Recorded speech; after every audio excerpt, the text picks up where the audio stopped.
Debt must be repaid, it's only fair. Shen Youwei, either sleep with me or pay up. Don't think you can hide behind poverty and still act all high and mighty. A lewd voice rang out. Big brother Guo, I'll pay you back soon, please.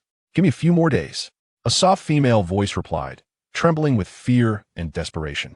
Qin Lang groaned as he slowly opened his eyes, a dull pain throbbing in his head. That voice, was that Shen Youwei? Was I dreaming? He struggled to sit up and made his way toward the door. You've got some nerve, the man sneered impatiently. What? When you borrowed money from me, those two lumps on your chest were swaying right in front of my face. Now you're pretending to be a saint? No. What are you doing, big brother Guo? I'm going to call someone. The woman cried out in terror, followed by the sound of her body slamming against the wooden door. You bad man. Don't hurt my mommy. A little girl's innocent voice shouted. Qin Lang felt a surge of rage. In 2 quick steps, he burst out of the inner room and saw a short but muscular man pinning the woman against the wall, trying to grope her. She was struggling desperately while beside them.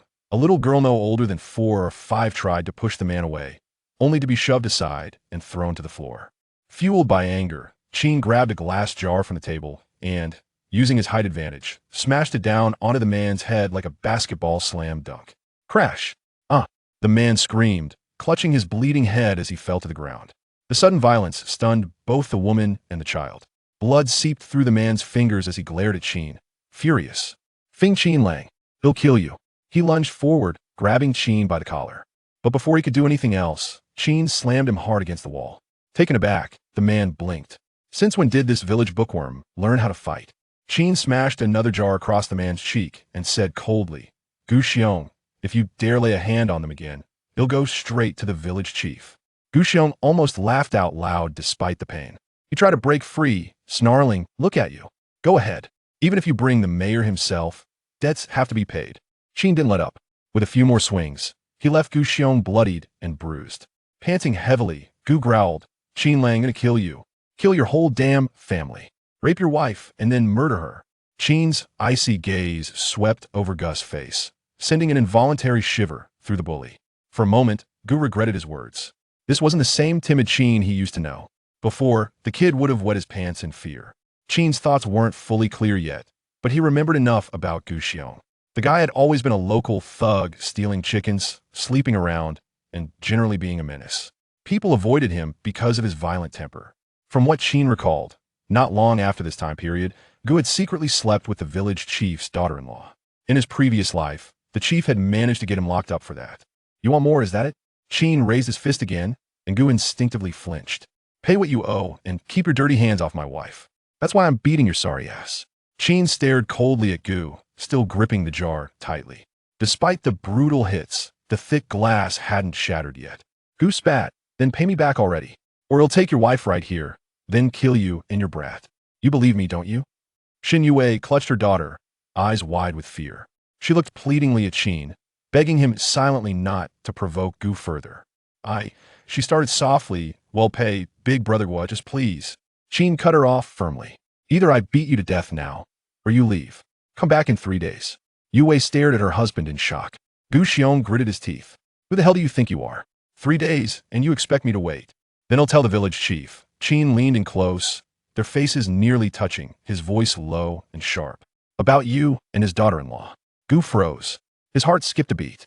Sweat began to form on his forehead. How did this kid find out? Had been sleeping with the chief's daughter-in-law for months, and no one was supposed to know. Seeing Gu's reaction, Qin knew head hit the mark. Calmly, he added, so either come back in 3 days, or I talk to the chief today. Guo licked his dry lips and growled. Why should I trust you'll have the money in 3 days? Your wife borrowed 50, and with interest, you own 90. Do you even have that kind of cash? All you've got in your yard is chicken shit. Enough of your crap. If I can't pay in 3 days, Qin paused dramatically. Gu's eyes lit up, hoping Qin would offer up his wife. Youwei gasped, terrified of what her husband might say next. But if I do pay on time? Qin continued. Guo scowled but quickly recovered. Fine. If you can pay, I'll eat the chicken shit in your yard with my tongue and mop your floor with it. But you're broke. Everyone knows that. Then stop worrying about it. Get lost. Qin said flatly. Guo clenched his fists tightly. Allericht, Qin Lang. I'll let you play big shot for 3 more days. But after that, don't blame me when I tear you apart. He shot a final glare at Youwei and stormed out. Qin exhaled deeply. He couldn't be sure whether his memory of Guo was accurate, but so far everything had gone according to plan. Halfway through the fight, Qin had realized something important. This wasn't a dream. The pain from Gus' punches was too real. It felt like he had been reborn. Suppressing his confusion and excitement, Qin calmed himself and reflected on the incident. Could he use Gus' secret to erase the debt? Probably not. Gu was dangerous, reckless, and willing to kill without hesitation. To deal with him, Qin needed to strike decisively, otherwise Gu would strike back harder. And right now, Qin simply wasn't ready. He turned his gaze to Shen Youwei, his wife. A wave of awkwardness washed over him. Grumble. Just then, his stomach growled loudly. Chapter 2. Past life and present life. You are hungry. Let me serve you some food. Shen Youwei wiped away the tears from her face, gripping the little girl tightly. She appeared somewhat youthful herself. Her tall stature rendered her particularly slender, yet her figure was undeniably mature in all the right places, as if inflated. In terms of appearance, Shen Youwei possessed large, expressive eyes, strikingly black and white, reminiscent of a young girl decades later wearing cosmetic contact lenses. Her lips, perfectly shaped, complemented her face to near perfection, which perhaps explained why Guo Xiong found her so alluring. Such beauty would be a rarity, even in an era where makeup techniques rivaled miracles. If Qin Lang's memory served him correctly, Shen Youwei was merely 22 years old this year, having been married to him for over 4 years, with a daughter nearing 4. Sitting at the small wooden table, Qin Lang gazed blankly at the woman's silhouette. Throughout his life, Shen Youwei had always been a knot in his heart, an amalgamation of disdain and guilt that he could never erase. Observing his wife's back, Qin Lang found himself lost in memories. In 1984, he had taken the college entrance examination at 19, filled with aspirations to transform his life, only to find himself unsuccessful, crushed by his failure. Qin Lang sought solace in alcohol, only to awaken in Shen Youwei's bed. Her parents and brothers nearly exacted their own form of justice upon him. But it was Shen Youwei's mother who intervened, suggesting they marry, or else they would turn Qin Lang over to the authorities on charges of assault. Shen Youwei's beauty and figure were beyond reproach. In truth, Qin Lang had landed a tremendous fortune. After discussions between the Shen family and Qin Lang's parents, they consented to the union, although the Shen family demanded a substantial dowry of over 8,000 yuan, effectively depleting the Qin family's resources. It was known that during that time, being a household with over 10,000 yuan was a noteworthy achievement, often making headlines, leading villagers to claim that Qin Lang had married a wealthy heiress. The dowry was entirely claimed by the Shen family, leaving the young couple with not a single cent. Burdened with a sense of indebtedness toward Shen Youwei, Qin Lang resolved to live diligently, vowing to compensate her throughout his life. However, mere months into Shen Youwei's pregnancy, Qin Lang learned from his inebriated brother-in-law that the eldest son of the Shen family, being of considerable age and impoverished, had yet to marry. To secure financial gain, the Shen family had orchestrated a scheme that ensnared Qin Lang. Qin Dai, his drunken brother-in-law, even boasted that it was he who carried the unconscious Qin Lang into his sister's bed. Upon uncovering the truth, Qin Lang was nearly driven to madness. Yet he found himself inextricably bound to Shen Youwei, with the situation having escalated beyond mere words, especially as she was now pregnant. Despite his rage, Qin Lang ultimately acquiesced. After all, he had been unable to resist temptation. Yet the subsequent revelations ignited even greater fury within him, as he discovered that Shen Youwei had been secretly spending their household funds on others. How could Qin Lang, who toiled from dawn till dusk, possibly accept such betrayal? A friend's careless remark shattered his composure. If Shen Youwei was maintaining a relationship outside their marriage, might their daughter not be his biological child? Before Qin Lang could catch the man in the act, he vanished without a trace. As the saying goes, catching a thief is dirty work, and catching a lover in bed is even murkier. Without evidence, and in an era devoid of DNA testing, Qin Lang found himself helpless to act on his indignation.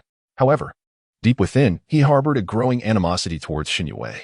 From that moment on, she transformed in his eyes into a deceiver, a harlot, a wretched being, and he could no longer muster any kindness towards her. In moments of intimacy, he even resorted to deliberate cruelty as a form of retribution for her betrayal. Eventually, Qin Lang fled his hometown, embarking on a venture in business, spending nearly a year away from home. Upon his return, laden with money, he discovered that his father had fallen gravely ill, with Shen Youwei sacrificing her life to earn the funds for his treatment. Shen Youwei, the once quiet and frail woman, had taken to hauling coal for mere pennies, toiling tirelessly for days on end, only to perish on the road. When Qin Lang returned home, He was met with his father's wrath, and the money he brought was cast into the mud. Unwilling to accept this fate, Qin Lang, fueled by a reckless determination, carved out a name for himself in the marketplace. In his previous life, he amassed a fortune worth billions, yet he never returned home. It was only later, when he seized an opportunity to conduct a DNA test with his daughter, that he was struck by the revelation of his true paternity. In that moment, an unexpected wave of guilt washed over him regarding Shen Youwei. Could he still harbor hatred after all this time? As he sat on the bed, he murmured to himself, realizing that the instant he laid eyes on Shen Youwei again, he had found his answer. He no longer despised this diligent, fragile yet resilient woman, as unyielding as granite. Perhaps it was time to lead a better life. At that moment, a small head poked through the doorway, wide eyes gazing up at him. The little girl, nearly 4 years old, bore the traits of both him and Shen Youwei, standing a bit taller than her peers but worryingly thin. She wore a modified shirt of Qin Lang's that hung on her like a costume, her arms appearing frail, the veins stark against her skin. Her hair was styled in 2 adorable buns, and her gaze held a hint of fear, likely due to his past demeanor. Qin Lang sighed internally, yet a smile broke upon his face. This girl, named Qin Shi, affectionately called Anon, was the daughter he had missed the most before his untimely demise. Seeing her in such a frail state tugged at his heartstrings. He resolved to improve their living conditions and address the money owed to Guo Xiong. You, eat your meal. Shen Youwei appeared at the doorway, carrying a bowl of sweet potato porridge, 2 dark, round buns, and a small dish. Her gaze towards Qin Lang was filled with trepidation. The small dish contained stir-fried chives with eggs, a modest yet nourishing offering. Qin Lang lowered his gaze towards it and discovered that the little girl was fixated on the diced eggs and the scrambled eggs with chives, unable to resist swallowing. Do you want to eat? If you do, call Daddy, Qin Lang said with a smile. Shen Youwei, bowing her head, placed the dishes on the table and softly remarked, You can't have any. You just recovered from your illness and need to nourish your body. Qin Lang found it somewhat amusing and absurd. How could a mere bowl of scrambled eggs with chives restore one's health?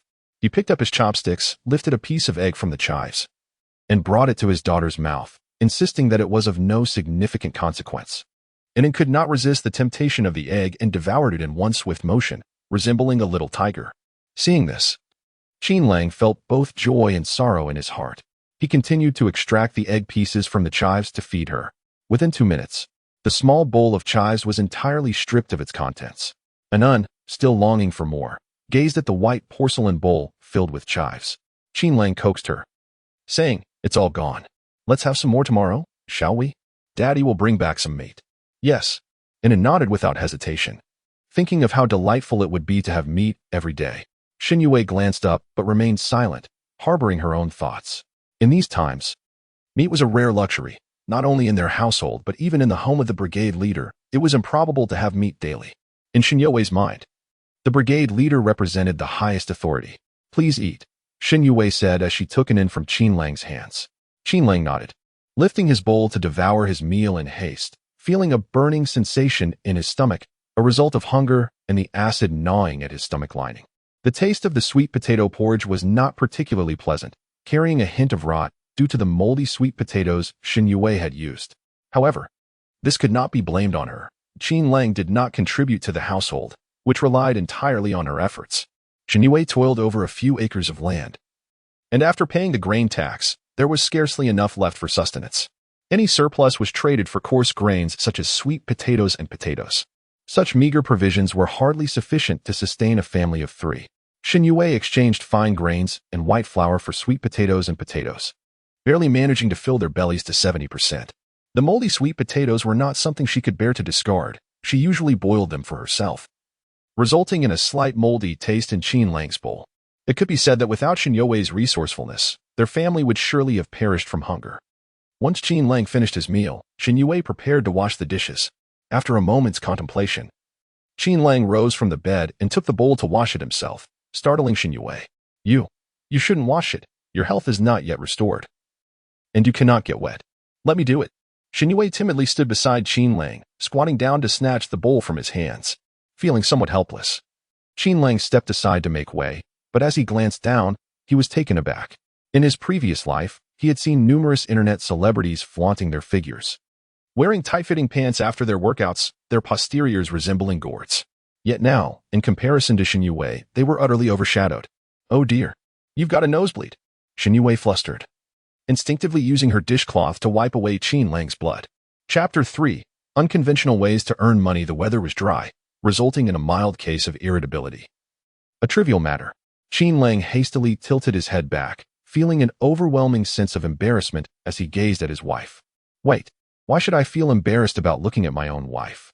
I went out for a bit this morning, Qin Lang quickly stated. Shen Youwei nodded. It was quite normal for her husband, who rarely worked in the fields, to venture out. Qin Lang gathered a bamboo basket, murmuring to himself that he needed to find a way to improve their living conditions. Eating moldy sweet potato slices with watery porridge, who could endure such a diet? He slung the basket over his shoulder and declared, I'm heading out. Shen Youwei emerged from the kitchen, appearing hesitant to speak. Noticing her demeanor, Qin Lang prompted. If you have something to say, just say it. In 3 days. Shen Youwei trailed off, her concern evident. Understanding her worries, Qin Lang reassured her, don't worry, I will definitely return with the money to pay him back. You need not fret about this matter. Oh. Shen Youwei lowered her gaze. Qin Lang felt a sense of helplessness regarding their relationship. It had always been awkward in their past life. With the bamboo basket on his back, Qin Lang set off toward the mountains. In these times, laboring in the fields was exhausting. Toiling all day might yield a mere few hundred pounds of grain, from which they would have to pay taxes. The remainder would be sold at the grain station to procure basic necessities, barely enough to scrape by.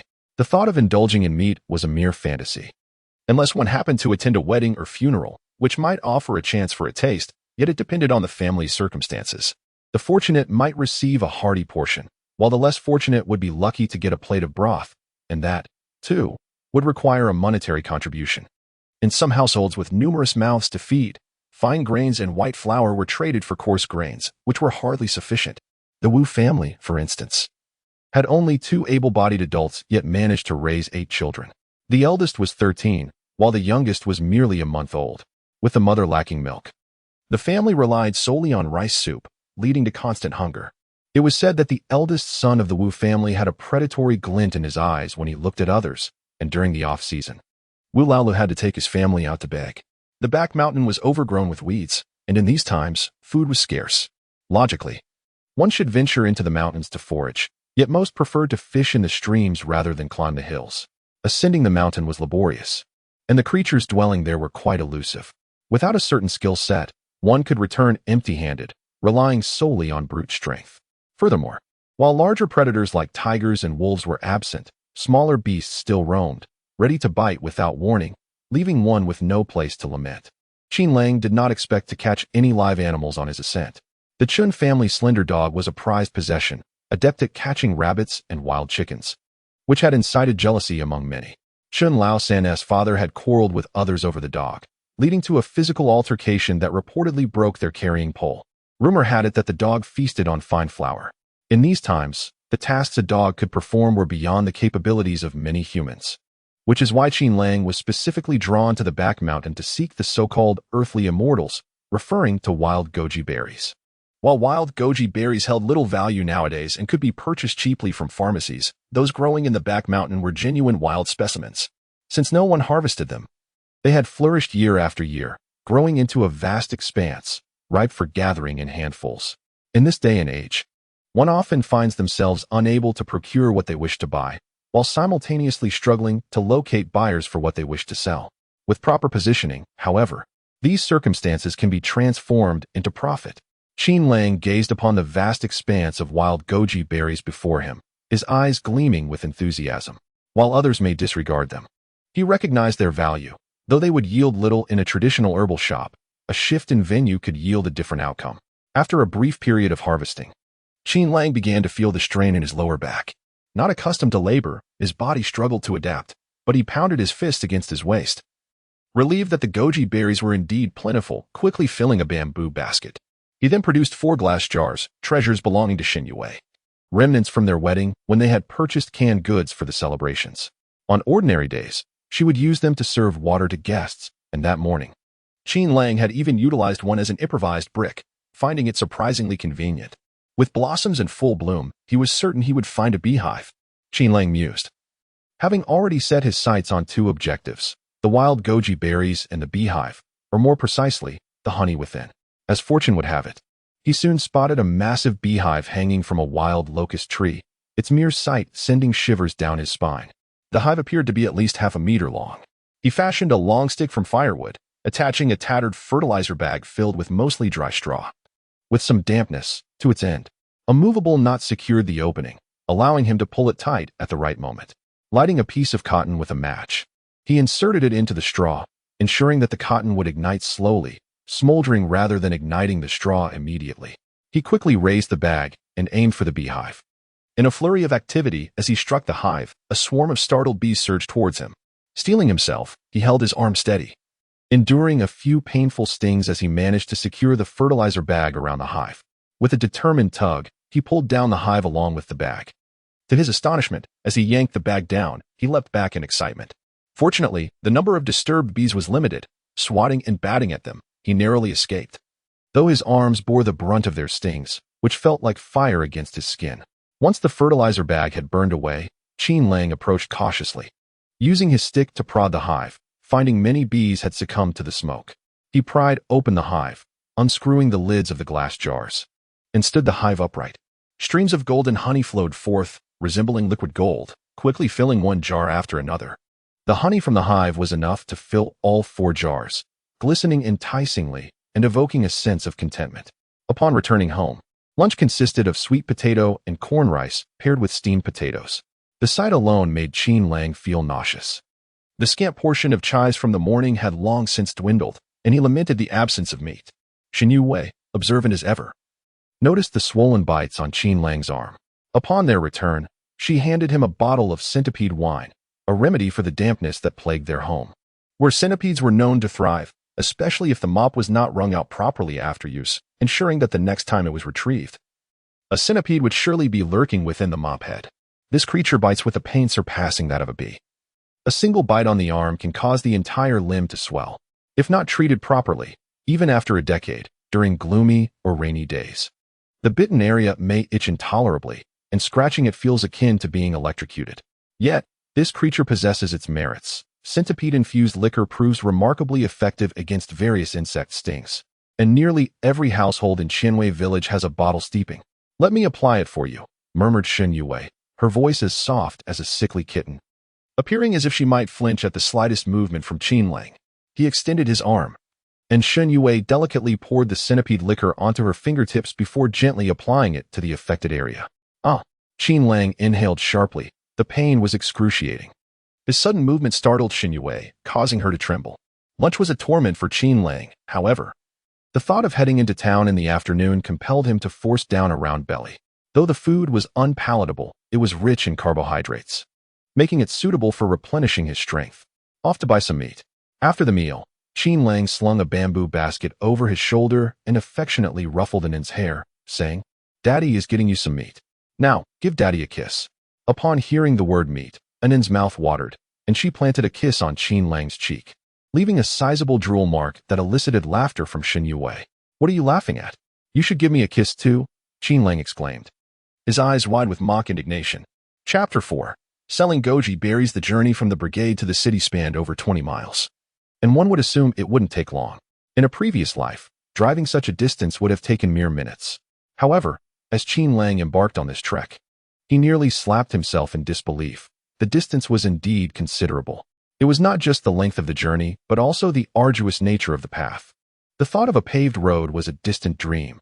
At times, he found himself traversing through patches of grass, stumbling through uneven terrain, having fallen 3 times along the way. Truly, if one wishes to prosper, one must first pave the way. After approximately an hour of laborious walking, he finally arrived in the city. His objective was not a medicinal herb shop. During this period, although such shops purchased herbs, the prices were dismally low. One could scarcely hope to earn a significant sum, perhaps a mere few dimes for a basket of goji berries. Moreover, the state-run establishments were notorious for their poor customer service. Street vending was equally unfeasible. Despite the individual economy gaining momentum, the urban landscape was rife with opportunists and troublemakers. Encountering a local thug could lead to unwanted tributes, rendering the effort hardly worthwhile. Thus, it was essential to identify the right target. Only by selling goods to those who genuinely needed them could their true value be realized. Standing before the Miners' General Hospital, Qin Lang noted the abundance of coal resources in Huai City, a veritable energy hub. When it came to wealth, miners often surpassed farmers. In the 1980s, a miner's monthly salary typically exceeded 100 yuan, with skilled workers earning even more. In an era where households boasting 10,000 yuan were celebrated, it was remarkable that a miner could amass over 1,000 yuan annually solely from wages. Carrying his bamboo basket, he approached the inpatient building, where the surgical ward was located. This hospital catered predominantly to miners, as their work frequently led to injuries from the perilous nature of coal mining. During his brief perusal, he witnessed a chaotic scene as 3 or 4 individuals, covered in coal dust, rushed in. One was being supported by 2 others, blood streaming from his hands, while the foremost figure clutched a plastic bag. As they dashed inside, the lead individual shouted for a doctor, urging them to examine their foreman, whose finger had been severed. The plastic bag, shaken in agitation, contained the severed digit. A young female doctor promptly emerged, assessing the situation with a frown. Quickly, wash the wound and clean the severed finger. Contact the chief and prepare for surgery, she instructed. The young doctor maintained a composed demeanor, accustomed to the frequent injuries that occurred in this miner's hospital. Such incidents were commonplace, with protocols in place to address them efficiently. In the 1980s, injuries were seldom classified as serious unless they resulted in death. Even fatalities were often brushed off as minor inconveniences, with management merely issuing verbal reprimands or, at most, a few rounds of drinks as punishment. Qin Lang had heard tales of gas explosions that buried entire teams, a grim reflection of the harsh realities of a ruthlessly developing era, one where progress took precedence, characterized by wild, unregulated growth that only began to improve towards the late 1990s. High welfare and substantial wages were accompanied by equally high risks. The injured miner was swiftly taken for surgery, while the remaining 3 miners slumped to the ground, panting heavily. Clearly exhausted, observing their plight, Qin Lang approached them. Elder brothers, have some of this, wild goji berries. It will help restore your vitality. He offered a small handful of goji berries with a smile, adding, just chew a couple, they're sweet. The miners looked up at Qin Lang and couldn't help but notice his pleasing appearance. Having received an education, his demeanor was gentle, and at just 23 years of age, he appeared to them as a relatively young lad. No, my hands are dirty, one miner replied, flashing a broad smile that revealed a striking set of white teeth. The only color visible on their faces, apart from the whites of their eyes, was that radiant smile. Never mind, I'll fetch you some paper, Qin Lang said, requesting 2 pieces from the nurse. He wrapped the goji berries in the paper and handed it to the 3 men. They no longer declined and began to chew on the berries, their expressions noticeably softening with the sweet flavor. Qin Lang chuckled softly and, choosing not to engage further, wandered off with his bamboo basket. After a brief stroll, he selected a hospital room, having previously peered inside. On the bedside table beside the hospital bed were apples and bananas, showing signs of having been touched, indicating a certain level of affluence. Placing the bamboo basket down, Qin Lang sat quietly at the entrance of the room, embracing the basket without uttering a word. Family members of patients passing by found his presence somewhat peculiar. Shortly after, a middle-aged woman emerged from the room, startled by Qin Lang's sitting figure. Young man, whose family are you with, sitting here like this? You nearly scared me to death. Business was picking up, Qin Lang mused inwardly, while outwardly he timidly apologized. I'm sorry, ma'am. I came from the countryside to bring some wild goji berries for my elder relative. Unfortunately, he passed away before I could reach him, so I'm just sitting here, gathering my thoughts. Qin Lang fabricated this tale without hesitation, as he had no elder relative to worry about cursing his family. Upon hearing this, the woman sighed empathetically. We are all family members of patients. Don't be too sorrowful, young man. Everyone experiences life and death. Qin Lang offered a bittersweet smile, nodding earnestly. Yes, ma'am, I understand. May I ask if you know where there is a pharmacy? These are freshly picked wild goji berries from today, originally for my elder relative, but now I hope to exchange them for some money to buy food for my younger siblings. These goji berries look fresh and plump, the woman commented, reaching out to inspect them, even sniffing a couple. Not having encountered the term plump to describe goji berries before, Qin Lang quickly responded, Ma'am, you have a keen eye. I picked them this morning. And to be honest, I even got stung by bees to gather them. He rolled up his sleeve to reveal a swollen, purplish bump. Wow, that sting looks quite painful, she remarked, then added, how about selling me some of those goji berries? I don't need much, Just a couple of pounds. My son broke his arm. And using your goji berries to make chicken soup will surely be nourishing. Certainly, dear madam, I am not merely engaging in idle chatter with you. In this day and age, it is exceedingly difficult to find fresh goji berries. All the pharmacies stock only dried ones. Not to mention, I possess a rather splendid variety. Do you have a bag? I can procure 2 pounds for you, Qin Lang remarked with a smile. What is the price per pound? How can you weigh it without a scale? The elderly lady retrieved a plastic bag from the bedside cabinet. Inside the hospital room, a young man with a plaster cast on his arm impatiently interjected, Mother, don't fuss with that. I have no taste for chicken soup. It's too rich. Qin Lang felt an overwhelming desire to give him a swift reprimand. The disparity between individuals is truly remarkable. While one person has grown tired of chicken soup, his daughter seems to regard a mere morsel of egg as if it were a treasure. This young man, appearing to be in his late 20s, wore sparse hair and pronounced dark circles beneath his eyes, his demeanor exuding exhaustion, indicative of a deficiency. Yet, Qin Lang maintained a cheerful demeanor, saying, My friend, this ingredient is not solely for making chicken soup. It is excellent for brewing tea as well. It nourishes energy and strengthens the kidneys. Truly top-notch.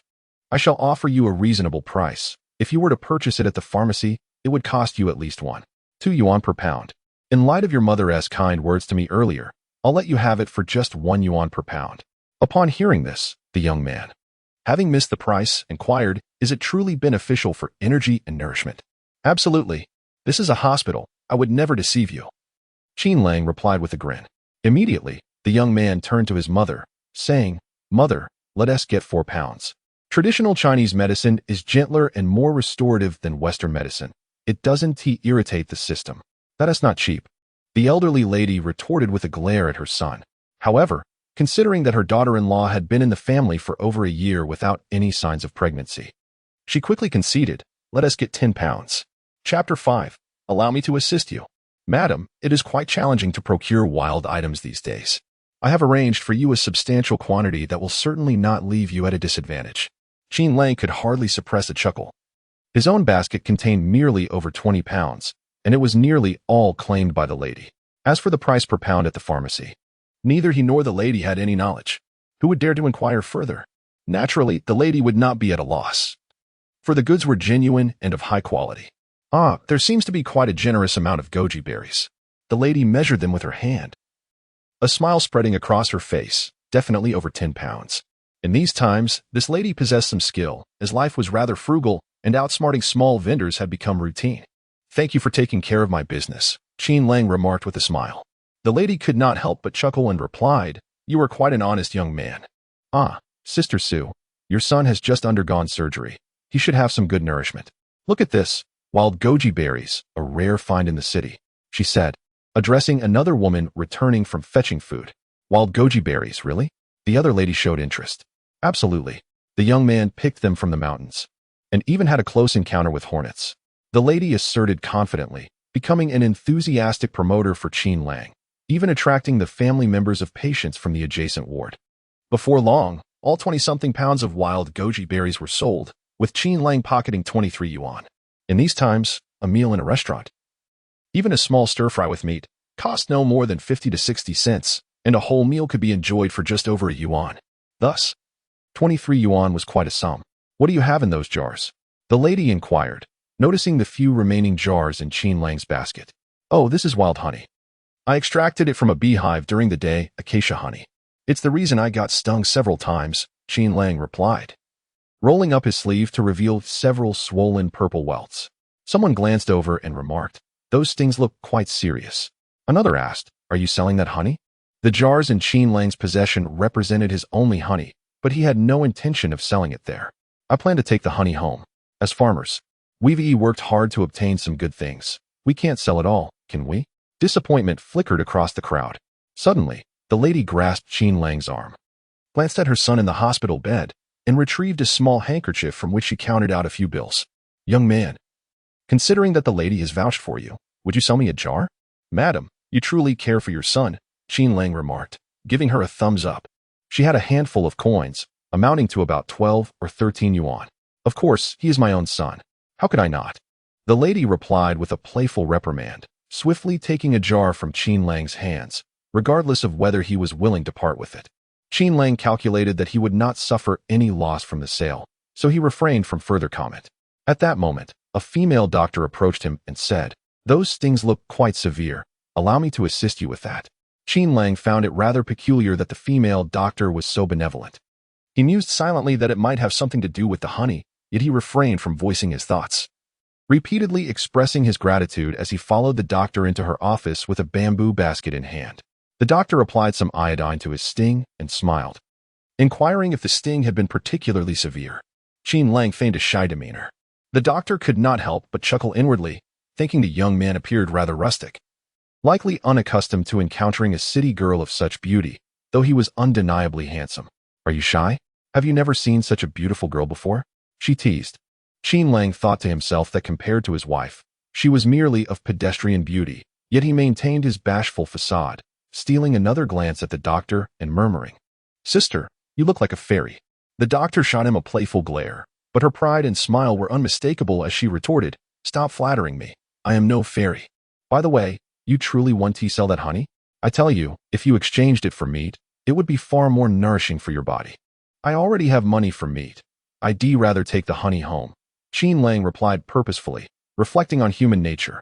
Often, that which is easily obtained is least appreciated. To sell it at a fair price, one must employ a bit of strategy. "Don't be so obstinate. Just wait a moment. I'll find someone to speak with you," the doctor exclaimed before dashing off. Soon after, a middle-aged doctor in his 40s emerged, followed by the female doctor. "Mr. Zhang, this young man's honey is all wild. You can't even buy it with money. Aren't you looking to be promoted to chief?" she said. Mr. Zhang, the associate chief physician, felt a flicker of delight. Although his position at the miners' hospital was respectable, it was not on par with that of the chief. "Young man, I'll take that wild honey." Associate Chief Zhang smiled. "I'm not selling. I'm taking it home to nourish my younger siblings," Qin Lang replied. Zhang frowned momentarily, then donned a smile, saying, "Young man, I'm a medical professional. I must tell you that the nutritional value of honey is not particularly high. If you wish to nourish your siblings, it would be better to buy meat." Qin Lang chuckled inwardly at the irony, though he maintained a conflicted expression, saying, "Honey is still a good thing, and I'm not sure how much to sell it for. I wouldn't let you suffer a loss. How about this? I'll take all 3 bottles of honey for 100 yuan. What do you say? Consider it a favor owed to me." Qin Lang was somewhat surprised, realizing that Associate Chief Zhang evidently found the honey valuable. Without hesitation, he nodded in agreement. "All right then, I'll consider it a favor for you, Associate Chief Zhang." Qin Lang conceded. Zhang raised an eyebrow, thinking to himself that this young man was quite audacious. 100 yuan was undoubtedly an inflated price. Yet he seemed unwilling to acknowledge any debt of gratitude. After accounting for the cost of the goji berries, Qin Lang had a total of 135 yuan. And after repaying Guo Xiong, he was left with ample funds to enhance his quality of life. Upon leaving the hospital, Qin Lang settled into a modest eatery. In this era, individual businesses had become quite commonplace. Although the term speculation would persist until the 1990s, it was seldom uttered in conversation. The proprietress approached him, her face adorned with a broad smile, inquiring what he would like to eat. "I'll have a bowl of beef soup, accompanied by a serving of meat and 2 pieces of sesame bread," Qin Lang replied. After a moment's reflection, he added, "and a bottle of beer. Do you have it chilled?"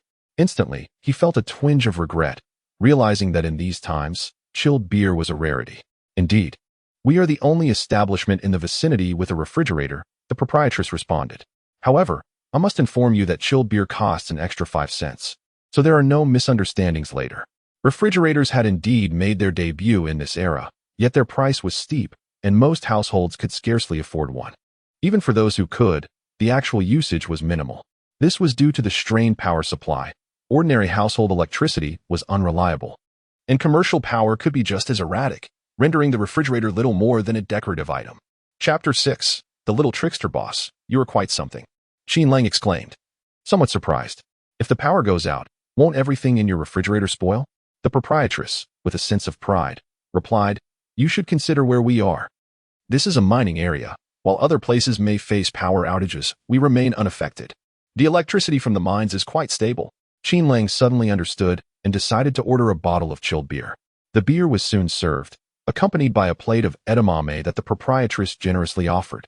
Qin Lang squeezed a couple of edamame into his mouth, followed by a sip of the icy beer, causing him to shudder with delight.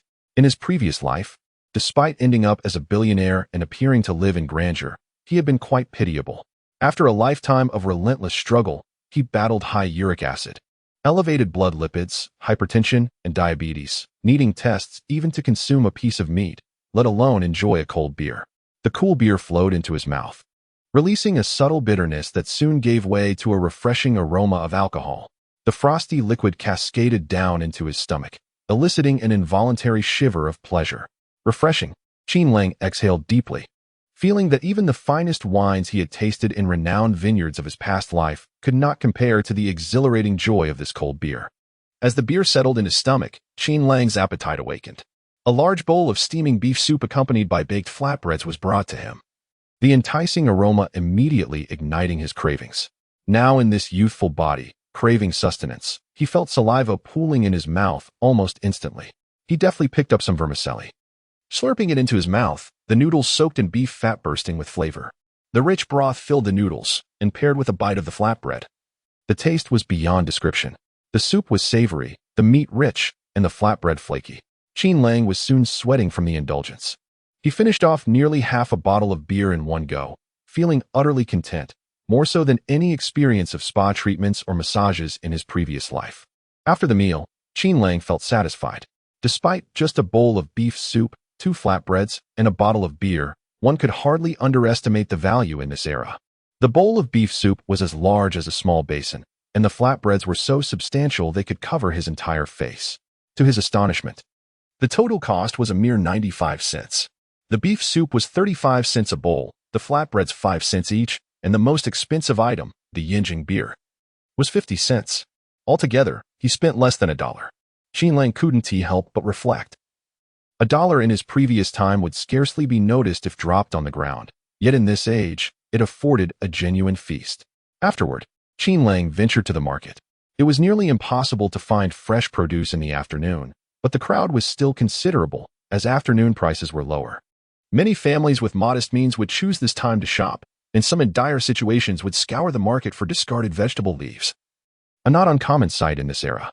Meanwhile, in Shen Youwei village, those working in the fields had gathered to rest. Some brought out dry flatbreads to replenish their energy. Shen Youwei set her hoe down at the field's edge and pulled out her small cloth bag, but instead of flatbreads, she had only a jug of water. Anan was playing with other children in the field when a small boy, around 4 or 5 years old, perched atop a haystack, boasted to the children below. "My dad is incredible. He helped the folks from the neighboring hillside brigade with bricks, and they specifically sent us beef as a token of gratitude. We had beef stew with potatoes for dinner last night, and it was absolutely delightful. Is the beef really that good?" A child, unable to contain his curiosity, asked. The small boy proudly lifted his chin and declared, "Of course it's delicious. Beef is the finest food in the world. I think chicken is the best." Another child chimed in. "I prefer pork," and then added in her sweet voice, "We can have meat for dinner too." The small boy shot her a disdainful glance and scoffed, "You little liar. Your family can't afford meat. Your dad is a good-for-nothing who doesn't even farm. My mom says he'll end up starving you and your mother." And then pouted, stubbornly insisting that that's not true. "My dad told me this morning that we will have meat for dinner." "You're lying, little fraud. How could a good-for-nothing's family afford meat?" The small boy jumped down from the haystack and confronted Anan, who stood a head shorter than him. Feeling wronged, Anan exclaimed, "I'm not lying. My dad is not a good-for-nothing. He is a good-for-nothing, and you are a little liar. My dad said that when you and your mom are starving, you might have to sell meat." The small boy pushed Anan, shouting at her. "Wow." Anan fell to the ground and began to cry, her loud wails drawing the attention of the adults working nearby. Shen Youwei, who had been drinking water, heard Anan's cries and hurriedly set her water jug aside. Rushing to Anan's side to help her up. "How did you fall?" she asked. "Don't cry, be brave." Anan, sobbing, replied, "Mommy, I said my dad would buy us big, fatty meat, but Chong doesn't he believe me? He called me a little liar and said my dad is a good-for-nothing." Seeing Shen Youwei approach, the small boy, undeterred, continued, "She is indeed a little liar. The whole village knows her family can't afford meat." Shen Youwei, unable to suppress her frown, chose not to respond to the boy but turned to Anan and said, "As long as we don't tell lies, we need not fear what others say." At that moment, other adults gathered around. The small boy's mother gave him a light smack on the backside, then forced a smile, saying to Youwei, "Don't take it to heart. He is just a child. speaking without thinking. The small boy, indignant at the smack, protested loudly, I didn't lie. His family really can't afford meat. My dad says that if they don't get meat soon, and Ines' mom will have to sell meat. Or they all starve. And then my dad will go buy it. The surrounding adults were taken aback. Shen Youwei's face flushed crimson with embarrassment. The boy's father, who had been watching the commotion, suddenly turned to leave, only to be kicked in the backside by the boy's mother. Zhou Erlu, you shameless fool. Have you lost your mind just because you saw a little child? The woman scolded, brandishing a hoe, ready to confront her husband. The man, while running, attempted to explain. But the woman remained indifferent to his words, and then, nestled in her mother's embrace, curiously inquired, Mama, we don't raise pigs at home, so how could we sell meat? Tears welled up in Shen Youwei's eyes as she swiftly covered In's ears, leaving the child bewildered.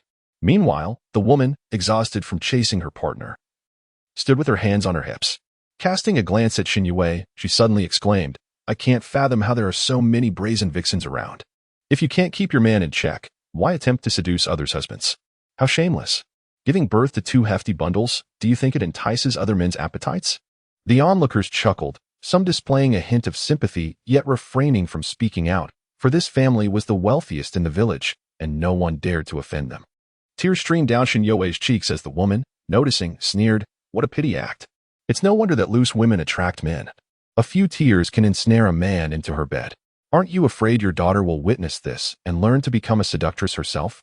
With a sudden burst of resolve, Shen Youwei rose and turned, delivering a sharp slap to the woman's face, gritting her teeth as she declared, Do not speak of my daughter. Chapter 7. Bullying the innocent. The woman could hardly believe that the typically timid Shen Youwei had the audacity to strike her. With wide eyes, she quickly regained her composure and lunged at Shen Youwei, claws extended, shrieking, You shameless vixen, I will mar your face, so you can no longer entice men. Don't hit my mother. Please don't hit my mother. And then cried as she rushed to shield Shen Youwei, only to be violently shoved to the ground by the woman's child. I'll kill you. How dare you strike my mother? The little boy's fury was devoid of any innocence. Ignoring her own peril, Shen Youwei immediately knelt to embrace the fallen in it. The onlookers, fearing the escalating conflict would engulf them, quickly stepped aside. The woman, seizing a hoe from the ground, aimed it menacingly at Shen Youwei's back, prepared to bring it crashing down. I'll kill you, you filthy wretch. She bellowed with a fierce glare. Bang! What the hell? Shen Youwei held her daughter tightly, seemingly resigned to the impending violence, but instead of suffering an assault, she heard a familiar voice pierce the air. In that moment, Qin Lang, brandishing a piece of meat, appeared with bloodshot eyes. He hurled the meat to the ground, seized the woman by her hair, and yanked her upwards. With a swift, merciless flurry of strikes, he left her face swollen and bruised. Qin Lang's eyes were wide, blood vessels prominent, and with a kick to the woman's abdomen, he sent her flying, inadvertently knocking her child to the ground as well. The villagers around them were left in stunned silence, including the woman's husband, all gazing at Qin Lang in disbelief. In the village of Qianwei, who did not know that Qin Lang was an educated man, the only one to have attended high school, he was typically mild-mannered, never raising his voice, let alone resorting to violence. Some even questioned whether what they had just witnessed was an illusion. Qin Lang, how could he possibly strike someone? The woman gasped, nearly losing consciousness from the blow. After catching her breath, she wailed, You murderous beast. Qin Lang has killed.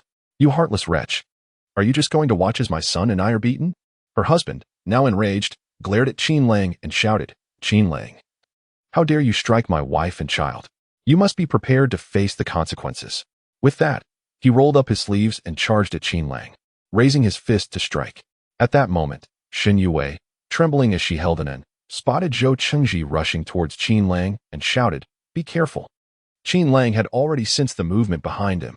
In a swift maneuver, he sidestepped and seized Zhou Chengji's arm, then propelled him backward with a sharp elbow strike, sending him sprawling face first into the muddy field that had just been flooded. Qin Lang chuckled coldly. In his previous life, wealth had afforded him many new pursuits, and he had even sought out a master of martial arts to hone his skills. Though he might not possess extraordinary abilities, subduing a mere farmer was an effortless delight, especially given his youth, which outweighed any deficiencies from his past. With his youthful physique and refined skills, Qin Lang felt that his combat abilities had reached an unprecedented peak.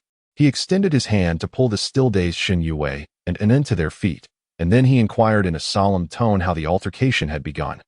Shen Youwei's lips trembled slightly, yet she found herself at a loss for words. Instead, little Inen bravely spoke up. They say we are frauds, that our family cannot afford meat, and that father will abandon us in the future, while mother will have to sell meat. After uttering these words, she anxiously turned to her father and asked, "We are not frauds, are we?"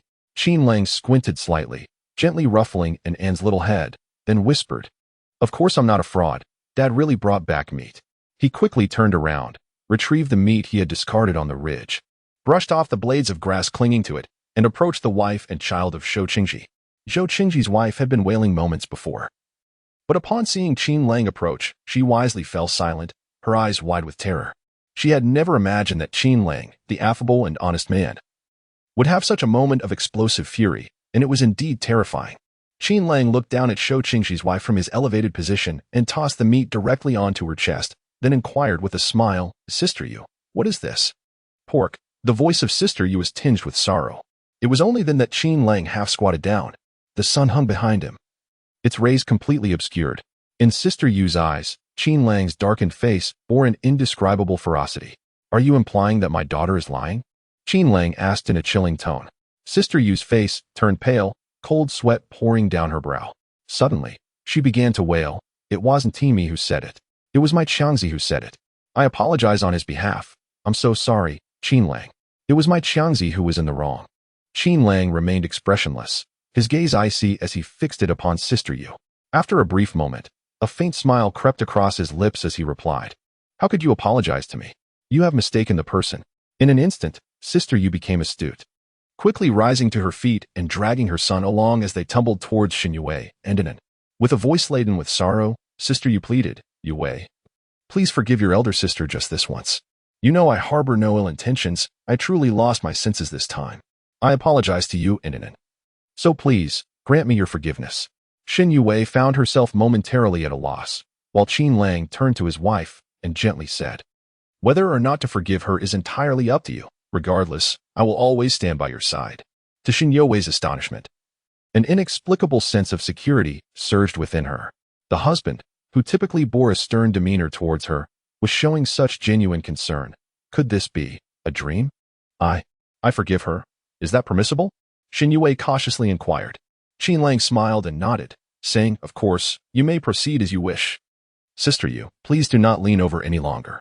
Our Youwei has a kind heart, and as you can see, she has already forgiven you." Sister Yu, upon seeing Qin Lang approaching to assist her, was so startled that she trembled and hurriedly got up. It was only then that she remembered her husband was still lying in the field, prompting her to quickly pull Zhou Ziqing up as well. Zhou Ziqing's complexion was ashen. Just moments ago, Qin Lang's blow had nearly fractured his waist. Now, supported by his wife, he glared at Qin Lang with a cold expression and said, "Well, Qin Lang, I never anticipated that you would exhibit such audacity today. I, Zhou Ziqing, concede defeat, but mark my words, wait for me. I may not possess much, but I do have some wealth. There is no need for me to resort to violence. I swear I declare this today. I will make your family, the Qins, unable to remain in Dawei village, and I will compel your wife to crawl before me and kneel." Shen Youwei's eyes widened in terror, yet at that moment, Qin Lang grasped her hand and, with a smile, replied, "Zhou Ziqing, let me impart a piece of advice. Do not provoke an honest person to desperation. Today, I shall be the one to torment you. So what? I possess wealth, and with it, I can make your entire family kneel before me. I can toy with your wife." Zhou Ziqing bellowed. Chapter 8. Majesty. With a slight raise of his eyelids, Qin Lang suddenly approached. Zhou Ziqing was taken aback, attempting to flee, but twisted his waist and found himself utterly immobilized, ultimately ensnared by Qin Lang's grip around his neck. Leaning closer, Qin Lang whispered in Zhou Ziqing's ear, "The items from the Meihao factory warehouse, they remain in your possession, do they not?" Zhou Ziqing was momentarily stunned, his gaze towards Qin Lang filled with disbelief and shock. Qin Lang, with a smile, extended his hand and delivered a resounding slap to Zhou Ziqing's face. The sound echoed sharply, causing some villagers to instinctively cover their own faces, experiencing a sense of shared empathy. Qin Lang inquired, "Are you still going to bully me?" Blood trickled from the corner of Zhou Ziqing's mouth, yet he was too shaken to wipe it away. A wave of terror surged through him, leaving his lips trembling, as he found himself unable to utter a single word, as though his throat had been sealed shut. With another swift motion, Qin Lang delivered a second slap, continuing with a grin, Do you still want me to kneel? With a resounding thud, Zhou Ziqing knelt promptly, pressing his forehead to the ground. One hand grasped Qin Lang's shoe, while the other frantically wiped the cold sweat from his brow. He could not fathom how Qin Lang had come to know of such a clandestine affair. Qin Lang mused inwardly, recognizing the advantage of being a reborn individual. Zhou Ziqing had indeed played his hand skillfully back in the day, selling off the Meihao factory's equipment and leaving behind an empty shell. His actions had been meticulously executed. And by the time the incident came to light, he had vanished with his wife and children, having pulled off a perfect escape. Unfortunately for him, the domestic crackdown on such matters eventually caught up with Zhou Ziqing, who faced significant punishment. When Qin Lang had his rebirth, Zhou Ziqing was still imprisoned. Had it not been for the news coverage, Qin Lang would have remained ignorant of these events. Yet, Zhou Ziqing's misfortune became his own doing. He had unwittingly invited trouble upon himself. However, since Zhou Ziqing had presented his face for a beating, the situation was quite different. Qin Lang. Today's incident was my wife's fault. I apologize on her behalf. Please, spare me. We are from the same village. Show some mercy. Zhou Ziqing pleaded. Get lost. And do not obstruct my view, Qin Lang retorted. Zhou Ziqing, overjoyed, quickly exclaimed, I will leave at once. He then turned to Sister Yu, urging, What are you waiting for? Help me back. In a flurry, the family hurried away, while Qin Lang shook his head with a cold smile. Did they truly believe this was the end? Although Zhou Ziqing deserved his fate, he could still be of some use, as he had just been reborn. There were certain matters Zhou Ziqing could indeed assist with, though there was no immediate urgency. Sister-in-law, are you all right? At that moment, a familiar yet strange voice called out. Qin Lang looked up, his eyes widening in surprise as he beheld a man with a slight limp, accompanied by two children, one large and one small. The shout had come from the younger boy. Dad, Xiao Yuan.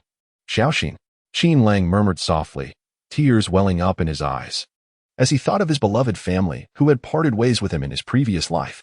Before his passing, he had sent someone to summon his younger brother and sister, uncertain if they would agree to meet him for the last time. Sister-in-law, who has wronged you? I shall avenge you. His younger brother, Qin Yuan, at the tender age of 15, bore a striking resemblance to Qin Lang, yet their academic pursuits were worlds apart. In his previous life, after completing junior high, he stubbornly refused to continue his education, ultimately spending a lifetime in farming and caring for their parents. Qin Lang often contemplated that perhaps, to their parents, Qin Yuan was their pride and joy, while he himself was merely a mistake. However, in this life, he vowed not to repeat the errors of his past. Do you think I cannot fight if you ask me to? Qin Lang exclaimed, playfully ruffling Qin Yuan's unruly hair, an action he had longed to perform for decades.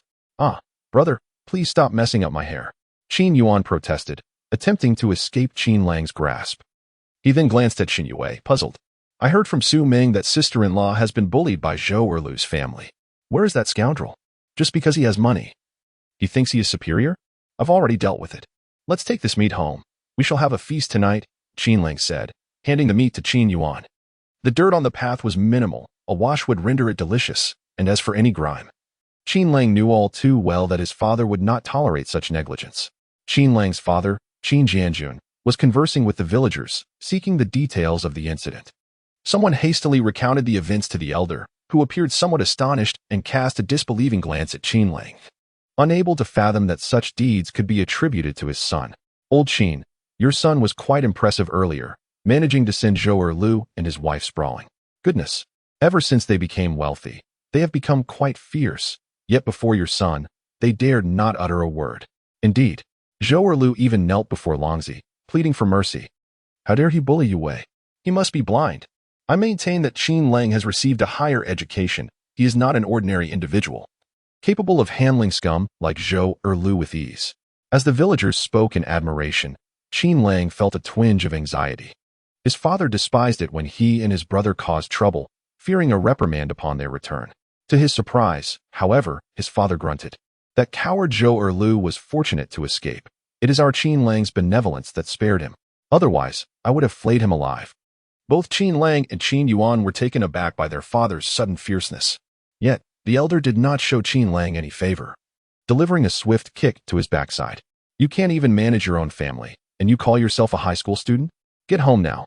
Ah, Xiaoxin, help your niece. My wife, I shall assist you, Qin Lang quickly offered, supporting Shen Youwei as they made their way home. As he turned his head, He caught a fleeting glimpse of a smile on his father's face, a momentary vision that vanished as quickly as it appeared.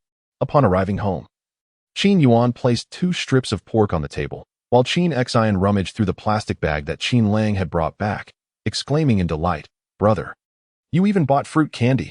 "Yes, but do not indulge too much. Be cautious of your teeth." Qin Lang chuckled softly. The fruit candies were originally intended for the 3 children. His younger sister, Qin Xian, was merely 8 years old this year. Reflecting on her birth, Qin Lang couldn't help but marvel at how his parents remained vigorous despite their age. At that moment, his father glanced at the meat on the table, expressing his dissatisfaction. "If you won't buy it, then don't. Look at all this lean meat. When you made the purchase, couldn't you have considered some fatty cuts? What profit can we derive from this? It's a substantial loss." With that, he produced a small embroidered handkerchief from his pocket, unfolding it to reveal a stack of loose change, predominantly composed of yellow 1-cent coins. "I need to repay the money borrowed from Guo Xiong. He isn't one to easily forgive," his father remarked.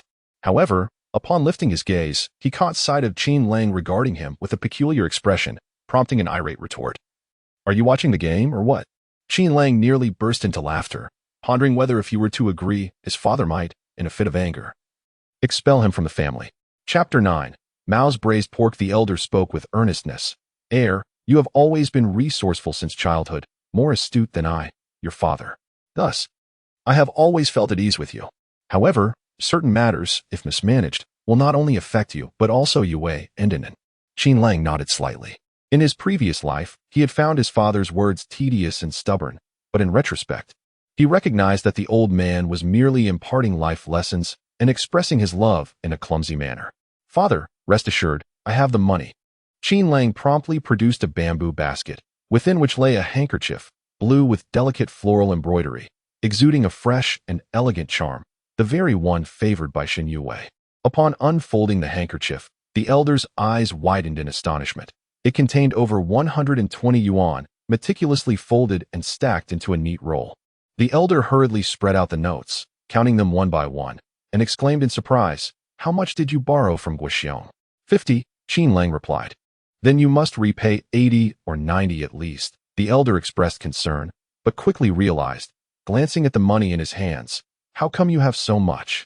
Qin Lang, not wishing to conceal anything from his father, shared the details of his ventures selling goji berries and honey, rolling up his sleeves. "Father, look. I was stung, and it hurts terribly." "Brother, let me see."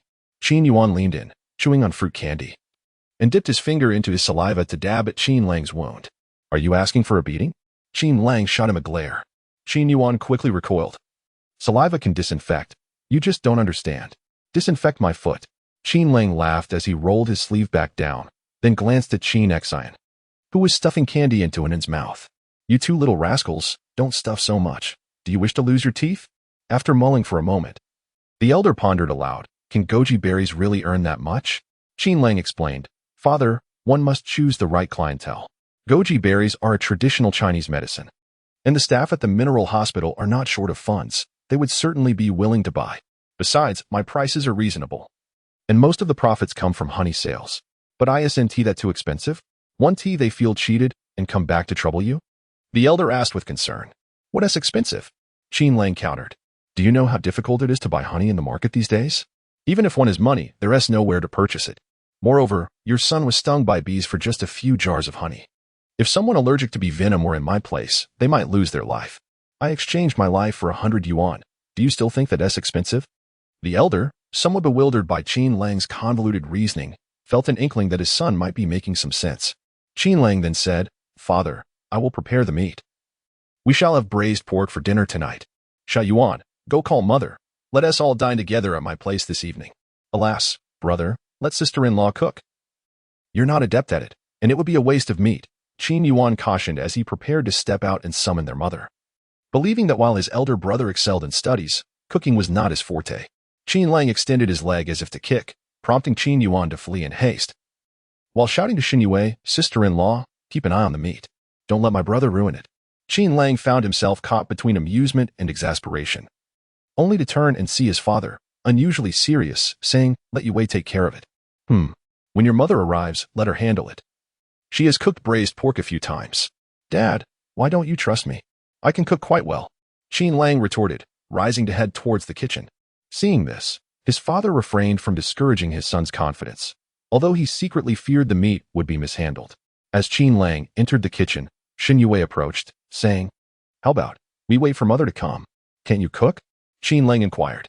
Shen Youwei blushed deeply, lowering her head to murmur, "We Haven Tea had braised pork at home much. My mother can make it, but I can't."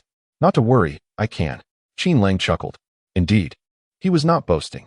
In his previous life, the proliferation of short videos had introduced him to an array of culinary delights, from dumplings to Buddha jumps over the wall, complete with preparation methods. For a time, he had even studied some of these to cultivate his mind and spirit. While his skills may not rival those of a professional chef, they were more than sufficient for a home-cooked meal. Qin Lang had purchased 3 pounds of meat. And during that era, meat prices were still low. A pound of premium pork belly cost only 80 cents. Thus, 3 pounds amounted to a mere $2.40, a stark contrast to the exorbitant prices of over $30 per pound decades later, making this a veritable bargain. For the evening's feast, Qin Lang had also procured various accompaniments, seasonings, side dishes, 2 bottles of beer, 1 bottle of liquor, and some fruit candies, totaling nearly $7. This sum could easily procure a delightful meal at a restaurant. Qin Lang first blanched the pork belly in a hot pan, singeing off the hairs on the skin, then rinsed it and scraped away the charred bits with a knife. He diced the pork into cubes, added cold water along with scallions, ginger, garlic, and cooking wine to the pot, bringing it to a boil before removing the pork belly. He then poured oil into the pan. Shen Youwei gasped as Qin Lang poured in half a pot of oil, wanting to intervene, but feeling too timid in his presence. Standing aside with a sulky expression, murmuring, "That's too much oil." Qin Lang chuckled softly, pretending not to hear. He fried the pork belly until it was slightly crispy, then set it aside and allowed the oil to cool before pouring it back into the container. In this moment, health considerations were the least of his worries. He knew his father would be furious if he wasted any. Next, he heated the pan with rock sugar, which he had purchased alongside the meat, stirring until it melted before adding water and setting it aside. He then added oil to the pan again, though this time considerably less, primarily to salt the spices.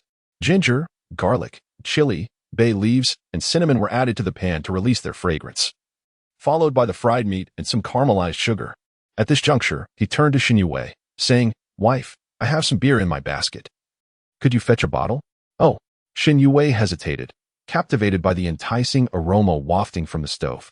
Once she brought the beer, Qin Lang poured half a bottle directly into the pan, leaving Shen Youwei astonished.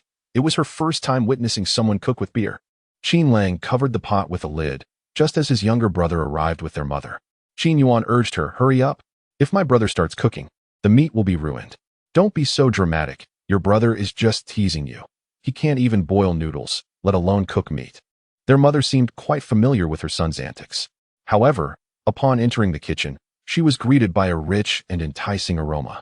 Qin Yuan, being quite curious, followed the scent into the kitchen and gazed at his brother. "Did you really cook this?" "Yes, but it's not tasty. You shouldn't eat it later," Qin Lang replied, wiping his hands with a towel. He playfully draped the towel over Qin Yuan's face, only to see him eagerly inhaling the meaty fragrance, seemingly wishing he could savor every bit of the towel itself. Chapter 10. Family, come in. Bring the wine. I've bought peanuts and edamame. "Let us share a drink with your father first," Qin Lang said with a smile, though his eyes betrayed a deep sorrow. This was the reality of their home, extreme poverty. In Qin Lang's memory, it had been over half a year since his family had last tasted meat. "Brother, keep an eye on the meat. Don't let anyone steal it," Qin Yuan said gravely. At the kitchen door, little sister Qin Xin and daughter Inan approached, their tiny noses twitching as they eagerly awaited the meal, unable to suppress their salivation. Qin Lang, feeling helpless, scooped up both his sister and daughter, then turned to his wife, Youwei, saying, "You've worked hard. Keep an eye on the pot. No one can steal this meat. Only these little gluttons can try." He ushered the little ones inside, leaving his mother in the kitchen with Shen Youwei, seemingly intent on ensuring her daughter-in-law wouldn't pilfer any meat. The peanuts and edamame were ready on the table. Qin Lang poured a glass of white liquor for his father, who looked astonished. "Pumbudaku? This liquor isn't cheap. It must cost a yuan, right? You shouldn't have wasted money on it. The bottle can be returned for a dime," he remarked. Qin Lang chuckled and poured himself a glass as well. His father was slightly taken aback. His son was typically not one for drinking. What made you decide to drink today? He inquired. After a moment's thought, Qin Lang poured another glass for Qin Yuan, saying, "You're a big boy now. A little beer, one tea hurt." His father nodded slightly, acknowledging, "This lad can hold his liquor better than you. You might not keep up with him when it comes to spirits." Feeling a bit embarrassed, Qin Lang rubbed his nose and raised his glass. "Father, this toast is for you. Over the years, I've acted thoughtlessly and caused you worry. Please don't be upset. Your son hasn't accomplished much, so I ask for your understanding." The old man was taken aback by his son's demeanor. "What is going on?" Qin Yuan whispered, sensing the atmosphere was off. "Brother, did you get into trouble?" "I'm not in trouble. It's just that you're being overly obedient today. Whatever you've done must be worse than my escapades." Qin Lang replied, playfully threatening to tap his brother on the head, but ultimately opting instead to gently ruffle Qin Yuan's hair, squinting his eyes to hold back the tears that threatened to spill. "Lang Zi, don't listen to your brother's nonsense. But if you're in any trouble, do tell your father. Don't overthink it," his father urged, genuinely concerned. He knew his son's character all too well, and what his younger son said rang true. If there were no issues, Qin Lang would indeed not be acting so earnestly. Shaking his head, Qin Lang downed half his glass, grinning and saying, "Father, it's nothing. I've just suddenly realized that I've been too stubborn in the past. From now on, I'll take good care of Youwei and Raisin and well. So you won't have to worry about us." Upon hearing this, the old man's murky eyes brightened, and a smile spread across his face. He had always sensed that his son held some reservations about his daughter-in-law, so he raised his glass in response, saying, "It's good that you've come to understand. Youwei is an excellent daughter-in-law, although it's also a blessing for you. Let us drink to that." The atmosphere grew warm and lively. Qin Yuan, perplexed by the underlying messages exchanged between his father and brother, continued to serve peanuts and edamame to his little sister and niece, who devoured the treats at a pace far exceeding that of the 3 adults at the table. Qin Lang ruffled the heads of the 2 little girls, saying, "Don't eat so much. You'll spoil your appetite for the meat. Indeed, my brother has prepared some meat." Burp. Qin Xin also came to her senses, only to realize with horror that she might have overindulged in peanuts and edamame. That would indeed be a great loss. At this moment, the elder spoke to Lang Zi. "You can earn money with goji berries. Let your brother join you." However, Qin Lang shook his head and replied, "Father, he is still in school." Qin Yuan hurriedly interjected, "I'm not attending school anymore. I'm not like my brother. I can't learn it. It's a waste of time." "Brother, I want to help you make money." "What nonsense. Focus on your studies. At the very least, you must finish high school," Qin Lang retorted, glaring at him. Qin Yuan, intimidated by both his father and elder brother, could only shrink his neck, looking displeased. Climbing the mountain to gather goji berries seemed far more enjoyable than attending school. At that moment, Mother and Shen Youwei brought out the braised pork. Qin Lang smiled and said, "Everyone, taste my culinary skills. Mao's braised pork is loved by great leaders." The aroma of the meat wafted through the room, causing even the elder to swallow hard. Mother served Shen Youwei 2 pieces of meat, and she immediately tried to get up from the table.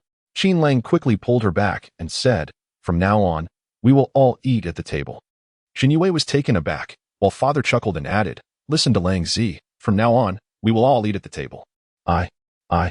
Shen Youwei was anxious, but couldn't find the words to express her feelings.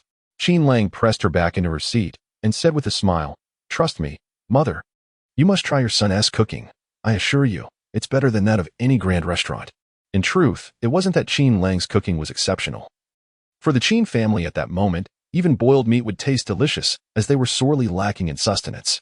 The family enjoyed the meal heartily, with Shen Youwei and Mother eating the least, as they believed the laborers at home should eat more. However, Qin Lang was insistent. He forcefully served them more, promising, "From now on, our family will have meat every day." "You only know how to boast," Qin Yuan instinctively retorted, and then piped up in a sweet voice, "Daddy doesn't lie. When Daddy says we'll have meat, we will have meat. Is Daddy good?" Qin Lang immediately bent down and asked, and then nodded vigorously. And Qin Lang pointed to his cheek, saying, "Isn't it sweet to give your dad a kiss?" Smack, and then planted a kiss on Qin Lang's cheek, leaving a clear imprint, much to the amusement of the family. Not a drop of the braised pork's gravy was wasted, as Qin Yuan and Qin Xin devoured it with buns. Qin Yuan said to Qin Lang, "Brother, if you can let me eat meat every day, I will study hard. I will also go to school." Qin Xin chimed in, raising her hand. Qin Lang chuckled and nodded. "All right, let us all study hard." I may not go to university, but I can raise university students. In the future, we will have meat at every meal. That's a promise. A single meal dispelled the elder's doubts about him. However, Qin Lang felt that the goji berry business would not last long. On one hand, no matter how many goji berries there were in the back mountain, they could only be harvested so many times. On the other hand, the profits were too meager. It was feasible to improve their living conditions, but relying on this to amass wealth was utterly impossible. He needed to devise a way to secure his first pot of gold. That night, as Qin Lang lay in bed, he quietly reflected, while Shen Youwei had also finished her tasks and brought an end to bed. Qin Lang cast a glance at Shen Youwei's back, immediately overcome by a parched sensation. He pondered how, in this era of nutritional deficiency, Shen Youwei managed to possess such an alluring figure. Unable to resist, Qin Lang reached out to gently grasp Shen Youwei's form, causing her body to quiver slightly. He licked his lips and leaned in closer, thinking, after all, she is his wife. Why should he hold back? However, at that moment, a small hand unexpectedly covered his, and he was taken aback to see his daughter glaring at him with fierce determination. With a wry smile, he asked, "Darling, what are you doing?" "Daddy, please don't hit mommy's bottom, okay?" Anin replied in her sweet, childlike voice. Chapter 11. Zhou Ziqing's Strategy 1 did not strike your mother's bottom. I was swatting a mosquito. There's a mosquito. Qin Lang awkwardly exclaimed. How was it that this little rascal was still awake? Smack. Anin slapped Qin Lang across the face, then spread her palm and declared, "Daddy mosquito?" To Qin Lang's astonishment, he indeed spotted a dead mosquito in Anan's hand. Almost choking on his words, he exclaimed, "My dear daughter, you truly are a wonderful girl. Come here, let me give you a proper kiss." "Wow, Daddy, your beard is prickly." Anan squealed as she scrambled into Shen Youwei's embrace. Yet, she noticed her mother with her eyes closed, her expression somewhat peculiar, her long eyelashes fluttering. Was mother trying to smile? Resigned, Qin Lang lay down. His daughter had grown. The house was small, making it nearly impossible to frolic freely. Thus, his foremost duty now was to earn money, so he could renovate their home, construct a larger dwelling, and create a separate room for his daughter. That day would surely come. I might as well take a cold shower, Qin Lang decided, rising to fetch a basin of cool water from the courtyard, refreshing himself thoroughly. Inside, Shen Youwei opened her eyes, gazing at the silhouette outside in the moonlight. A wave of inexplicable emotions washed over her as memories of Qin Lang rescuing her and their daughter surfaced. Alongside the moment he insisted she join him at the table for a meal, Shen Youwei sensed a change in her husband. Moreover, now he was considerate enough not to disturb her and end by stepping outside for a cold shower. It was a stark contrast to the man she once knew, who only sought his own comfort. After drying off, Qin Lang returned to bed, yet sleep eluded him. He found himself perplexed as to whether he should feel grateful or utterly speechless. In his past life, his body had been ravaged by indulgence, leading to a premature demise of his vitality. How different he felt now, brimming with energy. Yet this situation was truly exhausting. Meanwhile, at Zhou Ziqing's home, he wore a sullen expression as his wife, Yu Deseo, lamented, "What sort of man are you? Your wife and child have been assaulted, and you say nothing, even kneeling before them. How are we to face others henceforth? I can bear it, but what about your son? He is a descendant of the Zhou family, and you simply watch him being bullied." Yu Deseo wailed, pulling their son close. "Look at your father. He is a coward, watching his wife and child being beaten without uttering a word. Oh, son, what a misfortune to have such a father." "Enough," Zhou Ziqing suddenly roared, slamming his palm on the table. Wailing and lamenting, what good does it do? If you hadn't stirred up trouble, would such events have occurred today?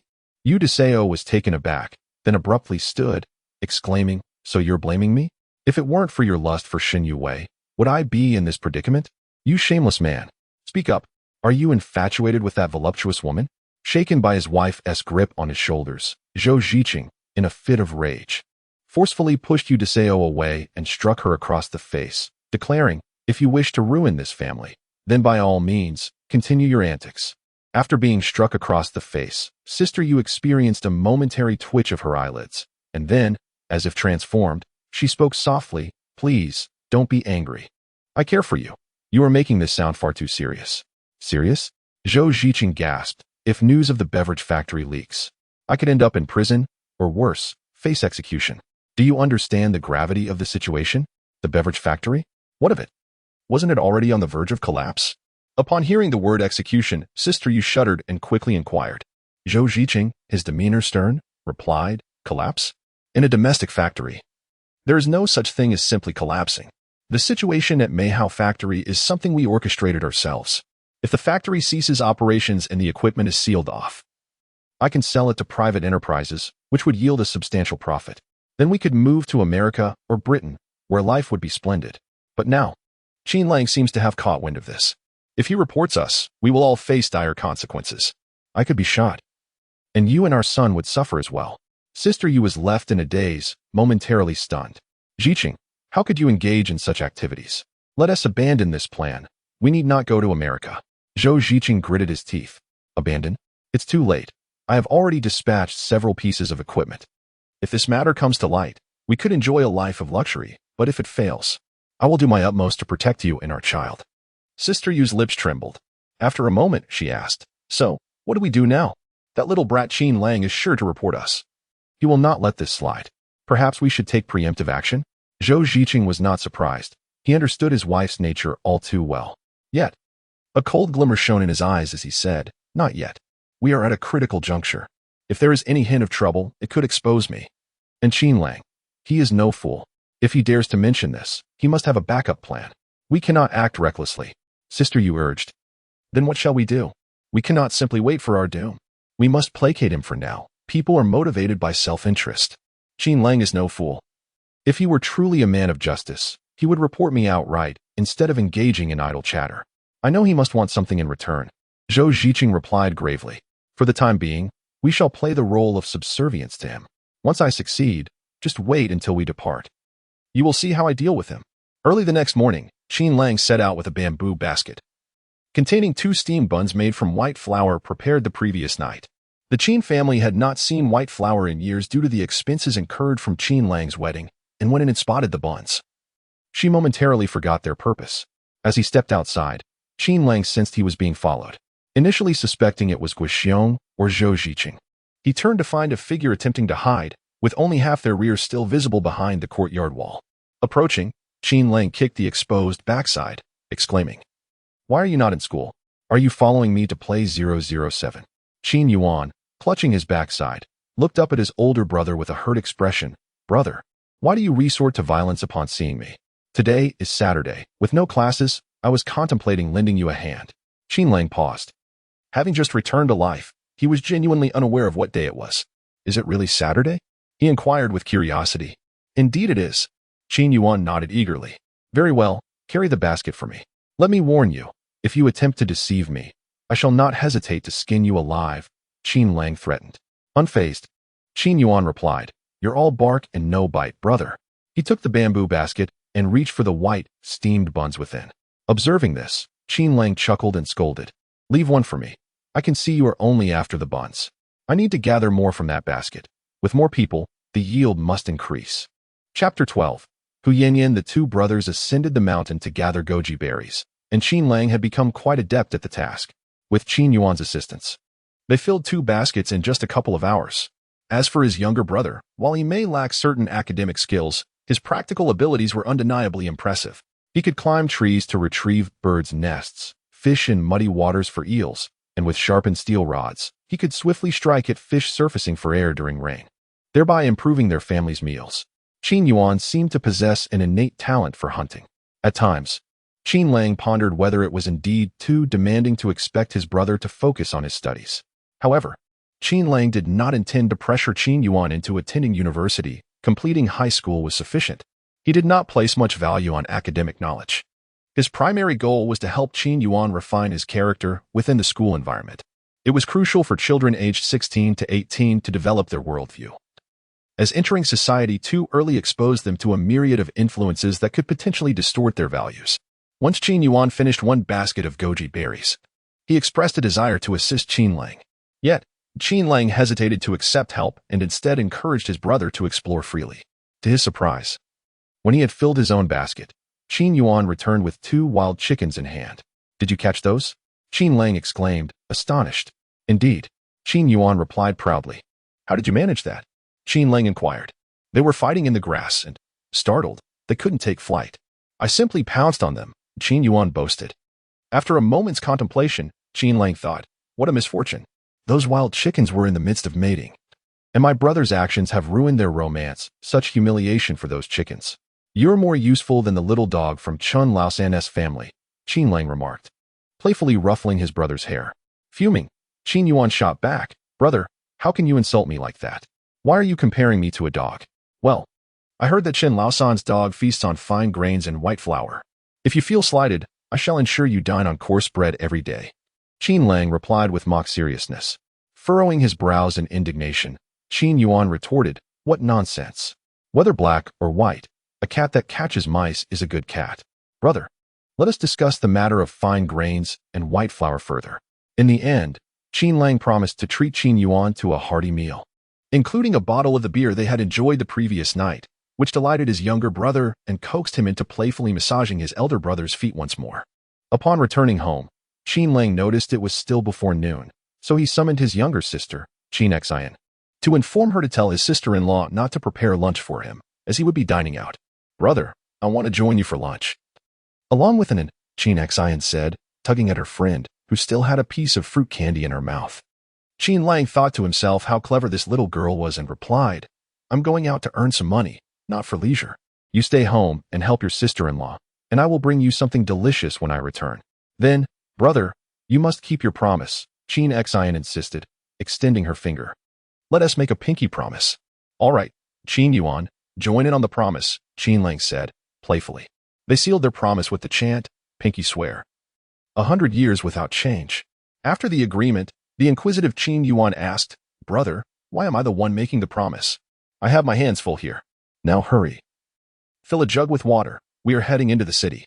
Qin Lang persuaded Qin Yuan to fetch water, and after they filled 2 large jugs, they set off towards the city without pausing for a moment. However, as they walked a short distance, they encountered a woman driving a donkey cart. Upon seeing the 2 men, she immediately called out, second son of the Qin family, are you heading into the city? Qin Lang momentarily froze upon recognizing the woman, Hu Yanyan, and a hint of discomfort crossed his face. Hu Yanyan had long harbored feelings for Qin Lang and had even sent someone to propose on her behalf.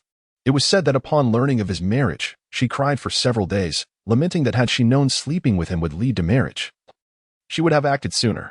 In Qin Lang's memory, she was a formidable woman, not without her charms, though her figure was somewhat lacking, which made it difficult for a former admirer like Qin Lang to accept.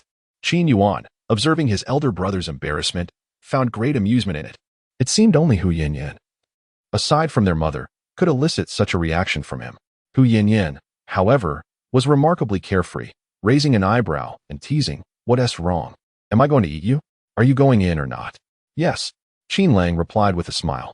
Having navigated the treacherous waters of life in his previous existence, he found little to be unsettled by now. Hu Yanyan's straightforward demeanor was refreshing compared to many who concealed their disdain behind false smiles. Then hop on. It won't cost you a thing, so stop dawdling. She laughed, inviting Qin Lang and Qin Yuan onto the donkey cart. After transporting them to the city, she said, I'll be back around 3 this afternoon. If you 2 want to ride, wait for me here. If you're not ready by 3:30, I shall leave without you. All right. Thank you, Yanyan. Qin Lang expressed his gratitude with a smile. Hu Yanyan scrutinized him intently, making him feel slightly uneasy before she remarked, Longzi, you seem different from before. Qin Lang was puzzled, but before he could respond, she cracked the whip and drove off, calling back, remember, no later than 3:30. If you're late, you'll have to walk back. With a chuckle, Qin Lang nudged the ever-curious Qin Yuan with his foot and asked, shall we go? Do you still wish to have a beer at noon? Of course, brother. Is a bottle really 50 cents? Can we get 5 cents back for the bottle? Why is it that we can get 10 cents back for a liquor bottle? Qin Yuan rambled on as they made their way to the hospital. Upon arrival, Qin Lang headed straight for the surgical ward. Just as he entered, he bumped into Dr. Xie, who had previously facilitated the sale of honey for him. Seeing Qin Lang, Dr. Xie smiled and remarked, do you think our surgical ward is a marketplace? Qin Lang chuckled in response, you jest. I'm just trying to earn a living. Having encountered many strong-willed women like Dr. Xie in his past life, he understood that if one were to engage in frivolous flirtations, it would only annoy her. Instead, it was best to interact candidly, projecting a sense of vulnerability that might evoke her protective instincts, ensuring she would not cause him any trouble. Just don't disturb the patient's rest, or I won't be able to favor you, Dr. Xie warned with a smile. At this moment, Qin Lang presented a wild chicken as a token of gratitude to the doctor, saying, "This is especially for you. Regarding the honey incident, I could not have sold it at that price without your assistance. Just a small gesture of appreciation." The doctor was somewhat taken aback, not expecting a farmer like Qin Lang to be so generous. She felt that he truly valued her, which made her quite pleased. With a smile, she replied, "Oh, we are friends. By doing this, you are treating me as an outsider." Chapter 13. Making friends. Qin Yuan gazed pitifully at the wild chicken being dragged away by his older brother. It was a living creature, worth about 80 cents at the market, and now it was being given away?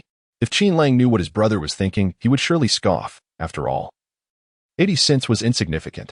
In the context of relationships, however, true value lies therein. In Huaxia, we live in a society that cherishes human connections, especially in these times.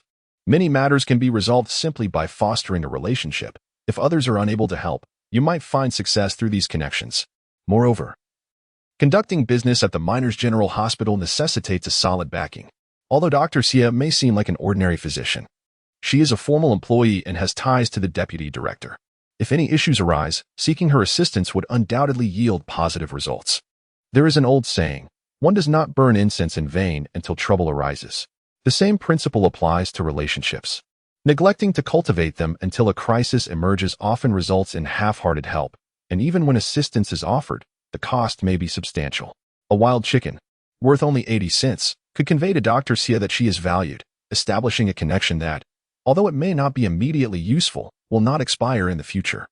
Indeed, Dr. Xie smiled and said, "Oh no, friends shouldn't be so formal." With a gentle smile, Qin Lang responded, "Dr. Xie, please don't misunderstand. It is customary among friends to bring something when visiting. We farmers understand the importance of manners, don't we?" "Oh dear, that is not what I meant at all," Dr. Xie replied, feigning frustration. Qin Lang chuckled, "If you refuse to accept, I might think you mean otherwise. It's merely a small effort on our part. And we haven't spent a single cent. After all, we are just poor farmers."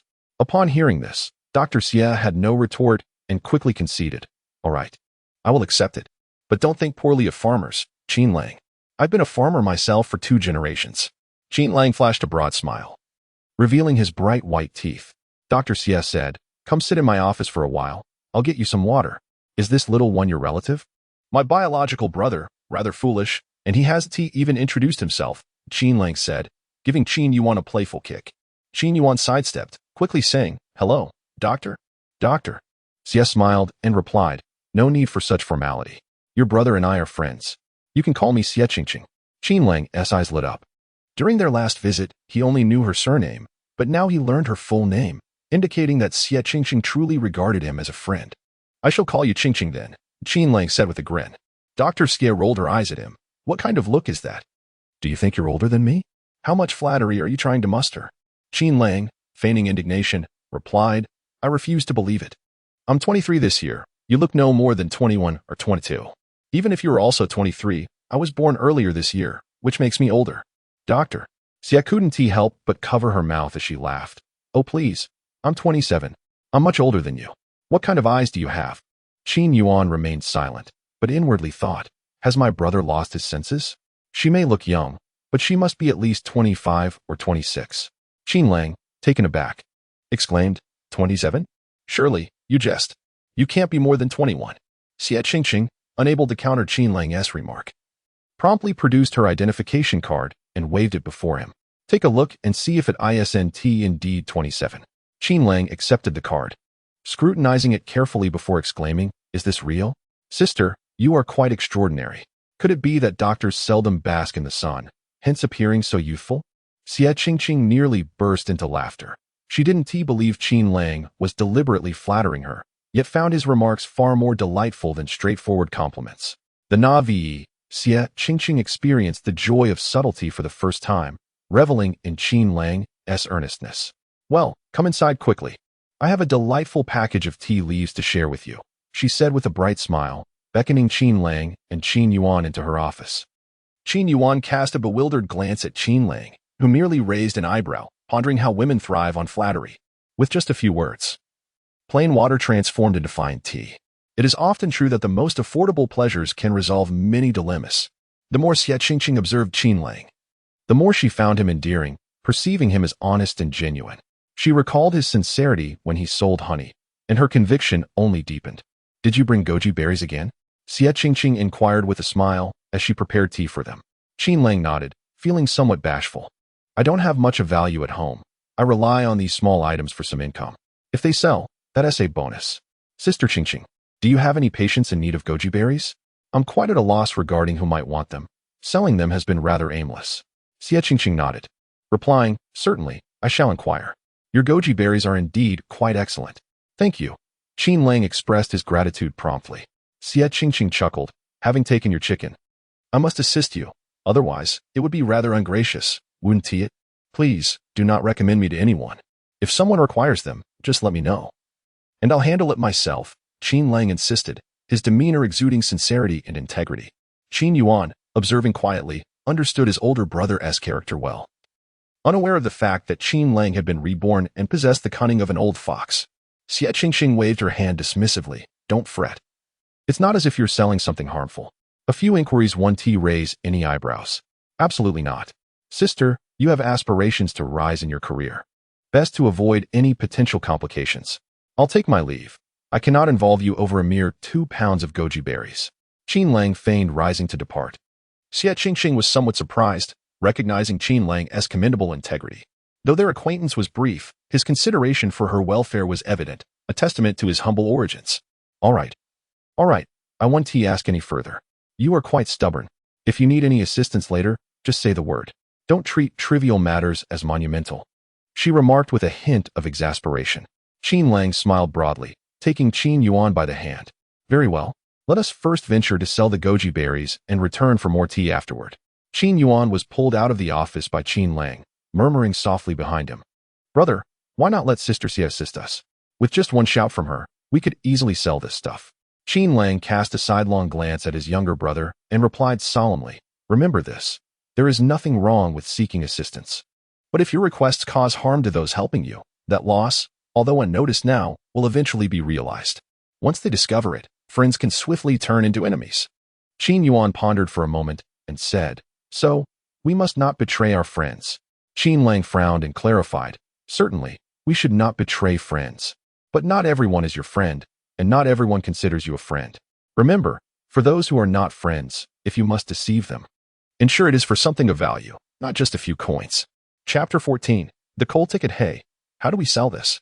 Qin Yuan, carrying goji berries on his back, felt a twinge of apprehension. Despite his usual bravado in the village, he was still just a child and likely could not withstand the gravity of the situation. As Qin Lang emerged, he noticed 3 individuals rushing towards him, nearly prompting him to kick one away in fright, until a somewhat familiar voice called out, "Haha, brother, there you are. I've been looking for you." A young man with a plaster cast on his arm approached, accompanied by 2 others who bore similar bandages and casts. Good heavens, what a sight! Qin Lang thought to himself, though he wore a smile as he greeted, "You're looking well, my friend. Are you preparing to be discharged?" The young man was none other than the one who had purchased a considerable amount of goji berries from Qin Lang the previous day. He chuckled, "Absolutely. Do you still have more goji berries? My friends here are eager for some. Your aunt bought quite a lot yesterday. Will you finish it all?" Qin Lang responded, surprised. While they were fresh goji berries, it was still a significant quantity. Even if consumed as meals, it would take several servings. The young man threw an arm around Qin Lang's shoulders in a friendly manner, saying, "Who would complain about good things being plentiful? Let me tell you. I got my hands on some yesterday, and you wouldn't believe how different I feel today. I woke up early this morning and pitched a tent. Isn't that quite ordinary?" Qin Lang mused internally, while simultaneously marveling at the young man's enthusiasm. It was evident he worked hard. One could only wonder what had caused his injury. Was it a work-related incident or perhaps a reckless mishap? At just over 20 years old, he was so joyful about pitching a tent upon waking, hinting at the burdens he must typically bear. As for the medicinal effects of the goji berries, Qin Lang considered that they were merely one contributing factor among many. Lying in a hospital bed, the young man would naturally not engage in reckless activities. And with a more regular rest schedule, the goji berries served primarily as a supplementary aid, essentially a remedy for his habits. However, since the young man seemed to be under a misconception, Qin Lang opted not to clarify. Instead, he cheerfully remarked, "Congratulations. Need I mention the efficacy of my goji berries? They are wild harvested. If you go to a pharmacy, you'll mostly find cultivated ones, and with pesticides involved, who knows if they are poison or medicine. Nodding vigorously at Qin Lang's words, the young man inquired, but isn't there a downside to wild ones? What is the downside? The young man pressed eagerly. The yield. These are all dependent on nature. I was fortunate to find this patch, and once I harvest it, there won't be any left to gather, Qin Lang explained. The group exchanged glances, and the young man who had linked arms with Qin Lang grinned. Bro, I'm Chang Kai. I was the first to support your business yesterday. Wouldn't you consider taking care of me with this fine product today? And us. We want to buy some too. The other two chimed in eagerly. Qin Lang laughed. All right, since we're friends, I'll prioritize you. How much would you like? I'll take 10 pounds. Chang Kai immediately declared. I'll start with 5 pounds for a trial. One of the others added. I'll also take 10 pounds. The last one eagerly exclaimed, having not yet ventured out to solicit customers. Qin Lang quickly found himself with a basket of goji berries that was swiftly divided among 3 individuals, effortlessly pocketing 25 yuan. At that moment, a security guard glanced at Qin Lang, his eyes lighting up upon seeing the bills in Qin Lang's hand, prompting him to hastily exit the hospital ward. Just then, someone approached Qin Lang, saying, Brother, I would like to purchase some goji berries. Qin Lang turned to see a familiar face, though he could not quite place it. The stranger, seemingly aware of Qin Lang's confusion, chuckled and said, Thank you for the goji berries yesterday. Oh, it's you, big brother. I truly didn't recognize you. Qin Lang replied, realizing this was one of the 3 who had brought the injured man yesterday, albeit covered in coal dust, making recognition difficult. My name is Chen Shuang. Given my appearance yesterday, I wouldn't blame you for not recognizing me. Even my wife might struggle with that, Chen Shuang laughed. He then glanced at the goji berries in Qin Lang's basket and, feeling slightly embarrassed, added, I would like to buy some. My brother had a successful surgery yesterday, and he needs to recuperate. Qin Lang generously responded, No need to buy. I'll give you some. That won't do. Chen Shuang hastily waved his hand. Don't let our appearance fool you. We have money, but I didn't bring any with me today. Money or not, times are tough for everyone. Qin Lang chuckled. Coal miners truly have it hard, working for their lives. As the saying goes, there is no path to take but down the mine. There is even a saying that if you commit a crime, as long as you enter the coal mine, all will be forgiven. Of course, this is merely a saying. One cannot simply enter a coal mine to erase legal transgressions, yet it reflects the struggles of coal miners. Suddenly, Chen Shuang produced a small ticket from his pocket, saying, Brother, take a look at this. Can I exchange it for goji berries?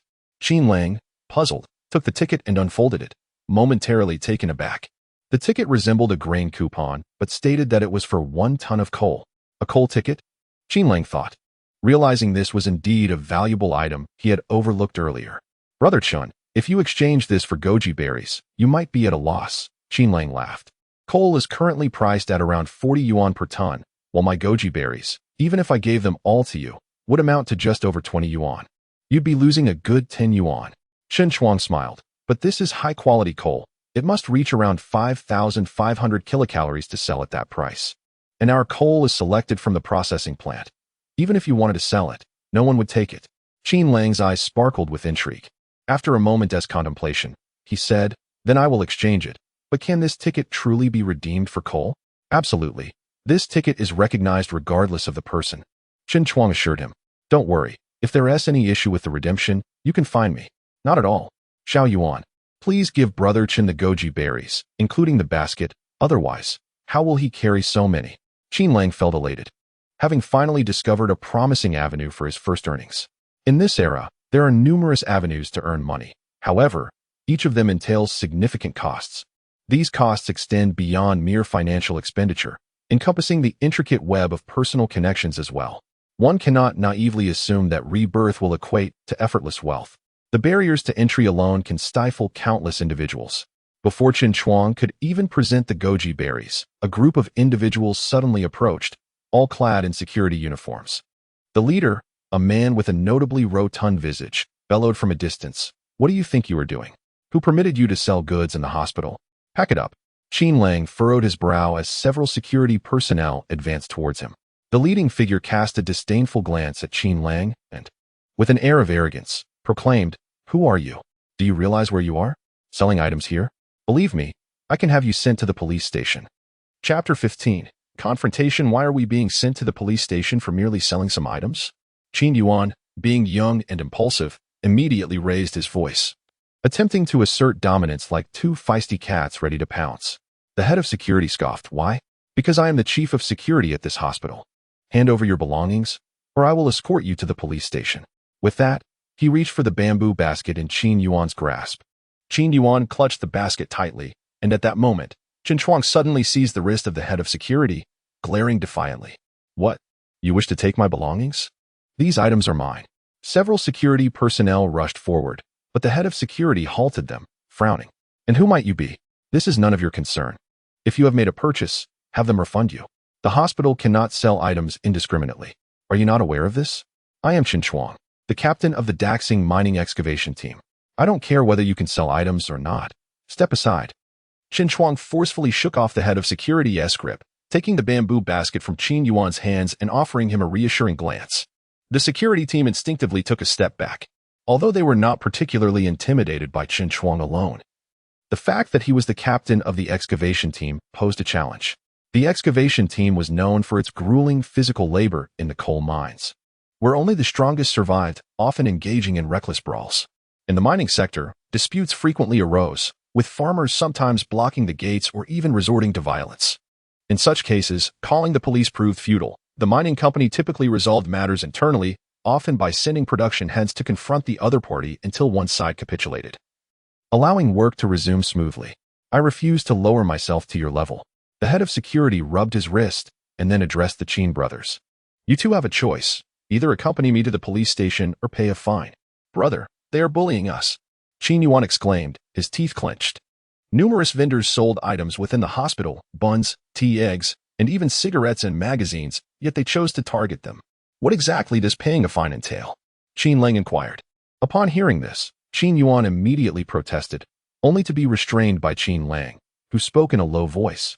What are you suggesting? Let us hear it. Oh, at least you're sensible. The head of security nodded slightly before continuing. Pay a fine of 10 yuan each. If you both pay 20 yuan, we can consider the matter settled. In the future, should you wish to sell items, not only will I refrain from interfering, but I will also facilitate your endeavors. What do you think? This is extortion. Who authorized you to impose fines? Qin Yuan retorted angrily. How audacious of you, little brat. This is merely a protection fee, 20 yuan each. If you refuse, I will ensure you are taken to the police station today. The head of security shouted furiously. Qin Lang rolled his eyes in resignation. His younger brother often spoke without thinking. Yet, it was not for others to teach him a lesson. In a swift motion, Qin Lang delivered a resounding slap. The head of security, caught off guard by Qin Lang's audacity, received the blow squarely, stars dancing before his eyes, and felt a loosening in his teeth. How dare you hit me? Come on, strike me. The head of security roared, and his subordinates rushed forward. Qin Lang realized that there was no escaping this fight. Winning seemed improbable, but creating a commotion would surely attract help. He kicked aside one of the security guards charging at him, hoping to shield his companion from harm. However, he saw Qin Yuan in a frenzied state, latching onto a security guard, biting and striking as if possessed by rabies. Yet, outnumbered, with 6 guards against the 2 of them, Qin Lang quickly received a few blows. Beside him, Chen Chuang clenched his teeth and kicked away a guard lunging at Qin Yuan. Damn it, picking on a kid? Are you even human? Chen Chuang cursed. His strength formidable, dispatching guards with ease, several were no match for him alone.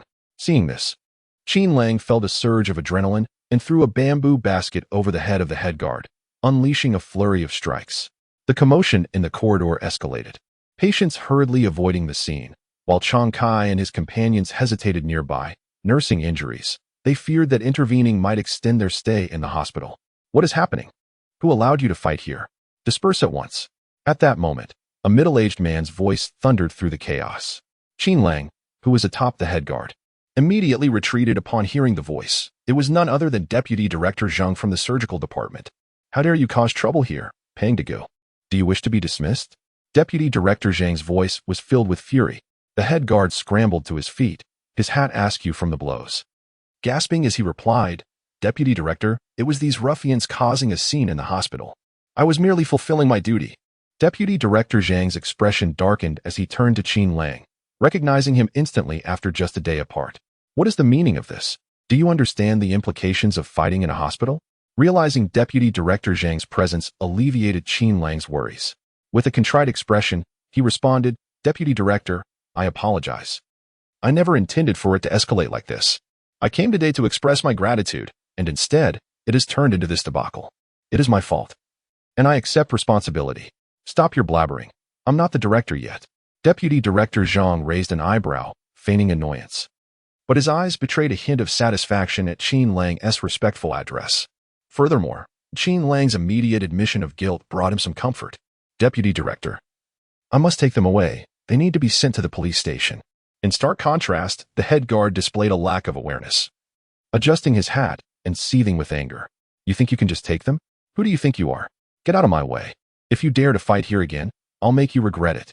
Deputy Director Zhang glared, scolding him fiercely. The head guard, Pang Degu, stood momentarily stunned. Typically, Deputy Director Zhang refrained from involving himself in such matters. Seeing Pang Degu's hesitation, Zhang frowned and asked, What? Is my word not enough? Fine. I'll call old Zhao from logistics to escort you. No, Deputy Director Zhang, you are busy. We shall take our leave. Upon hearing that Deputy Director Zhang intended to make a call to logistics, the large dog, Pang, immediately retreated, fully aware that their status as temporary workers could be jeopardized by a mere phone call. The group of Pang hastily fled the scene. Qin Lang assisted his companion to his feet, relieved that Chen Chuang was there to provide protection. Fortunately, Qin Yuan had sustained no significant injuries. Qin Lang nodded in gratitude to Chen Chuang and quietly remarked, Brother Chen, let us dine together later. Before Chen Chuang could respond, Qin Lang approached Deputy Director Zhang and, with a look of contrition, expressed, Director Zhang, I apologize for the trouble I have caused you. I intended to come today to convey my gratitude. Gratitude? For what? Deputy Director Zhang inquired, somewhat perplexed. Chapter 16. Protection Fee. Qin Lang glanced at the office as Deputy Director Zhang suddenly exclaimed, Oh, come in and talk. Qin Lang turned back to Qin Yuan and instructed, You wait here and help Brother Chen take the goji berries to the ward. We'll go for lunch together later. If Brother Chen leaves before I do, just wait and see how I'll deal with you. Qin Yuan looked bewildered, but seeing his brother's expression, he could only obediently nod, leaving Chen Chuang beside them both amused and bewildered. Qin Lang quickly caught up with Deputy Director Zhang. Once inside the office, Zhang took out some tea leaves and began brewing tea while commenting, You seem so refined, yet I didn't expect you to be quite fierce in a fight. Qin Lang chuckled shyly and replied, That's just my clumsy way of fighting. I can endure being scolded and beaten, but I won't tolerate anyone disrespecting my family. Wouldn't you agree? By the way, you mentioned thanking me earlier. What for? Deputy Director Zhang asked with a smile. Qin Lang pulled out a wild chicken he had brought into the office, looking sincere as he said, Director Chen, I genuinely want to thank you. To be honest, I only found out yesterday that my wife borrowed money, and the creditors have come knocking. Honestly, if it weren't for the money you gave me yesterday, I would have been in dire straits. So I must express my gratitude. You know me, I'm just a farmer. And I used that little bit of money to settle debts, so I thought I'd bring a bit of game as a token of thanks. I hope you don't mind. Qin Lang's sincerity was palpable, and his repeated use of Director Chen without the title of deputy nearly brought Deputy Director Zhang to the brink of joy. What you're saying is unnecessary. We have a business relationship, not a loan. There's no need for thanks. Zhang replied, clearly pleased, as he placed a cup of tea in front of Qin Lang. Qin Lang sighed, You're a person of stature and likely look down upon my humble offering. I understand, but this is my small token of appreciation. Let us be honest. If you hadn't shown up earlier, my brother and I might have ended up seriously harmed. As he spoke, Qin Lang's eyes glistened, and his demeanor turned somber. Zhang quickly reassured him, It's not that serious. They're just some lowlifes who wouldn't dare go all out against you. You can rest assured. No, they wouldn't dare harm those who eat commercial grain, but us common folk? If we were to be killed, what would it matter? Qin Lang said with a bitter smile, shaking his head in self-deprecation.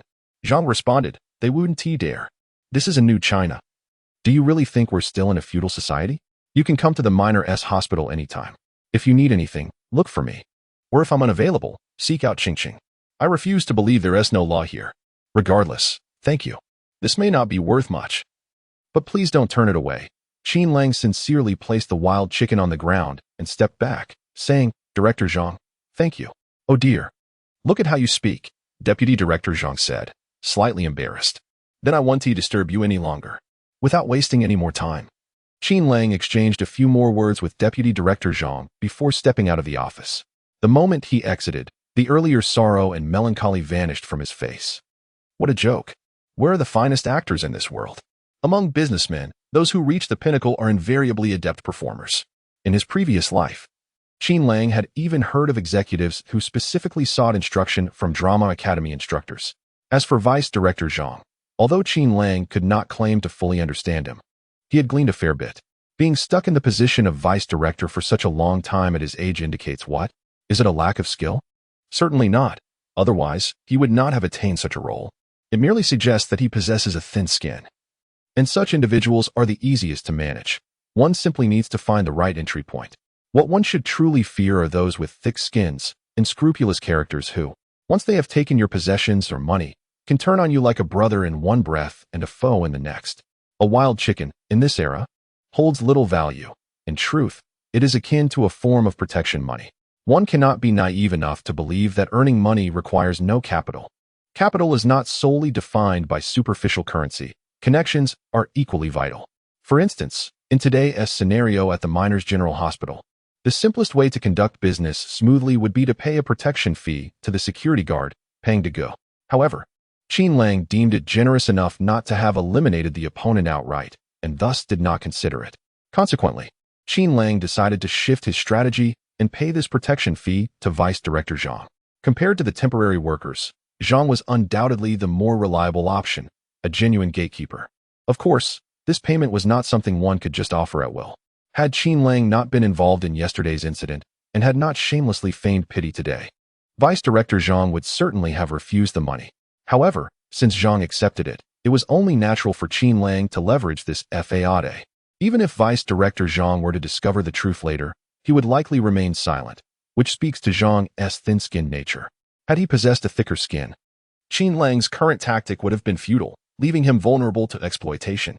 After meandering through the hospital wards a couple of times, Qin Lang spotted Chang Kai and his companions engaged in conversation.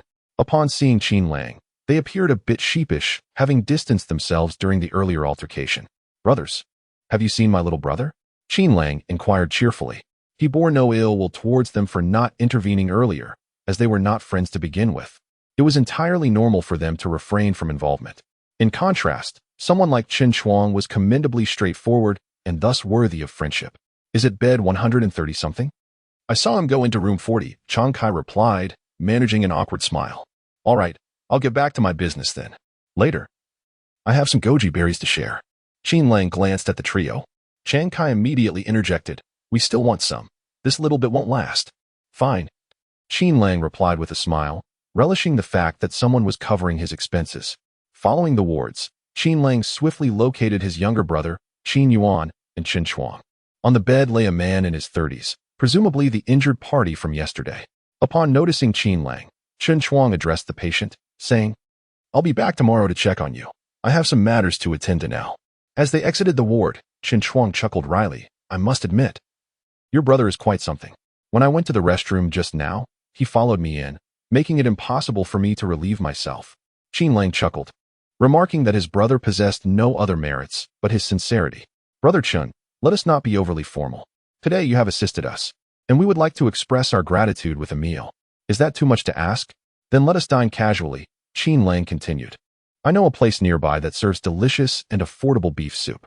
Chen Chuang, a man of integrity, observed that both Qin Lang and Qin Yuan were still quite young, harboring no intentions of taking advantage of them. "We will find a suitable spot. Please feel free to order as you wish." With a smile, Qin Lang added, "Furthermore, I have a few matters I wish to inquire about from you, Brother Chen." Chapter 17. Cheers in a bustling eatery, several bottles of beer, a plate of twice-cooked pork, a plate of diced chicken with green peppers, 2 plates of marinated delicacies, a platter of sliced salted duck, and a dish of braised tofu were set before Qin Lang and his companions. The owner of the establishment soon brought out a portion of braised pork, a true feast. "Here you go, gentlemen. Sorry to keep you waiting," the owner said, placing the dish down and wiping his hands with an apron. "If you need anything, just shout." "Thank you for your hard work," Qin Lang replied with a smile. Qin Yuan gazed hungrily at the spread before them, his mouth watering. The dishes offered were far more sumptuous than those at any village wedding. The aroma of the marinated tofu was tantalizing, almost making one swallow their tongue in anticipation. Noticing his younger brother's eagerness, Qin Lang chuckled and tapped Qin Yuan's hand with his chopsticks. "What are you looking at?" "Dig in." With a beaming smile, Qin Yuan eagerly picked up his chopsticks. After a moment's thought, he served a piece of salted duck to his elder brother and then a piece of braised pork to Qin Chuang. Qin Lang felt a mix of pride and amusement. His brother had indeed matured, but upon glancing down, he discovered that the little rascal had served himself a piece of duck neck. "Brother Qin, you're being too extravagant. All this food and drink can't cost less than $5 or $6, Qin Chuang remarked with a grin. Qin Lang popped the cap off a beer bottle and poured a glass for Qin Chuang and himself. Just as he was about to set it down, he noticed Qin Yuan staring at the beer bottle. With a laugh, he poured a glass for his younger brother as well. "Brother Chun, don't be so formal. $5 or $6 is nothing. Without you, we would have had to shell out $40 today, and that doesn't even include the money for our medicinal wine," Qin Lang said, raising his glass. "So, Brother Chen, let us toast to your kindness today." "Thank you." Qin Chuang raised his glass in return. Seeing this, Qin Yuan removed the duck bone from his mouth and, with a goofy grin, lifted his glass. "Brother Chen, you're so generous. Thank you." Qin Chuang smiled subtly, opting for brevity as he downed the beer in one go. The refreshing coldness of the beer on a hot day revitalized him. "It's not me who's generous. It's you, Brother Qin. To be honest, if it weren't for that goji berry you gave me yesterday, I might not have bothered with this today," Qin Chuang stated bluntly. Qin Lang chuckled. "Then it's fate at work. Let us have another toast." The atmosphere at the table grew increasingly lively as the initial few bottles of beer were quickly drained. Qin Lang ordered more, but Qin Chuang interjected, "No more for me. I have a night shift later." "Oh, why didn't you say so earlier? After drinking this much, how can you still work?" Qin Lang expressed his surprise. Qin Chuang patted his chest confidently. "This is nothing. I still have a few hours before my shift. By the time I go down, the alcohol will have dissipated. We have strong ones. We usually down half a bottle of bungbu daku before heading underground, and we still get the job done." Qin Lang was left speechless. In these times, the management of coal mines was chaotic, with reckless behavior rampant. Many miners would drink and then descend into the mines, which was akin to courting disaster. Surviving such folly was merely a stroke of luck. If one were to perish, it would be deemed a fitting end.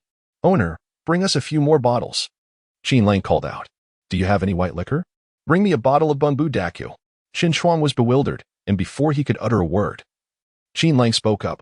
"Brother Qin, we are like old friends at first sight. Tell me, what is more important to you tonight, your work or our friendship?" Qin Chuang chuckled awkwardly. "I haven't taken a leave yet. I might face repercussions later." "That is of no concern," Qin Lang declared confidently. "If you feel that my presence is hindering your earnings, I shall cover your night shift wages." With a resolute pat on his chest, he reassured Qin Chuang. Faced with such insistence, Qin Chuang could hardly protest further and reluctantly replied, "Then I shall accompany you, come what may." "That's the spirit," Qin Lang laughed, secretly pondering that if he compelled Qin Chuang to work, and something unfortunate were to occur, it would indeed be a grave misfortune. "By the way, my dear brother Qin, you mentioned wanting to inquire about something?" Qin Chuang, still somewhat dazed, inquired. Qin Lang produced a coal ticket from his pocket. Tapping it lightly with his fingertip, he said, "This thing, coal tickets." "Coal tickets?" Qin Chuang was puzzled. "What is there to ask about that? If your family needs coal, I can help you find some. I can't promise much, but a few tons should be manageable." Qin Lang shook his head. "A few tons won't suffice. I require several hundred tons, perhaps even thousands." Qin Chuang was taken aback, glancing at the already inebriated Qin Yuan, wondering if Qin Lang had also succumbed to drunkenness. Seeing Qin Chuang's reaction, Qin Lang chuckled, "Brother Chun, I won't keep you in the dark. I am looking to acquire coal tickets. How much do you think a ton of coal would cost?" With a doubtful shake of his head, Qin Chuang replied, "It's not worth much. I mentioned before, coal is valued by its calorific value. If it doesn't exceed 5,500 kilocalories, it's practically useless. I understand your intentions. You're looking to trade coal, right? But you need to secure high-quality coal from the mines. Currently, both enterprises and government bodies are in dire need of coal, but they are not foolish. They will ask you for a coal quality certification. Do you have that? Don't even think about faking it. This requires approval from multiple departments, and it's nearly impossible to fabricate." Qin Lang understood that Qin Chuang had misunderstood his intentions and clarified, "Brother Qin, I would never resort to forgery. If the Coal Mine Safety Bureau catches wind of it, I could be executed." Just know that, Qin Shuang cautioned. Don't entertain such thoughts. Now, let us drink. Qin Lang, with a glint in his eye, proposed, Brother Qin. If I were to name a price, wouldn't that mean I'm dealing in counterfeit goods? Can such a business thrive? What? Qin Shuang was certain that Qin Lang was drunk, shaking his head with a smile. Stop talking nonsense. Who would buy from you knowing it's fake? Do you think people are fools? How about a wager? If I can profit from counterfeit goods, you'll help me out for a while, deal? Qin Lang suggested. I still have my job. Qin Shuang shook his head. Though coal mining may not be glamorous, it was his means of supporting his family. Qin Lang grinned. Don't worry. I have a way to arrange a leave for you. Additionally, I will pay you daily.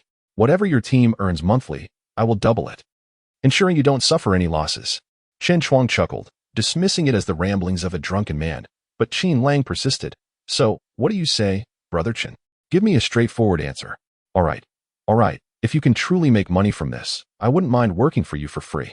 Qin Shuang chuckled, then added, do you think taking leave from the coal mine is an easy task? A couple of times is manageable. But too many requests and the leaders won't even bother to acknowledge you. That's what I need to worry about. Qin Lang responded with a smile. By the time they finished their meal, it was already around 3 in the afternoon. After settling the bill, and realizing that Qin Shuang's current state would certainly prevent him from going down the mine today, Qin Lang finally took his brother, Qin Yuan, and left. The meal had cost a mere 9 yuan, and if their father were to find out, he would likely have a heart attack. As Qin Lang supported Qin Yuan along the roadside leading back to the village, a figure rushed over, exclaiming, Qin Lang, do you have any sense of time at all? Chapter 18. Gifts delivered. Qin Lang was momentarily taken aback by Hu Yinyan's words. He had not anticipated that she would still be waiting at this hour, especially since she had mentioned needing to return by 2:30. Apologies, I ran into a friend and had a bite to eat. What kept you here until now? As he spoke, Qin Lang casually tossed Qin Yuan onto the donkey cart and loosened his collar. The day had grown warm, causing beads of sweat to form on his neck. Here, Hu Yinyan handed him a handkerchief, her eyes filled with anticipation as she gazed at him. Qin Lang hesitated to accept it, for he could not shake the belief that Hu Yinyan harbored ulterior motives. In his previous life, he had been cast out by his father and rarely returned home, though he had heard whispers about Hu Yinyan's situation. However, they had never crossed paths again. To his surprise, in this rebirth, it appeared that Hu Yinyan's feelings for him had not waned. A sense of melancholy washed over him. But he soon reconciled with the thought that an exceptional man would inevitably attract attention. No need. I shall bathe once I return, Qin Lang replied. Settling into the donkey cart, Hu Yinyan shot him a disapproving glance, but did not press the matter further. The trio made their way back to the village. And although Hu Yinyan refrained from speaking to Qin Lang, she would occasionally cast furtive glances in his direction, making him feel somewhat uneasy. Upon reaching the village entrance, Qin Lang jumped down from the cart. Qin Yuan had nearly sobered up. 2 bottles of beer were typically insignificant for him, yet in a moment of bravado, he had secretly consumed half a cup of liquor, leading to his current state. Nevertheless, Qin Lang admired his younger brother's innate talent for drinking, astonishingly.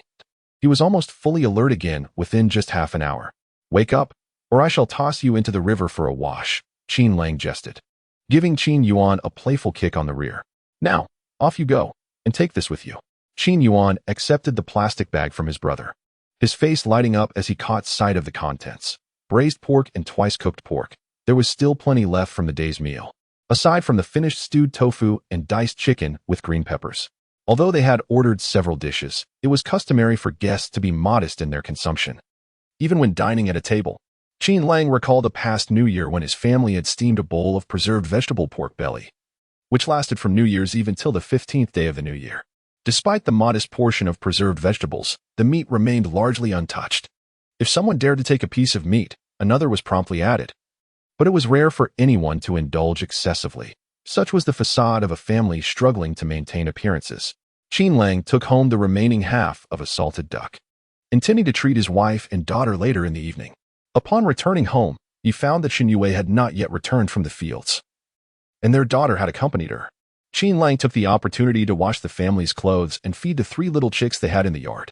These chicks were cherished by both Shen Youwei and their daughter. Shen Youwei hoped they would grow to contribute to the household, while Anan simply kept them as pets. In the evening, Shen Youwei and their daughter returned home. Upon entering, she was momentarily startled to see the laundry hanging and thought she might have entered the wrong house, prompting her to step back for a second glance. You're back. Wash your hands and prepare for dinner. Qin Lang settled onto a small stool in the courtyard. Perusing his old textbooks, relics from his school days, long forgotten in a previous life. The act of rediscovering them evoked a unique sense of nostalgia. How did you manage to do all the work? Shen Youwei stood before Qin Lang, caught between joy and reproach, perhaps feeling as though her livelihood was being usurped. Qin Lang flicked her pristine forehead and remarked, "It's not so bad. I'll wash it when you return. By the time the sun sets, it won't be dry anymore." Shen Youwei pressed her hand to her forehead, her eyes shimmering with emotion. At that moment, Qin Lang casually suggested, "Perhaps you should refrain from working in the fields. That is out of the question. If the land lies fallow, I would become the subject of ridicule," Shen Youwei asserted, her tone resolute, leaving no room for doubt. After 5 years, Qin Lang understood that raising the issue would elicit her unwavering denial. He acquiesced, "Then let us have our meal first." At the dining table, an unclushed duck leg from the saltwater duck, gnawing at it. The taste was not particularly exquisite. The best part of saltwater duck lay within its cavity, where the meat was infused with fat and skin, rich in flavor. "Darling, have you had any trouble from Yu Dazhao and the others?" Qin Lang inquired. Shen Youwei, with a piece of duck in her mouth, shook her head slightly. After swallowing, she hastily replied, "No, it seems she avoided me." "That is good to hear." Qin Lang smiled, pulling 5 yuan from his pocket and placing it on the table, instantly brightening Shen Youwei's face. "I encountered some issues today, and I nearly spent all my earnings," he said. "However, I do have this coal ticket, so it's not all in vain. That is still quite satisfactory." Shen Youwei replied, content. "If I can earn 5 yuan a day, that amounts to 150 a month. I've heard that a production worker at the coal mine makes just over 100. Qin Lang chuckled but remained silent, resting his chin on his hand as he gazed intently at Shen Youwei. In his previous life, he had never truly noticed her beauty. Shen Youwei felt her cheeks flush under his scrutiny and quickly excused herself. I'm going to take a shower. Shall we go together?" Qin Lang immediately rose. Crash! A sudden noise from outside made Qin Lang chuckle. Despite being a married woman, Shen Youwei still possessed a youthful charm. Yet, as he stepped out, he found someone waiting at the door. Zhou Ziqing. Qin Lang furrowed his brow, surprised that Zhou Ziqing would come at this hour. He had anticipated that if he didn't show up last night, he would likely wait a while longer. But it appeared this fellow was not as patient as he had imagined. Longzi, I've come to apologize," Zhou Ziqing said with a grin. "My family doesn't understand. I hope you're not truly upset with me." Qin Lang's expression brightened, and he replied with a smile, "What do you mean? Sometimes we step on each other's toes. We're from the same hometown. It's nothing serious." "Haha, I knew you weren't the petty type," Zhou Ziqing laughed, holding cans and biscuits in his hands, but Qin Lang showed no intention of letting him enter. Qin Lang blocked the doorway, glancing at the items in Zhou Ziqing's hands with a smile, saying, "Why so formal?" "It's only proper," Zhou Ziqing replied with a grin, hastily pushing the items into Qin Lang's hands, adding with a smile, "Shall we step inside and chat?" Qin Lang accepted the items but frowned, saying, "I'm afraid that's not convenient. My wife is about to take a shower. Perhaps another time." Zhou Ziqing could only force a smile and say, "I must be intruding. Longzi, please leave your brother a way out." Qin Lang chuckled softly, saying, "Then I shall not see you off." Zhou Ziqing took a step back, observing Qin Lang close the door, his expression shifting between uncertainty and frustration. Finally, he sighed and muttered, "I need to find something to occupy you so you won't have time to concern yourself with me." With that, he turned and left. Chapter 19. Washing underwear. Qin Lang understood Zhou Ziqing's intentions clearly. His apology was merely a facade, a pretext for probing. If he confronted him too aggressively, there was a chance that this scoundrel would flee. Although Qin Lang had no immediate use for Zhou Ziqing, he anticipated needing his assistance in the future. He accepted the items with an ambiguous attitude, leaving the rest for Zhou Ziqing to contemplate.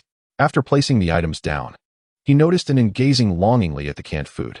Smiling, Qin Lang affectionately ruffled the little girl's hair and playfully chided her for ogling, reminding her to be mindful of her small belly and to prepare for a bath and sleep.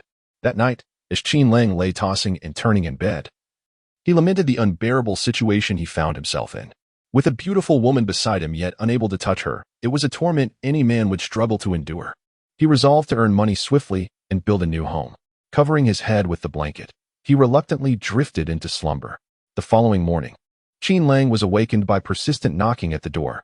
Already brimming with irritation, he noticed Shen Youwei stirring and gestured for her to continue resting while he got up to answer the door.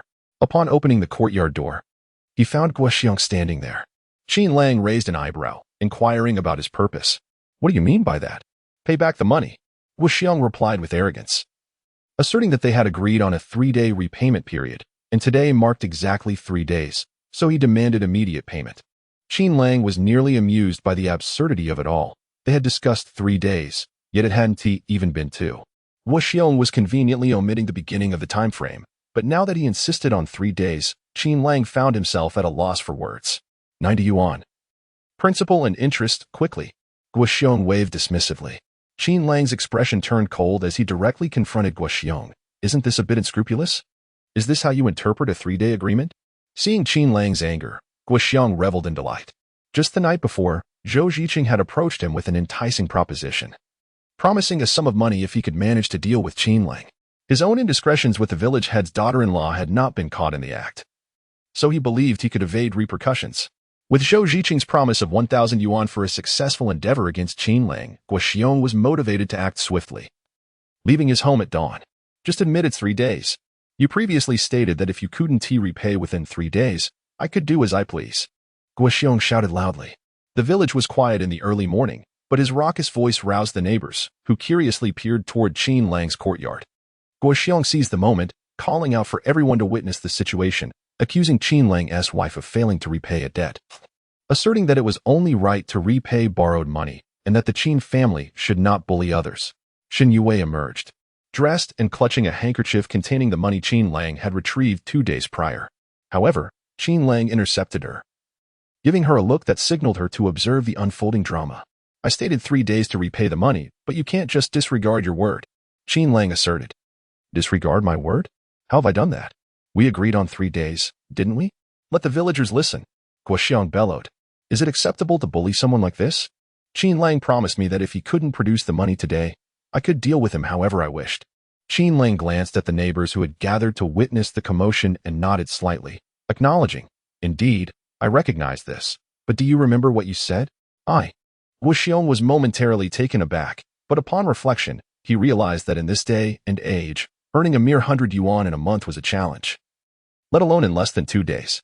If I were to repay you, would you really lick the chicken droppings clean off the ground? Is that a promise? Qin Lang inquired. Guo Xiong's expression darkened, his neck stiffening as he retorted, Can you even produce the money? If you can, I will lick it, but if you cannot, beware that I might just break your legs today. Qin Lang nodded in satisfaction and addressed the surrounding villagers. Everyone, you all heard that Guo Xiong said this himself. 90 yuan, principal and interest combined, correct? How shameless of you to demand an extra 10 yuan in less than 2 days. That's against the rules. Guo Xiong felt a pang of anxiety, but reassured himself that he had warned several relatively affluent families in the village over the past couple of days. As long as they did not lend Qin Lang money, he would certainly be unable to produce it. With renewed bravado, he declared, Don't act tough with me, Qin Lang. If it weren't for your wife's pitiable state, do you think I would willingly lend money to your family? It's a lost cause anyway. Either you repay the debt, or I will break your legs. Qin Lang replied with a smile, Repay the debt, you say? All right. First, clean up the chicken droppings in the yard. Let me tell you, if even a single spot is left dirty, you can forget about getting your money today. Guo Xiong was about to retort when he noticed Qin Lang taking a handkerchief from Shen Youwei, unfolding it to reveal a collection of crumpled bills. The exact amount was uncertain, but it surely exceeded 100 yuan. Qin Lang weighed the money in his hand and fixed his gaze on Guo Xiong, stating, Guo Xiong, a promise is a promise. If you do not clean the yard properly, you shall not receive this money. Qin Lang, do not push me. Guo Xiong's face darkened, realizing he had acted rashly by confronting him. Qin Lang stared intently into Guo Xiong's eyes and remarked, Push you? It seems you are the one who came to demand repayment. Lowering his voice, Qin Lang continued, You may choose to be evasive today, but you cannot escape the matter concerning the village chief's daughter-in-law. To catch a thief is dirty work. To catch a couple in bed is even worse. Guo Xiong gritted his teeth. Qin Lang smiled slyly. Is that so difficult? I have evidence in my possession. Care to take a gamble? For instance, your underwear. Guo Xiong's mind raced as he processed the implications. Underwear? How could Qin Lang possibly know about this? After his intimate encounter with the village chief's daughter-in-law, he had indeed left his underwear behind for her to wash, but such knowledge was supposed to remain a secret. Little did Guo Xiong know that Qin Lang had been reborn, and this secret would soon become common knowledge throughout the village. The cold sweat began to beat on Guo Xiong's forehead as Qin Lang narrowed his eyes and taunted, "You cannot defeat me in a fight. Nor can you make a scene. Just think about whether you can outrun the police car." In an instant, Guo Xiong collapsed to his knees, his mind swirling as if struck by a deluge of water. The onlookers were astonished. Just moments ago, he had been brimming with bravado, and now he was suddenly kneeling. Qin Lang smiled faintly. Guo Xiong's capitulation was not solely due to the matter concerning the village chief's daughter-in-law. It was merely the final straw that broke the camel's back. Should Qin Lang fail to produce the necessary funds today, he would undoubtedly face dire consequences. This underscores the paramount importance of information throughout history, whether in warfare or debt collection. It has proven to be crucial. Guo Xiong lifted his head to gaze at Qin Lang, his expression contorting as he said, "Qin Lang, you draw a line. And I, Guo Xiong, shall accept it. Did you not draw the line yourself?" Qin Lang remarked, glancing at the chicken droppings in the yard, causing Guo Xiong's countenance to darken even further. Chapter 20, Sick Leave Social Death, a term that Guo Xiong has yet to fully comprehend, is a sentiment he is beginning to experience. He glanced around the courtyard of Qin Lang's home, which initially appeared relatively tidy, but now seemed rather unsightly. How could Shen Youwei be so lazy as to neglect the upkeep of her yard? Unbeknownst to her, after a brief encounter with Qin Lang the previous day, she had forgotten to tend to her chores, leaving the courtyard a bit overgrown. Qin Lang, could you possibly? Guo Xiong's face was a mask of fury. What if he refused to comply and Qin Lang reported him? Yet, if he complied, would he ever be able to show his face again? Qin Lang merely gazed silently into Guo Xiong's eyes, causing him to tremble. With clenched teeth, he bent down, forcing a mouthful of chicken droppings into his mouth, his face contorted in agony. "Boss Guo," Qin Lang suddenly remarked, "you are quite dedicated, aren't you?" Tears brimmed in Guo Xiong's eyes, and he harbored a fervent desire to eliminate Qin Lang. No, before that, he wanted to feed him 2 pounds of chicken droppings to make him experience this humiliation firsthand. Qin Lang squatted down with a smile. "Brother Xiong, is this really necessary? How long would it take to clean the entire yard?" "Qin Lang, spare me. Please let me off this once." Guo Xiong's eyes reflected a flicker of despair. "It is you who should spare me," Qin Lang retorted. "I am the one in debt here. What right do you have to ask for leniency?" A sudden spark of clarity illuminated Guo Xiong's mind. He quickly rose and exclaimed, "No, you owe me nothing. I simply became confused. I apologize. I'll take my leave now." "Wait," Qin Lang said sternly. "You can leave, but what will happen tomorrow when you return?" Guo Xiong pondered briefly before hastily producing a note from his pocket, presenting it to Qin Lang. All debts cleared, or rather, there was never any debt. With that, he retched and fled. The onlookers, having gathered for the spectacle, were left feeling somewhat underwhelmed. The singular moment when Guo Xiong consumed the droppings was a thrill, almost akin to a glimpse into the future when young people would witness the antics of the elderly. Yet, the conclusion felt abrupt and lackluster. With the excitement dissipated, the crowd dispersed. Qin Lang opened the promissory note, confirmed its authenticity, and set it ablaze. Turning to Shen Youwei, he said, "My dear, should we ever find ourselves short on funds, do not seek assistance from such individuals." Shen Youwei nodded timidly. Noticing her hesitation, Qin Lang reassured her. "I understand that you felt trapped back then. Rest assured, I am no longer the same man. I promise a better life ahead, devoid of any foolishness." Shen Youwei, sensing the transformation in her husband, could not deny her curiosity. Previously, he had shown her nothing but disdain, and his actions were often tinged with frustration. Had it not been for his past demeanor, today would have seen them merely victimized. Yet now, her husband seemed to possess an uncanny ability to provide, earning money, buying meat, standing up for both her and their daughter, and even effortlessly dealing with the local bully, Guo Xiong, commanding him to consume chicken droppings and return the promissory note. It felt surreal, as if she were trapped in a dream. Qin Lang greeted Shen Youwei before heading out, while Qin Yuan rushed in, seemingly having received news from Guo Xiong. "Why the hurry? I've already sent everyone away," Qin Lang called out as he noticed his brother's urgency. Scratching his head, Qin Yuan replied, "Sent away who?" "Brother, we need to head up the mountain again." Qin Lang, at a loss for words, was taken aback by his brother's sudden obsession with money.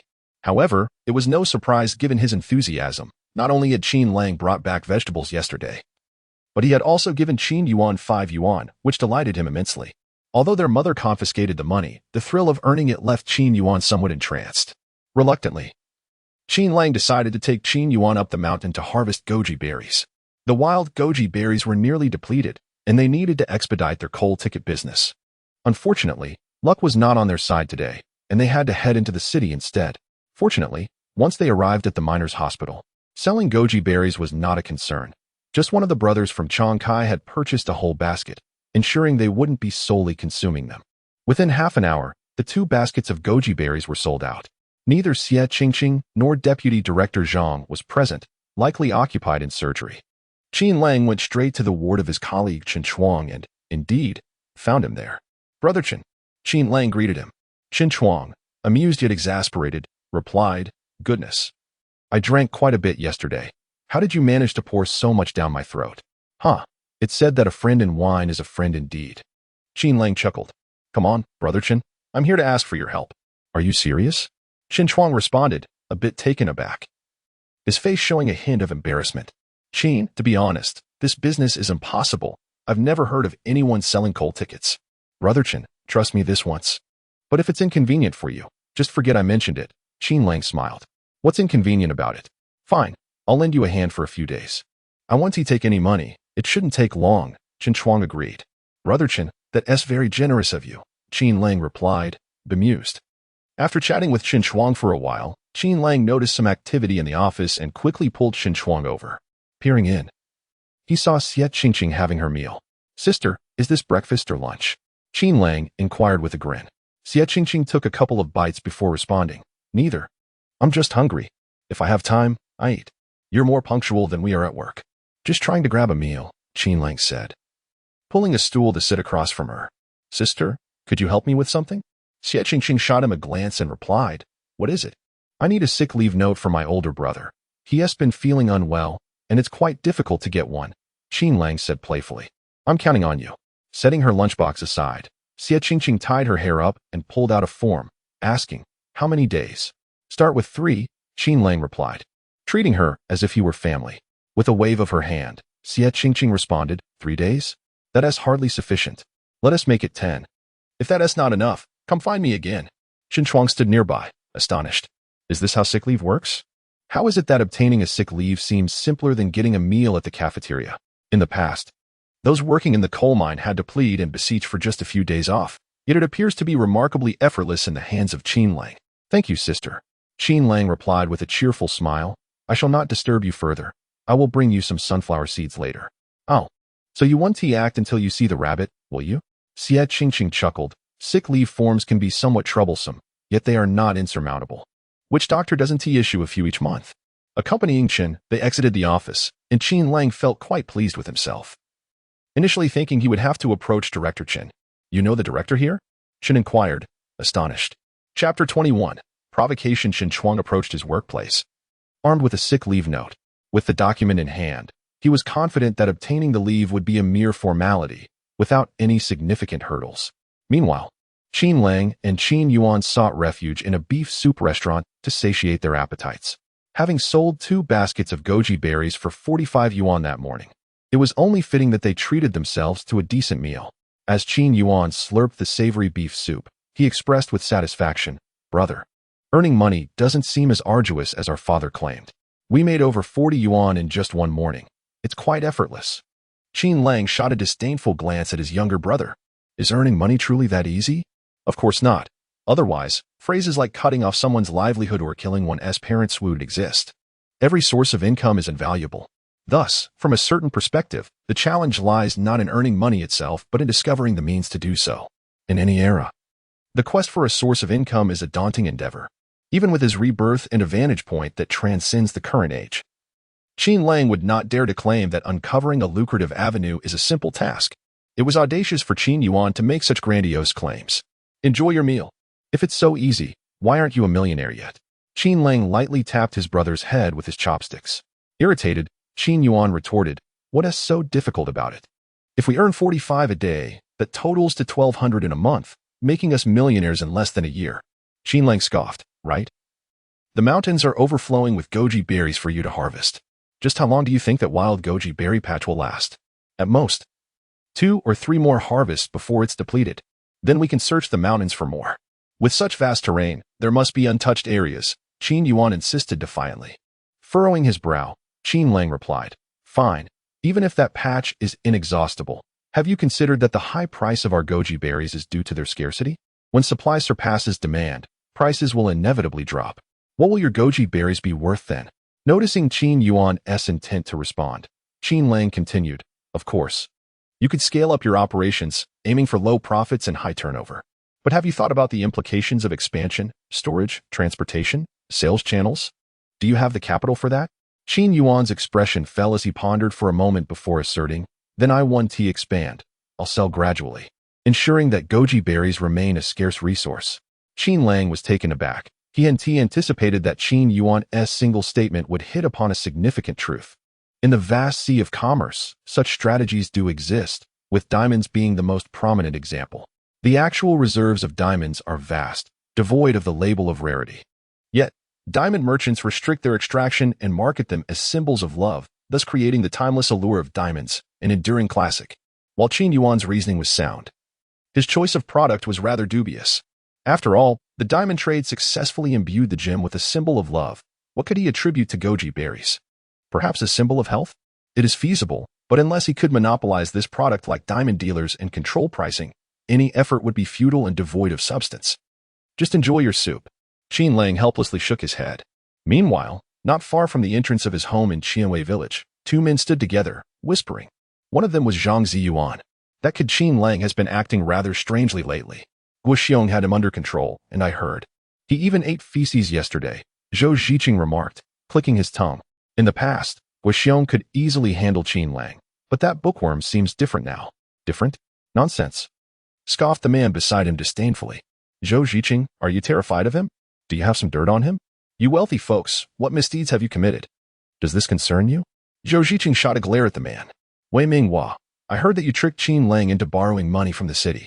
I thought you and he had no grievances. Why are you at odds with him? I heard that during school, Qin Lang took good care of you. Your family was poor and couldn't afford meals, and Qin Lang even shared his bread with you. You're much worse than I am.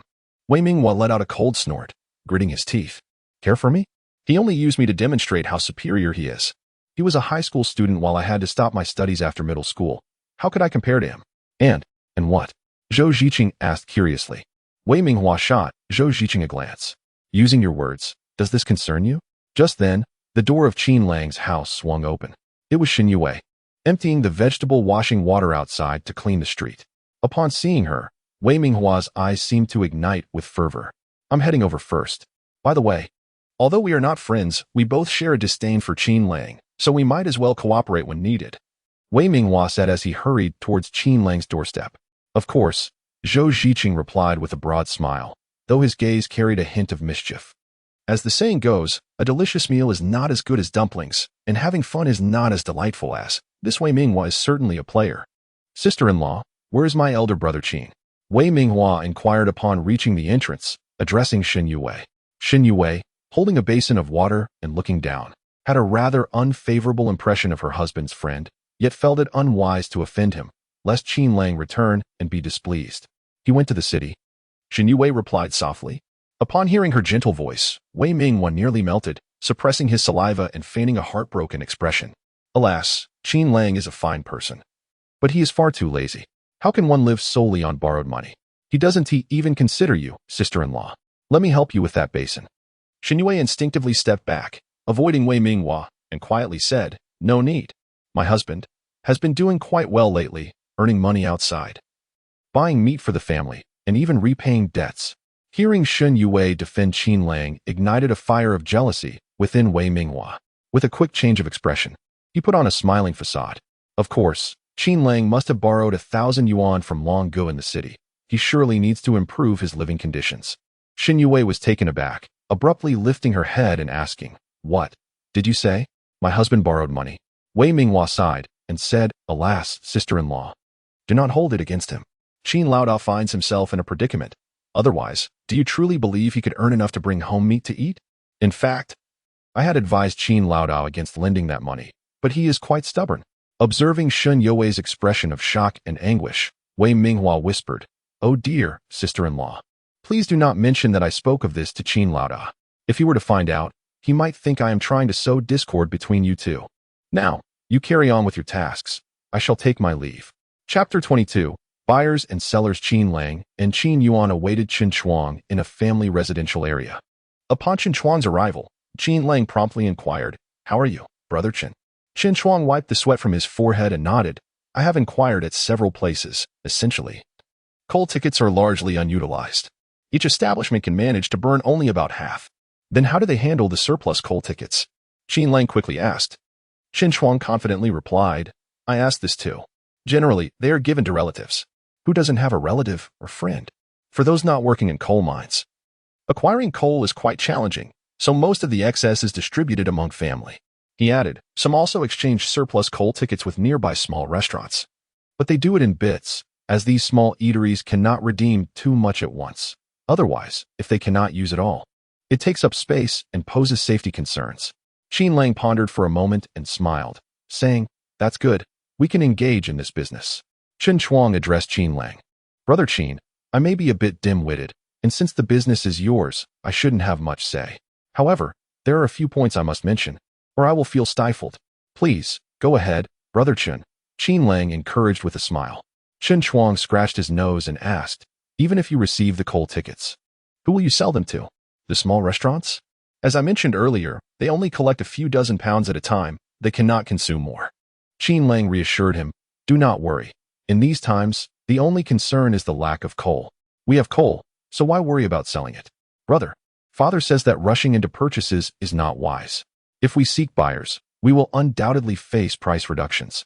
It is crucial to find the right buyers before collecting the coal tickets." Qin Yuan cautiously interjected, "Our capital is limited. Incurring losses would be disastrous." Qin Lang narrowed his eyes, contemplating before responding, "You both stay here and contact potential buyers for me.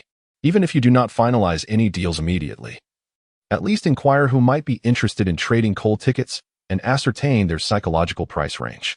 "And what about you?" Qin Shuang asked. "I will reach out to the buyers," Qin Lang replied.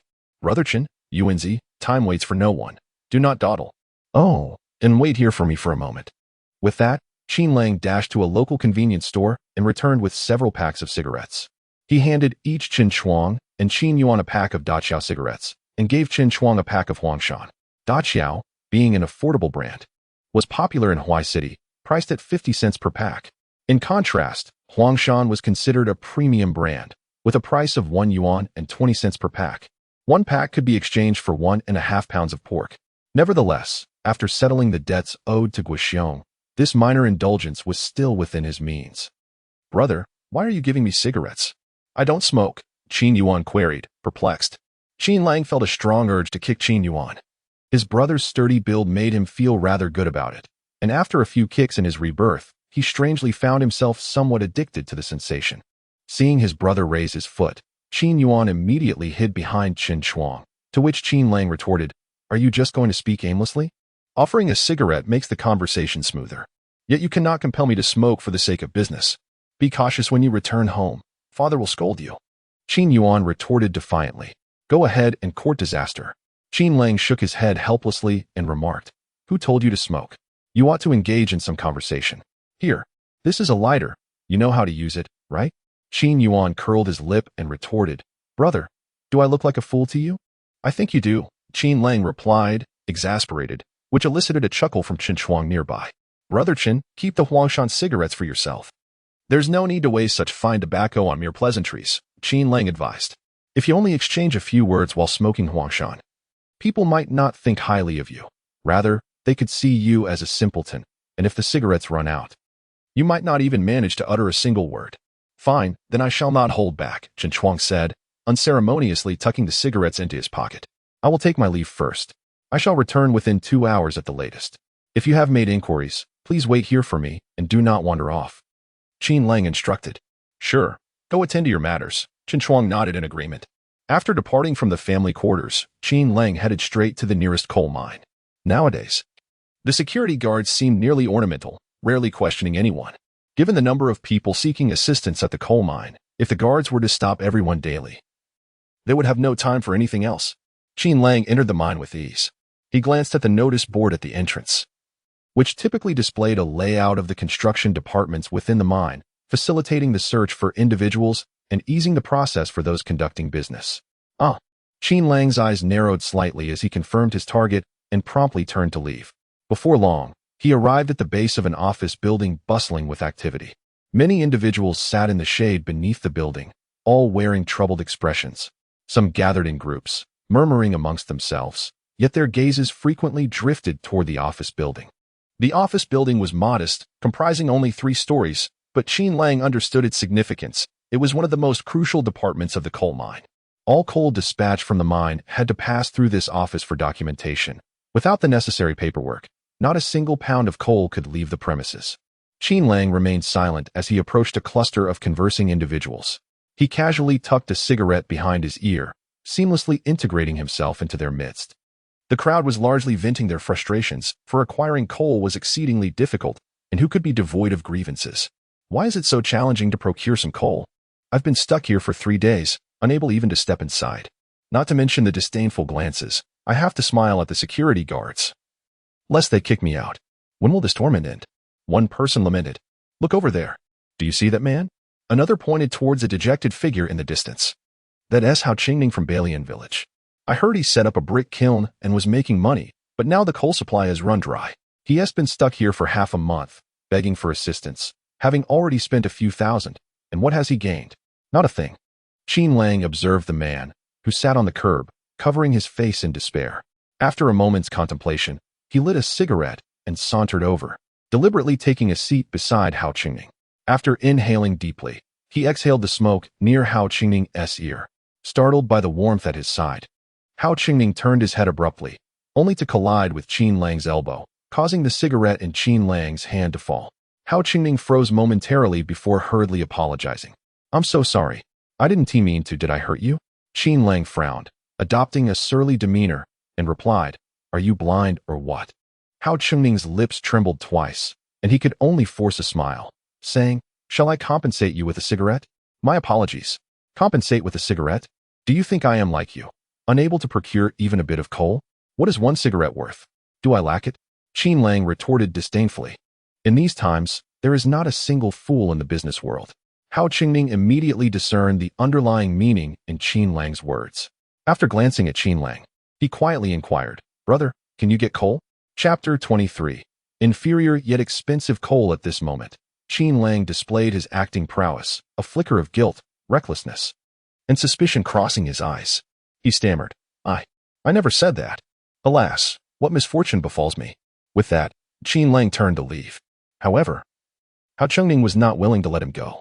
He hurried after him, a forced smile on his face, saying, Brother, I owe you a cigarette.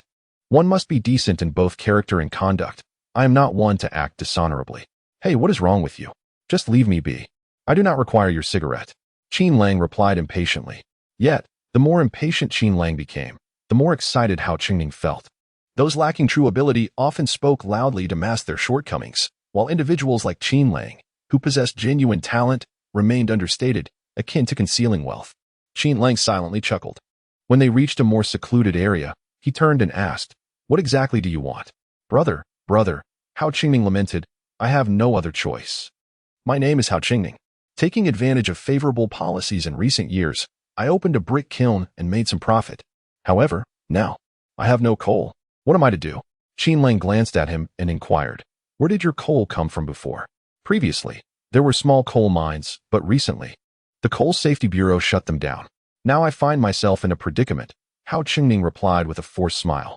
Brother, if you can procure coal, I assure you I will not treat you unfairly. Qin Lang pondered for a moment before replying. I can indeed obtain coal, and I am not boasting. However, I must be honest, the coal I can acquire is somewhat different. Hao Qingning, confused, asked, What do you mean by different? Coal is coal, after all. Allow me to explain. Qin Lang replied. Coal is measured in a unit called kilocalories, which represents its energy content. Generally, coal mined from reputable sources has an energy content of around 500 kilocalories per kilogram, with lower quality at about 5,000 kilocalories. Qin Lang continued, The coal I can provide will certainly be of lesser quality, though not by a significant margin. Hao Qingning questioned, What impact does a lower kilocalorie content have? To put it simply, Qin Lang elucidated. The higher the energy content of the coal, the greater the heat it can produce. For instance, to generate electricity with coal, one typically requires coal with at least 500 kilocalories. To illustrate, think of it as buying apples. If one variety costs $1 per pound and is sweet and delicious, while another, less desirable variety costs 50 cents per pound, it may not be as sweet, yet it is still edible. Hao Qingning's eyes widened in understanding. Well, that is no problem. As long as it can burn, who is crazy enough to spend 50 cents on apples when that could buy pork? Qin Lang smiled gently and clarified, to be clear, you may consider this coal as substandard. However, it will certainly suffice for your brick kiln. The choice is yours. Of course I want it. Brother, you have saved my life. I need it, I truly do. Hao Qingning exclaimed, grasping Qin Lang's arm. Qin Lang shuddered slightly and replied, speak properly. After freeing himself from Hao Qingning's grip, he asked, what is the price of coal from the mine? Hao Qingning looked up at Qin Lang, chuckling awkwardly. Currently, coal from the mine costs 48 per ton. Qin Lang scoffed, turned on his heel, and declared, you carry on, I shan't disturb you. Hey, how can you just leave like that? Hao Qingning hurriedly intercepted him.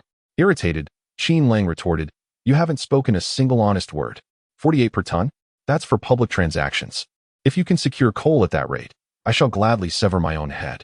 Realizing he had been exposed, Hao Qingning quickly responded, yes, brother, don't be impatient. I never claimed we could get it at 48. In all honesty, for individual operators like us, the price is 70 per ton. A pang of realization struck Qin Lang. The energy sector was indeed lucrative. Hao Qingning continued, alas, even at that price, we must wait for a quota. If you buy less, they won't even consider selling to you. For someone like me, purchasing 20 tons at a time makes me a mere shrimp in their eyes, hardly worth a glance. Huiqing was rich in coal resources, with the coal mining group operating 13 production mines, 9 of which were large-scale, each yielding over 1 million tons annually. Thus, to them, the mere 20 tons was inconsequential. Yet, Qin Lang felt a surge of enthusiasm. At 70 per ton, 20 tons would amount to 1,400. And with his acquisition cost not exceeding 20, he would pocket a profit of 50 per ton. What was this? It was exorbitant profit, sufficient to drive most individuals into a frenzy. However, Qin Lang maintained a calm demeanor and said to Hao Qingning, I won't ask for much. 81 per ton will do. If you wish to buy, I can arrange it. If not, please do not impede my departure. Hao Qingning hesitated.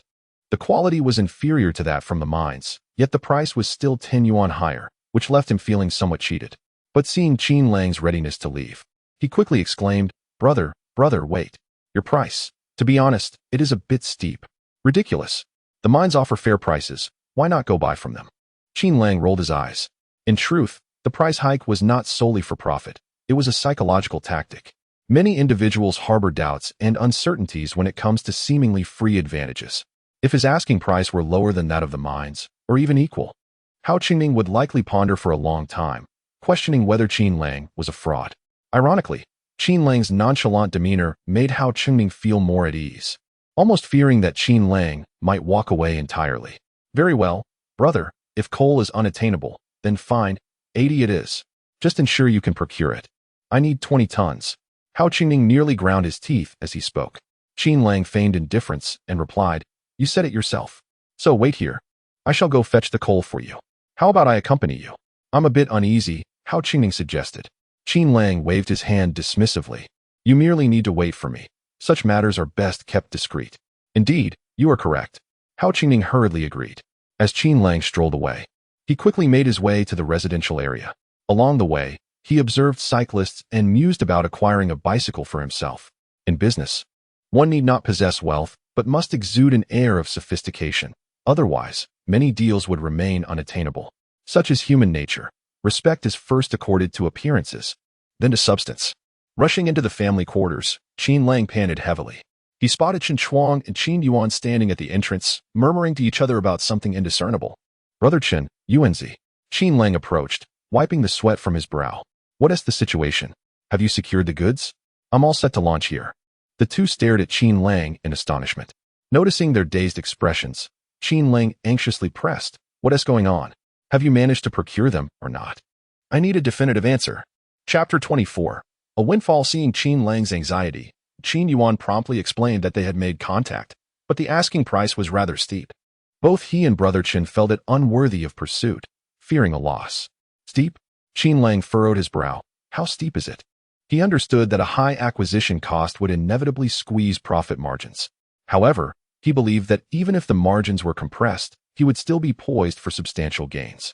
Exchanging glances, Qin Lang gritted his teeth and said, "We negotiated down to at least 15 yuan per ton, and they insisted on a minimum purchase of 1 ton. They refused to sell in smaller quantities due to the hassle." Upon hearing this, Qin Lang was momentarily stunned before breaking into a wide smile, leaving Qin Lang and Qin Yuan perplexed, wondering if he had lost his sanity. "Brother, if we aren't making money, then let it be, but please, don't get into trouble," Qin Yuan said with a quivering voice. "Get lost," Qin Lang retorted, giving Qin Yuan a light kick, then declared, "Let's proceed as they suggested." With that, Qin Lang fished out the money he had brought from home, but it still fell short. "Brother Chun, could you lend me some money?" he asked. Qin Lang was taken aback. "How much do you need?" "Well, could you lend me 200? Qin Lang pondered for a moment and added, "I'll return it within a few hours at the latest. If you lend me 200, I'll repay you 500. After some hesitation, Qin Lang considered that 200 was not an insignificant sum, equivalent to nearly 3 months of his salary. However, after a moment's thought, he nodded. "All right, I'll get it for you. As for repayment, just return it when you have the means. I trust you to repay whatever you borrow. Rest assured, I'm not foolish enough to squander money." Qin Lang laughed. Qin Lang's perspective of him had shifted. The current 200 held a weight akin to 20,000 3 decades hence. Qin Lang, demonstrating his sincerity, ultimately agreed. Soon, Qin Lang returned with the 200 yuan. Qin Lang took out 100 from his pocket and said, "Let us go find the ticket seller." Qin Lang and Qin Yuan led Qin Lang through the residential area, where nearly every household possessed coal tickets. Although some were reluctant to part with theirs, they managed to gather 20 tons of coal tickets effortlessly, spending a total of 300 yuan. Qin Lang acquired all the tickets at the price of 15 yuan per ton without haggling, for this price was already quite favorable. Had it not been for the complications of selling loose coal, he could have sold it for at least 16 or 17 yuan per ton. It was evident that coal miners were quite affluent. With the coal tickets secured, Qin Lang hurriedly took the two to the coal mine, instructing them to refrain from speaking with anyone, as confidentiality was paramount. Initially, he had not intended to bring Qin Lang along, considering him an outsider. Once the business was disclosed, anyone could partake. However, Qin Lang's earlier display of trustworthiness had earned him a place in Qin Lang's plans. Hao Qingming waited anxiously at the ticket office below, fearing that Qin Lang might not return. In truth, Qin Lang shared this concern, as his first pot of gold was resting squarely in Hao's hands. At that moment, someone chuckled, "Old Hao, you truly are a classic. A diminutive fellow claims he can procure coal, and you believe him? He is the son of the mine manager. After all, you must be blinded by folly." Hao Qingming cast a disdainful glance at the man and remarked, "I am willing. Ambition knows no age. Perhaps he truly can acquire the coal." "Huh, old Hao. If he manages to bring back coal, just look at my face," the man jested, a playful grin spreading across his features. At that moment, Hao Qingming spotted Qin Lang from afar, disregarding the man entirely, and hurried over with a beaming smile, exclaiming, "Brother, at last, you have returned. If you had delayed any longer, I would have set out to find you myself." "Brother Hao, that simply cannot be," Qin Lang replied earnestly. "I pride myself on my integrity. If I make a promise, I intend to keep it, for how else could I navigate the world?" His chest thumped with determination.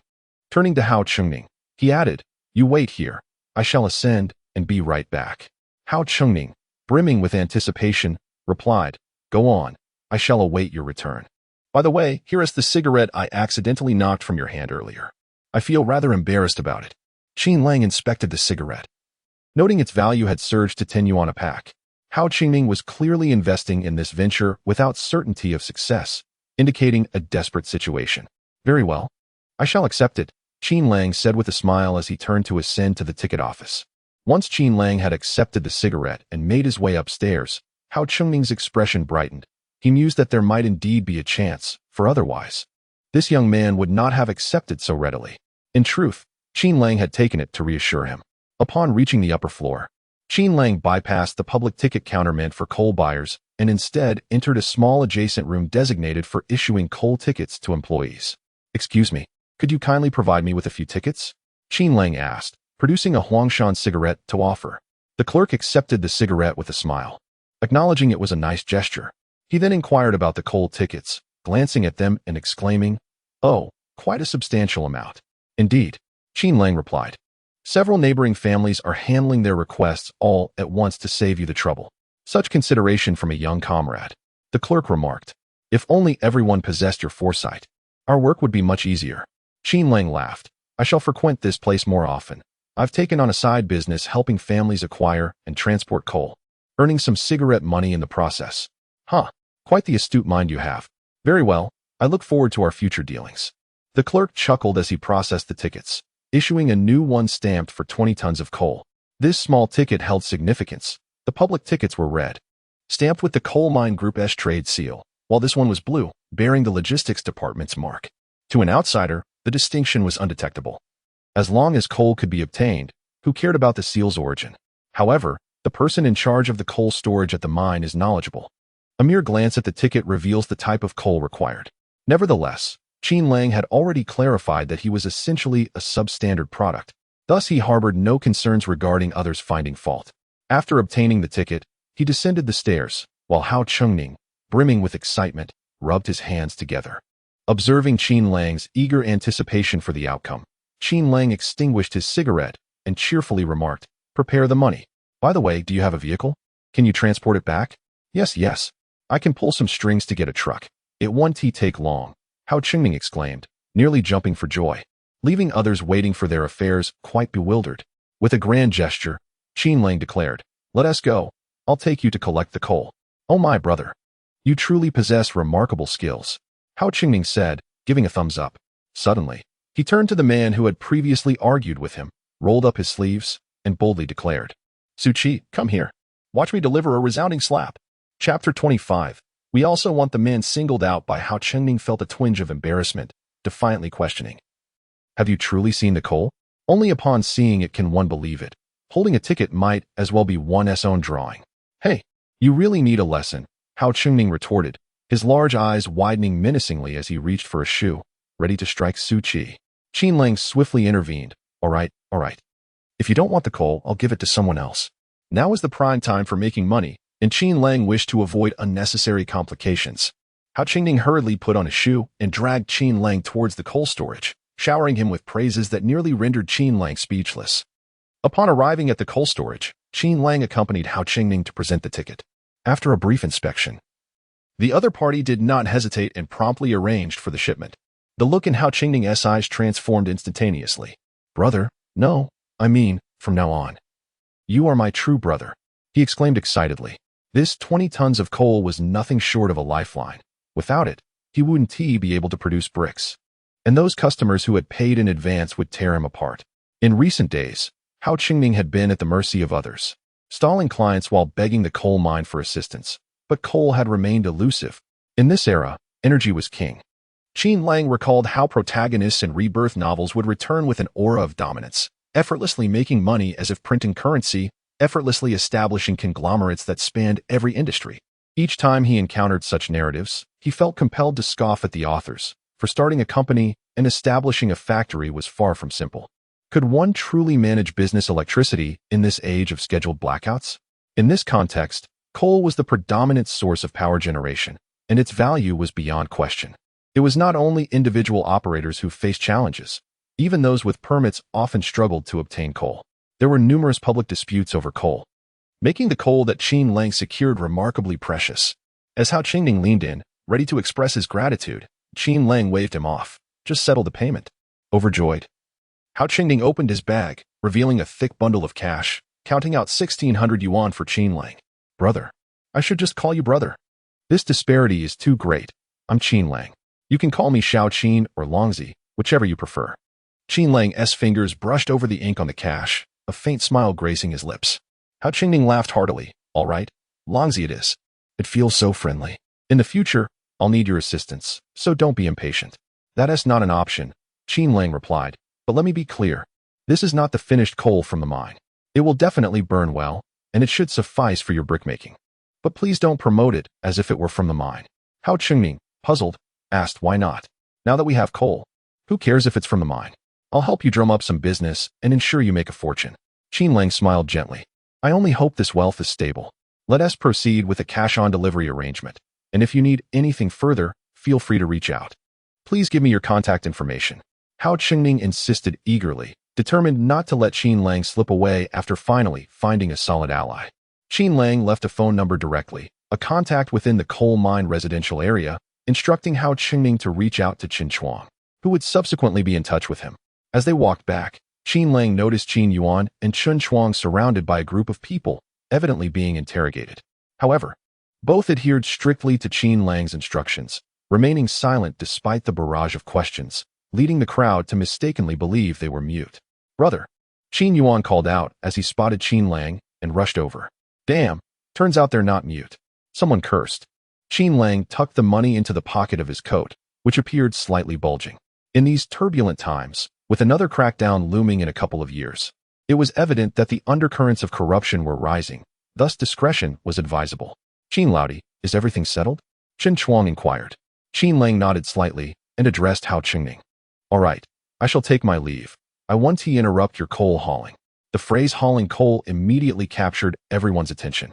With a broad smile, Hao Qingning replied, "I'm truly in a hurry today, brother. Just let me finish hauling the coal, and then I'll treat you all to a meal at any restaurant you prefer. It's no trouble at all." "Very well," Qin Lang responded with a smile, gesturing for Qin Yuan and Qin Chuang to depart. Seeing Qin Lang's relaxed demeanor, both men felt a surge of excitement, clearly indicating that a deal had been successfully made. Those individuals initially blocking the ticket outlet also seemed to come alive. Not long after, Qin Lang noticed several followers trailing him. "Brother, how much did we earn?" Qin Yuan, brimming with enthusiasm, leaned in to pry into Qin Lang's attire. Qin Lang playfully kicked Qin Yuan's rear and said, "What are you rummaging around for? This is all capital. The real profit comes from these people behind us." Turning around, Qin Yuan noticed a few individuals had inexplicably followed them. As he glanced their way, they all approached with smiles. Qin Yuan eyed them warily. But Qin Lang patted his head and turned to the newcomers, saying, "Gentlemen, following us like this isn't quite appropriate. What are you planning, a robbery?"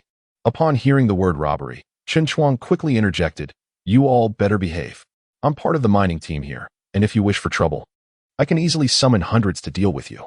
One person quickly clarified, "No misunderstanding here. We're not robbing anyone. We simply want to ask you, brother, can you really procure coal?" Upon recognizing the speaker, Qin Lang couldn't help but chuckle. It was none other than Su Qi, who had previously argued with Hao Qingning. "Ask Hao Qingning about that. I operate on a cash-for-coal basis," Qin Lang replied with a smile. "Of course, if some people choose not to believe me, there's little I can do." "Oh brother, it's my fault for my loose tongue. Look at me, blabbering away." Su Qi slapped his own face, appearing quite earnest about it. Understanding that his earlier remarks had offended Qin Lang, this slap served as an apology. Afterward, he rubbed his cheek and smiled. "Brother, I know you're a capable person. Could you lend us a hand? Look at us. Sigh, we're all just unfortunate souls."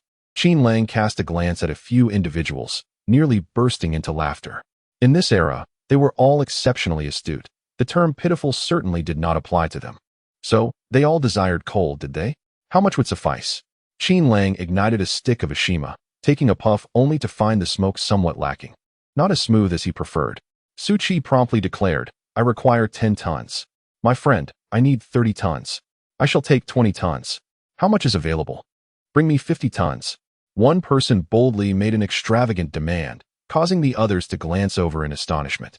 Chapter 26. I wanted all the individual at the center of attention felt a hint of embarrassment and awkwardly suggested that they should stockpile whatever they could. Given the current scarcity of coal, our consumption is substantial, so any amount would be welcome. After calculating, Qin Lang realized that these 4 men were requesting 110 tons, and he nodded, assuring them that it wasn't an issue on his end. However, he felt it necessary to clarify certain matters beforehand. "Come, have a smoke," he said, producing a pack of Hometown Mountain cigarettes, which he claimed were superior to Ashima's. Su Qi, perceptive as always, promptly offered him a cigarette. After accepting it, Qin Lang continued, "The coal I have is certainly not from a legitimate mine. What they sell publicly is premium coal.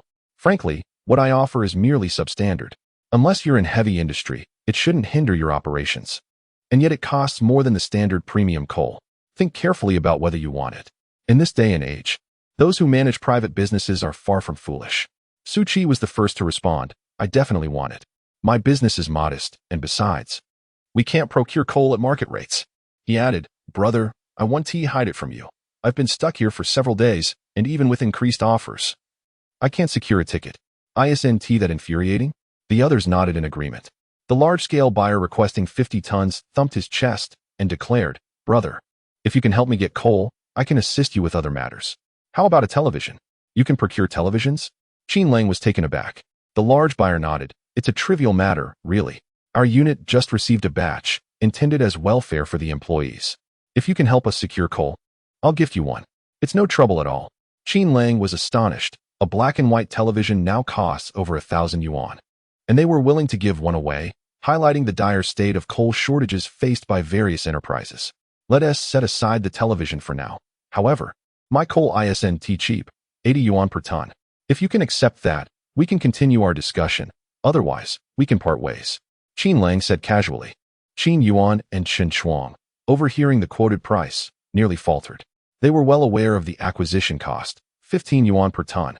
The profit margin here was an astonishing 65 yuan per ton, which felt less like profit and more like extortion. Qin Yuan regarded his elder brother with newfound admiration. Though he appeared rather unassuming in business discussions, he exuded a certain charisma. Shen Shuang, on the other hand, felt a pang of anxiety. This was exceedingly audacious. Wasn't this akin to speculation? What if he got caught? However, he quickly steadied himself, recalling the adage that one must demand a high price before negotiating down. Is it 80, then? We agreed it cannot change. Make it 81 per ton. We'll take it. Suchi exclaimed, his demeanor shifting dramatically, mirroring the previous attitude of Hao Qingning. The other three hardly hesitated. Money was no longer the issue. The real concern was securing the coal. The Huai City Coal Group only transacted publicly and with connections and channels. They might be able to glean a little from the margins. Those without such connections were left grinding away outside office buildings, hoping for a lucky break. Hence, it was entirely reasonable for Qin Lang to charge a premium. No one felt he was being unfair, and many even regarded him as quite sincere. All right, let us wait here. I'll stretch my legs a bit, but I can't guarantee I'll manage to secure over 100 tons. Which isn't a small amount, Qin Lang remarked. The other three nodded eagerly, speaking to Qin Lang with a newfound reverence, almost wishing to lift him up in celebration, provided he could indeed procure the coal for them. As Qin Lang departed with Qin Yuan and Shen Shuang, just outside the mine's entrance. Qin Yuan nearly leaped with excitement, exclaiming, "Brother, we're going to strike it rich. Can you calm down? This is just the beginning." Qin Lang playfully tapped the back of his younger brother's head. Admittedly, the back of his head felt quite pleasing to the touch, just like his backside. "We're netting 65 for every ton. Good heavens, brother, how much did we just earn?" Qin Yuan stammered with exhilaration. Qin Lang casually responded, 1,300, after deducting costs. "We netted 1,300. By the way, Brother Qin, I'll settle your payment with them later. Otherwise, we won't have enough to cover the coal ticket expenses." Qin Chuang was left in a daze, barely comprehending Qin Lang's words, his mind echoing with just 3 words, 1,300. As the team leader of the production crew, while hard work was expected, the monetary reward was relatively meager, just over 120 in monthly wages. Yet, in a mere transaction, Qin Lang had managed to earn what would take him nearly a year to accumulate. It felt surreal, akin to a dream. Qin Lang instructed the two to continue collecting, but to change areas, ideally avoiding any previous collectors. Otherwise, the families might notice their diligence and hesitate with their tickets. Qin Yuan was ablaze with enthusiasm, feeling as though wealth were clinging to him, striding confidently onward. Qin Lang and Shen Shuang parted ways to gather coal tickets. However, the previous collections had been facilitated through prior arrangements by Qin Yuan and Shen Shuang. Now, as they approached each household to collect tickets, it proved to be a daunting task. Some residents wouldn't even grant him the courtesy of a response, slamming their doors shut. Qin Lang felt a headache coming on, primarily due to the unexpected surge of business. What had begun as a trial operation had blossomed into an unexpected success, a feeling of instantaneous wealth. "Hey, Qin Lang, what brings you here?" A familiar voice interrupted his thoughts. Turning around, he was surprised to see Chang Kai. "Chang Kai, what are you doing back? Weren't you still in the hospital?" Chang Kai sheepishly rubbed his nose, responding, "Actually, I was nearly well, but my mother was worried and insisted I stay for a couple more days. I couldn't bear it any longer and signed myself out at noon. By the way, what are you doing wandering around the neighborhood?" Qin Lang's eyes sparkled mischievously as he replied, "Old Chang, I have a lucrative business opportunity. I wonder if you'd be interested?" Chang Kai eyed him warily and whispered, "Wait, didn't you say your goji berries were nearly finished?" "They are and artificially cultivated." "Are they?" "Not at all. I'm telling you, I'm currently collecting coal tickets. 15 yuan per ton. Take as many as you want. Those with an excess of tickets can cash out, the highest being 17 yuan per ton, though I'm not well acquainted with the locals here. If you are willing to assist me, I will offer you $17 per ton. Negotiate as you see fit. The remainder will be your profit. Are you in?" Qin Lang inquired with a gentle smile. Chang Kai paused for a moment, his mind swiftly calculating. $17 per ton was not an exorbitant offer, yet he believed he could negotiate a better deal. If he could secure a few tons, it would equate to half a month's salary.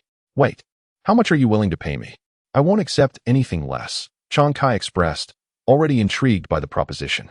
Qin Lang extended his hand and stated firmly, "Whatever amount you require, I will procure." Chapter 27. The temp workers, is it true? You offer me 17 for a ton. What do you earn from that? Chang Kai expressed his skepticism. Primarily, he found it difficult to believe that Qin Lang, who had spent the morning selling goji berries and was now collecting coal tickets in the afternoon, possessed the necessary capital. Qin Lang promptly transferred 340 yuan to Chang Kai, saying, "Brother, collect based on this amount. I said 17 for a ton. Whatever you negotiate beyond that is yours." Upon seeing the cash, Chang Kai's eyes sparkled with excitement. Without hesitation, he accepted the money, though he jested. "Do you really trust me that much? What if I take your money and run?" With a smile, Qin Lang playfully wrapped his arm around Chang Kai's neck and replied, "Of course I trust you. Besides, a monk can escape, but the temple remains. Don't you think that holds true?" Chang Kai felt a flicker of unease at the thought of absconding with the money. But the glimmer in Qin Lang's eyes and his assertion about the monk and the temple left him momentarily unsettled. Haha, right, where could I possibly run to? "So, it's settled then. I'll collect 20 tons of coal for you, and the rest is mine," he said awkwardly, shifting the topic. "Certainly, if you run out. Just come back to me. I'll take whatever you collect today," Qin Lang declared with an air of affluence. "You're just showing off." Chang Kai felt a twinge of annoyance. Just days ago, he was pleading with Qin Lang to buy his goji berries, and now he was acting all high and mighty. However, it would be foolish to turn down money. "All right, I'll go collect. Where should we meet after?" Chang Kai inquired. "By the large willow tree outside the family quarters," Qin Lang instructed. "No later than an hour.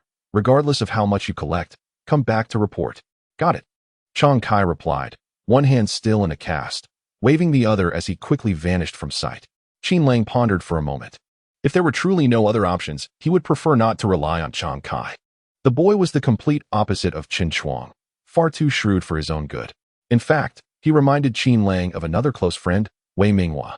Yet, one need not worry about such individuals when it came to business. They were astute and, if utilized correctly, could yield benefits.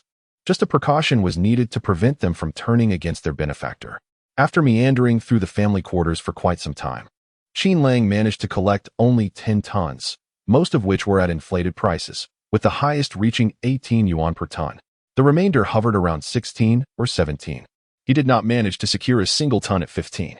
Upon exiting the family quarters, he found Qin Chuang and Qin Yuan waiting beneath the willow tree. Approaching them, he inquired about their collections. Qin Chuang had gathered the most, amassing 25 tons, while Qin Yuan had only managed 5. Combined with Qin Lang's haul, they barely reached 40 tons. "Isn't this a significant shortfall? Are there no more coal tickets in this area?" Qin Yuan asked with concern. Qin Chuang rolled his eyes. "Why worry? Do you know how many households there are in this community? If each one contributes a little, we could easily gather 1,000 tons. This is just a minor setback. But why aren't we able to collect more?" Qin Yuan fretted. The uncertainty about their earnings gnawed at him. Now that he was aware of their actual collection, he couldn't help but calculate the potential losses. Qin Lang lit a cigarette, took a couple of puffs, yet still found it unpalatable. He handed the cigarette to Qin Chuang and opted for a Huangshan instead. He then spoke softly. "What is so peculiar about this?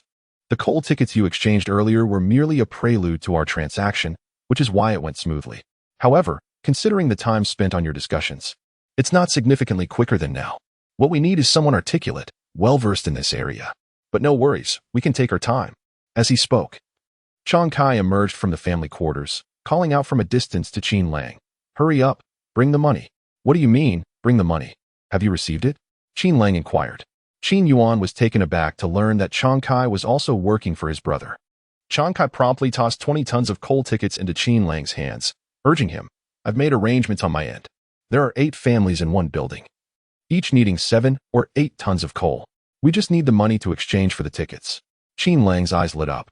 He hadn't realized that Chiang Kai was so adept at this kind of work. He wrapped an arm around Chiang Kai's shoulder and said, let us go have a look. I'll settle the payment on the spot. Chiang Kai shrugged off Qin Lang's arm, stating, we agreed on 17 yuan per ton. Rest assured, I won't shortchange you, Qin Lang replied with a smile. I'll cover the difference. I assure you, my credit is solid. Chiang Kai then grinned widely. Let us get moving. The two arrived at a residential building where a group was already gathered outside, chatting. Upon seeing Chiang Kai, an elder exclaimed, Xiao Kai. Let me tell you, if it weren't for your face, I wouldn't part with these coal tickets. I have places in the house that need coal. Chiang Kai chuckled. Hidi, what use do you have for coal? That stuff is filthy. It's far better to exchange the tickets for cash. My third brother is about to finalize a deal. Let us just get through this hurdle.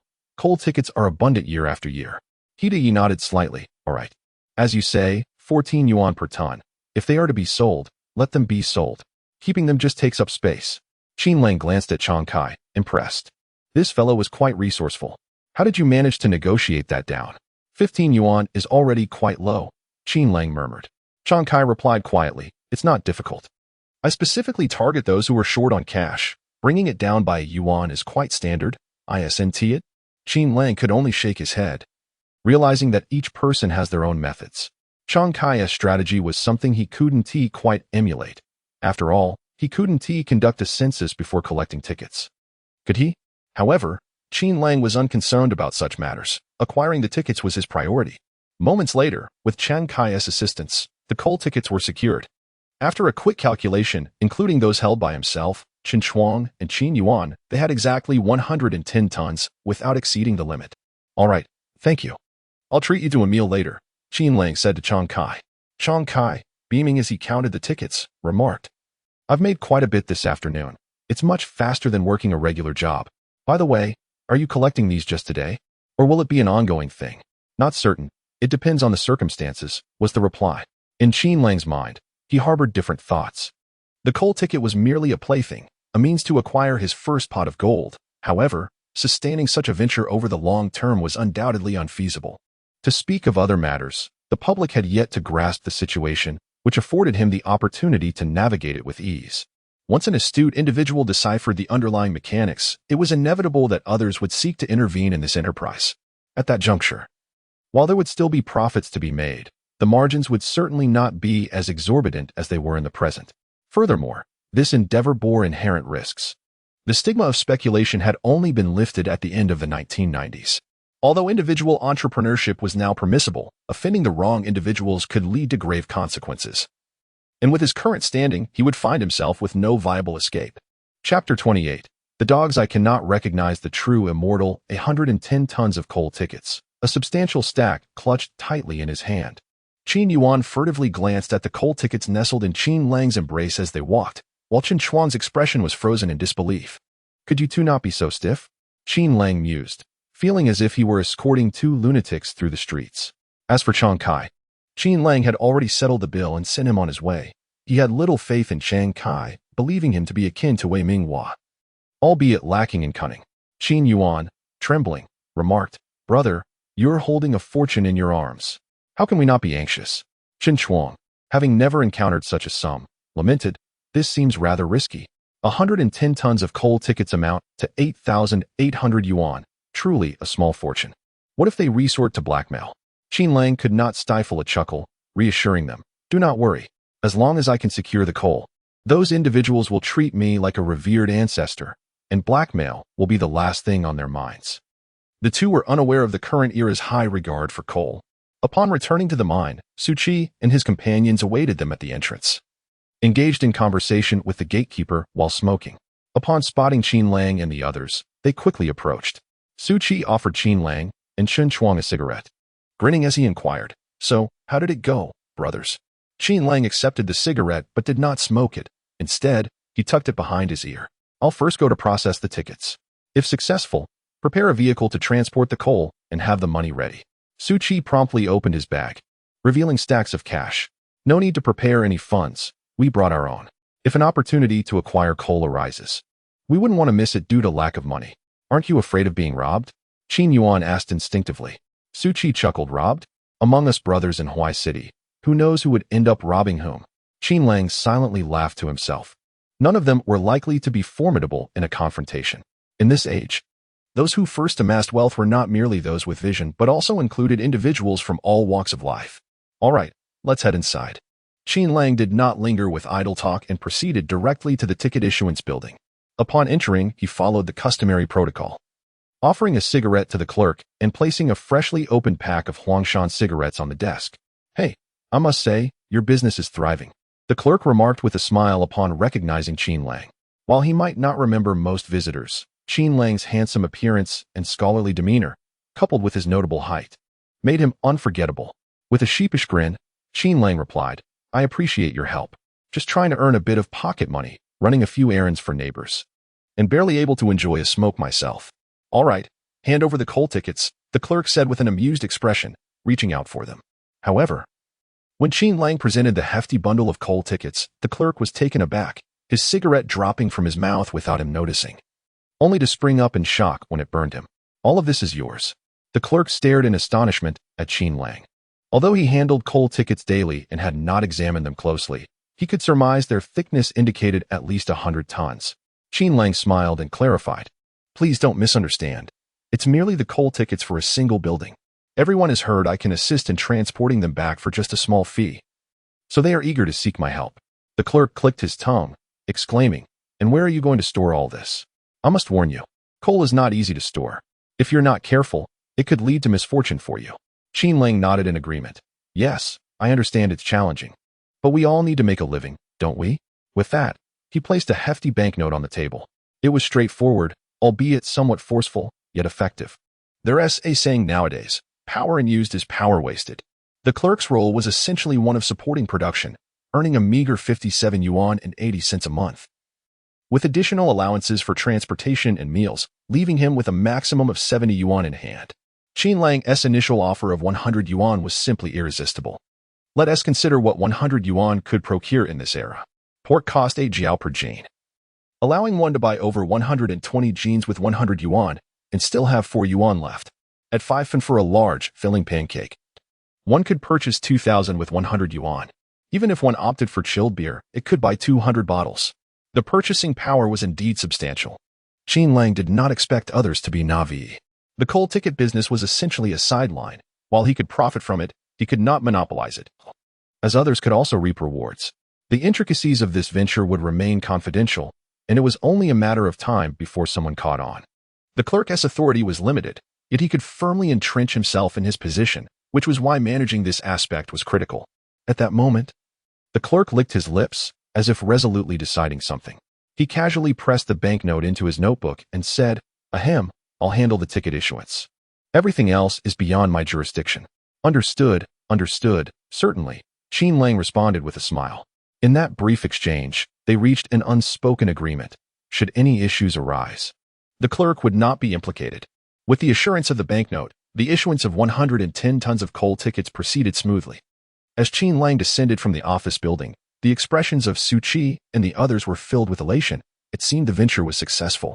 Indeed, upon reaching them, Qin Lang announced, All right, everyone, let us prepare to arrange transportation. Also, make sure the funds are ready. The expressions on the 4 faces were nearly ecstatic, yet they stifled their excitement.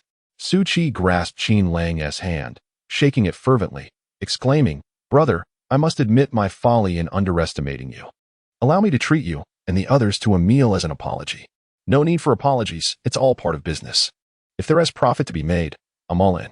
We can't let a few harsh words deter us from earning, can we? Qin Lang chuckled. The others readily agreed, and Su Chi undertook a serious self-reflection on his previous misjudgment. Qin Lang did not intervene. In these times, it was rare to find someone willing to perform a monologue, so one might as well enjoy the show while they could. Upon reaching the coal depot, Qin Lang presented his coal ticket, and as the genuine transaction unfolded, the individuals present expressed profound admiration for him, their reverence surpassing even that of Hao Qingning. The 4 men, dispelling any lingering doubts, promptly produced their payments. Noticing that Qin Lang had no place to store the money, Su Chi generously offered up her own bag. The affluent patron even stated he would procure a television for Qin Lang as a token of gratitude. However, Qin Lang unhesitatingly declined, wishing to avoid entanglements with these individuals. He believed in earning what was due, but refraining from excessive greed. Otherwise, should they seek his assistance in the future, it would be difficult to refuse, as personal relationships often prove more intricate than monetary transactions. Afterward, they naturally exchanged contact information. Qin Lang provided Chen Chuang's phone number, which he did not mind, as Qin Lang's village lacked telecommunication facilities, making contact nearly impossible. Upon exiting the mine, Qin Lang withdrew 1,000 yuan from his bag and handed it to Chen Chuang, saying, "Brother Chen, your efforts today have been invaluable. This is your remuneration." Chapter 29. Oh, women. Chen Chuang was taken aback, hastily waving his hands in refusal. "Just return the 200 you borrowed from me. I cannot accept more." However, Qin Lang forcefully pressed the money into Chen Chuang's hands, maintaining a serious demeanor. "Brother Chen, we had an agreement. You took leave to assist me, and I promised you a salary. You will repay me the amount you borrowed, but the remaining 800 is your wage for today, and you must accept it." Chen Chuang was dumbfounded. 800 yuan represented a considerable sum. He would have to toil for half a year without sustenance to earn that. Typically, managing to save that much within a year was already quite commendable. No. Salaries aren't distributed like this. It's far too much. I truly cannot accept it." Chen Chuang persisted in his refusal. Qin Lang, with a heartfelt tone, reassured him, "Brother Chen, you are worth every penny. Consider how you have assisted us in communicating with the residents of the family area from the very beginning, to later collecting tickets. Your contributions surpass ours. I fear 800 may even be insufficient. That's excessive. I couldn't possibly earn that much in 6 months." Chen Chuang quickly countered. Yet as he gazed at the money in his hands, he felt an unease for receiving such a sum for merely running errands. Qin Lang chuckled, "Brother Chen, I anticipate our work will continue for some time. However, due to upcoming business costs and various factors, I will no longer be able to pay you in advance. Salaries will be settled in one final payment. Therefore, I must clarify that if we incur losses, I may not even have the means to pay you." Scratching his head, Chen Chuang accepted the money. "All right, should we truly face losses, I will contribute my share, so it won't be in vain." Qin Lang had no further remarks, instructing Chen Chuang to note down any callers seeking him, asking them to leave their contact information for him to address the next day. On the way back, Qin Yuan was bouncing with delight. Passing by a grocery store, Qin Lang made a point of purchasing some bulk candies and snacks for Qin Yuan to carry, eliciting pure joy from him. "Brother, how should we spend this money? Shall we renovate the house?" Qin Yuan chattered excitedly. Qin Lang, somewhat exasperated, responded, "What? Are we no longer in business? Of course we are. It's a profitable venture. Only a fool would abandon it." Qin Yuan retorted, "Then keep quiet about it.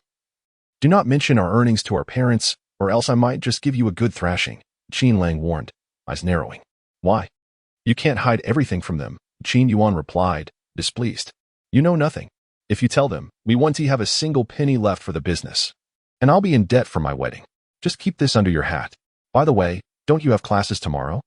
If I find out you skip them, I'll make sure you regret it." Qin Lang glared. Qin Yuan pouted, grumbling, "You're meddling too much. Even Dad has stopped caring about me. Why are you on my case? You know my grades are poor. Why make my life harder? Fine, you can muddle through. But at least graduate high school. If you manage to get into college, I'll reward you," Qin Lang replied. Qin Yuan's eyes widened in excitement. "Brother, what will you reward me with? What do you think I want?" Curiosity piqued, Qin Lang inquired. Having never truly engaged in a heartfelt conversation with his younger brother in their previous life, he wondered what thoughts occupied the boy's mind. Qin Yuan, feeling somewhat bashful, elicited a playful rebuke from Qin Lang, who chided, "What are you being so secretive about? Speak plainly, don't act coy." I just want a girlfriend," Qin Yuan confessed, his cheeks reddening with embarrassment. "Ah." Qin Lang paused, astonished. "What did you say?" "I desire a woman like a sister-in-law," Qin Yuan hurriedly clarified, realizing the potential misunderstanding. "I mean, I want someone beautiful and gentle, not a fierce tigress." Qin Lang chuckled, a mix of amusement and exasperation in his tone. "You rascal. Thinking about women at such a young age. Fine, as long as you perform well in your studies, I promise to find you a lovely and gentle girl, one no less beautiful than your sister-in-law." At this, Qin Yuan beamed with joy, though he soon felt a twinge of shyness. poking Qin Lang playfully in the side. Just don't tell anyone. Understood, Qin Lang replied with a smile, though his voice carried a hint of melancholy. In their past life, his brother had indeed chosen a fierce woman, sacrificing much for their father's health, even enduring a tragic accident that left them both limping. Yet, despite his silent suffering, he dutifully cared for their mother, provided for their father, and cleared the family debts. All the while, Qin Lang never found the opportunity to utter an apology. This life, was it not a chance for redemption?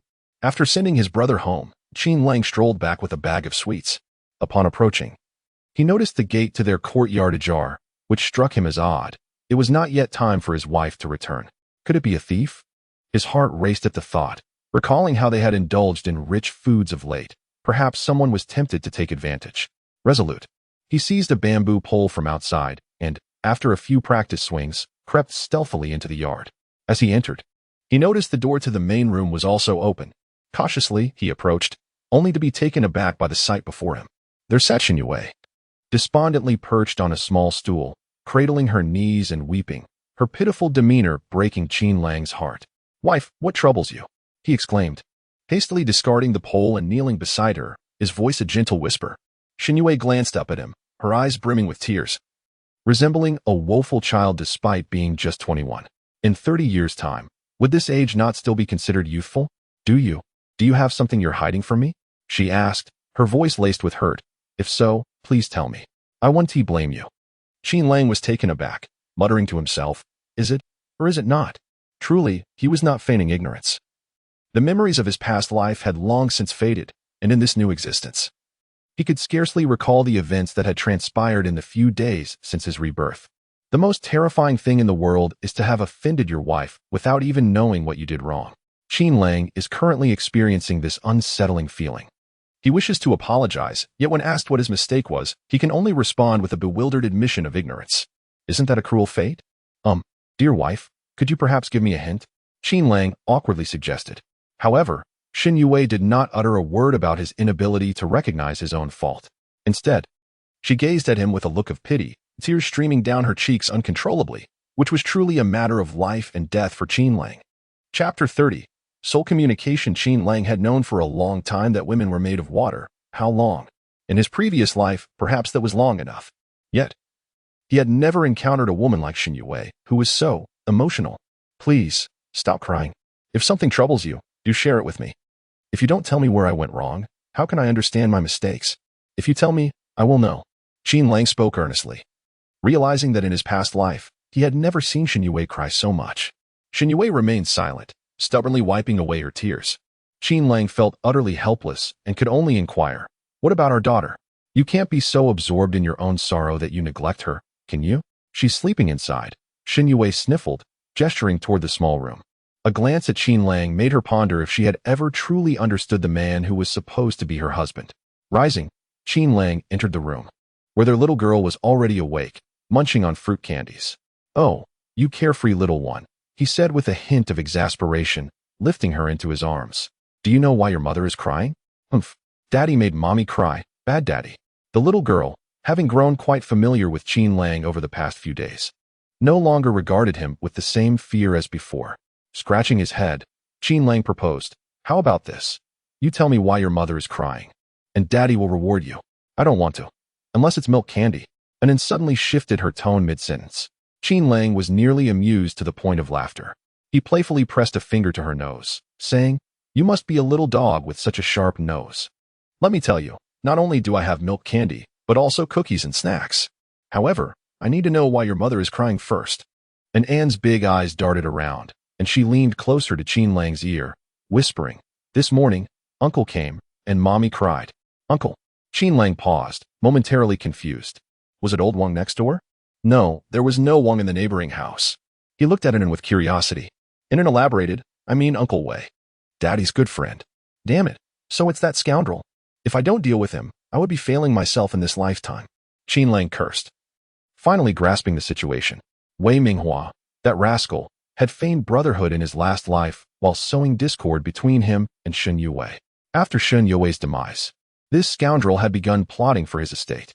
It was only before Qin Lang's untimely death that Wei Minghua revealed his true, duplicitous nature. admitting to the sordid deeds he had committed. However, Qin Lang did not allow him to revel in his victory for long. With a swift motion, a fruit knife ended that bastard's life. Who would have thought that in this rebirth, that scoundrel would cling to him like a stubborn leech? Sweet daughter, all this is for you. Qin Lang stuffed the milk, candy, and snacks into An's arms and hurried out of the small room. Wife, there are matters we must discuss, he said earnestly. With eyes still puffy from crying, Shen Youwei's originally enchanting peach blossom eyes appeared even more pitiful. Qin Lang reached out to wipe her tears, but she instinctively recoiled. Don't shy away. Qin Lang furrowed his brows and firmly held her slightly gaunt chin. Once captured, Shen Youwei found herself unable to resist, allowing Qin Lang to dry her tears. It was uncertain whether it was Qin Lang's harsh reprimand or simply the realization of his own brutality that caused her tears to flow more profusely. In the end, Qin Lang, at a loss, could only plead, "It is my fault.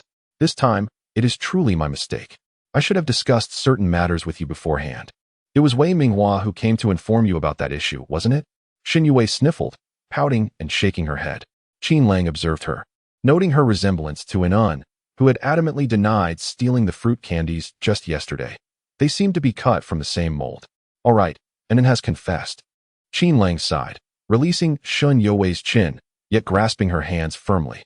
With heartfelt sincerity, he inquired, "Shen Youwei, what is our relationship?" Taken aback by Qin Lang calling her name, Shen Youwei felt flustered and murmured softly, "Husband and wife." Qin Lang nodded, his large hand enveloping her smaller one, and continued, "Do you understand what is most important between a husband and wife?" Shen Youwei paused, gazing into Qin Lang's bright eyes. After a moment of contemplation, she hesitantly replied, "In the family, one follows the father. Upon marriage, one follows. That is the 3 obediences and 4 virtues." Qin Lang interjected with a wry smile. "I do not concern myself with such matters. I believe that trust is the most vital element between a husband and wife." Trust? Shen Youwei pondered, glancing at Qin Lang, the meaning evident in her expression. Qin Lang awkwardly admitted, "Indeed, it was my fault previously. I failed to recognize the treasure I had in you, my wonderful wife, and instead wallowed in self-pity. But I now understand my mistake. From this moment on, I shall offer you my unwavering trust. I ask that you trust me in return, all right? But you borrowed 1,000 yuan and cannot repay it. They will harm you, and your health is so fragile." Shen Youwei spoke with a quivering voice, her small hand grasping Qin Lang's tightly. "You even used borrowed money to buy us meat.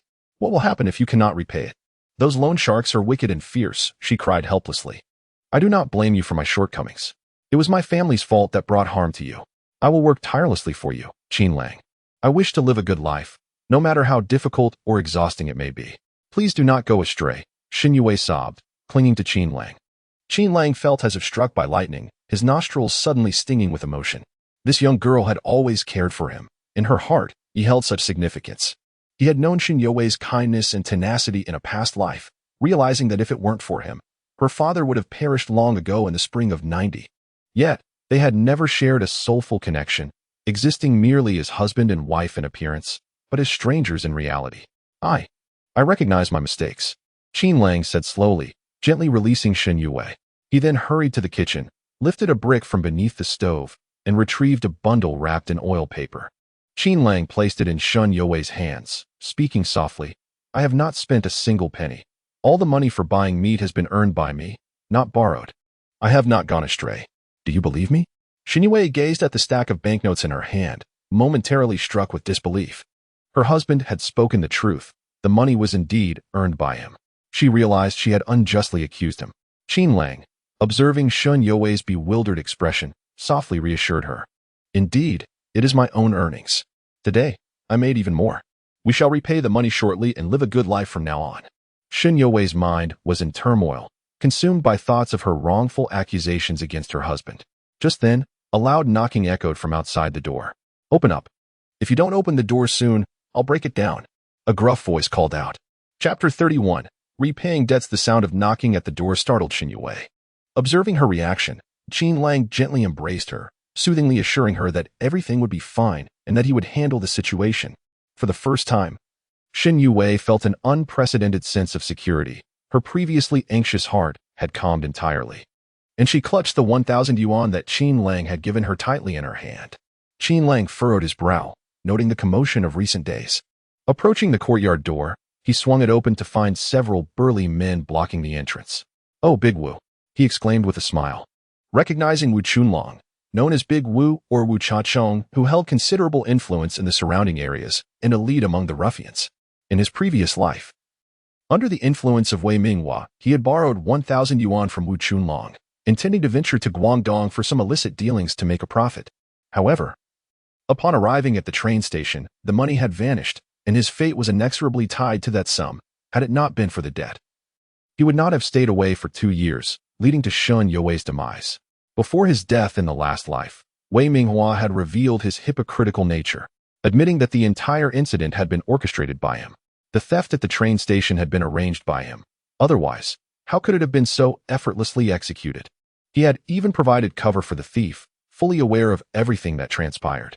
Wei Minghua's motive stemmed from jealousy, jealous of Qin Lang's ability to attend high school while he could only manage to finish junior high before seeking work. Qin Lang, upon waking from slumber, had the fortune to marry a woman as charming as Shen Youwei, while he himself could not even afford a bride price and remained a bachelor. After his rebirth, Qin Lang contemplated how to deal with Wei Minghua and had already set some plans into motion, initially pondering how to draw him into the fray. It seemed that the opportunity had presented itself. "Humph, Big Wu, I cannot accept such praise. I merely wish to inquire if the money you borrowed is due for repayment?" Wu Chunlong asked, his expression dark and foreboding. Qin Lang, unperturbed, responded with a smile. "Big Wu, we had agreed upon a 1-month loan, and I would return you 1,500, principal and interest.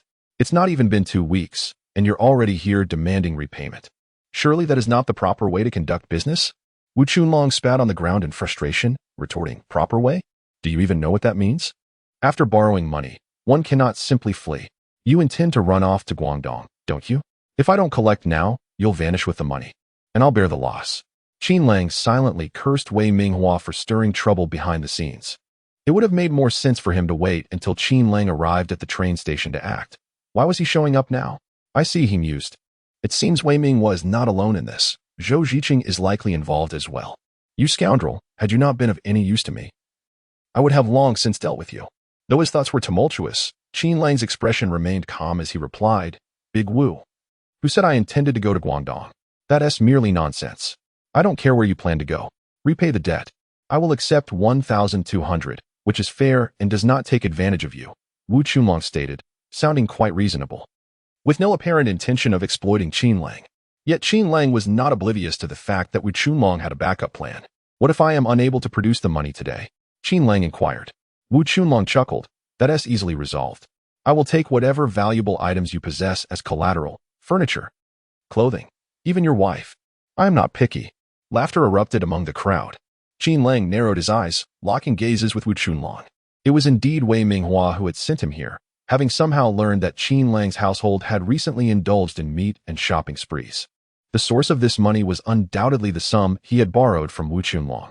Inwardly, Wu Chunlong mused that Wei Minghua was truly despicable, pretending to befriend Qin Lang while plotting behind his back.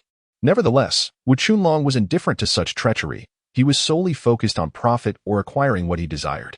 He declared that as long as he could humiliate Qin Lang, Wei Minghua would reward him with 100 yuan for his efforts.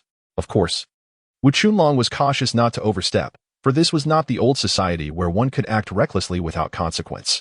He believed that as long as he refrained from causing any serious harm, no one would intervene. After all, repaying debts was a fundamental principle. The prospect of earning 100 yuan was too tempting to ignore. Wu Chunlong had 2 primary motivations for being there. Firstly, Wei Minghua had informed him that Qin Lang's wife had borrowed 50 yuan from Guo Xiong and had subsequently evaded repayment through dubious means.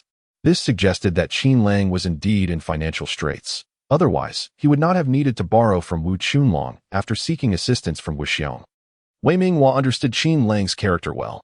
He would never stoop to such disgraceful tactics if he had any viable alternatives. Secondly, even if Qin Lang possessed the 1,000 yuan he had borrowed from Wu Chunlong, plus the 50 from Guo Xiong, it would still fall short of the 1,200 yuan Wu Chunlong demanded.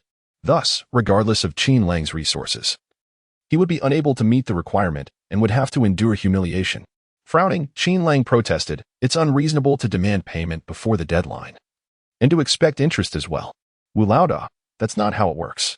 Wu Chunlong scoffed, waving the promissory note in front of Qin Lang. The rules are mine to set. If you cannot pay, we'll consider it settled. Otherwise, I will start taking your belongings. Outside the courtyard, Wei Minghua lurked in the shadows, tossing a bean into his mouth with eager anticipation. The sight of Qin Lang in distress, groveling like a dog, and witnessing Shen Youwei's disappointed gaze would bring him joy. Such simplicity constituted his happiness, particularly now, as numerous villagers gathered to witness the spectacle. Should Qin Lang fail to produce the funds, he would be condemned to a lifetime of shame. This is absurd. If you expect me to produce 1,200 yuan now, it's as if you were demanding my life. I don't even have 1,000. Qin Lang spat through clenched teeth. Wu Chunlong, genuinely concerned that Qin Lang might make a scene, remarked, "You're still a high school student, yet you look so cowardly. Here's what I'll do. If you can present 1,000 yuan, we'll consider the matter settled." Wu Chunlong's lackeys chuckled. "What difference does it make if you can't produce it? 1,200 or 1,000? What's the distinction? 1,000. If I take it out, return the IOU." Qin Lang's eyes were filled with sorrow and indignation. If you can produce 1,000, I will return the IOU to you." Wu Chunlong seemed to be slightly off, feeling as though he had fallen into a pit. However, at that moment, many villagers returning from the fields were watching, making it difficult to retract his words. Qin Lang suddenly turned to Shen Youwei and said, "Wife, bring the money over. Let us settle the account." Shen Youwei hurriedly retrieved the money, viewing it as a ticking time bomb. Qin Lang's willingness to clear the debt was nothing short of a blessing. Wu Chunlong looked at Qin Lang with a hint of surprise, and Qin Lang smiled gratefully at Wu Laoda, saying, "To be honest, I was in a tight spot recently, which is why I borrowed 1,000 from you. I must thank Wei Minghua later. That lad once told me there was a way to borrow interest-free money. I thought it was some clever trick, but it turns out it was thanks to your benevolence, Wu Laoda. His method is truly effective." Qin Lang shoved the money into Wu Chunlong's hands and swiftly snatched the IOU, so quickly that Wu Chunlong could hardly react. Then he cheerfully said, "It's almost time for dinner. I won't keep you any longer. See you." Bang. Qin Lang tore the IOU to shreds and tossed the remnants towards the chicken coop, a cold smile playing on his lips. Outside, Wu Chunlong seemed to have realized something, gritting his teeth and muttering, "Damn it, Wei Minghua. So it was a scheme against us. No wonder this scoundrel was so generous. What a fine opportunity at my expense." In the distance, Wei Minghua, noticing Wu Chunlong and his group approaching, was somewhat puzzled and asked, "Wu Laoda, what's going on? Why are you back so soon?" Wu Chunlong pointed at Wei Minghua and shouted to his followers, "Beat him. Make sure to give him a good thrashing. This bastard dared to swindle my money." Wait. Wu Laoda, what is happening? Don't be so agitated." Wei Minghua exclaimed in alarm, just as he attempted to flee. One of Wu Chunlong's lackeys tackled him to the ground, followed by a torrential downpour of fists raining down on Wei Minghua. Chapter 32. Who is the real father? Wei Minghua was being mercilessly beaten by Wu Chunlong and his men, rolling on the ground but too afraid to retaliate. With 6 or 7 people against him, any act of defiance would surely result in dire consequences. Unable to endure the assault any longer, Wei Minghua collapsed at Wu Chunlong's feet, clinging to his leg and wailing, Brother. Who the hell is your brother? Spit. Keep hitting him." Wu Chunlong kicked Wei Minghua away, spitting a mouthful of phlegm directly onto his face. Ignoring the disgusting act, Wei Minghua struggled to crawl back, pleading, "Father, Wu Laoda, you are my real father. Please stop hitting me. If you must hit me, at least let me know why." Wu Chunlong narrowed his eyes at Wei Minghua, crouching down and seizing his collar, growling, "Wei Minghua, you have some nerve. No one in 10 miles dares to mess with me, Wu Chunlong. You are the first." Beaten to a pulp, Wei Minghua spoke in a voice choked with tears. "Wu Laoda, how could I dare to mess with you? I wouldn't even dare to play tricks on my own father." Wu Chunlong sneered, "Your father? Am I not your father right now? With a coward like you born from your mother, don't you agree?" Wei Minghua's lips quivered, a frantic smile spreading across his face as he nodded. Yes, you are my father. I will honor you." Wu Chunlong burst into laughter, his underlings unable to contain their amusement, mocking Wei Minghua for being such a coward. Such a disgrace. How can someone like him call himself a man? Releasing Wei Minghua, Wu Chunlong suddenly realized he had been caught off guard. He cast a resentful glance at the gate of Qin Lang's house and said to Wei Minghua, "The father who raises but does not teach is at fault. That Qin said you were the bastard who plotted against me, just to swindle my money." Wei Minghua stood in shock, disbelief evident in his eyes. Wu Chunlong brushed off his pants and waved his men to leave. One of the underlings gave a thumbs up, saying, "Boss, you are really educated." That phrase about raising but not teaching. Only someone cultured could say that. To hell with you. It's called the father's fault for not teaching. It means the father should die if he cannot raise his child properly. Qin Lang boasted. My goodness, boss. If you had gone to college, you would definitely have been a scholar. His men flattered, eliciting hearty laughter from Qin Lang. Wei Minghua glared bitterly at Qin Lang's departing figure, gritting his teeth. My real father has long since died from drinking pesticide. I only visit his grave once a year. You want to be my father? Why don't you just die instead? A surge of rage and despair coursed through Wei Minghua. He realized that in this world, no one could be relied upon. Mountains may crumble, and people may abandon you. One can only depend on oneself. Wiping the blood from the corner of his mouth, Wei Minghua limped towards Qin Lang's house, calling out, Qin Lang, Qin Lang. Why do you have a better fate than me? Back in school, my grades were not worse than yours. You went to high school while I had to find work. You failed to get into college. That was heaven punishing you. But why? Why can you marry someone as beautiful as Shen Youwei, while I am left only to admire from afar? Qin Lang, one day, I shall reside in your abode, sleep with your wife, and discipline your children. Bang, bang, bang. Wei Minghua relentlessly pounded on the door of Qin Lang's home. In the courtyard, Qin Lang was engaged in conversation with Shen Youwei, who was startled by the incessant knocking. Qin Lang raised an eyebrow, having just seen off Qin Lang, and wondered who could be at the door. A smile crept onto his lips as a suspicion formed in his mind. You go back inside. Let me see who it is, he said, gently patting Shen Youwei's hand. Shen Youwei hesitated, glancing at the door as the banging continued. Qin Lang reassured her with a smile. Don't worry, I can handle it. Comforted by the confidence in his gaze, she sensed a feeling of safety, a sentiment that, years later, many women would come to value deeply. Shen Youwei retreated into the house, and Qin Lang approached the door, flinging it open. Outside, an unprepared Wei Minghua stumbled forward, falling to the ground and gazing up at Qin Lang. Qin Lang, why did you accuse me of plotting against Wu Laoda? Why would you say such a thing? Wei Minghua shouted from the floor, struggling to rise. Qin Lang's expression darkened as he delivered a swift kick to Wei Minghua, catching him completely off guard.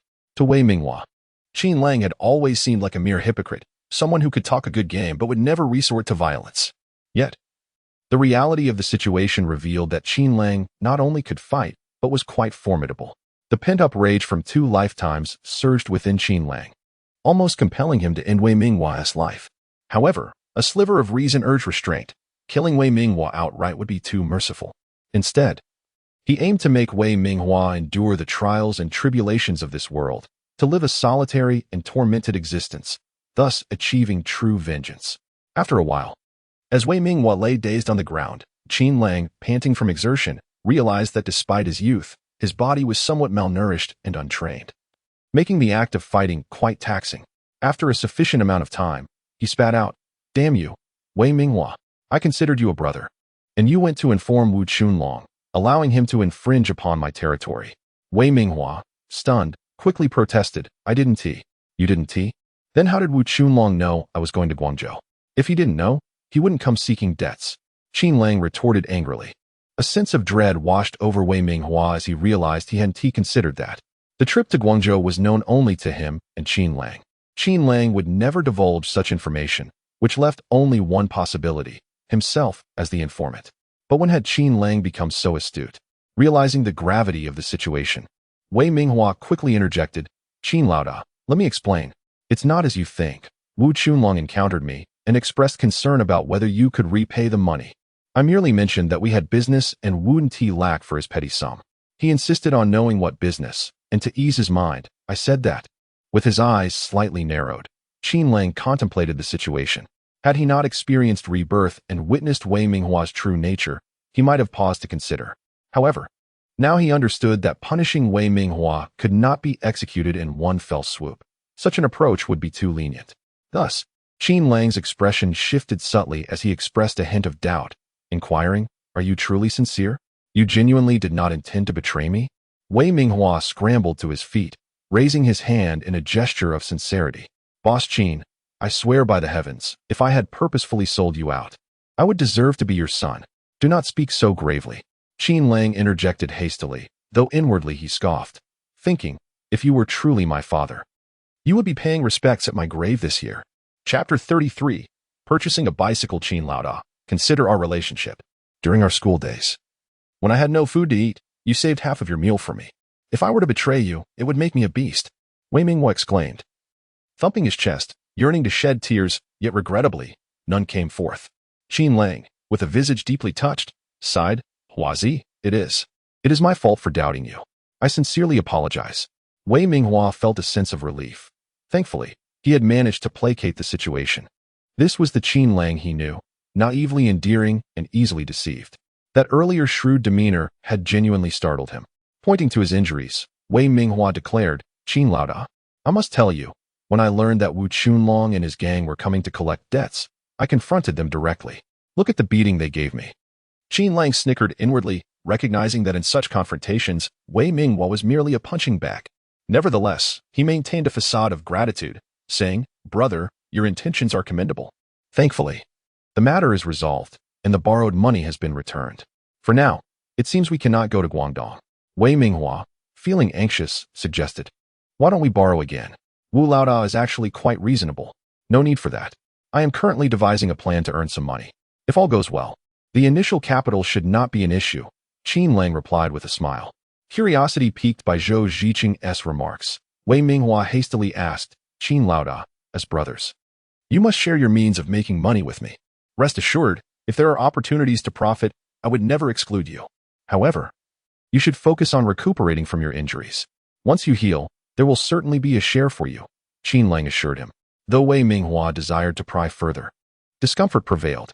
After enduring 2 brutal beatings, he felt intense pain in his chest, uncertain if a rib had been fractured or which encounter had caused the injury. With a heavy heart, Qin Lang, while speaking, gently pushed Wei Minghua out the door, saying, Go home and rest well. When you awaken, the world will be filled with hope once more. All right, bang. Before Wei Minghua could finish, Qin Lang firmly shut the door. The two stood on opposite sides, both displaying expressions of indignation, but soon Qin Lang's countenance transformed into a smile. As for Wei Minghua, he could be dealt with in due time. Yet the paramount concern remained his wife, daughter, and family. In this lifetime, he would no longer overlook these vital aspects. Upon entering, he found Shen Youwei cradling Anan. Seeing Qin Lang enter, she promptly rose and inquired, Are you all right? Qin Lang smiled and nodded, Do not worry, everything is fine. Just a misunderstanding. Shen Youwei did not question further, merely whispering, Did you borrow money to start a business? Qin Lang nodded affirmatively, speaking gently, initially. I intended to make a trip to Guangdong, as it is an economic development zone with abundant opportunities. Shen Youwei, concerned, remarked, Guangdong is quite far, and the roads are not safe right now. Qin Lang quickly replied, Yes, after reflecting on it, I too believe it is unwise. Hence, I have kept the money hidden beneath the stove. Moreover, I have discovered a means to earn money, so there is no longer a need to go to Guangdong. Shen Youwei finally felt at ease, a smile gracing her face. Upon noticing, Qin Lang playfully teased, Were you worried about me? Shen Youwei's cheeks flushed, and she lowered her head, burying her face in Anan's shoulder, softly murmuring an affirmative response, though her voice was barely audible, akin to a mosquito's buzz. Qin Lang chose not to press further, his face adorned with a satisfied smile. Suddenly, Shen Youwei seemed to recall something, lifting her head to exclaim, You haven't eaten yet. Have you? I'll prepare a meal for you. Sure, to be honest, I am feeling a bit hungry. Qin Lang nodded in agreement. The following morning, Qin Lang ventured into the city alone, fortuitously catching a donkey cart bound for the market. Once there, he contemplated the necessity of acquiring a mode of transportation. With funds too limited to splurge on a car or motorcycle, he needed to reserve his money for a planned purchase, the cost of which remained uncertain. A bicycle will have to suffice for now, he mused.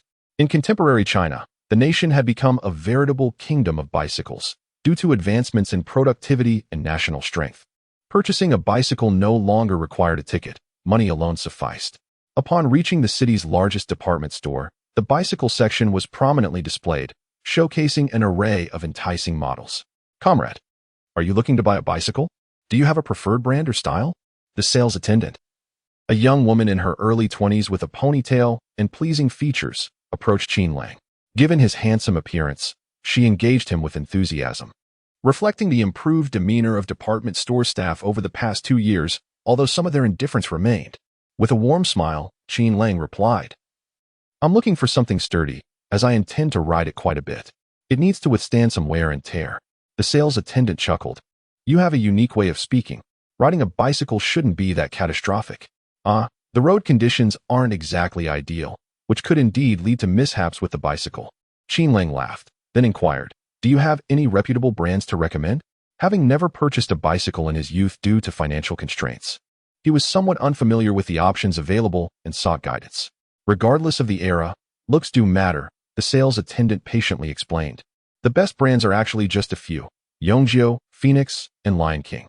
Their quality is quite comparable. The main differences lie in style, though those are minimal.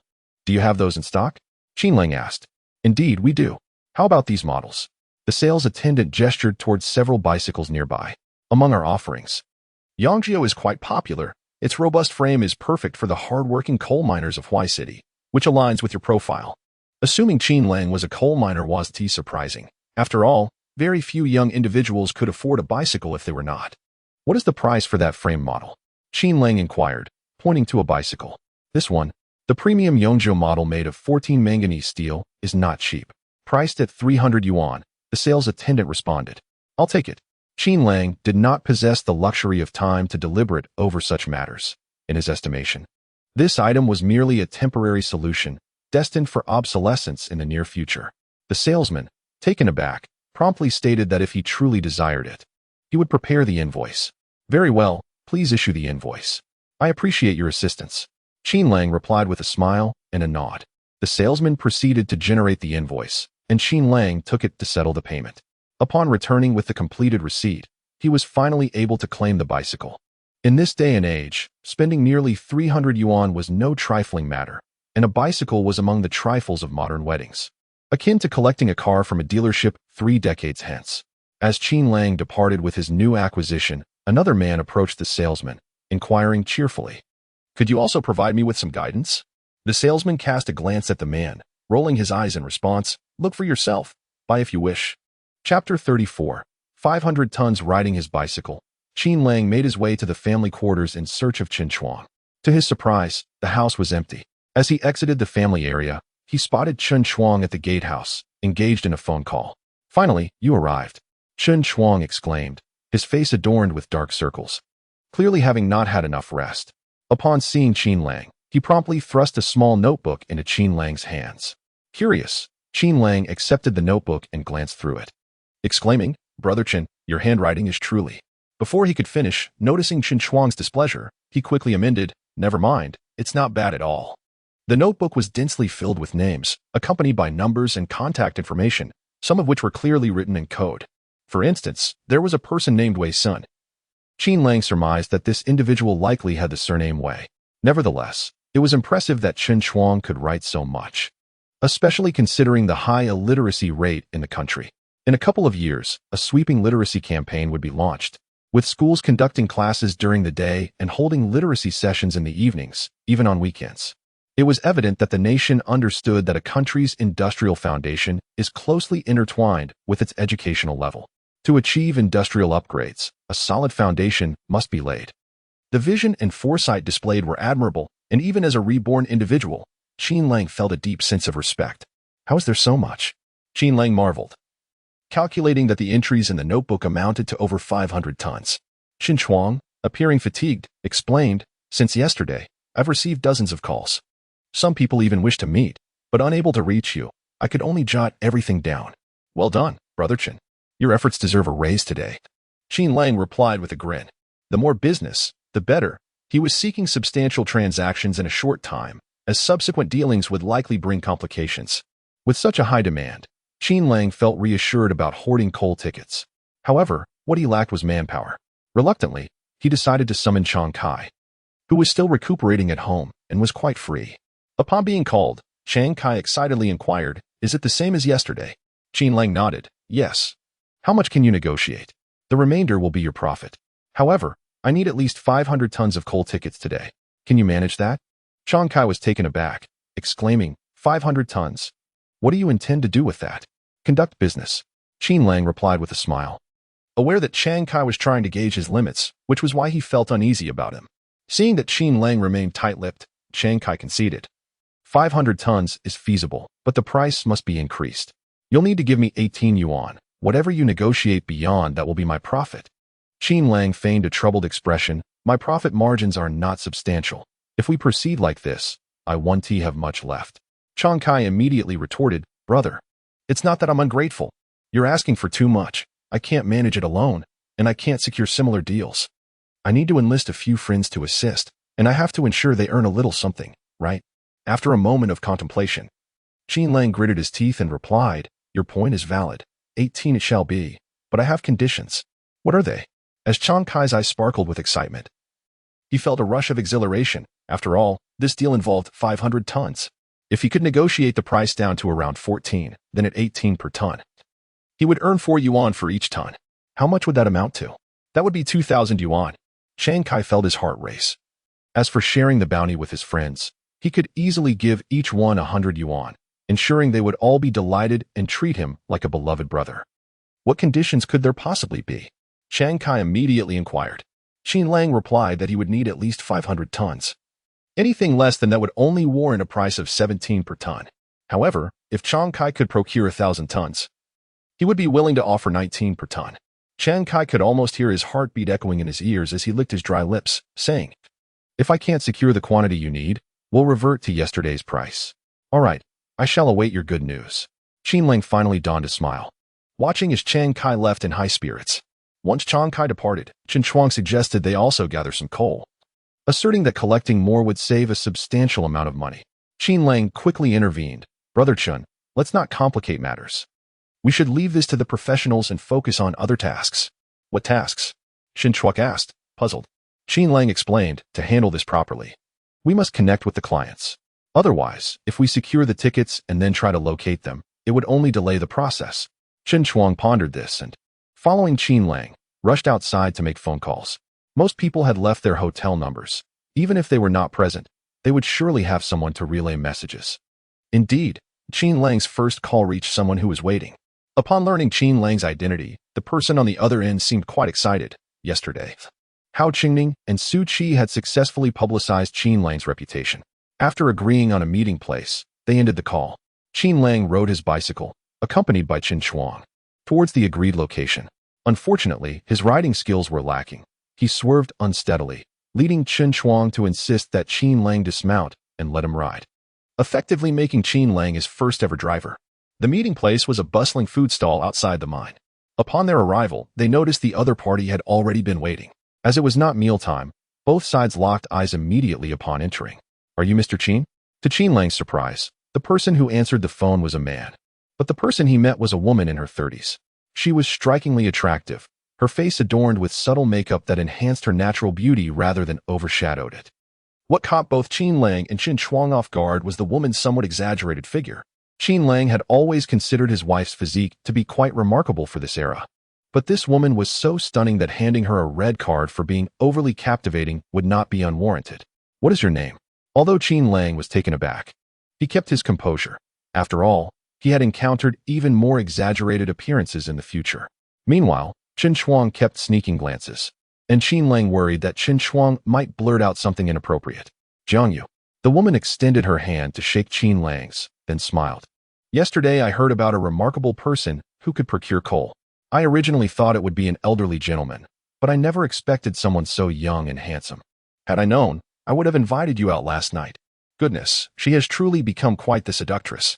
Qin Lang mused inwardly, yet wore a cheerful smile as he replied, I fear I may not be able to make it out. My family is quite strict, and they do not permit me to go out late. Jiangyu smiled subtly and then said, let us return to business. I am genuinely interested in Mr. Qin's coal, though it is rather expensive. Chapter 35. Finding money. Qin Lang remained composed and replied solemnly, this price is truly non-negotiable. I have my own costs to consider, and after deducting those, my profit is minimal. You are aware that coal is in high demand these days. Qin Shuang, standing nearby, could not help but glance at Qin Lang, astonished by his ability to speak such words without a hint of embarrassment. With a mere cost of a few dozen yuan, he resold it for 80, while Chang Kai, that foolish fellow, believed he was making a fortune, oblivious to the fact that Qin Lang was the one with a guaranteed profit. Jiangyu furrowed her brow and said, but your price is simply too high. We sourced directly from the coal mine, and it doesn't cost us this much. Little brother, consider that it is not easy for your sister to earn a living. So please make a concession. Qin Lang quickly interjected. Oh no, please don't say that. Sister, earning money is difficult for me as well. Moreover, you claim that the coal mine doesn't charge so much, so why not procure directly from them? Why come here to toy with me? Jiang Yu did not anticipate Qin Lang's abrupt shift in demeanor. Feeling somewhat awkward, she stammered, it's not possible for me to toy with you. Little brother, it's just that things are genuinely tough on my end. Qin Lang stood up decisively, saying, very well. I wouldn't want to put you in a difficult position. We shall take our leave. I have a busy day ahead, so please don't take offense. Jiang Yu was taken aback, quickly responding, all right, 80 it is. I'll take 100 tons. When can you deliver? Only then did Qin Lang smile and turn back, in the afternoon. I need to prepare as well. Let us reconvene then. Sister, please have the funds ready so we don't waste time. Understood. Jiang Yu replied, her expression darkening. Qin Lang chuckled, leaving with Chen Chuang, harboring a deep disdain for Jiang Yu. Did she truly believe she could save money simply by relying on her looks? Conducting business this way would not lead to substantial success. However, if she encountered a naive individual, she might manage to gain some advantage. Throughout the morning, Qin Lang met with others referred by Chen Chuang, each interaction comprising casual conversation and the finalization of shares, taking no more than 20 minutes. Chen Chuang observed that Qin Lang treated this matter with casual indifference, as if merely strolling about would yield profits that followed him home. In truth, Qin Lang did not regard this venture as a serious business endeavor. It was merely a speculative venture, a means to earn quick money. One must remain astute, knowing when to withdraw, lest greed jeopardize one's very existence. This was no idle jest. The nature of quick money is such short threads and high yields. The capital that floods in under these conditions is inherently unstable, and this instability carries inherent risks, often attracting non-standard capital. When he returned to the family quarters in the afternoon to meet with Chiang Kai, the latter presented him with 700 tons of coal tickets. Qin Lang examined the tickets and inquired with a smile, "What about your friends? I owe them my gratitude." Chiang Kai casually replied, "They are all worn out and resting. We can discuss it later when they're rest time." Qin Lang was well aware of Chiang Kai's tricks, yet he did not mind. As long as he obtained the coal tickets, how Chiang Kai conducted his affairs was his own concern. They were merely fulfilling their respective needs. All right, we shall speak of it another time. Qin Lang smiled and nodded, settling the bill with Chiang Kai. The coal tickets amounted to 700 tons, which, not reaching the highest standard, could only be valued at 18 yuan per ton, totaling 12,600 yuan. Qin Lang simply did not possess such a sum. I don't have that much cash on hand. How about this? I will take 300 tons for now, and later I will bring the remaining money to collect the other 400 tons. Is that acceptable? Qin Lang inquired with a cheerful demeanor. Chiang Kai's expression shifted, his brows furrowing as he replied, "You don't have that much money, yet you want so much cargo?" Qin Lang continued to smile, responding, "What you're saying is not entirely accurate.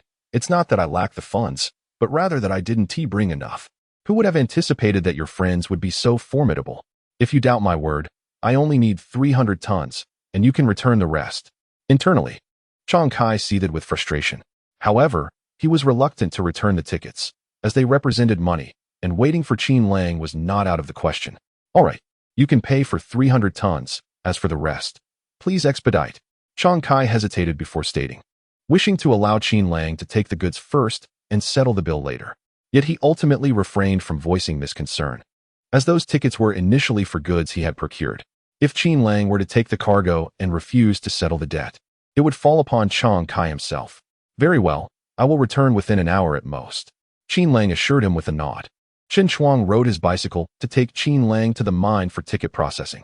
Upon seeing Qin Lang present the tickets for 300 tons, the clerk felt as though his heart skipped a beat. "Brother, thank you for your hard work." Qin Lang first offered a cigarette and then handed over the entire pack, which contained a large bill tucked inside. The clerk noticed the large bill in the pack, and his demeanor brightened immediately. "You've worked hard too. I won't say anything further. Let me expedite the ticket processing for you so you can get on with your business." "Brother, you truly understand my plight," Qin Lang replied with a smile. "There are still 200 tons to go. If you don't mind, please process the tickets first, and I will bring the coal tickets back for settlement shortly." The clerk nearly fell from his chair, quickly realizing that accepting Qin Lang's money was somewhat complicated. After receiving the tickets, Qin Lang contacted nearby coal distributors to retrieve the coal.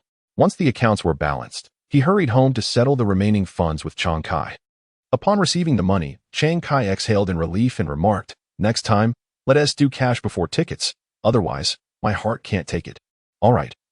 I'll follow your lead," Qin Lang replied nonchalantly, which made Chiang Kai feel somewhat overdramatic. Returning to the coal mine for ticket processing again, he sought out coal. By the time he converted all the coal tickets into cash, Qin Lang found himself with a total of 40,000 yuan along with 200 tons of coal tickets. Throughout the process, Chen Shuang observed Qin Lang's actions, feeling as though his worldview was being repeatedly challenged. The large bill seemed to gravitate towards Qin Lang. Almost as if it was drawn to him, this was not merely earning money, it felt like picking it up off the ground. In truth, Qin Lang could have liquidated the remaining 200 tons today, but time was running short, and the last batch was precisely the 100 tons that Jiang Yu desired. That 100 tons is quite substantial. How will you manage to transport it? Qin Lang inquired curiously. Jiang Yu cast a fleeting glance at Qin Lang. Yet she remarked that the cargo trucks were certainly not numerous. However, a portion of manual carts should pose no issue. Carts? You refer to those coal carts pulled by hand? Qin Lang inquired. Jiang Yu nodded in affirmation, having indeed witnessed them. Qin Lang fell into a momentary silence before also nodding, recalling his past life experiences. "Sister, you must be from the Fuyang area, right? I have heard that coal carts are quite prevalent there," Qin Lang stated. Indeed, a couple of hundred carts can transport several hundred pounds of coal. Before coming here, they would load some vermicelli or such, selling it in Huai City, and on the return journey, they would conveniently haul coal, serving two purposes without delay, Jiang Yu explained, noting that a one-way trip took 7 days. Suddenly, Qin Lang interjected, "May I go and see it?" A faint tremor stirred within him, for in his previous life, Shen Youwei had perished while hauling a coal cart on the road. Chapter 36. The coal cart in her previous life, to treat her father-in-law's illness, Shen Youwei, being the only adult laborer in the household apart from Qin Lang, pulled the coal cart and ultimately perished on the arduous journey. Her younger brother, Qin Yuan, in an effort to alleviate his sister-in-law's burden, followed the cart with his tender frame, only to lose a leg in the process. Jiang Yu was somewhat surprised that Qin Lang wished to witness such a spectacle, yet she speculated it was merely curiosity. For a young master from a wealthy family would undoubtedly find such things intriguing. "Very well, soon there will be people to load the cart. You shall see," Jiang Yu said with a smile. Although Qin Lang had not granted her any discounts, the mere possibility of acquiring coal was a delightful surprise, making the prospect of spending a little more money rather palatable. Qin Lang stood beside Chen Shuang, both indulging in cigarettes. Observing Qin Lang's smoking manner, Chen Shuang could not help but furrow his brow, thinking that Qin Lang's smoking was excessive. A single cigarette burned visibly, leading Chen Shuang to wonder if there was a smoke machine in Qin Lang's mouth. "I say, are you preparing to smoke yourself to death, or what?" Chen Shuang exclaimed, snatching the cigarette from Qin Lang's lips and extinguishing it under his foot, frowning as he questioned, "What is going on?" Qin Lang awkwardly smiled, licked his upper lip, and grinned. "I intend to quit smoking in the future. Thus, I am indulging now to the point of nausea so that I will not crave it later." Chen Shuang was momentarily taken aback, bemused. What madness is this? Why the sudden desire to quit? Can a man really forego both smoke and drink? With a resigned shrug, Qin Lang replied, "What can I say? My wife dislikes it, so I shall quit." Chen Shuang raised his thumb in approval. "Well done. I did not expect you to be such a devoted husband, a good man indeed." Qin Lang shook his head in confusion. "What good man? Just a foolish one. If I were truly a good man, I would not have let it come to this." "What?" Chen Shuang found Qin Lang's words to be profound, brimming with philosophy, yet utterly incomprehensible. Qin Lang shook his head, inhaled deeply, and declared, "I will quit in the future. I owe her a debt that I could not repay in my last life, but in this life, I shall repay it tenfold. 100-fold. Chen Shuang laughed heartily. "You rascal, the way you speak sounds less like devotion and more like vengeance. And did you not misspeak? What do you mean about repaying debts from a past life? Are we in a tale of strange tales?" Qin Lang smiled slightly, offering no explanation, and instead inquired, "Brother Chen, where is my sister-in-law? Shall we invite her to join us for a meal next time?" Chen Shuang's face flushed as he replied, "She is at my father-in-law's home. What's the matter? Did you have a quarrel with your sister-in-law?" Qin Lang remarked, "Never argue with a woman. A wife is meant to be cherished, not to be at odds with. Trust me on this, Brother Chen. Speak not of it." I am a solitary man. Close your mouth. Qin Shuang's face turned a shade darker with embarrassment. This time, it was Qin Lang who was taken aback, unable to suppress a chuckle as he said, "Hey, brother Qin, are you nearing 30? Still unmarried?" Qin Shuang shot a glance at Qin Lang and said, "What is there to smile about? My family has a heavy burden. I have 5 younger brothers and 3 younger sisters. How can I afford to marry? If I can manage to raise them, I would be content. Personal matters, I shall not consider them for the time being." Qin Lang felt a deep sense of sympathy. Qin Shuang was already in his 30s, which in this era was considered quite late for marriage and childbearing. It was almost certain that he would remain single, as finding a peer who was also unmarried was nearly impossible, leaving either remarriage or solitude as the only options. However, Qin Shuang's situation was not unique. In his time, there was no notion of family planning. Families had children as abundantly as they could, each child adding to the labor force. It was not uncommon for there to be an age gap of over 20 years between the eldest and the youngest siblings. One might wonder how families could afford to raise so many children. It depended on how one defined raising by today's standards. It would indeed be unmanageable. But if the bar is set low, merely keeping them alive, then it was feasible. This situation resembled herding sheep, whether one had a single sheep or a flock. As long as they did not starve, it sufficed to consider them raised. In some cases, however, parents might have aged or even passed away, leaving behind younger siblings who were only a few years old. What then should be done about these siblings? In the past, the awareness of legal obligations was minimal, yet there existed a moral baseline that guided interpersonal relationships.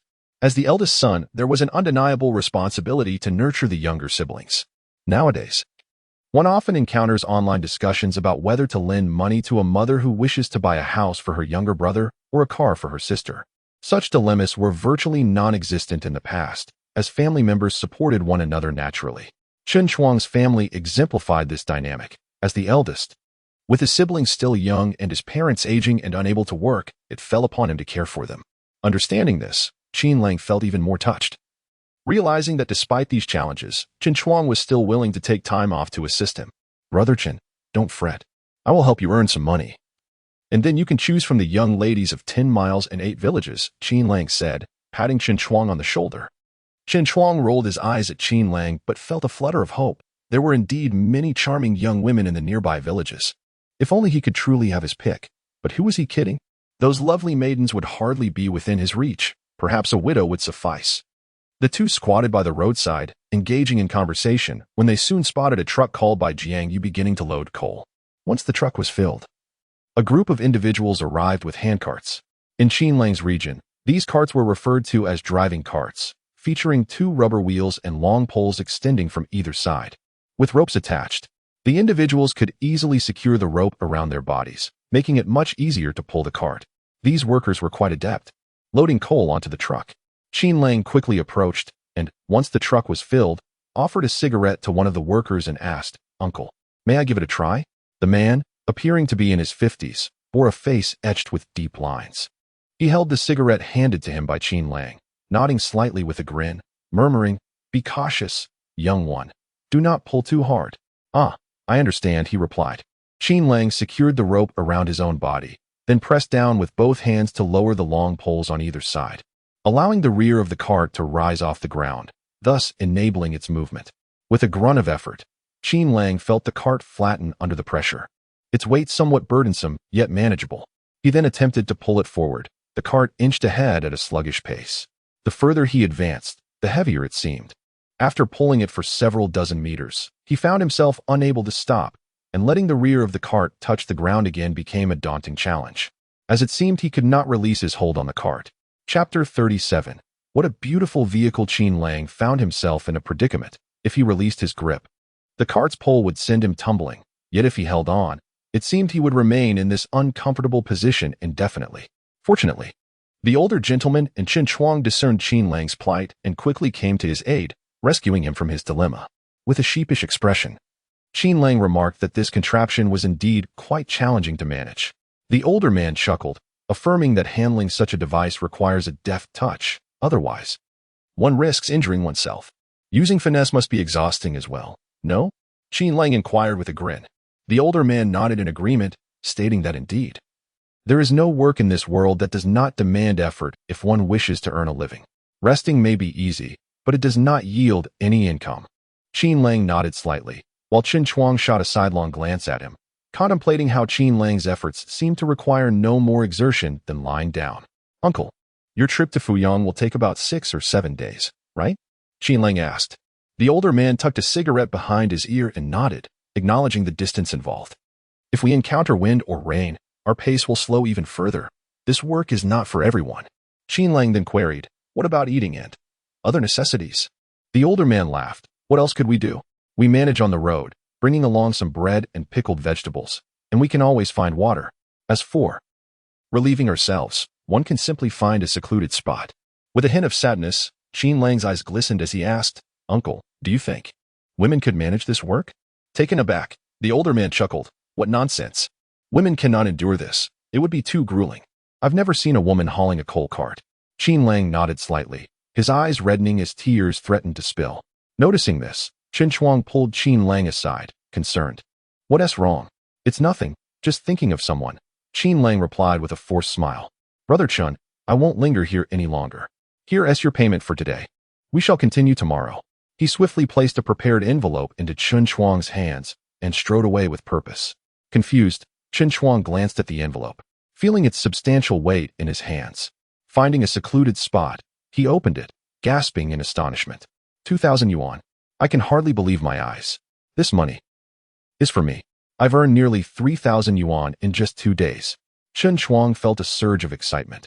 If this work could continue for a while longer, perhaps winning over a charming widow would not be an insurmountable task after all. Qin Lang purchased some prepared foods from the street vendor, braised pig's head, spiced tofu, salted duck, and a platter of duck intestines, items not inferior in price to meat. He then mounted his brand new bicycle and sped toward the village. Upon entering, he found himself surrounded by a throng of curious children chasing after him, their eyes sparkling with wonder, for it was a rarity for the village to see a bicycle. The village committee head had once owned one, but it had since vanished, leaving its fate unknown, sold or stolen. Who could say? Moreover, the bicycle of the squad leader lacked the imposing presence of Qin Lang's. This 280 model shimmered with a silvery brilliance, its new rims gleaming with a pristine luster.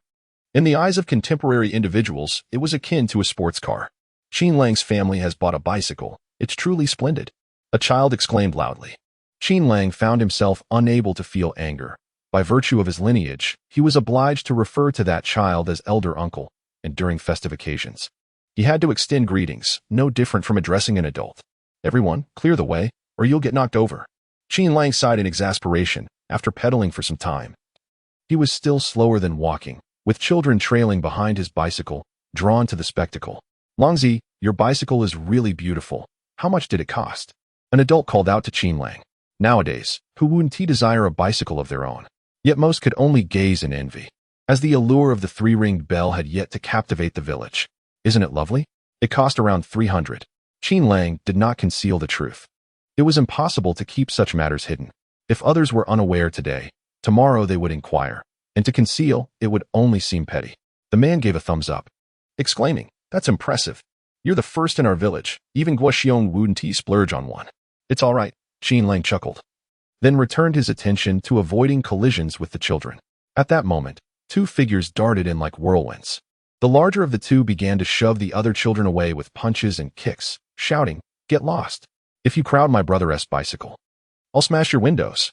The larger one was Qin Yuan, who, still carrying his school bag, had likely spotted Qin Lang's bicycle on his way home from school. Behind him, Qin Xian waved her bag, chanting, stay away from my brother's bicycle, or you'll get bumped. Today's children could be rather unruly, but in such an environment, it was unreasonable to expect them to be diligent and courteous. It would be easier to have them invent an atomic bomb. Qin Yuan was quite authoritative, after all. He was the little tyrant of the village, a skilled fighter. No child, regardless of their standing, had escaped his wrath. After all, he was merely a child himself, shielded by that very status. Once the other children had been dispersed, Qin Yuan seized the front of Qin Lang's bicycle and exclaimed, brother, let me ride for a bit. Qin Lang retorted, are you trying to rob me? Scram. You can either sit on the back or hurry up and get lost, or I'll run you over. I tell you. Qin Yuan jumped anxiously but ultimately complied, hopping onto the back seat of Qin Lang's bicycle, closing his eyes in satisfaction as if the entire world belonged to him in that moment. Xian, hop on. Qin Lang called, and without hesitation, little Qin Xian leaped over, nearly toppling both Qin Lang and Qin Yuan. Slow down, Qin Lang exclaimed in exasperation, lifting Qin Xian onto the rear seat, then wobbling as he pedaled home. Having purchased a good amount of vegetables, just in time for a family meal. When Qin Lang arrived at his doorstep with the two, Shen Youwei was already waiting outside. After all, the news of Qin Lang's bicycle purchase was impossible to conceal. Why did you buy a bicycle? Shen Youwei inquired with delight, clearly enamored with the bicycle. For the pairing of a beautiful woman and a fine vehicle has always been a match made in heaven. Qin Lang propped up the rear wheel stand with a flourish and elegantly dismounted. He gave Qin Yuan a swift kick on the backside, urging him to fetch their parents for dinner without delay. Qin Yuan promptly nodded and then asked, "May I ride your bicycle? Are you capable of it? If you can't ride, are you prepared to face the inevitable fall?" Qin Lang questioned with skepticism.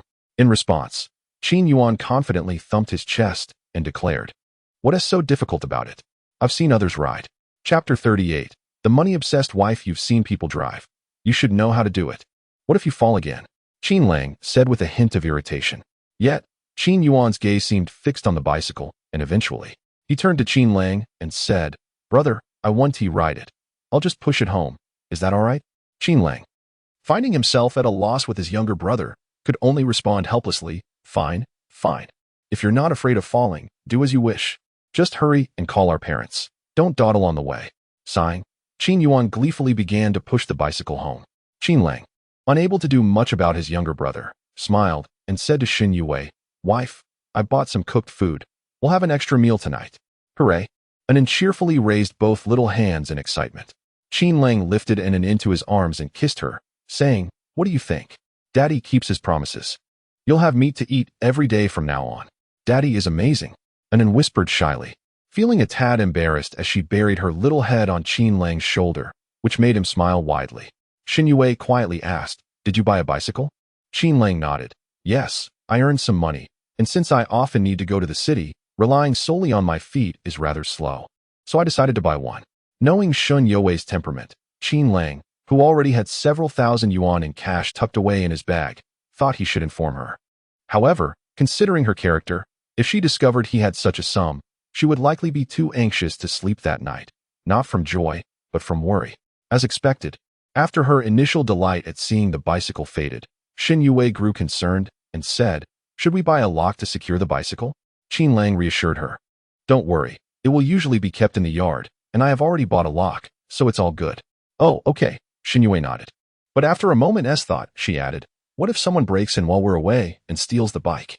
Qin Lang couldn't help but chuckle, quickly replying, "That won't happen. We're the only ones in the village with a bicycle. Who would dare steal it? It would be too conspicuous. Well, how about we get a heavy iron chain to tie the bike to a tree in the yard when we're not home?" Shen Youwei suggested seriously. Qin Lang, feeling resigned, said, "When we're not home, I'll be riding the bike. A heavy chain isn't necessary." "Oh right," Shen Youwei exclaimed, realization dawning upon her. Qin Lang smiled as he went to plate the cooked food he had purchased. However, as he turned around, he noticed Shen Youwei standing behind him, her face clouded with worry, as if she had more to say. "What now?" Qin Lang inquired. What if someone sneaks in at night and takes the bike while we're asleep?" Shen Youwei said, her expression troubled. "I will be sleeping very lightly," Qin Lang replied. "How about we get a dog?" Shen Youwei's eyes suddenly sparkled with what she seemed to think was a brilliant idea. "Well, let me see if I can find a good dog," Qin Lang thought to himself, realizing that if he didn't agree to Shen Youwei, she would likely have a restless night. Before long, both parents arrived, with Qin Yuan pushing his bicycle, his hair resembling a bird's nest, as if it had just endured a tremendous ordeal. "Brother, father hit me," Qin Yuan complained upon seeing Qin Lang. Qin Lang turned to his father in astonishment. "Father, why did you strike Yuanzi?" Their father shot Qin Lang a glare, while their mother chuckled. "He insisted that your father ride the bicycle to bring him here. It would have been strange if he hadn't been punished, such a foolish child." Realization dawned on Qin Lang. Indeed, Qin Yuan had brought this upon himself. Their father, with a limp, could hardly ride a bicycle, and Qin Yuan was merely asking for trouble. "You brought this on yourself," Qin Lang remarked, ruffling Qin Yuan's hair. He then turned to his parents. "Please, have a seat. I'll prepare the bread. Dinner will be ready shortly. I also brought a bottle of erguo too for father. How much do you earn, engaging in these feasts and drinks?" You ought to save up and build a house. Otherwise, how will others know of your success? Their father grumbled, eyeing the bottle of erguo too. Let me see that, he added. Though he grumbled, he was secretly intrigued by the liquor. Qin Lang handed the bottle to their father, chuckling. Why should we let others know how we thrive? As long as we live well, that is sufficient. Their mother nodded in agreement. Yes, outsiders may harbor ill intentions. Knowing Longzi earns money might prompt them to act against us. She understood well the wisdom of keeping one's wealth concealed. Their father scoffed, glancing at the bottle of erguo too. He clicked his tongue. Not cheap, I presume?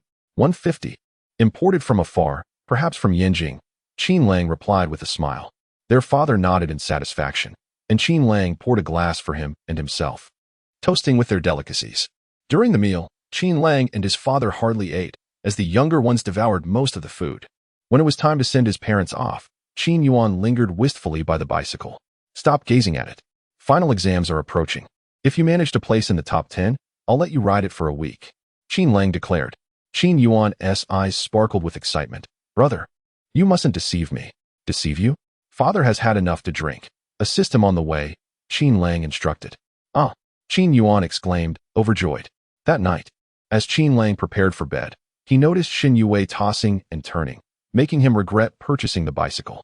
Half awake in the middle of the night, he intended to get up but found Shen Youwei missing. Puzzled, he opened the door to discover Shen Youwei had moved a stool to sit beside the bicycle. Approaching her, he noticed she was in a sleepy haze, so he playfully tugged at one of her hairs and poked her cheek. Smack!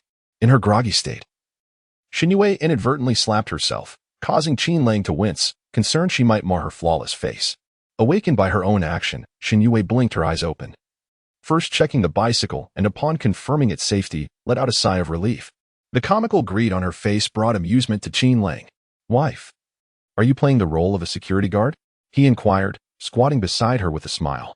Upon noticing Qin Lang, Shen Youwei's face flushed crimson, completely overshadowing even the mark left by her earlier slap. I was merely concerned about potential theft. Shen Youwei stammered, her embarrassment palpable. Qin Lang gently brushed the bridge of her nose, its smoothness reminiscent of pristine snow.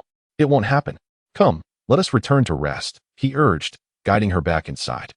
Yet, Shen Youwei glanced back at the bicycle with every few steps, leaving Qin Lang feeling exasperated. How could his foolish wife be so consumed by her obsession with money? Chapter 39.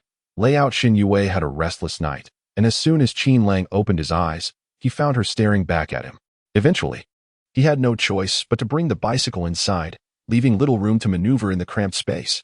As dawn broke, Qin Lang promptly moved the bicycle back outside and advised Shen Youwei to rest instead of working in the fields, lest she fall asleep there. I won't, Shen Youwei replied defiantly, although if she hadn't been stifling a yawn, her words might have carried more conviction. Anin, come here, Qin Lang called to his daughter. To her, he said, if your mother leaves the house today, you must cry, understand? Anin one cry. Anin is a good girl, Anin retorted, puffing out her chest in a manner strikingly reminiscent of her mother. Qin Lang chuckled. Normally we don't cry, but today is an exception. Just make sure you keep your mother occupied, and when you return, Daddy will have delicious treats for you. Anin's eyes sparkled at the prospect, and tilting her head, she said, but Daddy mustn't laugh at Anin for crying. Of course not. Qin Lang kissed her and turned to Shen Youwei, saying, you stay home and rest, or else. Humph. Shen Youwei was taken aback by this childlike side of Qin Lang, uncertain whether to laugh or cry. Yet, faced with his insistence, she could only nod obediently. I will stay home, but don't teach Anin anything strange. Qin Lang smiled. We'll see if you listen. Whether you sleep today could determine whether our daughter grows up to be a lady or a little troublemaker.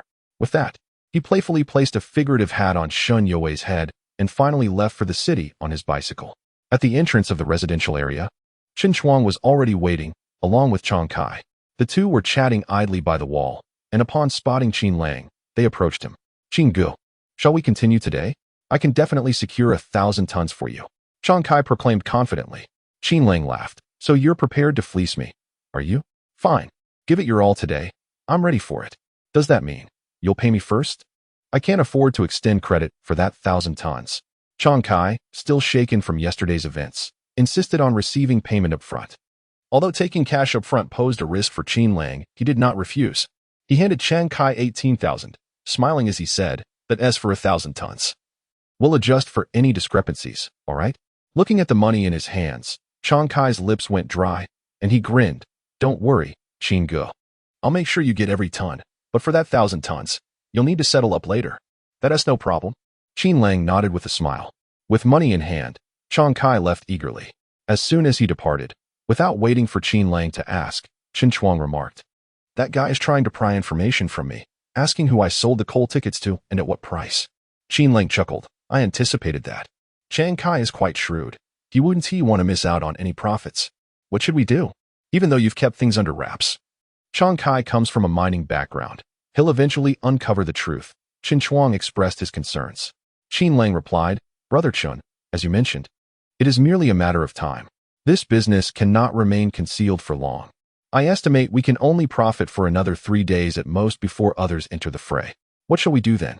Qin Chuang was evidently unwilling to accept the situation. This task was truly lucrative.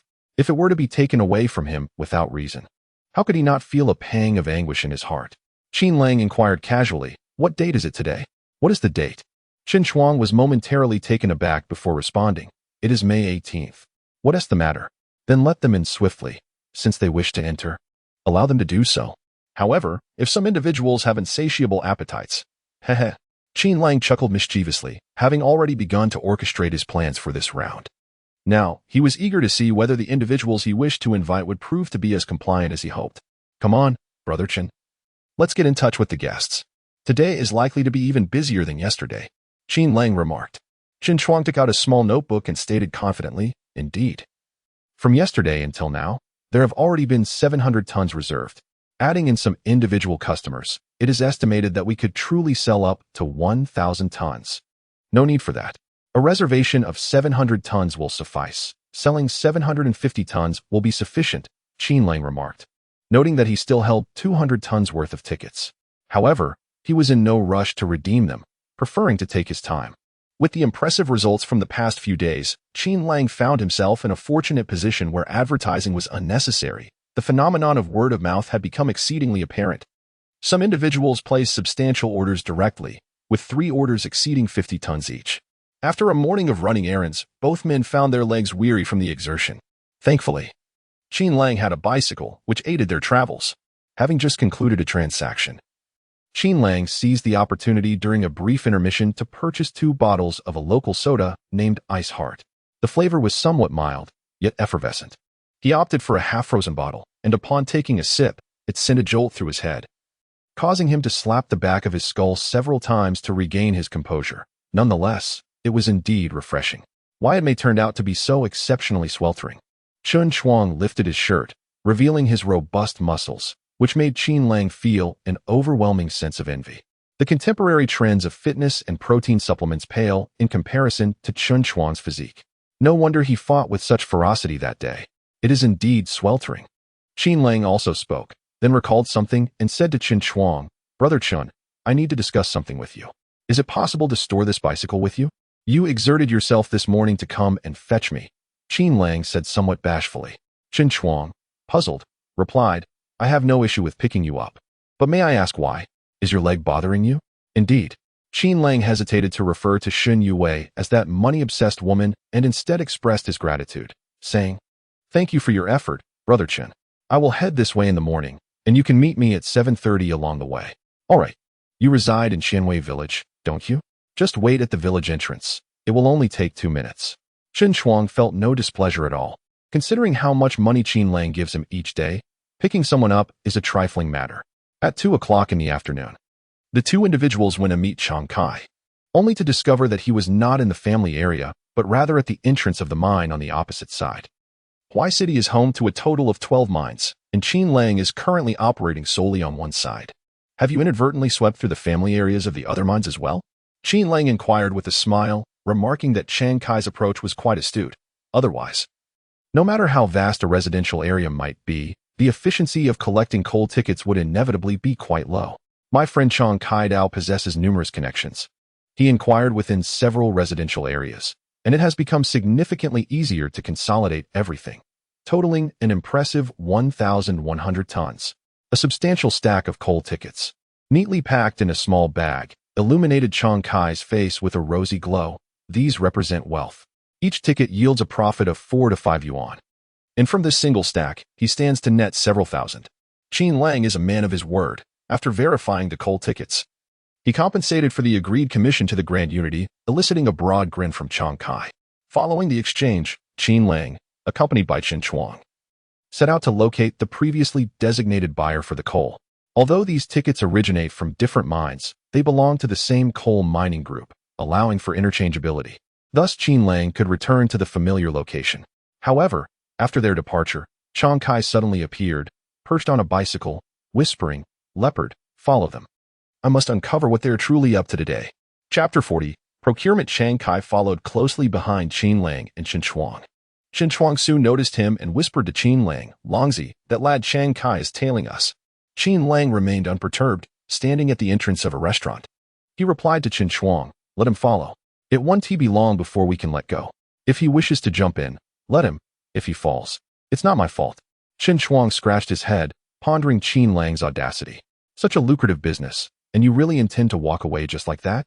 Upon entering, they found an unassuming elderly gentleman who had already ordered their meal, accompanied by 3 or 5 individuals, those intending to procure coal from Qin Lang. Among them was a familiar face, Hao Chengning, who, upon seeing the two, stood up and greeted them. "Mr. Qin, what a pleasure to finally meet you." Hao Chengning chuckled. "Brother, I bring you business opportunities." Qin Lang clasped his hands in acknowledgement and said to Hao Chengning, "Old brother, you put me in a difficult position. Securing coal is no easy task, and with so many friends, I can hardly manage." Hao Chengning laughed heartily. "Consider it a favor for an old friend. We all know how challenging it is to procure coal these days. You are the only capable one I know. How could I not seek your assistance? When you need me, just say the word." Qin Lang feigned distress as Qin Chuang marveled at the situation. Here was a man offering a business opportunity. Yet Qin Lang appeared troubled. How peculiar. Qin Lang scanned the room, noting that the others bore the look of farmers. Hao Chengning promptly introduced, "Brother, this is my third uncle. We are all from the brick kiln industry, though not from the same village." "All in the brick kiln business?" Qin Lang expressed surprise, not expecting such early inklings of industry alliances. Hao Chengning grinned. "Indeed. Don't think all competitors are foes. We are all somewhat related. In the brick kiln trade, one can only secure a small portion. One cannot monopolize everything." Qin Lang nodded in understanding. It's better to let family benefit than outsiders. The commercial alliance formed by Hao Chengning and his associates could be deemed a familial coalition, yet it had already taken on the nascent form of a business alliance. They may not yet realize the potential within. However, once they do, the opportunities for maneuvering, such as pricing power over goods and raw materials, would be immense. Of course, regarding Qin Lang, they were at his mercy. Coal was an essential commodity, and he held them by the throat. Without his supply, they could not operate. Hao Chengning chuckled. "That's precisely the point. What family does not support its own? Nonetheless, we face challenges, such as the headaches coal procurement brings, but fortunately, I encountered you." Qin Lang merely smiled, offering no reply. Hao Chengning glanced at his third uncle, who cleared his throat and said to Qin Lang, "Young man, Chengning rarely admires anyone. Yet he holds you in high regard. He claims you possess remarkable ability. Coal procurement, which is so difficult, becomes effortless in your hands. You flatter me, sir. I too face challenges. Obtaining coal is no simple feat." Qin Lang chuckled, and the attendees exchanged knowing glances, their silence speaking volumes. He turned to Hao Chengning and said, "Brother, let us dispense with the pleasantries. With your entire family involved, what exactly is the plan?" Hao Chengning, clearly the spokesperson of the group, replied, "Brother, we have established a coal warehouse and intend to stockpile a significant amount of coal, thus we seek your assistance." "Ah, so you are preparing for strategic reserves." Qin Lang felt a slight jolt in his heart. Hao Chengning raised his thumb and remarked, "Indeed, you are quite perceptive. As you know, coal from the mines is primarily traded through public channels. We have attempted to reach out to the coal mines, but they have shown us no consideration, making the situation quite challenging." Qin Lang understood this predicament well. Coal was the sovereign of this era, an indispensable resource for the development of most industries. The nation's demand for coal was staggering.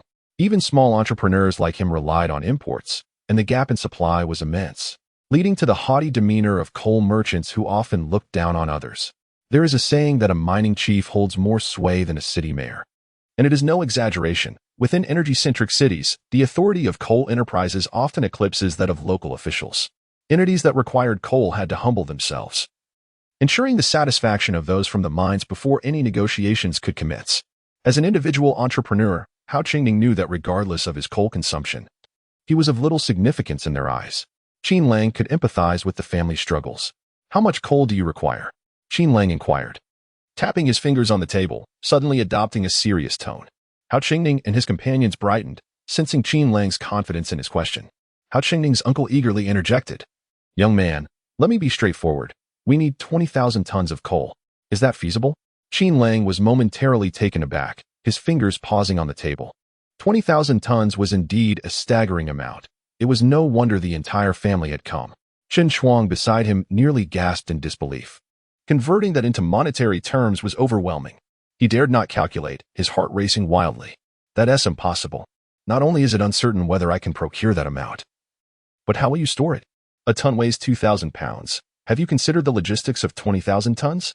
If not managed properly, any mishap could lead to dire consequences." Qin Lang's expression grew grave. Hao Qingning quickly reassured him, "Brother, I appreciate your concern, but you need not worry. We previously operated a small coal mine, which was our source of coal. Wasn't that shut down?" Qin Lang asked. Hao Qingning nodded vigorously. Yes, it was indeed shut down. But while the mine itself was closed, some facilities remain, including our coal warehouse. Qin Lang suddenly realized, pondering for a moment, that a small coal mine's coal storage could indeed accommodate around 20,000 tons of coal. It was no wonder that Hao Qingning and the others had the audacity to approach him. However, Qin Lang soon displayed a look of difficulty on his face and said, "I truly wish to assist you, my brother, but 20,000 tons. That is indeed a staggering amount.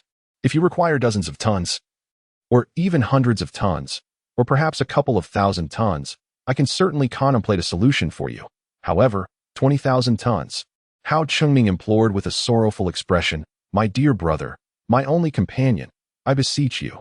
There is no one else as capable as you in my life. You must lend me your assistance, for I am willing to offer more." Chapter 41. In attempt, I will increase the payment. Hao Qingning gritted his teeth and declared. Qin Lang remained unfazed, his expression still troubled. He addressed Hao Qingning, "My friend, let me explain. This is not merely a matter of money. The quantity you require is simply too vast. Do you comprehend the magnitude of what you are asking for?" Qin Lang patiently elucidated to the group. Take the Qiming coal mine in Huai City as an example. This primary coal mine has a designed annual output of 1 million tons. However, it is crucial to understand the term designed output. It signifies the capacity for which the mine was constructed, not that it guarantees the extraction of 1 million tons of coal. Coal mines are susceptible to numerous natural disasters, such as geological pressure, water hazards, and gas emissions, each of which poses a grave danger. The Qiming mine is a deep shaft mine, with the first working face situated 735 meters below ground. The geological pressure and heat are significantly greater there. The mining team must work tirelessly each day to maintain the tunnels. Neglecting even a single day could result in the tunnels becoming deformed due to pressure, rendering them impassable. Under such circumstances, coal production is inevitably affected. Even if we consider that the production remains unaffected and adheres to the designed output of 1 million tons. This amount is meant for power stations and various state-owned enterprises. One must ponder how many individuals are vying for a share of this 1 million tons. Yet, you are asking for 20,000 tons at once. To be frank, I am powerless to fulfill that request. After speaking, Qin Lang poured himself a cup of tea and addressed the group. "I apologize, everyone. I fear I must disappoint you." With that, he drank the tea in one swift motion. Hao Qingning's uncle appeared somewhat dazed. Although they did not fully grasp all of Qin Lang's points, understanding them was not beyond their reach. They did not perceive his words as exaggerated, recognizing that 20,000 tons was indeed a substantial quantity. However, what alternative did they have? The brick kilns were genuinely profitable, with trucks lined up daily at their gates. Once the bricks were fired, the workers at the brick factory did not need to transport them. Those coming to collect the bricks would seize them for themselves. For everyone involved, each brick represented money. Every batch fired indicated an increase in their wealth. Yet the pressing issue remained. There was simply no coal. Hao Qingning's lips turned pale at the thought of witnessing a lucrative business stagnate before his eyes. They had traversed various coal mines, yet what was the outcome? Acquiring even a ton of coal proved to be a formidable challenge. While the brick kiln was quite impressive locally, it was inconsequential in the eyes of the coal mines, which considered it a mere triviality, especially since it was an individual enterprise that the mines hardly regarded.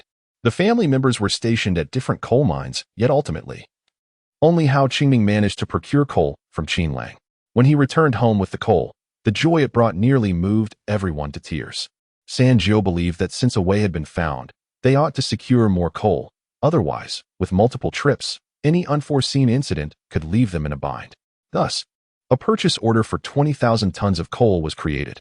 However, upon hearing Qin Lang's stance, the group recognized they were indeed imposing an unreasonable request, demanding 1/50th of the mine's annual output, which was no small feat at this moment. Qin Lang remained silent, yet his mind was calculating intricately.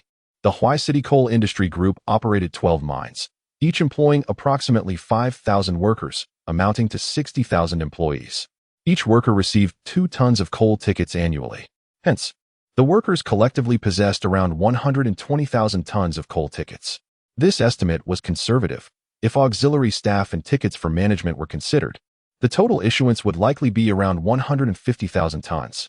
Moreover, the coal tickets did not expire immediately. They were valid for 3 years. This meant that once issued, the tickets had to be redeemed within 3 years to avoid forfeiture. Therefore, it was plausible that the current coal ticket stock at the mines could exceed 200,000 tons. To Qin Lang, the prospect of 20,000 tons of coal tickets presented ample maneuvering space, and it could also benefit the strategy he had devised. Initially, he intended to take his time to craft this plan, but now it seemed that a swift resolution might be attainable. Hao Qingming, feeling somewhat helpless, implored, "Brother, can you not lend a hand? If you can assist me, I shall repay you tenfold."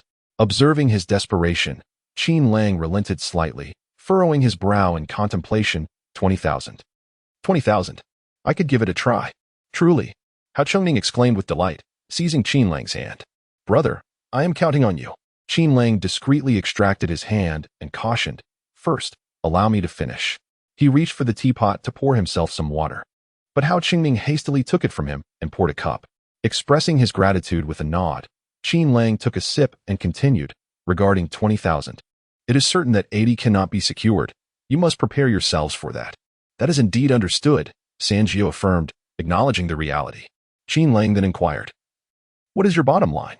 The group exchanged glances, sensing that revealing their minimum price to Qin Lang might not be advisable. Noticing their hesitation, Qin Lang smiled and said, "I am merely assisting you in negotiations with others. If the opposing party is willing to negotiate, I must be aware of your bottom line, lest I make promises I cannot uphold. Matters like these, if they are open to discussion once, they may not be again."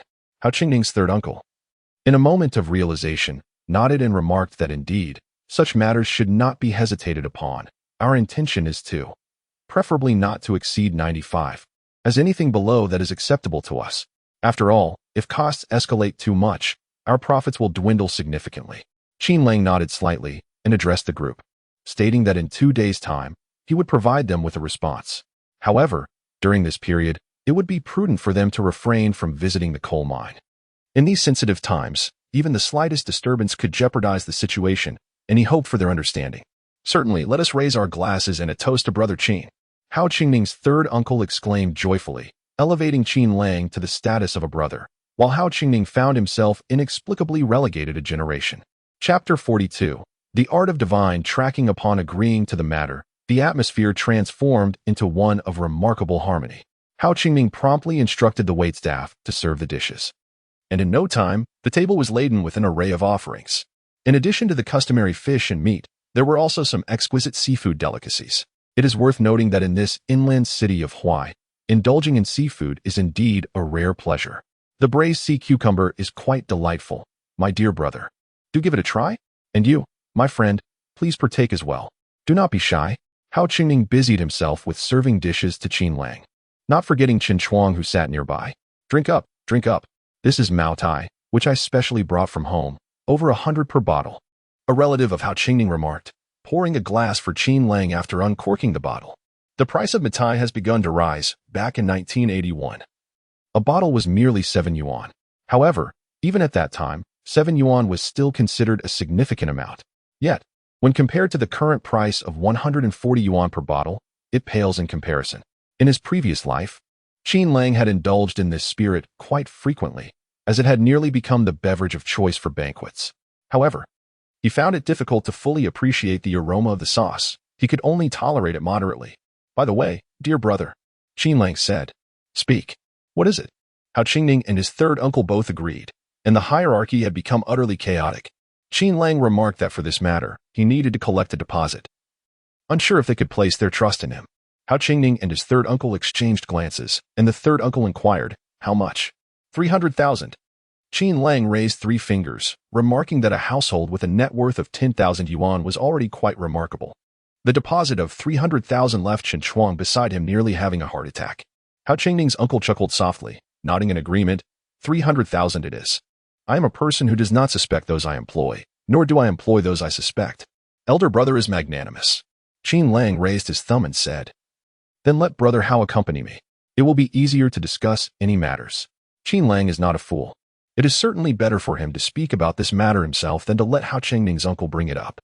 Otherwise, how could one possibly expect 30,000 to be handed over so easily? What would happen if you took the money and fled?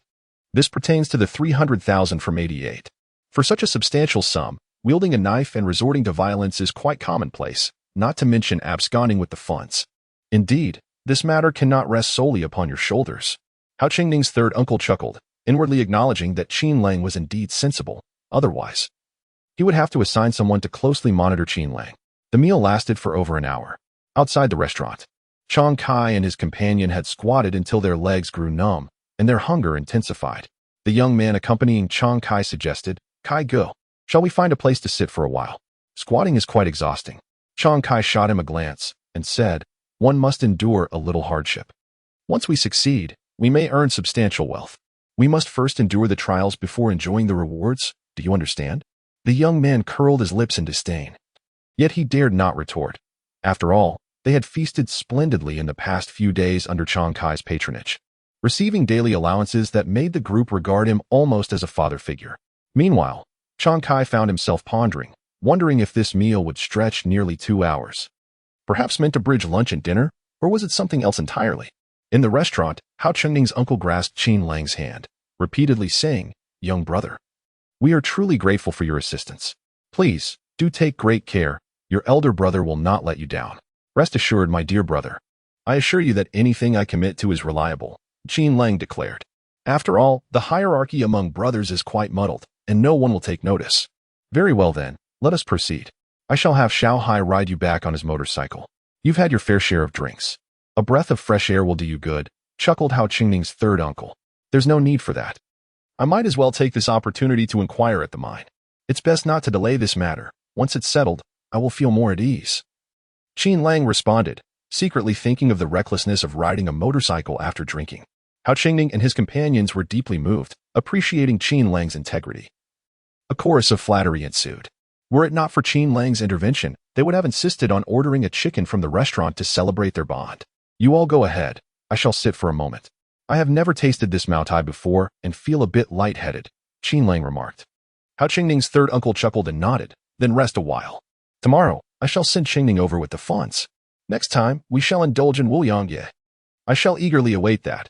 At the celebration banquet, we shall drink until we are inebriated, Qin Lang laughed. As Hao Qingning and his party departed the restaurant, Chang Kai and another young man stood up upon seeing them, only to nearly stumble as their feet went numb. From a distance, Chang Kai searched the crowd for Qin Lang but failed to spot him, rolling his eyes at the thought.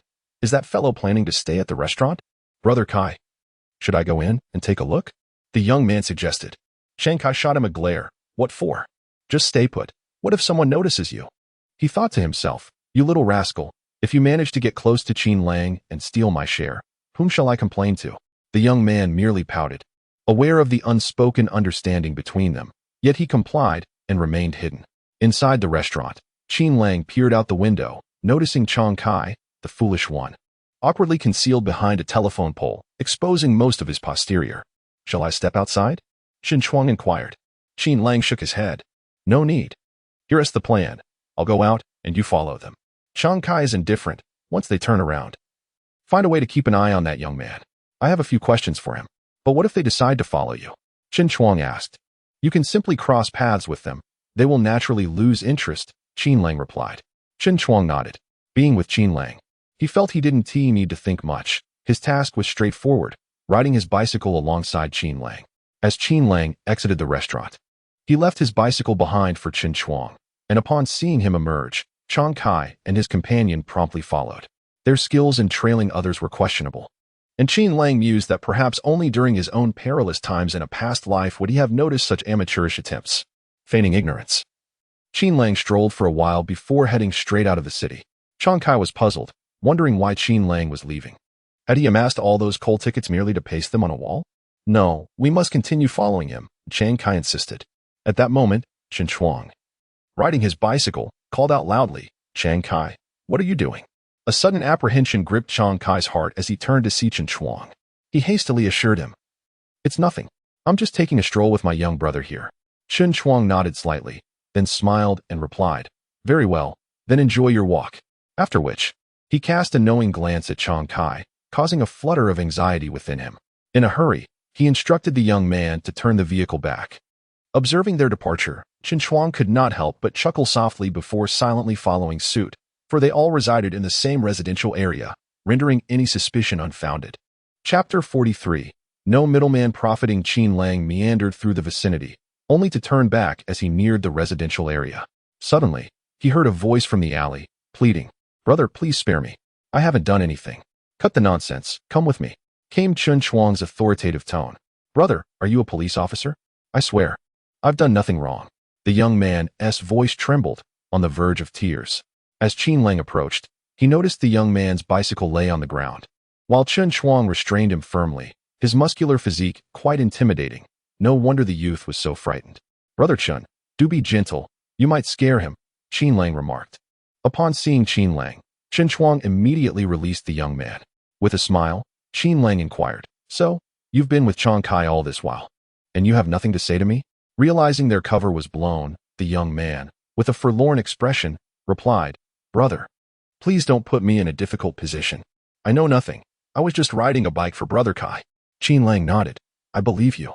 If you knew anything, you wouldn't be earning just that little amount every day. It's merely the leftover from Chang Kai's share."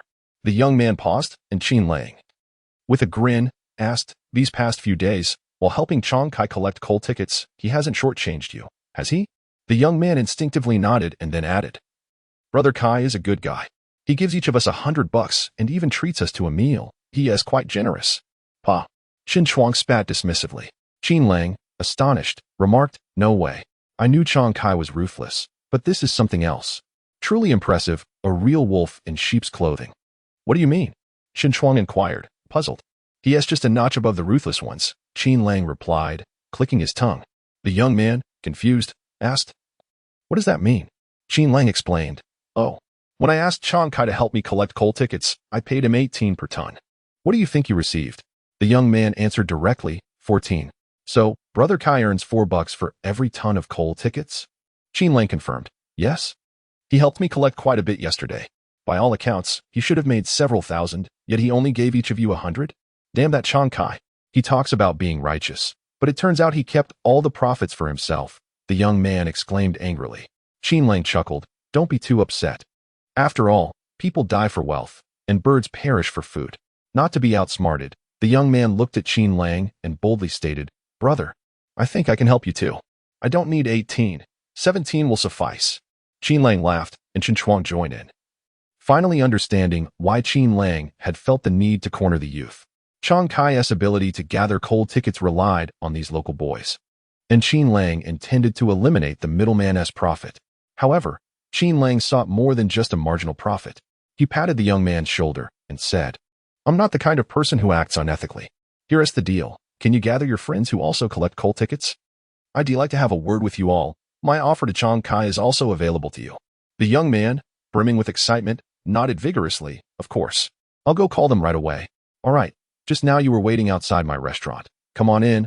I'll treat you all to a meal," Qin Lang said with an air of generosity. The young man nodded enthusiastically and rode off to gather his companions. Qin Lang clapped his hands and addressed Qin Chuang. "Brother Qin, let us take care of the coal tickets first. The buyers must be quite anxious. At this point, it would be better to hold on to them for Hao Chengning and the others. They offer a higher price," Qin Chuang replied. "But I lack the capital at the moment. We need to sell the initial batch. Otherwise, how will we proceed with our work?" Qin Lang countered. The two spent about an hour processing the coal tickets, successfully selling 900 tons, netting a total of 72,000 yuan. With the funds Qin Lang previously had, his total capital now exceeded 100,000. Upon arriving at the restaurant, it wasn't long before the young man returned with a group of friends, 8 in total, both male and female. Qin Lang welcomed them to sit down and smiled warmly, asking, "Does anyone here know who I am?" The group exchanged glances until a young girl spoke up. Liao said, "You're the big boss behind Kaigo." Qin Lang turned to the girl, who appeared to be around 18 or 19, with 2 playful pigtails. While not exceptionally beautiful, she radiated youth and vitality, and her simple attire suggested a modest background. "What is your name?" Qin Lang inquired.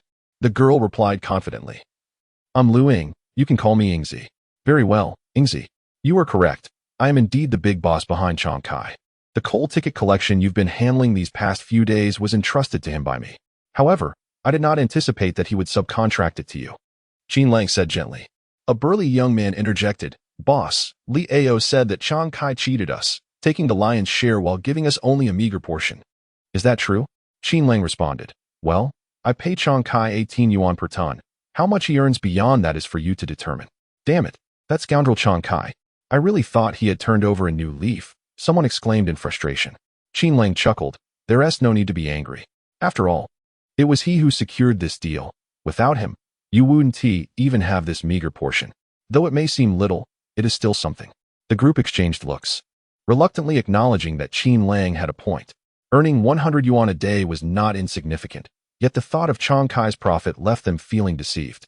"Of course, I understand that Changkai exploited your lack of access to information, which is undeniable," Qin Lang continued. "However, I offer you a new opportunity. Starting tomorrow, I would like you to assist me in collecting coal tickets. I will continue to pay you 18 yuan per ton, but I have one condition. Each of you must collect at least 1,000 tons daily. Otherwise, I can only offer 17 yuan. Is that acceptable?" The crowd was bewildered. 1,000 tons of coal tickets, at the price they had previously received, would yield a profit of $4 per ton. Thus, 1,000 tons would amount to $4,000. Earning $4,000 in a single day meant that within 2 days, one could almost become a millionaire. They did not consider the formidable challenge of collecting 1,000 tons in a day. They only felt the thrill of impending wealth. "Why is no one speaking? If this doesn't work, I'll seek out Changkai." Qin Lang furrowed his brow and said, "All right, I'm in. Boss, for 1,000 tons. I guarantee I'll collect them for you." Liao's eyes reddened with determination as he immediately expressed his commitment. "We're in too. Boss, I have no issues. My parents and younger siblings are at home, and we'll gather together to collect the 1,000 tons. My family is the same. I have many relatives and several siblings." The crowd eagerly chimed in, anxious that if they hesitated, Qin Lang might retract the offer. Qin Lang smiled and nodded. "Very well. I will provide each of you with an advance of $10,000. The rest is up to you, whether to negotiate credit with coal ticket vendors or to borrow funds. That is your concern." The group pondered for a moment and collectively nodded. Though $10,000 was a substantial amount, they were all scions of coal mining families, and none would dare to abscond with the money. It was far better to earn their rightful $4,000. Chapter 44. The gambling table and the dealer the night had completely enveloped the surroundings. Qin Lang did not instruct Liao and the others to maintain secrecy. Such matters are difficult to conceal. As long as Changkai was not blind or deaf, he would inevitably learn of the news. But what would it matter if he did? This remained a unique venture for Qin Lang. Changkai had only 2 choices before him, to comply or to depart. "Are you not afraid they might abscond with the funds?" Chen Chuang inquired. "That's 10,000 per person. If they flee with the money, they could instantly become affluent, nearly draining Qin Lang's cash reserves. If it were me, I would never part with such a sum." Qin Lang glanced enviously at the cigarette pinched between Chen Chuang's fingers, then diverted his gaze and replied, "Fear? If you are afraid, then do not engage in business. Farming can also be subject to calamities. We are wagering 80,000 for a significant return. It is akin to gambling. Once we are at the table, does it hold any meaning to hesitate? Moreover, this time, we are the dealers." All 8 individuals were offspring of coal miners. If they fled, they could not escape their roots. Even if they did run, their families remained. "The receipts I had them sign earlier are in my possession. I am not concerned about their families withholding the funds." Chen Chuang nodded slightly. 10,000 was indeed substantial, Yet for a miner's family, it was not entirely unattainable. However, once it was given, it would likely take years for a family to regain their footing. Qin Lang continued, furthermore, even if half of them were to flee. As long as 4 accomplished the task, we still profit. Hence, the risks here are not as daunting as you perceive. Qin Shuang could only nod in agreement. If you believe there is no issue, I shall not contest. Allow me to escort you back. Thank you for your hard work, Brother Qin. Here is your wage for today. Qin Lang handed him an envelope containing 2,000 yuan. For those who sincerely stood by him, Qin Lang never hesitated to be generous. One cannot expect a horse to run while denying it grass. Qin Shuang glanced at the envelope, hesitated momentarily, then said, "You should keep it for now. Your capital is not abundant. What you gave me a few days ago was already considerable. It would suffice for me for years. Do not feel compelled to give me more." Qin Lang chuckled and pressed the envelope into Qin Shuang's hand, saying earnestly, "Brother Qin, if there comes a day when I find myself in need of even this 2,000 yuan, it would truly indicate that the situation has turned dire. As of now, we are not at that juncture yet." Though Qin Shuang wished to refuse again, Qin Lang's gaze silenced him. Confusion filled Qin Shuang's heart. He found Qin Lang to be intriguingly peculiar. Despite being young, there was a certain brilliance in his eyes that was startling, a depth he had not encountered even in conversations with mine managers. "Very well, I will keep it for you," Qin Shuang conceded, then turned to Qin Lang. "Let us get in the vehicle. I will drive you home. Indeed, first, let us stop at a convenience store. I promised my daughter I would bring her some treats," Qin Lang remarked. "No matter what else is forgotten, I cannot neglect to bring back something for an end." Qin Shuang laughed. "You have a daughter already? How old are you this year?" 23. "My daughter is nearly 4 years old," Qin Lang replied. "Wow, isn't it a bit early for you to be getting married?" Qin Shuang exclaimed in surprise. By this calculation, Qin Lang got married at 18, considering it takes time for preparation. "Is it too early? Perhaps it's you, Brother Qin, who married too late."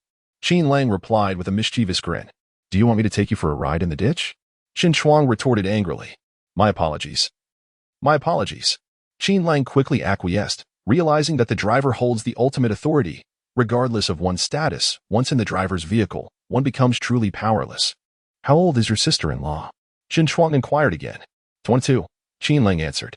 "My goodness, you're truly something else. Your sister-in-law was not even 18 when she became pregnant?" Qin Shuang expressed his astonishment. Qin Lang paused, realizing this was a question he had never considered. In his family, marrying at such an age is quite common, with even earlier pregnancies occurring. However, the thought of Shen Youwei becoming pregnant at 17 seemed undeniably inappropriate. "Alas, I must treat her with greater kindness, for I owe it to my wife and the hardship she has endured," Qin Lang said solemnly. Shen Youwei, at an age when she should be blossoming like a flower, had given birth to a daughter in such harsh circumstances. Qin Lang felt as though he must have been blind to have treated Shen Youwei poorly in a past life.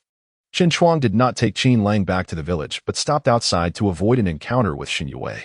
After expressing his gratitude, Qin Lang carried the items he had purchased back home.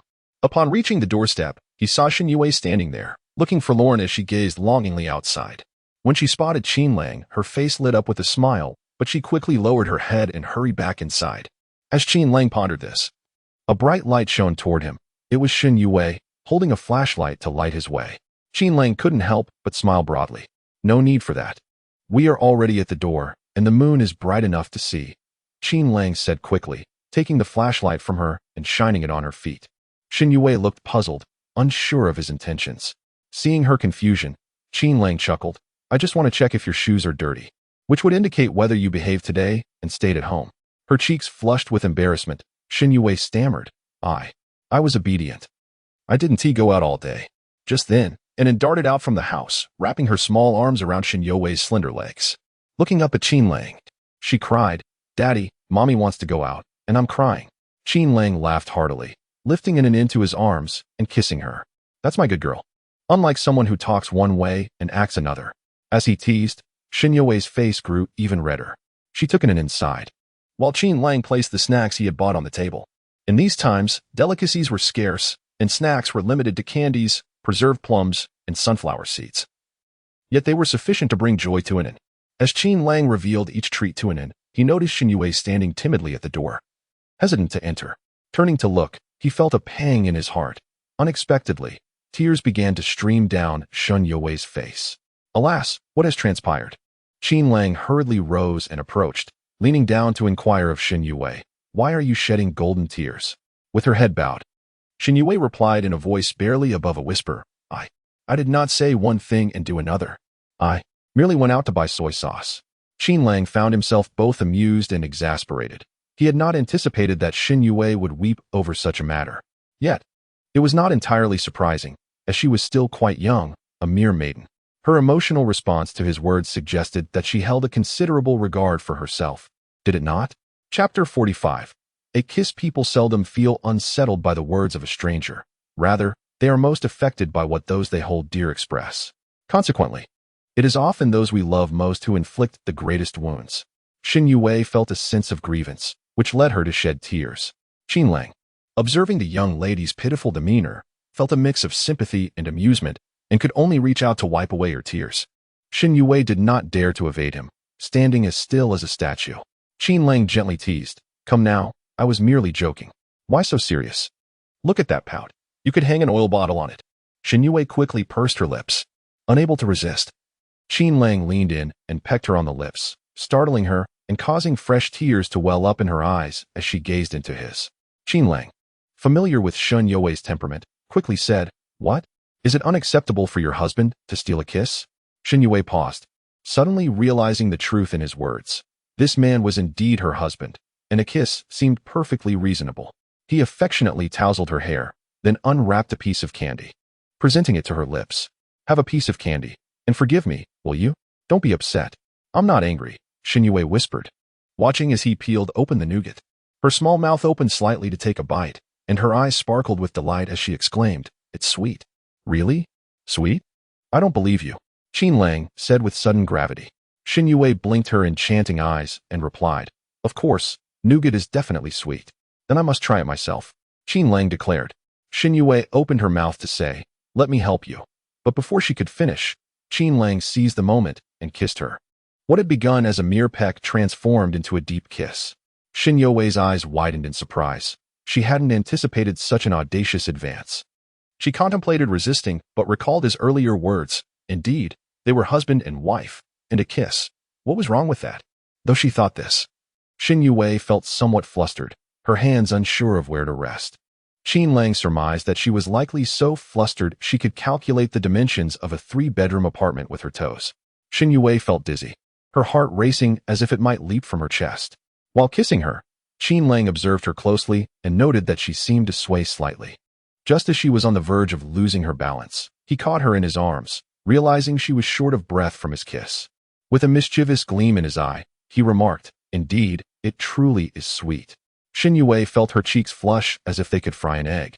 Yet her body felt weak, lacking the strength to stand. This sensation was a blend of inexplicable embarrassment and happiness. At that moment, Qin Lang felt a tug on his trousers. Looking down, he discovered the eager face of their little spectator, Qin Shi. With her head held high, she pointed to her mouth and said, Daddy, mine is sweet too." Qin Lang couldn't help but burst into laughter, cradling Shen Youwei with one arm while lifting Qin Shi with the other. He leaned in to sniff near her mouth and nodded. "Yes, indeed, very sweet." Cradling his wife and daughter, Qin Lang felt an indescribable sense of tranquility and happiness. Was this the very essence he had lost in his previous life? What value was there in relinquishing such treasures for the sake of wealth? In the end, he would merely be a solitary soul, left to ponder who would be by his side in his final moments. None other than that scoundrel, Wei Minghua. This lifetime, he vowed, he would never let them go. What did you say?" Shen Youwei inquired softly. "I said, I will never let go of you both for the rest of my life."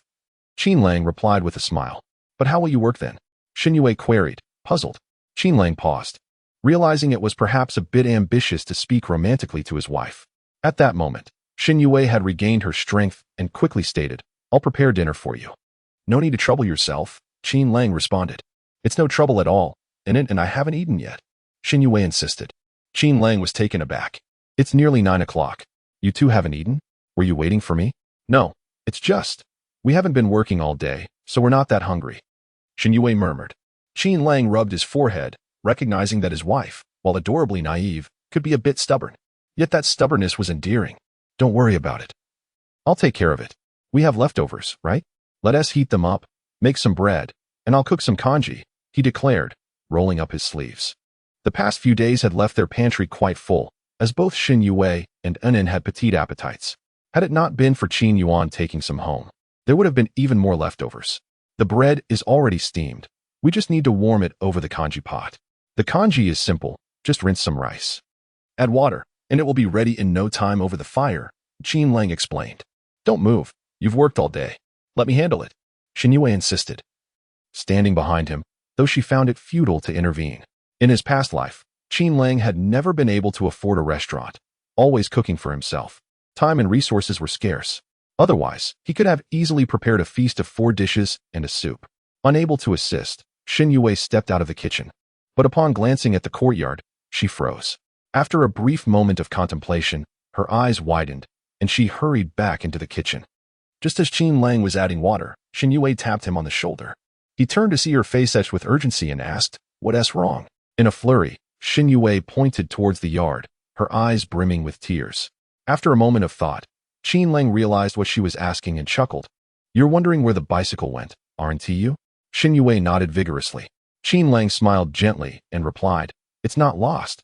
I sold it. Business has been tight lately, so I needed to circulate some cash." Shen Youwei hesitated, her eyes reflecting a hint of reluctance, then quietly asked, "Did you need a lot of money?" Qin Lang shook his head. "Not a great deal, just enough for circulation. Everything is fine now." "Oh," Shen Youwei nodded slowly, lowering her head, seemingly lost in thought. After dinner, Qin Lang yawned as he climbed into bed and promptly fell asleep. The day had been exhausting, both physically and mentally. Oddly enough, in his previous life, no matter how weary he would struggle for some time before succumbing to slumber. Yet now, sleep came almost instantaneously. However, Shen Youwei found herself unable to sleep. Cradling it in her arms, her mind began to wander restlessly. Considering that Qin Lang returned home so late today and had sold the newly purchased bicycle, it was evident that he must be in dire need of money. "I am of no assistance whatsoever." A sense of melancholy washed over Shen Youwei as she observed her partner's relentless busyness each day, feeling increasingly redundant. Now, even the task of cooking had been claimed by Qin Lang. "I must take action," Shen Youwei resolved quietly to herself. Chapter 46. The interrogation of Chang Kai. Early the next morning, Qin Lang ventured out. These 2 days were crucial, particularly today. If he could successfully secure the 8,000 tons of coal tickets, he would break even. He could not afford to wait until 20,000 tons to negotiate with Hao Chengning and the others. As Qin Lang departed, Shen Youwei also stepped out, for she still needed to tend to the family land. According to Qin Lang's intentions, he was likely preparing to abandon the land, as the prospect of reaping wealth from it seemed nearly impossible, especially with the obligation to pay public grain taxes. After a year of arduous labor, one could barely manage to cover basic sustenance. Having completed some tasks, Shen Youwei approached a neighbor, Aunt Lin, and quietly inquired, "Aunt Lin, didn't you mention there was a place that needed workers? Could you take me along?" Aunt Lin set aside her work and replied, "There is indeed work available, but can your delicate frame handle it? It's quite exhausting." Shen Youwei immediately assured her, "I can manage. I am quite capable when it comes to work and won't hold anyone back. All right then, join me at noon for a couple of hours. It's 50 cents an hour. I'll tell you, while the work is tiring, it truly pays well."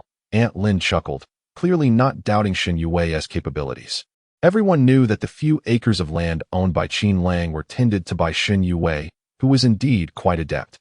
Meanwhile, Qin Lang arrived at the village entrance and, not far along his path, spotted Chen Chuang smoking by the roadside, alongside none other than Chang Kai. Upon seeing Qin Lang, Chen Chuang approached first and said, "Early in the morning, he blocked my door, insisting on finding you. I simply cannot shake him off." Qin Lang nodded slightly. "No worries. I'll handle it." At that moment, Chang Kai approached with an aggressive demeanor, confronting Qin Lang directly.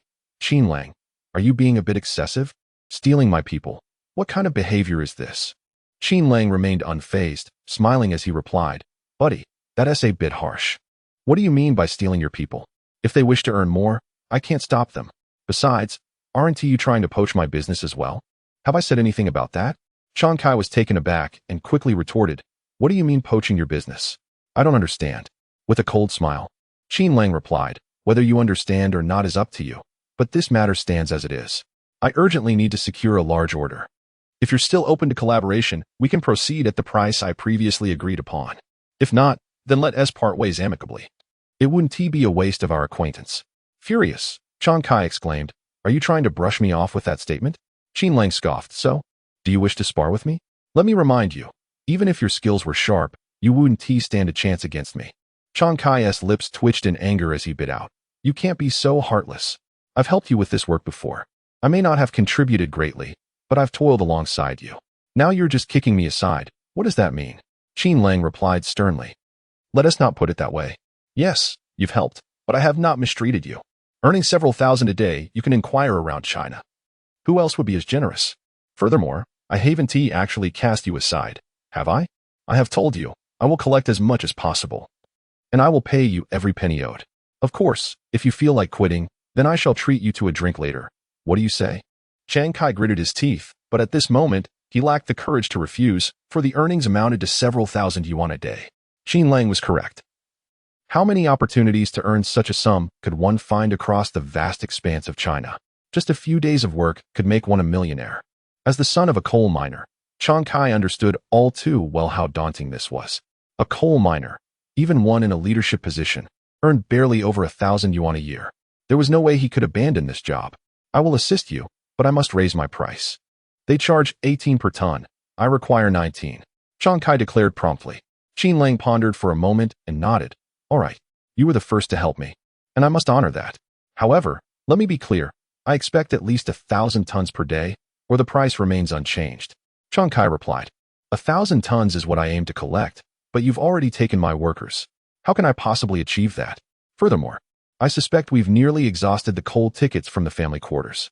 Qin Lang retorted, "Why must you be so narrow-minded? There are 12 mining areas in Huai City, with nearly 30 family quarters. Just venture outside. As long as you have money, why fear that no one will work for you?"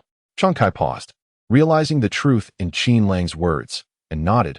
"Very well, then. Please provide me with a deposit." Qin Lang shook his head. "I have no money left. I distributed everything to your friends last night. I've laid all my cards on the table. You must use your own funds for now." Chang Kai exclaimed in anger. "Are you trying to trick me? What if I collect and you refuse to pay? I would be ruined." Qin Lang scoffed. "Why are you so obstinate? With coal in hand, how could you possibly lack funds? Here is the deal. If you collect and I cannot pay you, I will share my methods of making money with you. How does that sound?" Chang Kai's heart raced as he incredulously stared at Qin Lang. You can't be serious. How could you ever bear to share such knowledge with someone else?" Qin Lang smiled. "That is precisely why I am confident in offering you money. The possibility of me lacking funds is virtually non-existent, hence I have nothing to fear." Suddenly, Chang Kai wished that Qin Lang would indeed run out of money, for that would allow him to profit greatly, rather than remain a mere worker under Qin Lang. Regardless, this is the situation at hand. Whether you proceed or not is up to you. I am pressed for time and shall take my leave. Think it over." He signaled to Chen Chuang, who revved the engine, and the two of them swayed away. Along the way, Chen Chuang asked in confusion, "But don't you still have over 20,000 yuan?" Qin Lang scoffed. "Even if I do, I won't give it to him. That fellow is up to no good. Frankly, I might gamble with others, but with him, I truly dare not take that risk." Chen Chuang also felt that Chang Kai was untrustworthy, sensing a betrayal lurking behind him. If Qin Lang were to divulge his money-making methods, Chang Kai would likely turn around and sell Qin Lang out. As the two made their way into the city, Qin Lang remained unhurried, casually following Chen Chuang as they strolled through various residential areas.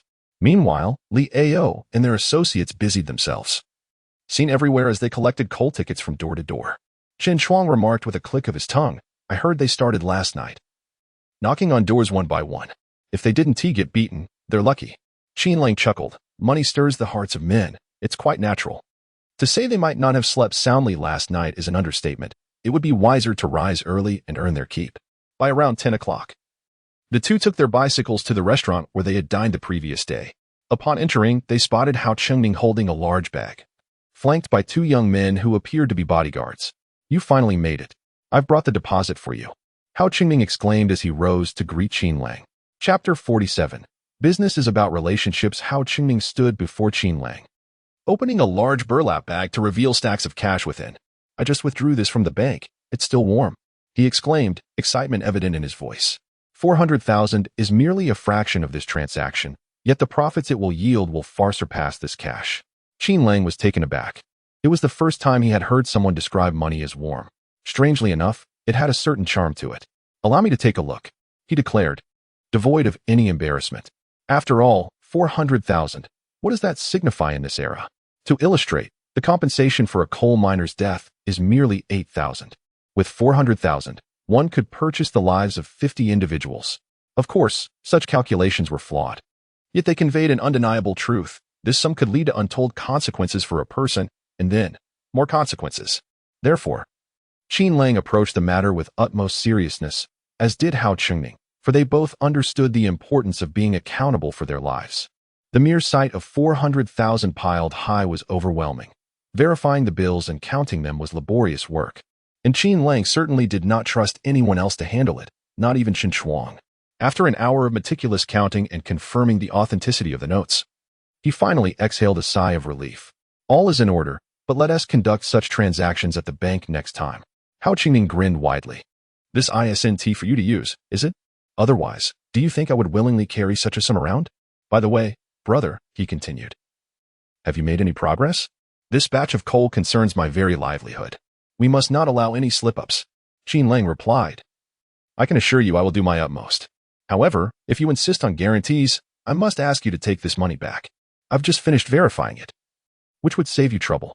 Hao Chengning, smiling broadly, quickly responded, "Nonsense. I was merely concerned and asked a couple of questions.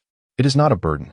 The two young men accompanying Hao Chengning were astonished. The renowned Hao, known far and wide, was exhibiting such humility before a younger man. Despite his amiable demeanor in front of Qin Lang, Hao Chengning was no pushover. He held a prominent position in the local brick kiln business. Moreover, with the support of a nascent commercial alliance, he commanded respect even from the village head. In this era of rampant growth, those who excelled were hardly fools or simpletons. Qin Lang, genuinely interested in pursuing this business, comforted Hao Chengning. "Brother, aside from the head of the coal industry group, no one can offer you absolute certainty.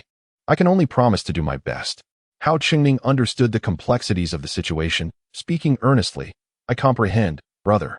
I am simply anxious. Regardless of the outcome, my family will forever be indebted to you. Should you ever need assistance, do not hesitate to ask. I will surely oblige without hesitation." Qin Lang also displayed a face full of emotion, sharing a heartfelt connection with Hao Chengning. However, deep down, he remained skeptical. He recognized his own utility in the current situation, understanding that Hao Chengning and his family were practically erecting a shrine in his honor, a notion he found almost laughable.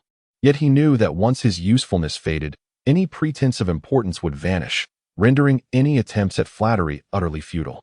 Qin Lang spent the morning in a private dining room with Hao Chengning, engaged in lively conversation that brought the latter a sense of having found a kindred spirit. Yet, this was merely an illusion, a product of Qin Lang's deliberate mirroring of Hao's sentiments, a task devoid of challenge for someone as worldly as Qin Lang. This scenario was akin to the initial spark between a man and a woman in friendship. At first, they feel a profound connection, as if they are destined partners. However, once marriage and children enter the picture, that initial synergy often dissipates, leaving behind only the mundane realities of daily life. Why, one might ponder, does this occur? The reasoning is rather straightforward. During courtship, individuals typically indulge each other. Even if only one party is accommodating, the relationship can flourish. Under such circumstances, emotional harmony is easily achieved. Yet, once married, the monotony of daily chores and the familiarity that breeds contempt can extinguish passion, leading to a loss of that initial indulgence. Resulting in various grievances, the so-called 7-year itch epitomizes this phenomenon. Is there a remedy for such issues? Indeed, there is. It hinges on one party's willingness to continuously accommodate the other, which can only stem from true love. To Qin Lang, engaging in business parallels the dynamics of romantic relationships. When one encounters a favorable partner, they showcase and promote themselves, advancing from first base to second base, and ultimately, well, one can only imagine. Thus, the ability to please one's counterpart becomes paramount. This explains the proliferation of public relations departments within companies. In essence, they are akin to romantic pursuits, seeking to convince clients of their genuine affection, culminating in signed contracts. In this context, a marriage certificate is the equivalent of a business contract. As noon approached, Hao Chengning generously treated Qin Lang and Shen Youwei to a sumptuous meal. Yet, he felt a twinge of anxiety over their frivolous banter while neglecting business matters. fearing that Qin Lang might not exert himself. After some contemplation, he reassured himself that Qin Lang was unlikely to behave in such a manner. Post-lunch, Qin Lang stood up and addressed Qin Chuang, saying, "Brother Qin, please keep Hao Laoj company for a while. I have matters to attend to." Hao Chengming's face lit up with joy as he exclaimed, "You two youngsters should accompany him." The two young men exchanged awkward glances, for despite their age, they dared not contradict Hao Chengming's words and complied. Inwardly, Qin Lang found himself bemused, realizing that Hao Chengming was not as straightforward as he appeared. While his words seemed to chide the younger generation, they were, in fact, a veiled criticism of Qin Lang and Qin Chuang. Moreover, sending the two youngsters along was less about assistance and more a precaution against Qin Lang absconding with funds. Ah, humanity! It seems devoid of any semblance of innocence or kindness. Qin Lang sighed internally and replied, "All right, my two dear nephews, you need not accompany me. I can handle my affairs with ease. Just stay here and observe.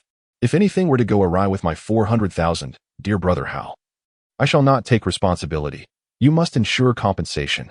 Hao Chengming's weathered face nearly blossomed into a grin, for Qin Lang was leaving empty-handed.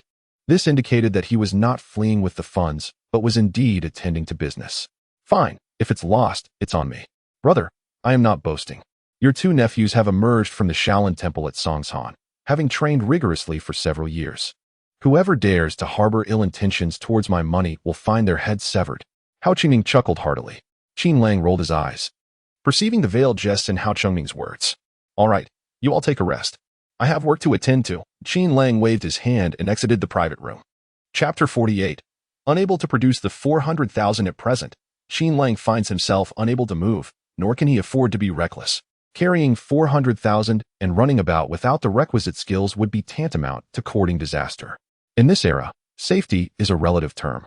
In 1983, the country undertook a severe crackdown, effectively purging the unsettling elements from society. However, over time, various unsavory characters and situations resurfaced.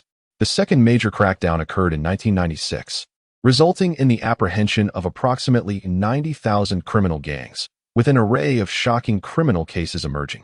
During this second campaign, a plethora of related films and television dramas were produced to educate the public about the law and to deter potential offenders. Yet, it was still 8 years before the next crackdown and 5 years since the first. Thus, many undesirable trends were on the rise. And Qin Lang had no desire to become a subject of experimentation. Looking for a place to check the time, Qin Lang couldn't help but sigh inwardly, reflecting on his decline. In his previous life, he had a dedicated room to showcase various luxury watches. Yet now he lacked even a simple quartz watch and had to rely on a convenience store to check the time. He had previously arranged with Li Ao and the others to meet at noon to collect the first batch of coal tickets, which he would subsequently distribute as capital for further collection efforts. Upon arriving outside the residential area, Qin Lang spotted Li Ao and the others gathered together, their faces beaming with uncontainable joy, animatedly gesturing as they conversed. Qin Lang approached with a smile, remarking, "You all seem quite happy. It appears the harvest is promising." "Qin Gu, Boss Qin." The group chorused joyfully, looking at Qin Lang as if he were the deity of wealth gracing their walls, radiating vitality. With a smile, Qin Lang encouraged, "Let us hear your reports." "No need to be formal." Li Ao promptly raised his hand, exclaiming, "I'll go first. You go ahead." Qin Lang nodded in affirmation. Li Ao produced a bag and, upon opening it, revealed it was filled to the brim with coal tickets. Excitedly, he declared, "Qin Gu, we got a total of 1,200 tons. I've counted several times to ensure accuracy, and my parents reconciled the accounts with me multiple times." Qin Lang was somewhat taken aback. He had anticipated that on their first day, they would manage to collect 500 to 600 tons. So he was pleasantly surprised by Li Ao's achievement of 1,200 tons right off the bat. "I gave you just a little money. Was that enough to collect so much?" Qin Lang inquired, astonished. He had provided each of them with 10,000. And even if they managed to negotiate the price down to 14 yuan per ton, that would only yield around 700 tons, which was nearly double what they had gathered. Li Ao grinned widely, saying, "My parents insisted that we shouldn't delay your business, so we covered a bit ourselves." Qin Lang couldn't help but regard Li Ao with newfound respect. This young man exhibited considerable ambition, as it required nearly 10,000 yuan of personal funds, a substantial amount for a mining family. "Very well, I certainly won't let you suffer a loss. Come with me for the money later. We'll also arrange for a meal, Qin Lang stated. His guiding principle was to ensure that those who worked for him would not be at a disadvantage, and since Li Ao had demonstrated such initiative, he would undoubtedly receive his due reward. Compared to Li Ao, Lu Ying and the others appeared somewhat lacking in audacity.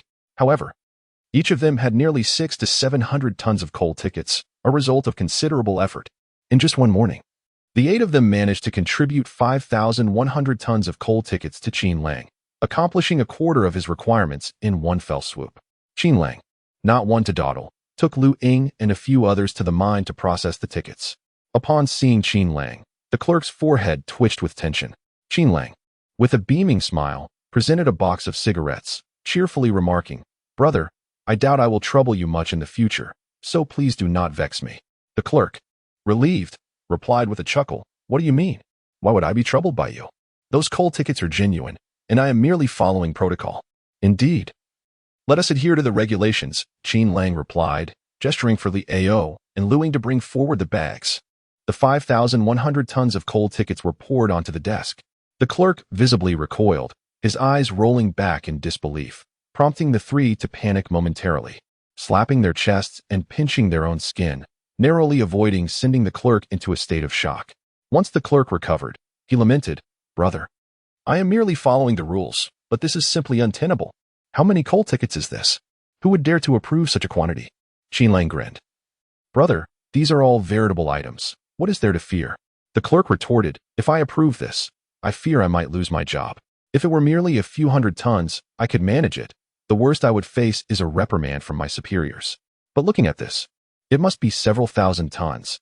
If not handled appropriately, my dismissal is guaranteed, even if the coal tickets are genuine. There has never been a precedent for approving this much at once.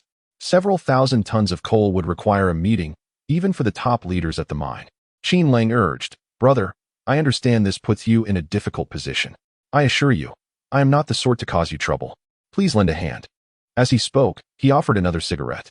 The clerk promptly declined, saying, "Even if it's a cigar, I cannot accept it. If I indulge in this, I might jeopardize my future." "Brother, I have assured you, I am not here to make things difficult for you," Qin Lang said with a smile, once again extending the cigarette. The clerk, perplexed, noticed something was off as he touched the cigarette. It felt a bit lighter. Suddenly, a thought crossed his mind. Maintaining his composure, he accepted the cigarette, opened it slightly to take a peek, and gasped in shock. A bundle of cash, neatly rolled, caught his eye. Having previously worked in the payroll department, he was keenly aware of its value, and with a quick glance, he estimated it contained at least 10,000 yuan. 10,000 yuan would instantly elevate his status to that of a wealthy individual. The clerk's heart raced. If he had that amount, he could easily abandon this job. Yet, the thought of actually quitting troubled him. After much contemplation, he finally said, "Brother, I can approve a maximum of 2,000 tons. Beyond that, I truly cannot stamp the documents." Qin Lang furrowed his brow and said, "Brother, I must speak candidly. I have secured 20,000 tons, but 2,000 tons. The discrepancy is too vast." The clerk gasped, astonished at the remarkable commotion instigated by this young man before him. Casting a glance at the money within the cigarette box, the clerk gritted his teeth and replied, 20,000 tons. It is not entirely unfeasible, but you will need to produce an additional 10,000 yuan, and I shall provide you with a path forward." Qin Lang's eyes gleamed with interest. To be truthful, the prospect of cashing in 20,000 tons of coal in a single transaction was indeed a formidable challenge. His only advantage lay in the relative simplicity of obtaining coal tickets, which did not necessitate a high-level meeting for deliberation, thus allowing for some maneuverability. Should complications arise, he could always enlist others to collect the coal. Each individual could manage dozens or even hundreds of tons. Spending a bit more money was hardly an insurmountable issue. The only drawback would be the prolonged duration of the process. Now that the other party presented a potential solution, Qin Lang was eager to hear more. Chapter 49. Dividing the money, please provide some guidance, Qin Lang remarked with a smile. Do not underestimate the significance of clerks and other minor figures. Although they represent the smallest cog in the bureaucratic machine, oftentimes, achieving substantial matters hinges upon their insights. Otherwise, despite expending tremendous effort, one may only accomplish a fraction of the intended goals. The clerk lit a cigarette and replied in a low voice, 2,000 tons is the maximum I can authorize for you. Each mine holds approximately 4,000 tons of substandard coal in reserve, and you have already taken a considerable amount previously. If I allocate more, you will not be able to collect it, for the mine will not permit the transfer of quality coal to you. Qin Lang nodded slightly, acknowledging the clerk's wisdom. The clerk continued, if I authorize too much and the mine runs out of coal, the warehouse personnel will undoubtedly report to higher authorities. Although your request is legitimate, oftentimes, the perception of legitimacy pales in comparison to the influence of a superior's word. Qin Lang nodded again, recognizing the complexity of the situation. The clerk added thus, I can only authorize within the limits of the reserves, or you may wait for replenishment, which would take approximately a week. A week is too long, Qin Lang interjected, shaking his head. If it takes that long, the situation will have transpired, and by then, it will be too late. The clerk chuckled. I suspect you cannot afford to wait, so I suggest you consider parting with some funds. Do not misunderstand. This is not my intention. Qin Lang paused, realization dawning upon him. Ah, I see. You mean to source coal from other mines. The clerk gave a thumbs up, saying, you are quite astute. You are correct. While I cannot authorize a large quantity at once, I can facilitate smaller allocations. I will introduce you to a few clerks, and each can approve a few thousand tons for you. This way, you will be able to meet your needs. Brother, you are generous. Let us proceed as you suggest. I shall treat everyone to dinner tonight. Qin Lang promptly responded. The clerk's suggestion was indeed clever. Those outside the industry would hardly conceive of such an approach, which would save him considerable time, his most pressing scarcity. With the matter resolved, the clerk issued Qin Lang a coal ticket for 2,000 tons, temporarily retaining the remainder. They also arranged a place for dinner that evening, which Qin Lang chose to hold at the restaurant where he dined with Hao Qingning, as it featured private rooms conducive to discussing business. With the approved coal tickets in hand, Qin Lang returned to the restaurant with Li Ao and the others and reserved a private room for them to wait. The unexchanged coal tickets were entrusted to Li Ao to alleviate any unnecessary anxiety among the group. Upon entering the room where Hao Qingning and the others were seated, Qin Lang immediately sensed a somewhat awkward atmosphere. Shen Youwei was not particularly talkative and remained nearly silent in the presence of Hao Qingning and the others, leading to a palpable chill in the air. However, the moment Qin Lang walked in, the atmosphere thawed. Haha, Qin, my dear brother, you have finally returned. Hao Qingming's words bore a hint of bittersweetness, clearly indicating that his interaction with Qin Chuang had not been entirely pleasant. Qin Lang, smiling, produced the approved coal tickets and stated, there is no significant issue. However, the deliveries must be made in batches, and they cannot all be sent to the same location. I hope you can understand. Without requiring excessive explanation from Qin Lang, the tone conveyed an understanding that allowed Hao Qingning to vividly imagine a dramatic scenario, fundamentally akin to the nefarious dealings of certain drug traffickers. I comprehend. I truly comprehend. Hao Qingming's brows arched a few times, his face adorned with a joyful expression. When Qin Lang uttered those words, it was tantamount to declaring the successful completion of the matter at hand. Qin Lang placed the coal tickets upon the table, then drew closer the bag filled with cash. While counting the money, he stated, for the first batch, I shall provide you with 2,000 tons at the rate of 95 yuan per ton, amounting to a total of 190,000. Is that agreeable? At this, Hao Qingning promptly replied, take it all, my brother. I'll secure the funds, and I have no concerns otherwise. If you take it, how could I not trust you? Qin Lang chuckled softly. It is prudent to distinguish the amounts. Take what you need for the work at hand. I believe in exercising caution in business. Hao Qingming sighed in admiration. Brother Qin, I must commend you. Your approach instills a sense of reassurance. After placing the counted money on the table, Qin Lang remarked, brother, if you trust me, I shall ensure your comfort. Now then, brother Chun, please keep him company while I continue my errands. Shen Chuang's expression soured slightly, while Hao Qingning and his companions wore forlorn looks. The two parties found it challenging to connect. Aside from awkward laughter, there was little else to be done in each other's presence. Qin Lang, however, paid them no mind. He had no time to cater to them, for he needed to conclude this business deal swiftly. He stood up and transitioned into another private room. What are you all staring at? Let us order food. Qin Lang exclaimed with a smile, tossing the money onto the table. He turned to Repaying and the others. Do you have paper and pen? Let us settle the accounts. If not, inquire with the proprietress. All right, I shall ask. Repaying said excitedly as he dashed out. Moments later, he returned with paper and pen, dutifully presenting them to Qin Lang. Li Ao, We shall tally your share first. As previously agreed, for over 1,000 tons. I will compensate you at 18 yuan per ton. You have 1,200 tons, which totals 21,600 yuan, correct? Qin Lang calculated with a pen. Smiling as he asked, at what price did you acquire it? Approximately 14 yuan and 50 cents per ton, Li Ao replied, visibly excited. Qin Lang nodded, counting the money while cheerfully declaring, excellent. You earned over 4 to 5,000 yuan this morning. I must commend you. He then tossed the money in front of Li Ao, urging him to count it.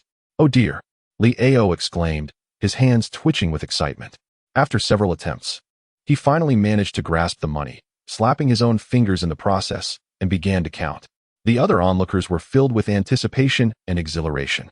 Upon finishing, Li Ao's grin was so wide it nearly reached the back of his head as he bowed to Qin Lang, expressing, thank you, Brother Qin. Thank you. Why thank me? You ought to be grateful to yourselves. It is your own merit that earned this. Qin Lang responded, his smile warm and hearty, uplifting the spirits of those around him. Not only Ying and another girl, but also several boys, including Li Ao, found Qin Lang irresistibly charming, radiating brilliance. Ling, you are currently at 701 tons. Since the day is not yet over, I believe you should be able to acquire 1,000 tons. Therefore, let us calculate it at $18. Is that acceptable for this afternoon? Qin Lang inquired with a smile. Ying nodded with excitement and replied, no problem, Brother Qin. I will certainly do my best. If it weren't for the insufficient capital during the day, I could have secured even more. Certainly, here's the refined translation. All right. Here lies your sum of 12,780. Qin Lang meticulously counted the money and placed it directly before Ling. A wave of dizziness washed over Ling as she realized that she had invested not a single cent of her own. Having received the coal tickets worth 10,000 as capital, she now found herself with a net profit of 2,780. This amount represented the entirety of her family's earnings over 3 long years, all garnered within the span of a single morning. Chapter 50. Deposits. Tears welled up in Lu Ying's eyes, a mixture of excitement and resentment overwhelming her. In her family, there was a pronounced preference for sons. Her mother had always regarded daughters as inconsequential, mere financial burdens. The family treasured her younger brother, while she felt like an unplanned occurrence. Yet now, she had earned over 2,700 yuan, an amount her father could never hope to earn in a year, even at his peak, in just a morning's work. Thank you, Lu Ying exclaimed, her voice choked with emotion as she bowed deeply to Qin Lang. This left Qin Lang feeling somewhat awkward. After all, he was, in essence, an exploiter, yet he received her gratitude for not being excessively harsh in his dealings. Why the tears? Keep striving. We have another distribution tonight, Qin Lang chuckled, before continuing to share the earnings with others. Half an hour later, every face was alight with exhilaration. Even the least fortunate among them had earned around 2,000 yuan, something they had never dared to imagine before, akin to a tale from the fantastical. The revelation that money could be earned so effortlessly struck a profound chord within them, an unprecedented awakening. However, the greatest beneficiary was not anyone else but Qin Lang himself. Even after distributing the earnings at 18 yuan per ton, he had only expended 21,600 yuan, while still retaining a staggering 168,400 yuan. It is worth noting that this sum did not represent all the coal tickets collected by Li Ao and others. He had only exchanged 2,000 tons, leaving 3,100 tons unconverted. If all were to be liquidated, Qin Lang's profits would soar to an impressive 460,000, without even accounting for the residuals. Of course, the initial capital would need to be considered, but it was minimal. To inspire his companions, Qin Lang declared, "You all worked hard this morning. I want to say much more. This money is yours to earn, as long as I don't call it off. I want to see how much you can take from me." The group clenched their fists, realizing that such an uncomplicated opportunity for profit might not come again. Their eyes gleaming with determination akin to bright headlights. "Let me treat you to lunch. Let us indulge a little, as we'll need our strength for the afternoon. Just to be clear, I require at least 20,000 tons. A collective gasp filled the air. 20,000 tons at 4 yuan per ton amounted to a staggering 80,000 yuan. Everyone present could potentially become a person of means. "Brother Qin, I want to eat. I'm not hungry at all. Let us keep working right now," Li Ao exclaimed, his heart racing with excitement at the prospect of earning so much. "Work is work, but we must eat. How can we?" Qin Lang began, but was swiftly interrupted. "Brother, please stop. We truly aren't hungry. One missed meal won't kill us. Just give us some capital, and we'll continue gathering. Lu Ying implored, her eyes shining brightly. Yes, Brother Qin, after that morning's work. I feel no hunger at all. Me too. I feel invigorated. Upon observing the situation, Qin Lang realized that these individuals had been ensnared by the allure of wealth. It seemed that even if he pried their mouths open and attempted to force-feed them, they would be reluctant to partake. Very well. Each person shall receive a capital of 10,000 yuan, and just like yesterday, the amount they can collect by afternoon will depend solely on their own efforts. He remarked with a smile.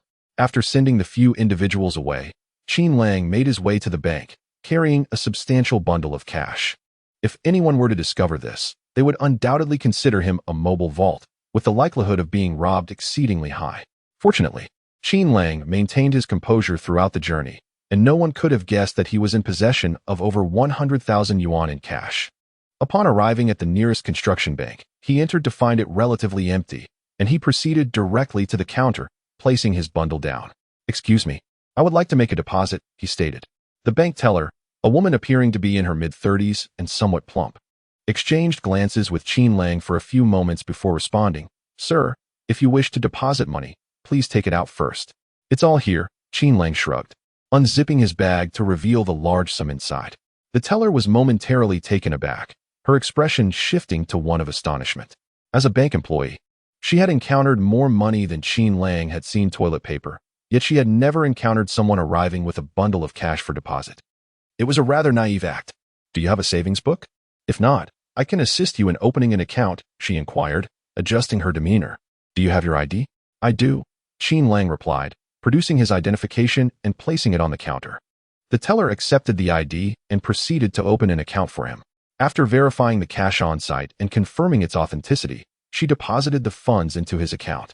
Approximately half an hour later, the teller handed Qin Lang the savings book, stating, all done, the deposit is 60,000. Thank you for your efforts, Qin Lang nodded. He chose not to deposit all his cash, retaining a portion for contingencies, as well as the capital that Li Ao and his associates would soon retrieve, which would quickly yield returns. After finalizing the deposit, Qin Lang headed directly to the mine to confront the staff member. The matter of coal extraction needed to be expedited. Delays could easily lead to complications. Although he would not suffer losses even if issues arose, losing something that was already secured would itself be a loss. Upon seeing Qin Lang, the staff member had a bemused expression and remarked, Why are you blocking me? I haven't even finished work. Brother, just take a leave. Any losses are on me, Qin Lang responded with a grin. The staff member, with no other option, nodded in acquiescence, acknowledging, I must admit defeat. With your execution ability, you could prosper in any endeavor. After securing leave, the staff member made a series of phone calls to summon everyone. Some were on their day off, while others were still at work, yet they were all persuaded to come out under the pretense of an urgent matter. Qin Lang, accompanied by the staff member, returned to the restaurant. It seemed that Hao Qingning and the others had not anticipated that these arrangements were being made in the same establishment, with the private rooms closely situated. Once inside the private room, Qin Lang first called for the waiter to order dishes and requested several bottles of liquor. While premium brands like Mauda were out of reach, the establishment offered a variety of other locally high-end wines. Once everyone had gathered, one individual could no longer contain their curiosity and inquired of the clerk, Qiqing, what are you planning to do? You've summoned us all here. Are you forming an alliance? The clerk, named Qiqing, smiled and replied, It is not an alliance we are forming, but rather an opportunity to discover a lucrative avenue for earning money. The question remains, are you all willing to participate? Aside from Qiqing, there were 5 others present, each exchanging puzzled glances, uncertain of what Qiqing was alluding to. At that moment, Qin Lang cheerfully pulled out 20,000 yuan in cash from his bag and placed it on the table, a gesture that left the 5 individuals momentarily stunned. Yet their eyes remained fixated on the substantial sum before them. Chapter 51. Balancing kindness and authority. Qi Cheng glanced at the sum of money that Qin Lang had placed on the table, momentarily taken aback. Previously, he had mentioned withdrawing 10,000, but he had not anticipated Qin Lang's generosity in presenting 20,000 outright. Wait, Xiaoqi, what does this mean? Someone could not help but inquire, their eyes wide with disbelief. The clerical work was rather easy, merely sitting in an office, reviewing documents, and managing paperwork. Yet it yielded meager earnings. In the coal mines, those working on the front lines earned significantly more, with monthly wages around 100. Auxiliary units certainly earn less, around 60 to 70, but ground-level positions were the least lucrative, typically bringing in only 60 or so, even when factoring in various allowances. Now, with Qin Lang casually tossing 20,000 onto the table, it was impossible for the others not to feel envious. Moreover, when Qin Lang produced the money before them, it was evident that he sought their assistance. Qin smiled and said, "I hope each of you can lend a hand. My brother is dealing with some coal tickets to earn a bit of extra income. Recently, he has been handling quite a bit. He used to source coal from me. But as you know, it has become somewhat inconvenient. Therefore, I hope you can assist in facilitating the extraction of coal from the storage." The group exchanged glances, pondering the quantity of coal required and why so many people were needed. Typically, such matters could be resolved by 1 or 2 individuals, even for tens or hundreds of tons. "How much are we talking about?" one person finally asked. Qin Lang, with a smile, replied, "As it stands, it's no less than 20,000 tons. "Goodness," someone exclaimed reflexively, staring at Qin Lang in astonishment. "What do you plan to do? Build a power plant?" Qin Lang chuckled. "Not at all. While that quantity sounds substantial, if it were for a power plant, it would hardly take any time at all. I'm merely engaging in a small business venture." The group fell silent, brows furrowed in contemplation. Qin Lang continued without beating around the bush, stating, "Friends, I'm genuinely in a difficult situation. Otherwise, I wouldn't seek assistance. However, I assure you, my request is not without recompense. If you can help me extract this coal, consider this my gratitude." His words were straightforward, perhaps too blunt, leaving the others feeling somewhat anxious, yet they were undeniably intrigued. After all, this fell well within their purview. As long as the coal tickets were legitimate, it was merely routine work, even not qualifying as a dereliction of duty. In truth, conversing with these individuals required a certain finesse. One could not expect them to grasp subtleties. A direct approach was often the most effective method. If one were to engage in lengthy discussions, they could easily become burdensome, demanding more than what was initially offered. Thus, it was best to be forthright, to present the situation candidly. The group was indeed taken aback by the clarity of his proposition. Qin smiled and said, "Gentlemen, let us lend a hand. This is not a significant matter." One person chuckled. "Indeed, it's nothing too daunting." Qin Lang promptly distributed the money, offering each person 4,000, an amount equivalent to several years of their earnings, thereby achieving a semblance of the aspirations of a $10,000 household. Several individuals were not shy, eagerly accepting the money. Since it was not a significant matter, it seemed only proper to oblige, especially given their earnestness. Qin Lang beckoned the waiter to serve the dishes. At that moment, one person chuckled, "Aren't you afraid we might take the money and not deliver?" Qin Lang grinned and replied, "Not at all. The sum I spent to invite you all can just as easily be offered to others. It's merely a chat, a discourse on life." The expressions of the group momentarily stiffened. Qin Lang quickly laughed heartily. "Just kidding. You are all friends of Qi Go, and Qi Ji's friends are my friends. I am particularly generous towards my friends, unless one acts unworthy of that title." The group exchanged awkward smiles, and just then, the dishes were served. Qin Lang opened a bottle of white liquor, declaring grandly, "Blame me for my heavy-handed humor. I shall drink to that." At this point, the group dared not genuinely believe that Qin Lang was jesting. Yet, when it came to relinquishing the money, they hesitated. Money, after all, holds a different sentiment when it's not one's own. It seems trivial until it lands in one's pocket, after which the desire to part with it transforms entirely. Qin Lang downed a mouthful of liquor and encouraged everyone to enjoy the food and drink. The atmosphere quickly became amiable. Qin Lang found himself in a situation where he didn't need to face the Reaper. These minor figures were his priority. The meal lasted over 2 hours, during which everyone feasted and laughed heartily. Only then did Qin Lang see them off, arranging to visit each in the coming days, to which they naturally could not refuse. After bidding farewell to the group, Qin Lang returned to the private room with Hao Chengning and the others. The four promptly engaged in a game of poker. Upon seeing Qin Lang enter, reeking of alcohol, Hao Chengning feigned a deeply moved expression. "Ah, Qin, my dear brother, you have truly endured much for us." Hao Chengning clasped Qin Lang's hand, exclaiming, "How could you drink to this extent? All for our sake, you've truly suffered." He then embraced Qin Lang warmly. Unsure of how to respond, Qin Lang felt the atmosphere had escalated. To say it was tea for them would seem insincere. Yet to admit it was indeed for them felt equally awkward. "It's nothing, Brother Hao. It's just business, nothing to be ashamed of." Qin Lang waved his hand dismissively, then added, Today, I will endeavor to secure 10,000 tons for you. I just want to ask, if I happen to acquire more, will you still want it? If not, I shall seek other buyers. Hao Qingming was taken aback. He had initially thought that 20,000 tons was the limit, but it appeared that might not be the case. However, when his family sent him here, they had T specified, and he hesitated to agree. I'll have someone check back, but I doubt it. We've essentially squeezed our cash reserves dry this time. Even if you have more coal, it will be challenging to absorb it, considering our expenses elsewhere. Qin Lang nodded slightly, understood. You can inquire, for the portion you do not require. I can allocate it to others. He continued, I must step out again, as I hope to secure another batch of coal. Thank you for your hard work, my brother. If you need to drink again, please bring your 2 nephews along. Don't suffer alone. It pains me to see. Hao Qingming remarked with genuine concern. Agreed. I will certainly call them next time. Qin Lang hastily remarked that if they did not leave soon, it seemed that Hao Qingming would end up weeping in his embrace. A scene that would undoubtedly be quite alarming. Glancing at the time, he realized it was almost the hour they had arranged to meet with Li Ao and the others in the afternoon. After washing his face, Qin Lang did not even step out the door. Instead, he turned and entered another private room to await the return of his companions. Chapter 52. The speculator. Upon encountering Li Ao and his companions once more, their faces were alight with uncontainable excitement. Li Ao approached Qin Lang, cradling a bag in his arms, and exclaimed, Brother Qin, this is what I gathered this afternoon. Qin Lang unzipped the bag for a quick glance. While it was slightly less than the morning's haul, it still seemed to contain at least 700 or 800 tons. Surprised by the volume, Qin Lang had initially believed that securing 20,000 tons of coal within 3 days would be a commendable achievement. However, it appeared he had underestimated the motivation that money could instill in everyone.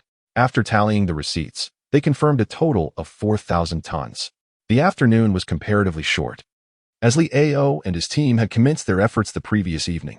Nevertheless, nearly 10,000 tons in a single day was indeed impressive. Qin Lang urged everyone to take a seat and summoned a waiter to serve dishes and beverages. No alcohol was offered. They were all too focused, brimming with ambition to achieve even greater success. Drinking would only impede their earning potential. Enjoy your meal, Qin Lang encouraged. After a long day of labor, it's important to refuel. He was generous with the feast. For 8 individuals, the cost was merely a few dozen yuan. After partaking in a few bites, he stood up and said, You all eat well. I'll go fetch some money for you. Thank you for your hard work, Brother Qin.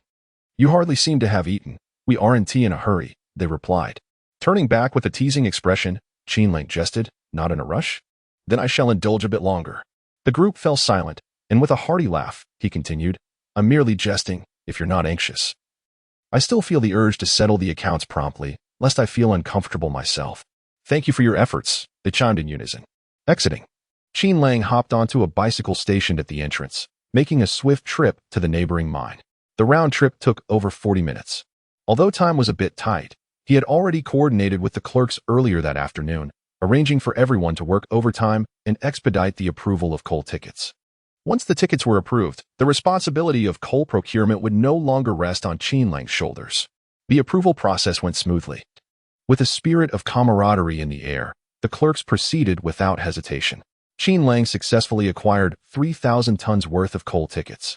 Brother, I estimate this to be just over 3,000 tons of coal. You've taken all of it. How will I explain that? The clerk remarked, cigarette in hand. Looking somewhat rueful, Qin Lang chuckled at the clerk's greed. Having just completed a task, he was already seeking favors. However, Qin Lang had no intention of prolonging the relationship. So he simply played along. My friend, you've worked hard.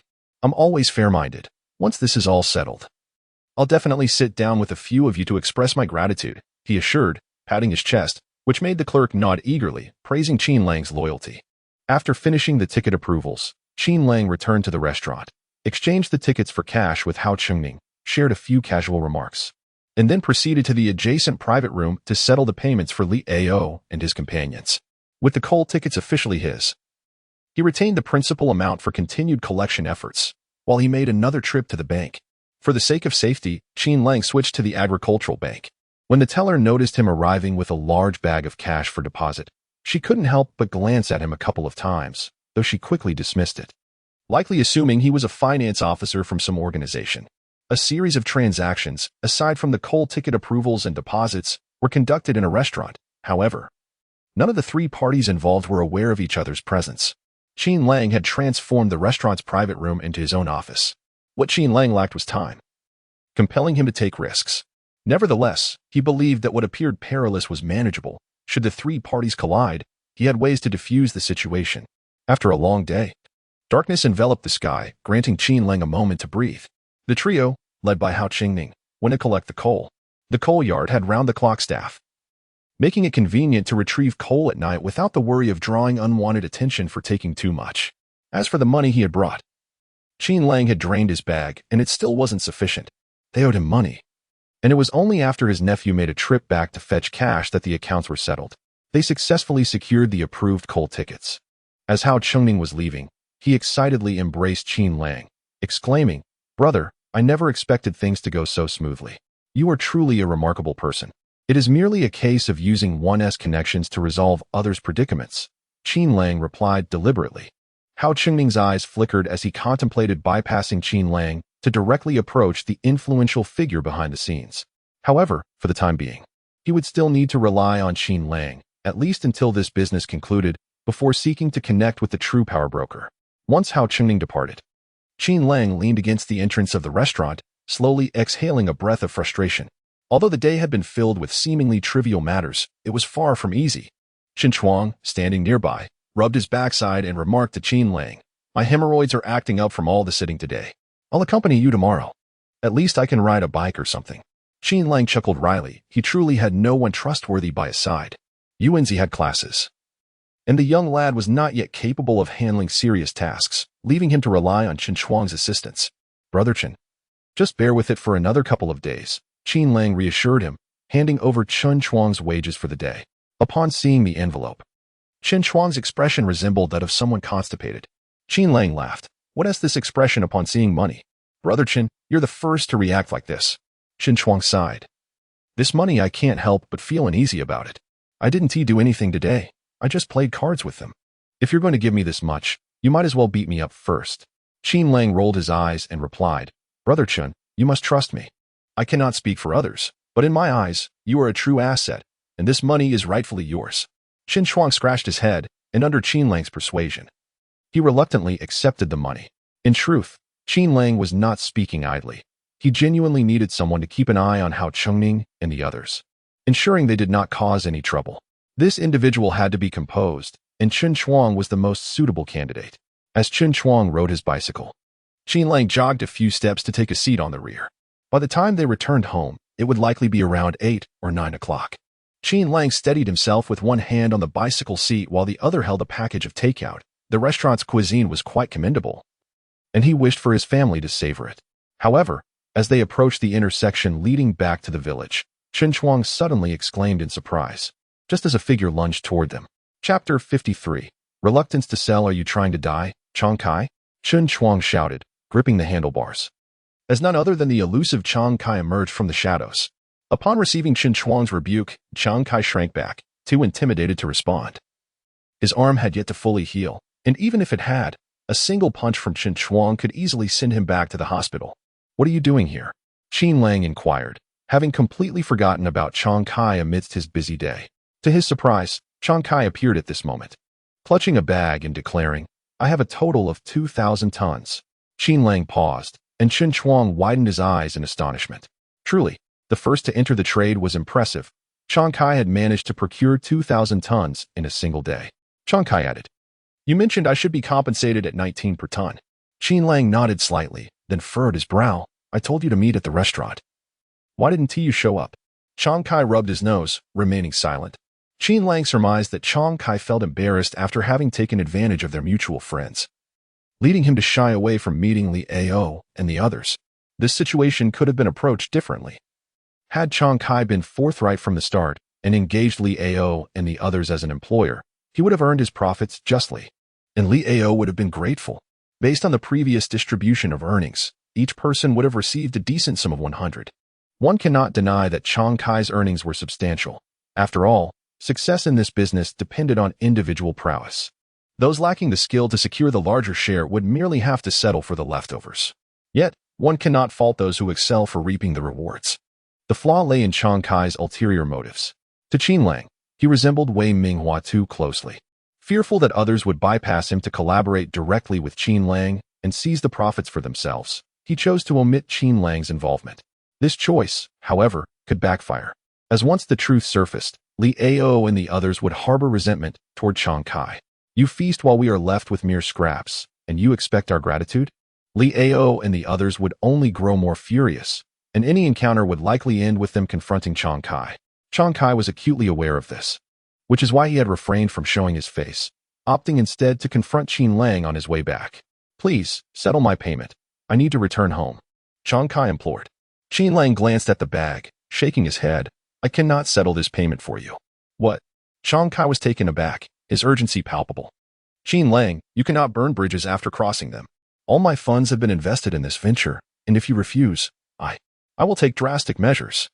With reddened eyes, Chang Kai appeared on the verge of losing his composure, while Chen Chuang, eager for action, felt an overwhelming sense of shame after merely collecting money for several days. Chang Kai, if you were a man, you would take action. This is my chance to showcase my worth. Unfazed by Chang Kai's demeanor, Qin Lang retorted, have you lost your senses? You bring 2,000 tons of coal tickets at this hour expecting payment? If this is a fraud, who am I to turn to? Chang Kai anxiously exclaimed. This cannot possibly be fake. I've been collecting for days. When have I ever used counterfeit tickets to deceive anyone? Qin Lang fixed his gaze upon Chang Kai and replied, calm your mind for a moment. 2,000 tons of coal tickets at 19 per ton amounts to nearly 40,000 yuan. If you were in my position, would you proceed? Taken aback, Chang Kai clenched his teeth and suggested, then what should we do? Let's find a place to verify the tickets. After the verification, you can pay, surely that would suffice. Qin Lang shook his head, grasping the vegetables in his hand. I have no time. I'm waiting to return home for dinner. Tomorrow morning will have to do. That won't work. You can't leave. Chang Kai immediately obstructed Qin Lang, attempting to pull his arm. Seeing this, Chen Chuang became agitated, ready to intervene, only to witness a long leg thrust forward. Qin Lang delivered a kick to Chang Kai's groin, sending him crashing to the ground. Chen Chuang was left in shock. After eagerly waiting for an opportunity, Qin Lang had stolen the spotlight. Chang Kai lay on the ground, staring blankly at Qin Lang, astonished that he would resort to violence. In his memory, Qin Lang was still that rural man selling goji berries in the hospital, despite having amassed considerable wealth. Instinctively, Qin Lang reached into his pocket, only to realize he had quit smoking, leading him to sigh. He then addressed Chang Kai. I despise it when others lay hands on me. If you wish to sell, come find me tomorrow morning. I'll take as many as you have. If you choose not to sell, take your tickets and seek another buyer. Do you comprehend my words? Chang Kai's lips trembled as he suddenly roared, Qin Lang, you are inhuman.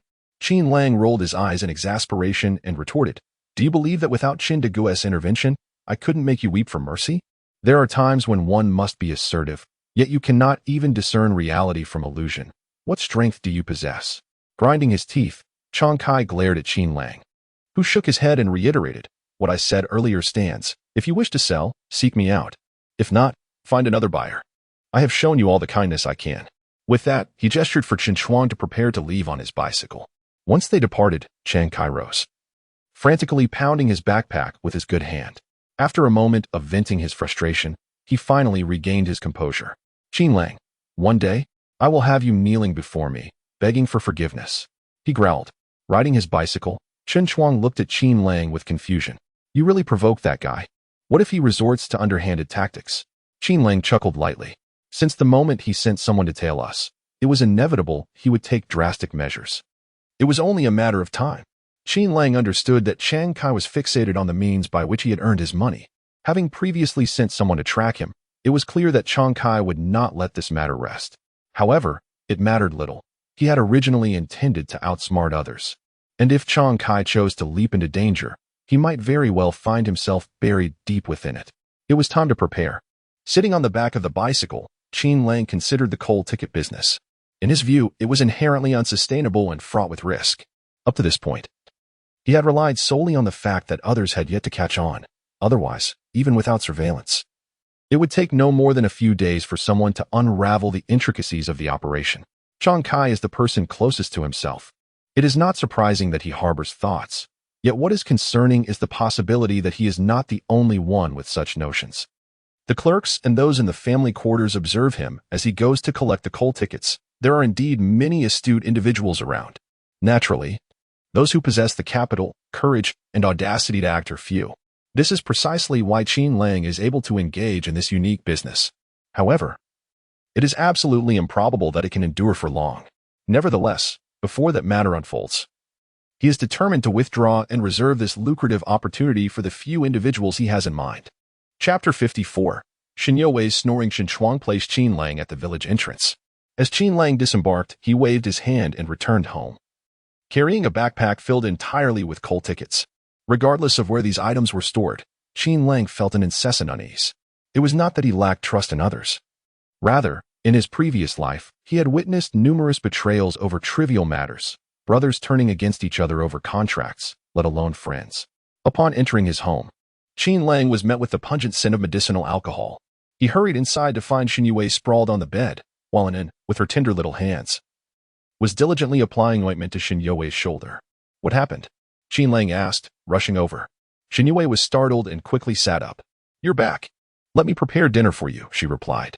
Qin Lang scrutinized Shen Youwei, sensing something was amiss. He raised the vegetables in his hand, saying, Please sit. I'll warm the food. Why have you hurt yourself? Shen Youwei lowered her head in silence, quietly accepting the vegetables from Qin Lang, observing her retreat to the kitchen. He leaned toward his daughter and inquired, My dear daughter, what's wrong with your mother? An's gaze had followed the vegetables, prompting Qin Lang to gently reposition her head. Silly girl, your father is asking you a question. Huh? An replied, her face a picture of confusion. I asked about your mother's shoulder, Qin Lang reiterated. She bumped it while working with Aunt Lin, An explained. Qin Lang nodded in understanding. It was not uncommon for those in the countryside to sustain minor injuries while laboring, so he refrained from pressing further. Once Shen Youwei had finished preparing the meal, Qin Lang assisted in setting the table. In addition to the dishes, he had brought back a bottle of locally produced orange juice. Although Qin Lang found it rather unpalatable, overly sweetened and far from genuine fruit juice, An considered it the most delightful treat. You can only have 1 cup a day, otherwise it's not good for your health, Qin Lang told An, pouring her a glass and serving Shen Youwei as well. With a hint of regret, he added, Perhaps we should just discard the rest and let someone else cultivate it. We could collect a bit of rent instead. Shen Youwei instinctively shook her head, her usually soft voice suddenly rising in pitch. That won't do. If there's grain in the fields, and it's left unattended, it suggests negligence. Others will look down on us. Qin Lang sheepishly scratched his nose, realizing her words resonated with his own experiences. In his previous life, he had hardly farmed. His family had prioritized education over labor, and after graduating, it was Shen Youwei who managed the farming, especially after he ventured into business. Realizing her misstep, Shen Youwei quickly clarified, You're different. You are educated. Her voice dwindled to a whisper, and she buried her head in her chest, casting a pitiful glance at Qin Lang with her doe-like eyes, hoping to avoid his displeasure. Qin Lang found himself both amused and exasperated. He served her some food and reassured her, All right then, don't overexert yourself. Shen Youwei nodded vigorously, a bright smile illuminating her face as she declared, I'm not tired at all. Qin Lang sighed inwardly, contemplating the necessity of revealing his financial status to his family. It was time to lay bare the truth. He was indeed a millionaire. However, articulating this revelation required a deft touch. He had much to ponder. Above all, Qin Lang hoped that his newfound wealth would not disturb the tranquility of his loved ones' hearts. That night, as he lay in bed, Qin Lang intended to subtly gauge his wife's sentiments, preparing to provide her with a gentle psychological nudge. Yet, just as he settled down, he was met with an unexpected sound, an incessant snoring. Puzzled, he found himself bewildered. How could his wife fall asleep so swiftly and, moreover, snore? Although his previous life with Shen Youwei had not been short, he had never encountered this particular quirk of hers. Upon waking the following morning, Qin Lang felt somewhat unrest. While Shen Youwei's snoring was not entirely unpleasant, indeed, it had a certain charm, he had grown accustomed to sleeping in silence, and the abruptness of her snoring was quite jarring. By the time he rose, Shen Youwei had already left for the day. On the table lay the remnants of last night's meal, alongside some bread and porridge. He could not help but admire Shen Youwei's diligent nature as he consumed his breakfast before heading into town. Meanwhile, Shen Youwei was already aboard Aunt Lin's donkey cart, sharing the ride with 5 others from the same village, all exchanging cheerful greetings. Is today's pay the same as yesterday's? Someone inquired. Aunt Lin nodded in affirmation. Yes, brick firing is 8 cents per day, brick molding 5 cents, and miscellaneous work 3 cents. Let us tally what we will be doing, so we can start as soon as we arrive. I'll mold bricks, one man declared. I'll do the miscellaneous tasks. My back can't handle molding bricks, another replied, shaking his head. Despite the marginally higher pay for brick molding, the labor was arduous. Youwei, what'd you like to do today? Aunt Lin inquired, aware that Shen Youwei was new and still unfamiliar with many aspects of the work. However, she had performed admirably during her trial yesterday, with a hint of timidity. Shen Youwei asked, Aunt Lin, could I fire bricks? Aunt Lin chuckled, oh, my dear girl, do not be deceived by the higher pay for firing bricks. That is not suitable work for women. Standing at the kiln can be quite punishing. I am not afraid of hard work, Shen Youwei asserted. Aunt Lin shook her head. It's not that I don't support you. It's just that this work requires skill, monitoring the fire, inspecting the bricks. It's not something anyone can simply decide to do. Perhaps you should choose another task, or at least start with the miscellaneous work to acclimate. After a moment's hesitation, Shen Youwei replied, then I shall mold bricks. Aunt Lin, feeling a mix of exasperation and understanding, given that Shen Youwei's husband was rather ineffectual, relented. Very well, but let me make it clear. This work is quite taxing. I can handle it, Shen Youwei responded eagerly. Seeing her determination, Aunt Lin could only nod in agreement. In the vicinity of the village entrance, Qin Lang met Shen Chuang, with ample time at hand. Qin Lang promptly made his way to the nearest mining area, where he secured the release of 4,000 tons of coal tickets. He then approached Hao Qingning with the tickets in hand. Upon seeing the considerable amount recorded in the morning, Hao Qingning beamed with delight, exclaiming that he had instructed his family to prepare the funds for the coal transport the previous night, before the money had even warmed in his hands. It was already destined for Qin Lang. Qin Lang chuckled, suggesting that he should have his family prepare even more. If all goes smoothly, perhaps your matters will be settled today, he remarked. Hao Qingning, brimming with excitement, replied, that all depends on you, my brother. Rest assured, I shall reward you handsomely. As they exchanged pleasantries, Chen Chuang glanced out the window of the private room and informed Qin Lang, Chiang Kai has arrived. Chapter 55. Qin Lang goes fishing. Exchanging glances with Chen Chuang, Qin Lang discerned that Chiang Kai was impatient. He greeted Hao Qingning before stepping outside to meet Chiang Kai.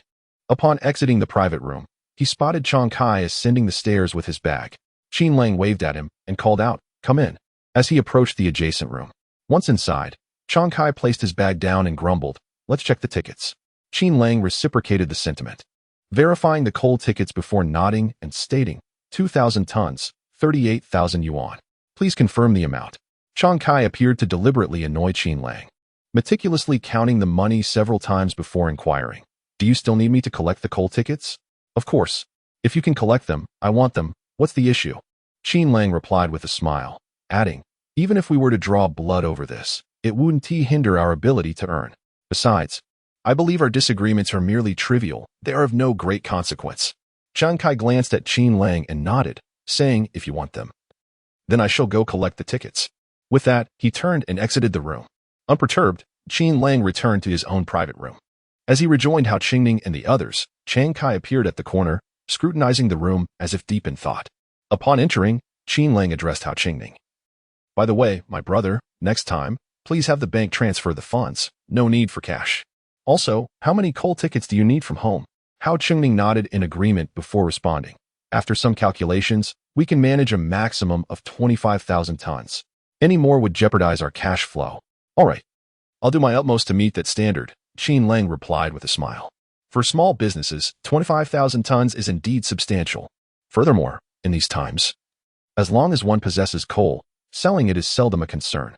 The domestic coal production is limited, and in such a vast country as ours, the demand for coal is extensive. International coal imports are also restricted, particularly before joining the WTO, making such trade exceedingly challenging. Recalling his memories, Qin Lang anticipated that by the year following next, specifically post-1990, coal prices would significantly soar, exceeding 100 yuan per ton at the official rate, which individual operators are ineligible to purchase. After concluding his conversation with Hao Qingning, Qin Lang had Chen Chuang accompany him. Noticing Chen Chuang's despondent expression, he offered some words of comfort before continuing with the coal ticket arrangements. Li Ao and his companions were also diligently occupied, working tirelessly day and night. Qin Lang had arranged for them to collect tickets at noon, instructing them to meet at the restaurant's private room during mealtime. If he was delayed, they should commence their meal without him. The group was entirely confident that Qin Lang would not deceive them, as the capital was his, and having already reaped a portion of the profits, they were assured that this venture was a guaranteed success. Meanwhile, Qin Lang purchased some malt extract, fruits, and a case of beer before riding off to visit Wei Minghua. Wei Minghua resided in a narrow alley in the city. His father had passed away, and his mother had remarried, leaving him alone at home. It was often quite challenging to find him there, but having recently endured a beating that left him seriously injured, he was unlikely to wander far at this moment. Indeed, when Qin Lang arrived at Wei Minghua's residence, he chanced upon Wei Minghua seated at the entrance, basking in the sunlight. His pair of narrow, slanted eyes squinted as he fixated on a woman across the street with a rather ample backside. Qin Lang followed his gaze and shook his head in disapproval. While the woman possessed a considerable figure, she was undeniably advanced in age. This woman is almost capable of becoming Wei Minghua's consort. In my past life, I had heard that Wei Minghua had rather peculiar interests, and it seemed she exhibited such tendencies at a remarkably young age. Just look at her, basking in the sun. How delightful. Qin Lang spoke up. Wei Minghua, lounging in his chair, was startled. Upon raising his head and seeing Qin Lang, he finally breathed a sigh of relief. His gaze swept over the items Qin Lang had brought, and in astonishment, he exclaimed, "Brother Qin, have you struck it rich?" Qin Lang chuckled heartily, stating that he had indeed come into some fortune. "I was just thinking of you, so I came to pay a visit. I truly felt bad about what happened a couple of days ago." Wei Minghua, with a beaming smile, quickly replied, "Brother Qin, I always knew you were capable. Making money is no challenge for you. You must support your little brother in the future." Qin Lang assured him, "Of course. With an elder brother like me enjoying the feast, how could you not savor the broth?" With an air of nonchalance, Qin Lang placed the items down and extracted 200 yuan from his pocket, laying it upon Wei Minghua's lap. Wei Minghua found it somewhat unbelievable, while the fruits, malted milk, and beer could be attributed to Qin Lang's attempts to maintain appearances. The 200 yuan was a different matter altogether. Qin Lang had truly come into wealth. Startled, Wei Minghua straightened himself in his chair, clutching the 200 yuan as he swiftly assessed its authenticity. Then, in astonishment, he inquired, "Qin Ge, what have you been up to lately?" Qin Lang smiled enigmatically, locking up Wei Minghua's courtyard. He then remarked that he had done nothing of consequence, merely tinkering with a few items. "Brother, Qin Ge, given the bond we share as brothers, you cannot possibly keep such matters a secret from me." Wei Minghua spoke with a solemn expression. Qin Lang couldn't help but smirk inwardly. It was indeed rather easy to catch this fish, as it flailed about, leaping upwards. However, this can be attributed to the persona I had previously cultivated. In Wei Minghua's eyes, he probably only sees the phrase easy mark. Deep down, Wei Minghua believes that Qin Lang would never deceive him, at least not him. With a look of distress on his face, Qin Lang was further pressed by Wei Minghua, who inquired, "Brother Qin, we had previously agreed to seize opportunities for wealth together. You cannot be ungrateful, can you?" "Ungrateful?" Qin Lang chuckled coldly to himself. "This term is rather suited to describe you, isn't it? Very well. There is indeed nothing we cannot discuss between us. At present, I am engaged in the matter of coal tickets." Qin Lang murmured softly, "Coal ticket?" Upon hearing this, Wei Minghua immediately lost interest. Coal tickets were far too common in the city. It was not unusual for families with modest means to sell them or exchange them for daily necessities. What was there to fuss about? Qin Lang, observing Wei Minghua's demeanor, couldn't help but chuckle. However, he lowered his voice and cautioned, "Do not underestimate these coal tickets. A ticket for a ton of coal can easily yield him 30 or so yuan." "How much?" Wei Minghua trembled slightly, perplexed, and inquired. "Are you referring to 3 yuan? What can one possibly accomplish with merely 3 yuan? At 30, I acquired a coal ticket worth a ton for 14 yuan, which I could readily sell for over 40. If I encounter someone in need of coal, selling it for 70 or 80 yuan would be quite acceptable, wouldn't it?" With a smug expression, Qin Lang declared, "Where else would you find so many in need of coal?" Wei Minghua gasped in disbelief, exclaiming, "That's impossible. Where would you find so many who require it?" Qin Lang scoffed, "Do you think the mine is bustling with people for no reason? Brick kiln operators, restaurant owners, there are countless individuals in need of coal. If they cannot procure it directly from the mine, they will inevitably turn to me." Wei Minghua suddenly grasped the situation, his body trembling with excitement, his eyes brimming with desire. He thought to himself, How could I have overlooked this opportunity to make money? No, now I realize it. This profit must be mine to seize. Chapter 56. Wei Minghua's ambition. Brother, you can't be joking with me. Wei Minghua exclaimed excitedly, clutching the 200 yuan in his hand until it nearly crumpled. Qin Lang suppressed a chuckle, yet feigned a frown, retorting, "What nonsense are you spouting? You think I would deceive you?" Wei Minghua quickly donned a smile, insisting, "That's not what I meant, brother. I just can't believe that such a trivial coal ticket could yield so much profit. It feels somewhat surreal." Qin Lang replied with a grin. "Perhaps you should read more. The price of any commodity is determined by supply and demand. When demand surpasses supply, or if you can monopolize the item, then this price is insignificant." "Exactly, Qin Gu. It's no wonder you're a high school student while I'm merely a middle schooler," Wei Minghua said, his face brimming with servility. Qin Lang recognized this familiar expression. It had been an almost constant feature on Wei Minghua's face in his previous life, and reflecting on it now was quite distasteful. "Enough. You can rest now. I have to get busy. There are hundreds of yuan at stake every minute," Qin Lang declared arrogantly, waving his hand to signal his departure. Wei Minghua refrained from asking Qin Lang to stay or to involve him in his endeavors. His cunning nature lay in his perpetual fade of indifference towards Qin Lang's wealth, while secretly scheming to drain him dry. He would even relish the thought of smashing the bowl if he couldn't partake. As Qin Lang walked away, Wei Minghua sprang to his feet, gripping the 200 yuan tightly, his breath becoming noticeably heavier. Moments later, he donned his attire and ventured out. Qin Lang stood not far from the alley, observing Wei Minghua's exit with satisfaction, knowing that he had successfully hooked this fish. However, given Wei Minghua's character, he would likely seek to verify Qin Lang's claims. Still, Qin Lang harbored no fear. He welcomed any inquiries.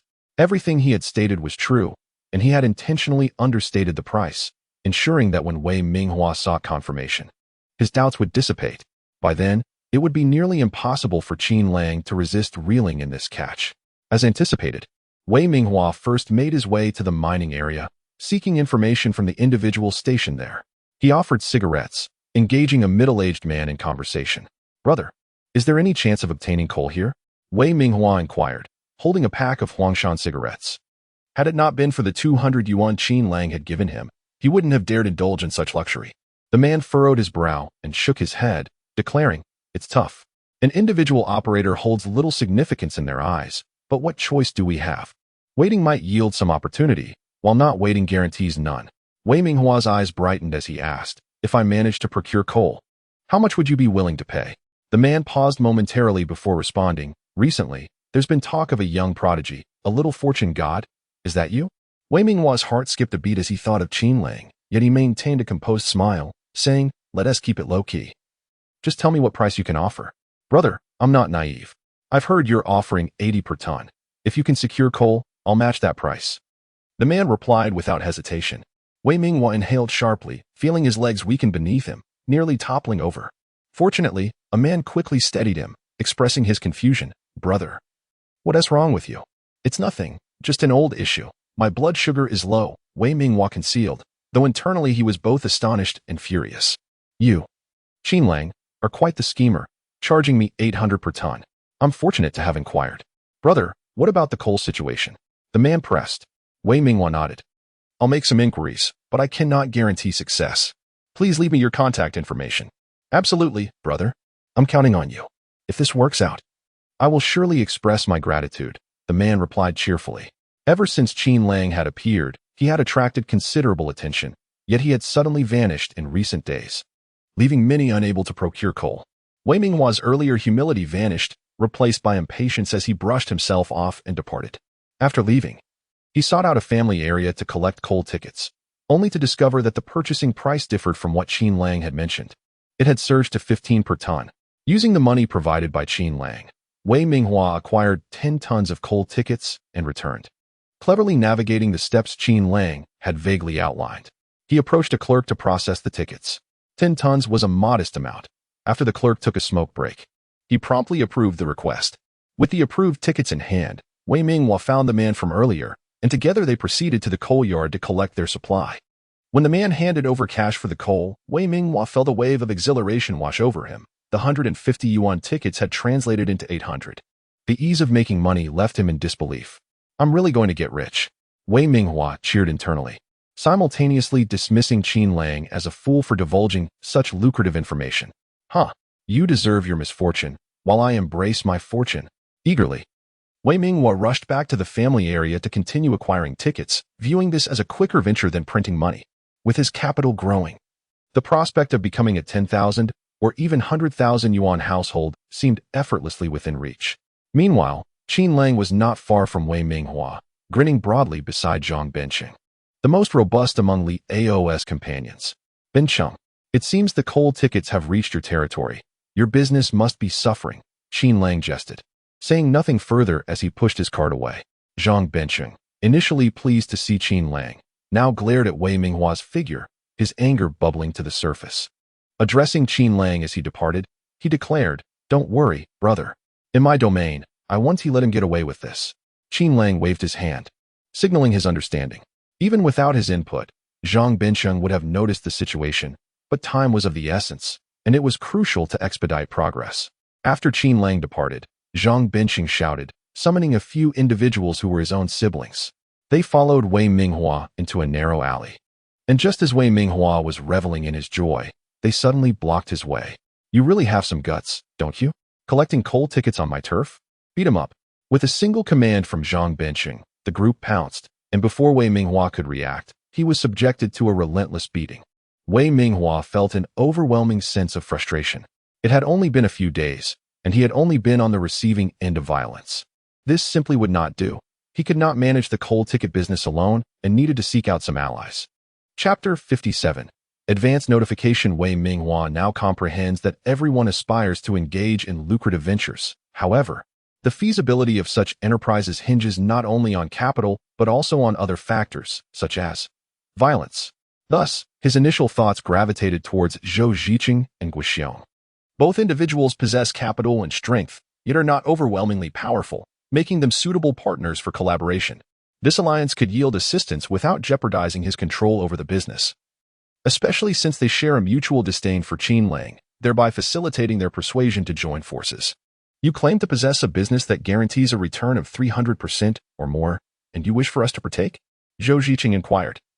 His brow furrowed as he sat in his chair, while Guo Xiong, holding a slice of watermelon, regarded the bruised Wei Minghua with skepticism.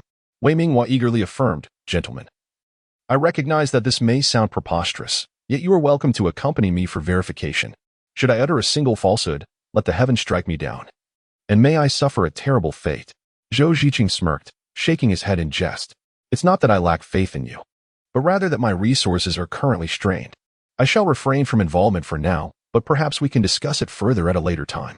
With that, he stood and departed, denying Wei Minghua even a moment to respond. Momentarily taken aback, Wei Minghua quickly implored, "Zhou Ziqing, this matter pertains to Qin Lang, and he was the one who introduced this business opportunity. If you let this slip, you may find it difficult to contend with him in the future." Zhou Ziqing chuckled light-heartedly. "You misunderstand. My disagreements with Qin Lang are merely trivial squabbles, not warranting such drastic measures." He exited the courtyard, closing the door behind him.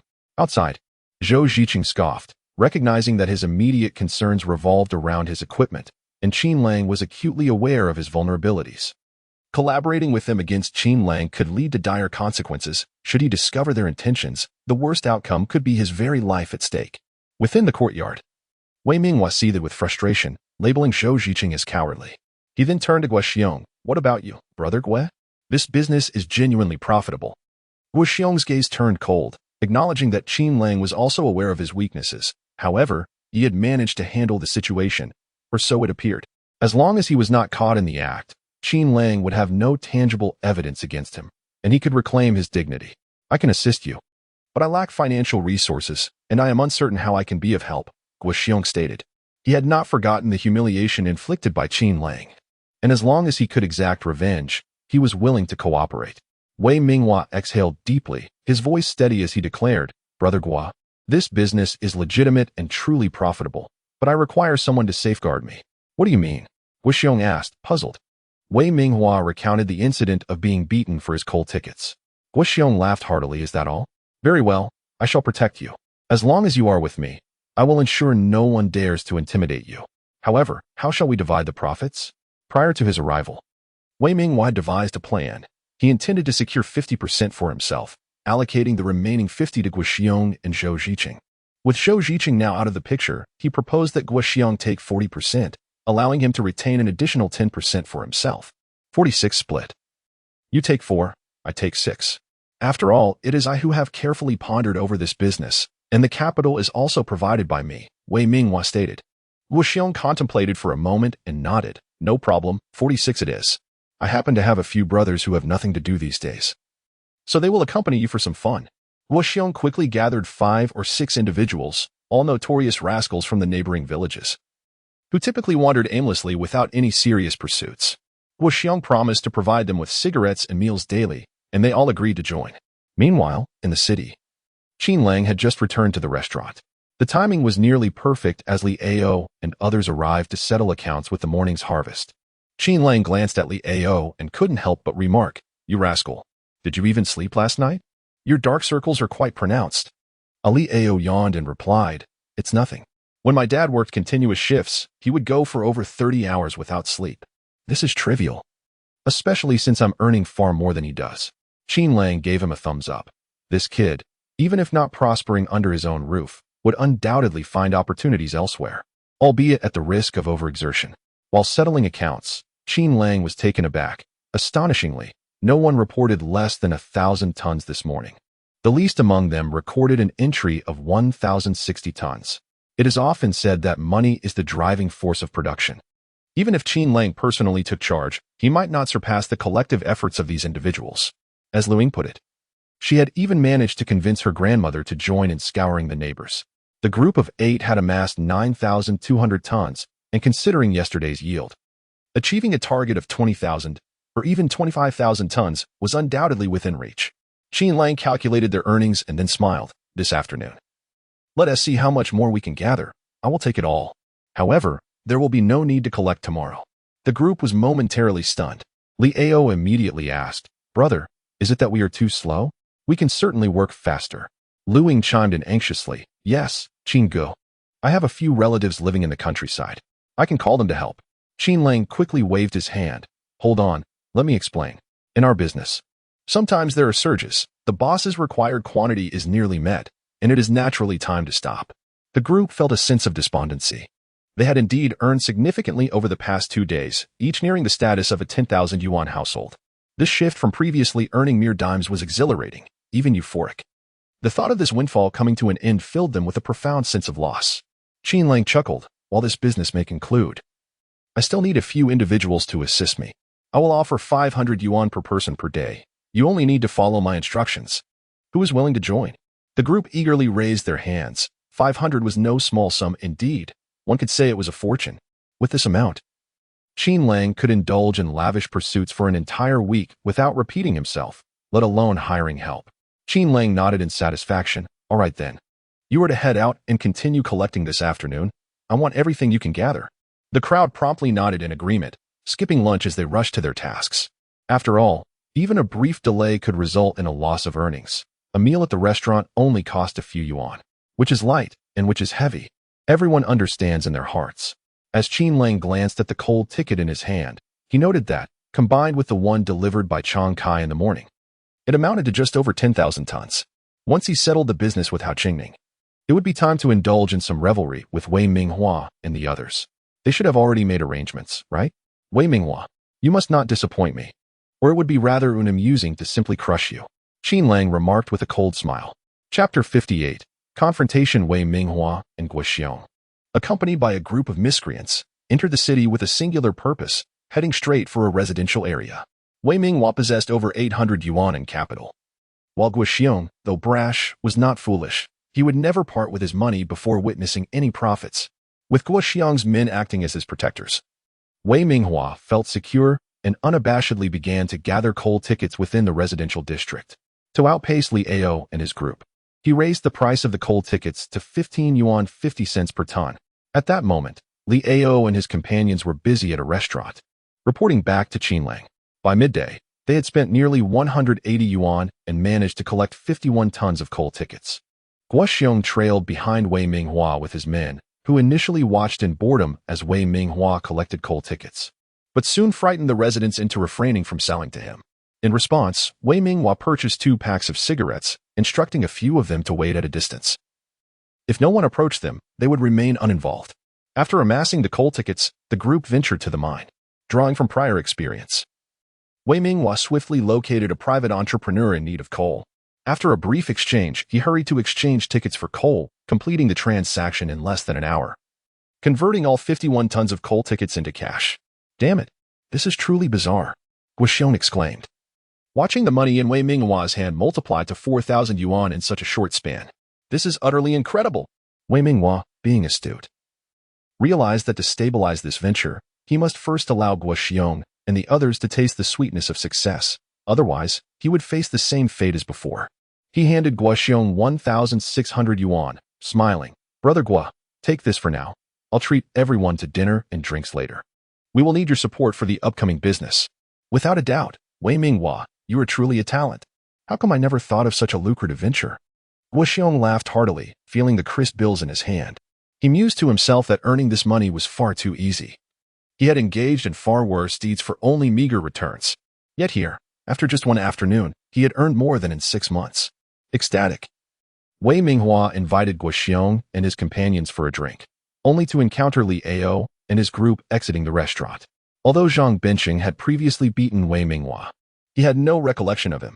However, Wei Minghua distinctly remembered Zhang Benqing. As the two groups passed each other, Wei Minghua quietly informed Guo Xiong, Brother Guo, the one who hit me was among that group, a big fellow. Guo Xiong turned back to glance and chuckled, not suggesting revenge, but instead placed his arm around Wei Minghua's shoulder, saying, Old Wei, why bother lowering yourself to their level? If it were a matter of teaching them a lesson, I would gladly step in, but we wouldn't want to waste precious time that could be spent earning money, would we? Wei Minghua was momentarily taken aback, feeling irritation towards Guo Xiong for being more concerned with money than with retribution, yet he recognized he needed Guo Xiong's backing. He forced a smile and replied, You have a point. Let us go eat first. We'll earn well this afternoon. Guo Xiong's words sparked enthusiasm among the group, eager for a sumptuous meal. As for how much one can earn, let alone mere pennies, they lack the qualifications to even comprehend it. Wei Minghua entered the room and directly sat down in the hall, ordering food. At that moment, Qin Lang emerged from the private room, catching sight of Wei Minghua and his companion seated at the entrance. Wei Minghua? Qin Lang feigned surprise, inwardly amused, recognizing that with Wei Minghua and Guo Xiong together, this fellow had undoubtedly taken the bait. Upon seeing Qin Lang, Wei Minghua's expression flickered, momentarily uncertain on how to confront him. Qin Lang's gaze wandered, sweeping over the group before he inquired, somewhat displeased, What brings you to associate with them, Wei Minghua? Guo Xiong, upon noticing Qin Lang, harbored resentment and scoffed. What do you mean by associate? Let me tell you, Wei is currently leading us to earn substantial profits, and we owe our gratitude to you for pointing us in the right direction. Wei Minghua's face darkened, yet he felt that revealing the truth now would bear little consequence. Since he intended to block Qin Lang's path to wealth, a direct confrontation was unavoidable. Big brother Qin, I must thank you for illuminating my path. Once my brothers and I earn our fortune, I shall treat you to a meal, Wei Minghua said, plastering a feigned smile across his face, raising a glass in a toast to Qin Lang.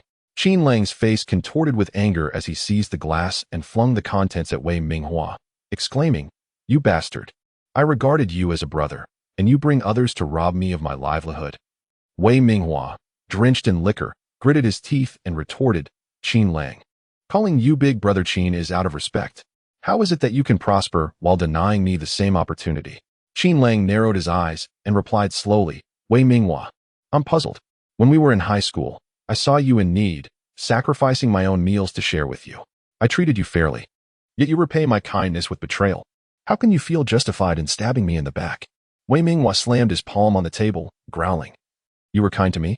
If you truly cared, why didn't you support me financially so I could attend high school as well? Your leftovers do not equate to kindness.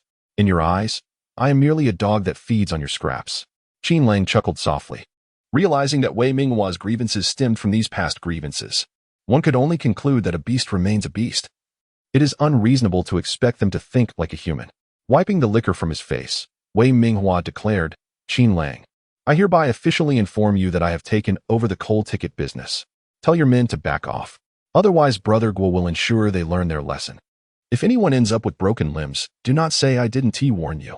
Qin Lang fixed a steely gaze upon Wei Minghua, his expression rife with disdain and contempt, making Wei Minghua exceedingly uncomfortable.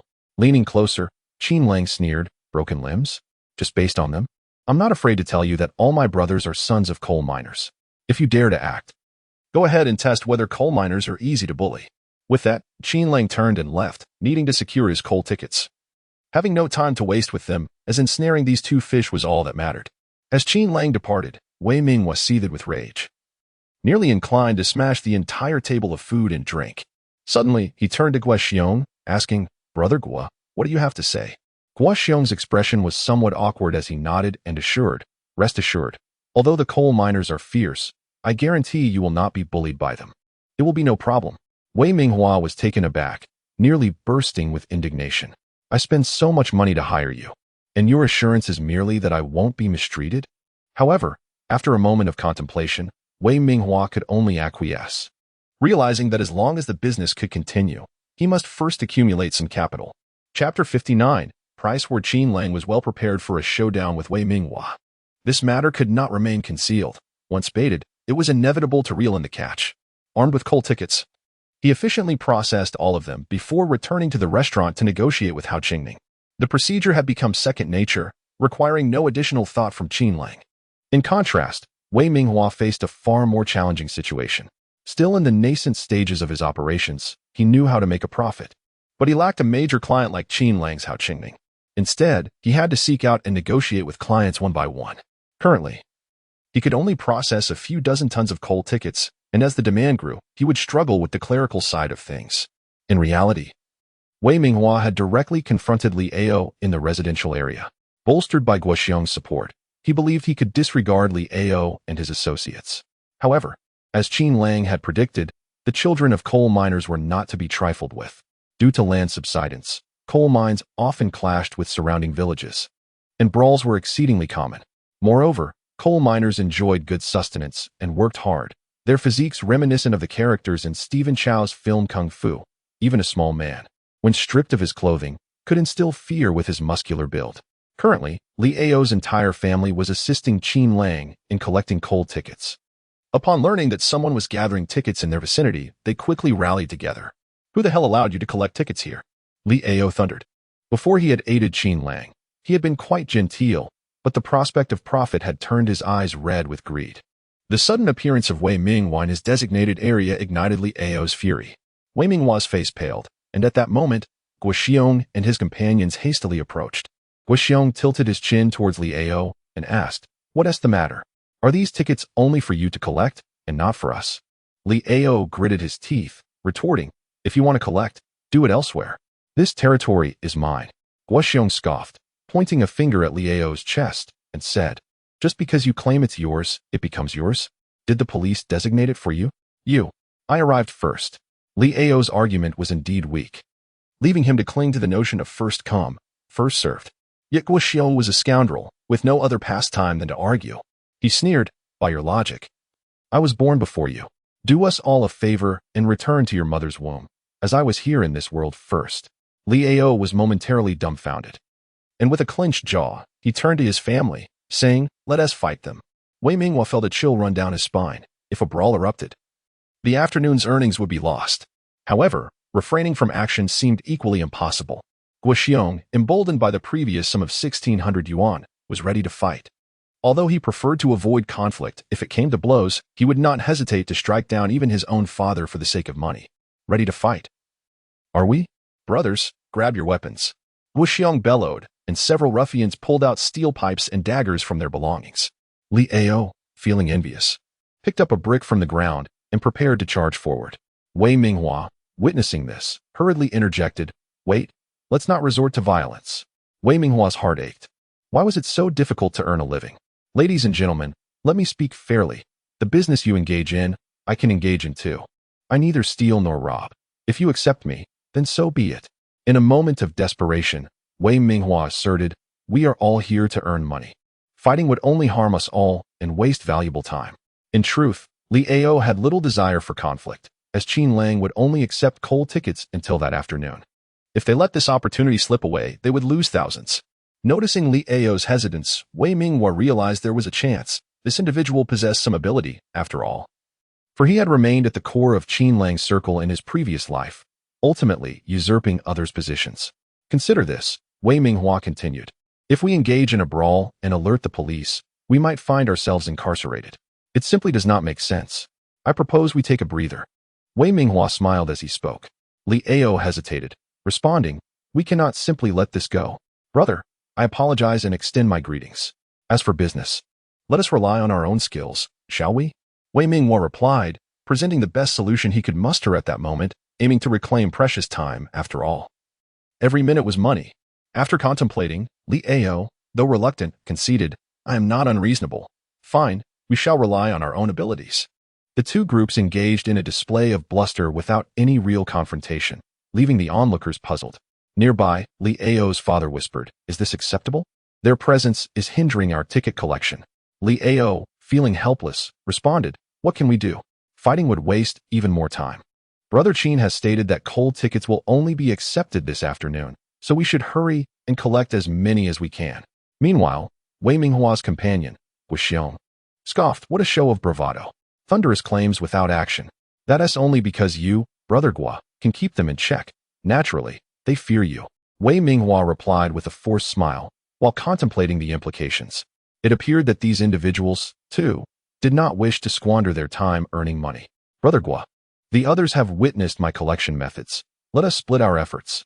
Each take 200 yuan. This way, we can seize a greater share. Otherwise, I will certainly be outpaced. Wei Minghua proposed. Guo Xiong pondered for a moment and replied, this deviates from our original agreement. If you proceed this way, our profits will be split 50-50. Wei Minghua silently cursed Guo Xiong for taking advantage of the situation, but recognized there was no alternative. As long as efficiency improved, he would not earn less, he would earn more. Agreed. It is settled.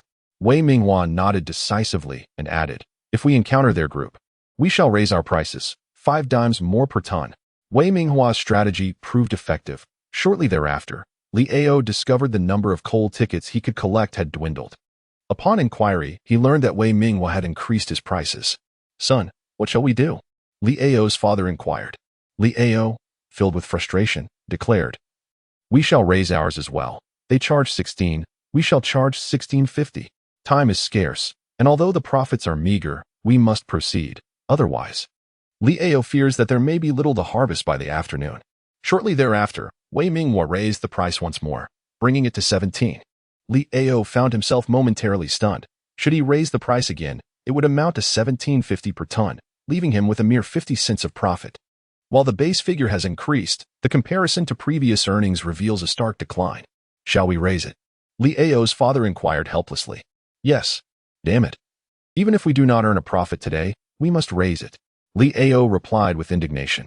Chapter 60. Successful coal purchase in the evening. A group of individuals gathered at a restaurant. Qin Lang observed the excitement on everyone's faces, except for Li Ao, who appeared despondent. Curious, he inquired, what troubles you? Li Ao? I haven't received many coal tickets, Li Ao lamented, a woeful expression on his face. Li Ao, what is your situation? With so many residents in your area, how many have you collected? Elling asked, intrigued.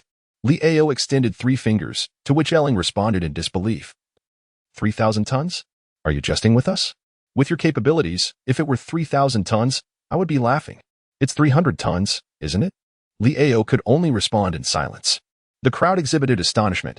Given Li Ao's prowess, anything less than 700 or 800 tons this afternoon would be considered inadequate. How could he have gathered such a meager amount? With a bitter tone, Li Ao continued, moreover, I haven't even made a profit. Nearly half of the coal tickets I collected were at prices exceeding 17 yuan. You must be mad, exclaimed the others, their faces reflecting their shock. 17 yuan per ton for coal tickets? Are you trying to be a philanthropist, forsaking your own profits? Qin Lang, deep in thought, posed a question to Li Ao. Is there someone competing with you? Li Ao nodded, stating, there's a scoundrel leading a group who also collects coal tickets, whatever price I offer. They raise it by 50 cents. If I don't increase my price, I won't be able to collect. Qin Lang acknowledged the situation. Recognizing that Wei Minghua had the full profit at his disposal, it was perfectly reasonable that Li Ao could not outmaneuver him. Especially since he could afford to raise his price to 17 yuan, or even 70 without suffering a loss. How much did they collect? Qin Lang inquired. Probably not much. I feel they are merely trying to disrupt my efforts, Li Ao retorted, contemplating that engaging in a fight might have been more beneficial than this. Funds are limited. Qin Lang mused silently, realizing that Wei Minghua's capital must also be constrained. He regretted not having provided him with more assistance initially. Let us settle the accounts, Qin Lang declared, clapping his hands. He had no obligation to supplement Li Ao's profits, after all. They had already earned a considerable sum together over the past couple of days. The saying, a grain of kindness begets a grain of resentment, held true. In the afternoon, only Li Ao was adversely affected. The others performed normally, and when combined with earlier collections, they had gathered a total of just over 22,000 tons within 2 days, successfully meeting Qin Lang's requirements. With the money in hand, everyone was in high spirits. Qin Lang specially arranged a lavish feast and opened a few bottles of wine to celebrate, expressing his gratitude for their efforts over the past days. While they enjoyed their meal, Qin Lang went to the mine to finalize the last batch of coal tickets before returning to the restaurant. In the private room, Hao Qingming and Chen Chuang sat in a tranquil atmosphere. Both parties seemed to have reached an understanding. Since conversation had become awkward, silence was preferable, alleviating the discomfort. How? I have fulfilled my promise. Here are the 22,000 tons of coal, which I entrust entirely to you, Qin Lang said, handing over the final stack of approved coal tickets to Hao Qingming. Holding the coal tickets, Hao Qingming sighed with a mix of nostalgia and appreciation. He patted Qin Lang on the shoulder, saying, "Brother, you've worked hard. No need for words. Let us find a karaoke hall soon. I owe you a proper thank you." Another day, Qin Lang quickly replied.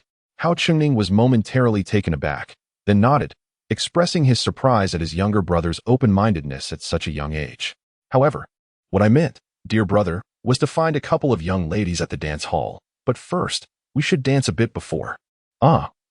Youth often brings with it impatience. Qin Lang was momentarily bewildered, realizing that Hao Qingming had misunderstood him. He quickly clarified, "Brother Hao, that's not what I meant. I was suggesting we reschedule. Once I finalize my matters, I'll surely need to report back to my superiors, so I truly have no time." "Oh, huh. It seems I have spoken too plainly." Hao Qingming laughed heartily, then inquired about the leader Qin Lang referred to. Qin Lang smiled and replied that he would introduce them when the opportunity arose, but not at this moment. Ah, understood. Hao Qingming thought to himself that Qin Lang was quite discreet. He then remarked that he would invite Qin Lang again another day. Qin Lang nodded, reminding Hao Qingming to procure the coal tonight without delay. "What is the matter?" Hao Qingming asked, although he had indeed planned to do so. He instinctively questioned Qin Lang upon hearing his words. Qin Lang, with an air of mystery, stated that he had heard some insider news about impending reforms, which might lead to complications. Hao Qingming grasped the implication, realizing that it was a hint from a high-ranking official. He promptly agreed, "Very well. I shall go and fetch the coal, and we can converse further later." With that, he hurried off. Once Hao Qingming had departed, Qin Lang exhaled deeply. In just 2 days, he had managed to secure 22,000 tons of coal, resulting in a little over 2 million in hand. A considerable fortune in this era. A genuine and substantial sum. If he wished to play it safe, he could take this money and head to Beijing or Shanghai to invest in real estate, ensuring a worry-free life for the remainder of his days. However, such a course of action would be rather mundane. "Brother Chen, I will give you your share later," Qin Lang said with a smile to Chen Chuang. Chen Chuang quickly declined, stating that he had done nothing but sit there these past 2 days and felt unworthy of the money.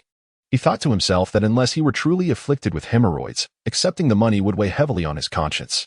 Qin Lang did not linger on the matter, leading Chen Chuang to the next private room. Inside, Li Ao and the others were enjoying their drinks, and upon seeing Qin Lang, they immediately called out to thank him and raise a toast. Qin Lang did not refuse, sharing a few drinks with them before saying, "Though the coal ticket business has concluded, I have some further endeavors ahead and hope you all will assist me. The terms remain the same as yesterday, 500 a day. I wonder if anyone is interested?" A flicker of disappointment crossed the faces of the crowd, having experienced earnings in the thousands just days prior. The sudden reduction to 500 surely felt like a letdown. However, they were not foolish and understood that such opportunities were rare and unpredictable. Thus, they did not hesitate to support Qin Lang. "Qin Ge, you can count on me. Whatever you say, I'll brave the mountains of knives and seas of fire," Li Ao proclaimed, thumping his chest. Though he had earned slightly less due to the afternoon bidding contest with Wei Minghua, He had still made more in these 2 days than most would dare to dream of in years. Qin Lang smiled gently and remarked, "It is quite simple. I hope everyone will continue to assist me in collecting coal tickets." The crowd was momentarily taken aback, as they believed such activities had ceased, observing their confusion. Qin Lang clarified, "What I mean is that you should collect according to my specifications. There are restrictions on price and quantity, and you are not to inquire further. Just follow my instructions, and if you can comply, we shall reconvene here tomorrow." The crowd nodded in uncertainty, while Chen Chuang nearby felt that Qin Lang's demeanor suggested he had ulterior motives. After several individuals finished their meal and bade farewell to Qin Lang, agreeing to meet again the next day, Qin Lang and Chen Chuang leisurely exited the restaurant, intending to head home. However, upon stepping outside, they were once again intercepted by Chiang Kai. 2,000 tons. Pay up. Chiang Kai's only remaining words for Qin Lang echoed the sentiment of a rather famous proclamation. "I am Qin Shi Huang. Transfer the funds." Chapter 61. The Path Forward. Are you Qin Shi Huang? Qin Lang asked with a hint of annoyance. Qin Shi Huang? I am not. Chiang Kai shook his head, momentarily perplexed by Qin Lang's words. Then why do you keep asking me for money? Qin Lang glanced at the bag in Chiang Kai's hand and turned back towards the restaurant. Chen Chuang quietly remarked, "We are done with this. Why collect coal tickets from him? There's no issue. I find them useful." Qin Lang smiled. The coal tickets Chiang Kai possessed were initially part of a plan, though not intended for Hao Chengning and his group. After settling the payment with Chiang Kai, Qin Lang stated, "This will be the final transaction. I will no longer accept coal tickets. You should not run around either, as collecting them without a place to sell will only cause you loss." Chiang Kai glanced at Qin Lang but said nothing, picking up his bag and turning to leave. Chen Chuang huffed in frustration, seemingly ready to confront Chiang Kai if Qin Lang called for it. Qin Lang merely smiled indifferently, signaling Chen Chuang not to concern himself. Chen Chuang rode his bicycle to the village entrance, then said, "You can push the bike back. Since this task is complete, it would be inappropriate to leave it here." Qin Lang chuckled, "Who told you it's over? This is merely a temporary pause. We must continue our work tomorrow." "Thank you, Brother Chen. I will need your assistance again." "All right," Chen Chuang nodded. The money Qin Lang provided was more than enough for his salary for several years. He felt it was only right to help Qin Lang, even if he decided not to work this year. At that moment, Qin Lang took out a wad of cash and placed it in the front basket of the bicycle. Chen Chuang quickly exclaimed, "What are you doing? This is too much. I cannot accept it." Qin Lang patiently replied, "Brother Chen, wait until I finish speaking before deciding whether to accept it." Chen Chuang paused, realizing that Qin Lang indeed had something significant to discuss, and nodded solemnly, saying, "Go ahead. Have you ever considered quitting your job to work with me?" Qin Lang asked directly. This left Chen Chuang genuinely bewildered. Quit his job? He had never contemplated such a notion. Working in the coal mine was the most lucrative opportunity he could find, supporting his many siblings who relied on his income for sustenance. To leave that behind would mean starvation for his family. Qin Lang spoke earnestly, "I understand your concerns, Brother Chen. However, I must say this, with so many siblings, your modest salary may suffice for daily meals, but what about their education?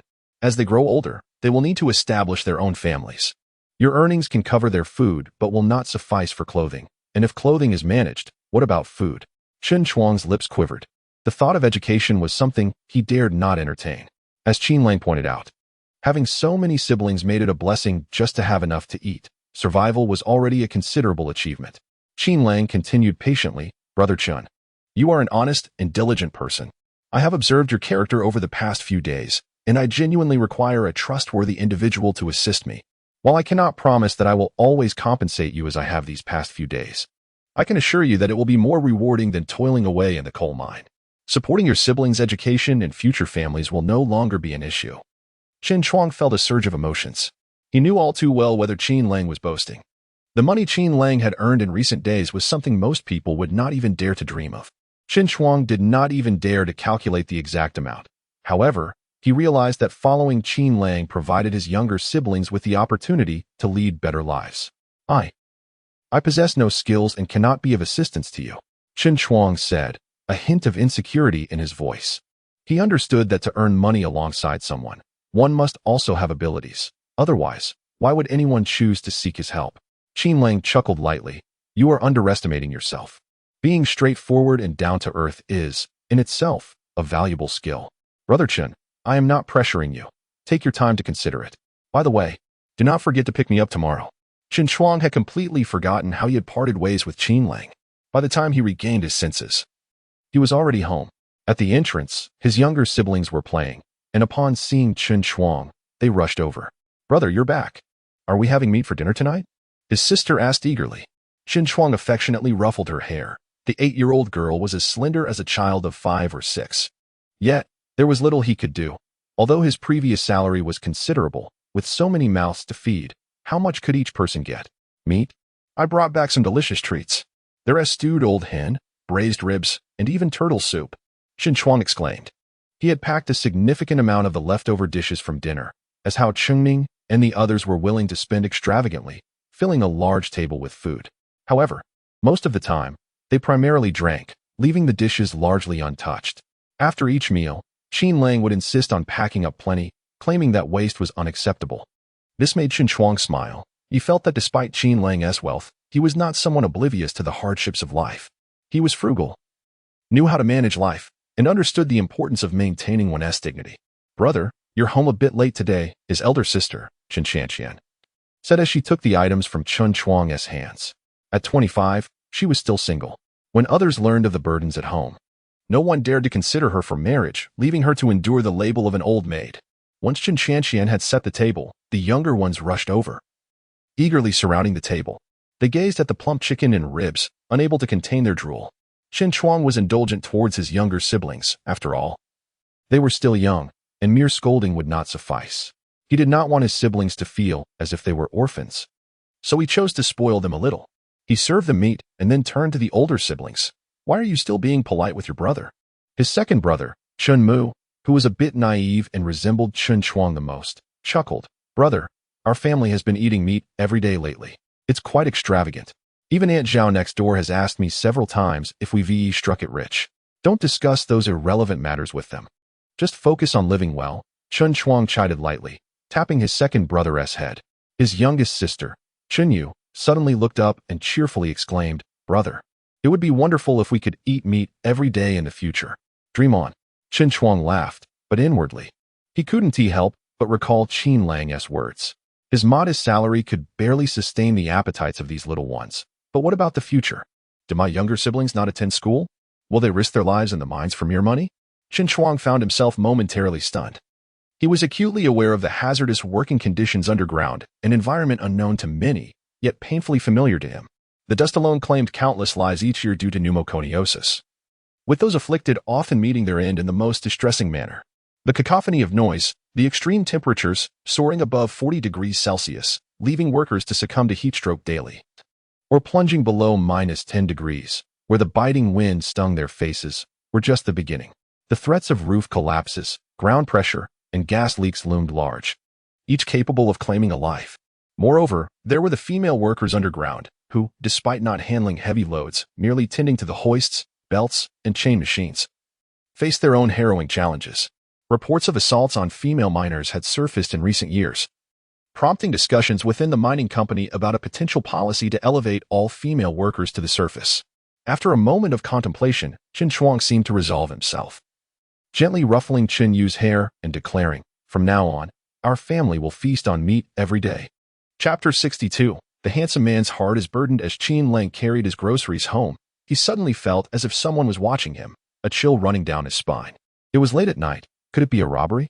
With that thought, he quickened his pace, only to hear the footsteps behind him hasten as well. In a fleeting moment, the figure drew near. Qin Lang steeled himself. In this village, who could intimidate him? Besides, in a real fight, one or two people would hardly be a match for him. He slowed his pace, casting a sidelong glance over his shoulder. As the footsteps approached, at the instant of contact, he turned and delivered a punch. 10 minutes later, holding a roll of tissue, he frowned and asked, "Have you stopped bleeding? What were you doing following me at this hour? I thought you were a robber." "Shut up.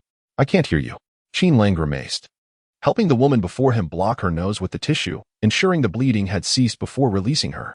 "Qin Lang, you're not a real man. You hit women." Hu Yanyan huffed, her nose reddened, lending an unexpected playfulness to her otherwise charming face. Qin Lang nearly laughed in exasperation. "Be grateful. If I had used a kick, you'd be in the hospital by now. You're just bragging. We all know you couldn't even catch a chicken." Hu Yanyan pouted, muttering about him bullying women. "Don't talk nonsense. When have I bullied you? Qin Lang shot her an incredulous glance. Suddenly, Hu Yinyan asked, why don't you divorce her? What? Qin Lang was taken aback. Hu Yinyan looked at him earnestly. Everyone can see you don't like Shen Youwei. Her family deceived you into marrying her. Why don't you just leave her? What nonsense are you spouting? Qin Lang's expression hardened as he turned to leave, only to have Hu Yinyan grasp his wrist. Let go, he said coldly. Feeling the chill in his tone, Hu Yinyan reluctantly released him, pleading, then, don't go. Stay and talk with me, will you? Qin Lang felt a headache coming on. In his past life, he and Hu Yinyan had little to do with each other, unaware that she could be so clingy now.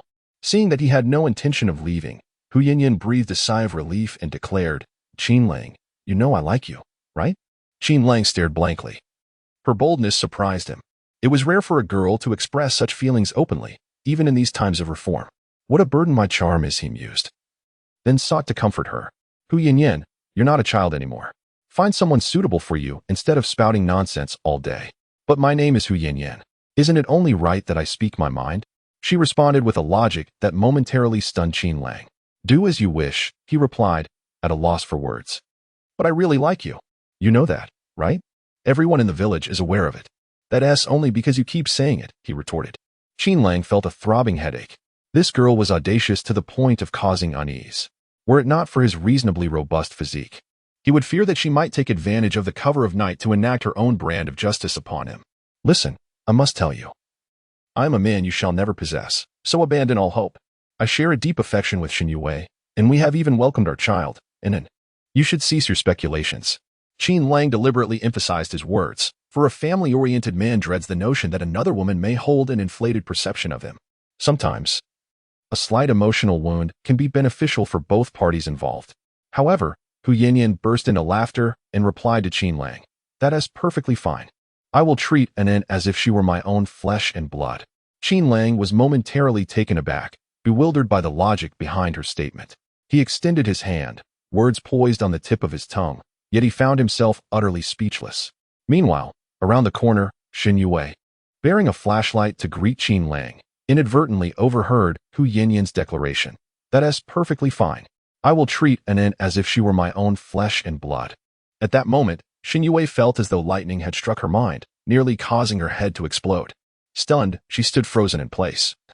And the flashlight slipped from her grasp, clattering to the ground.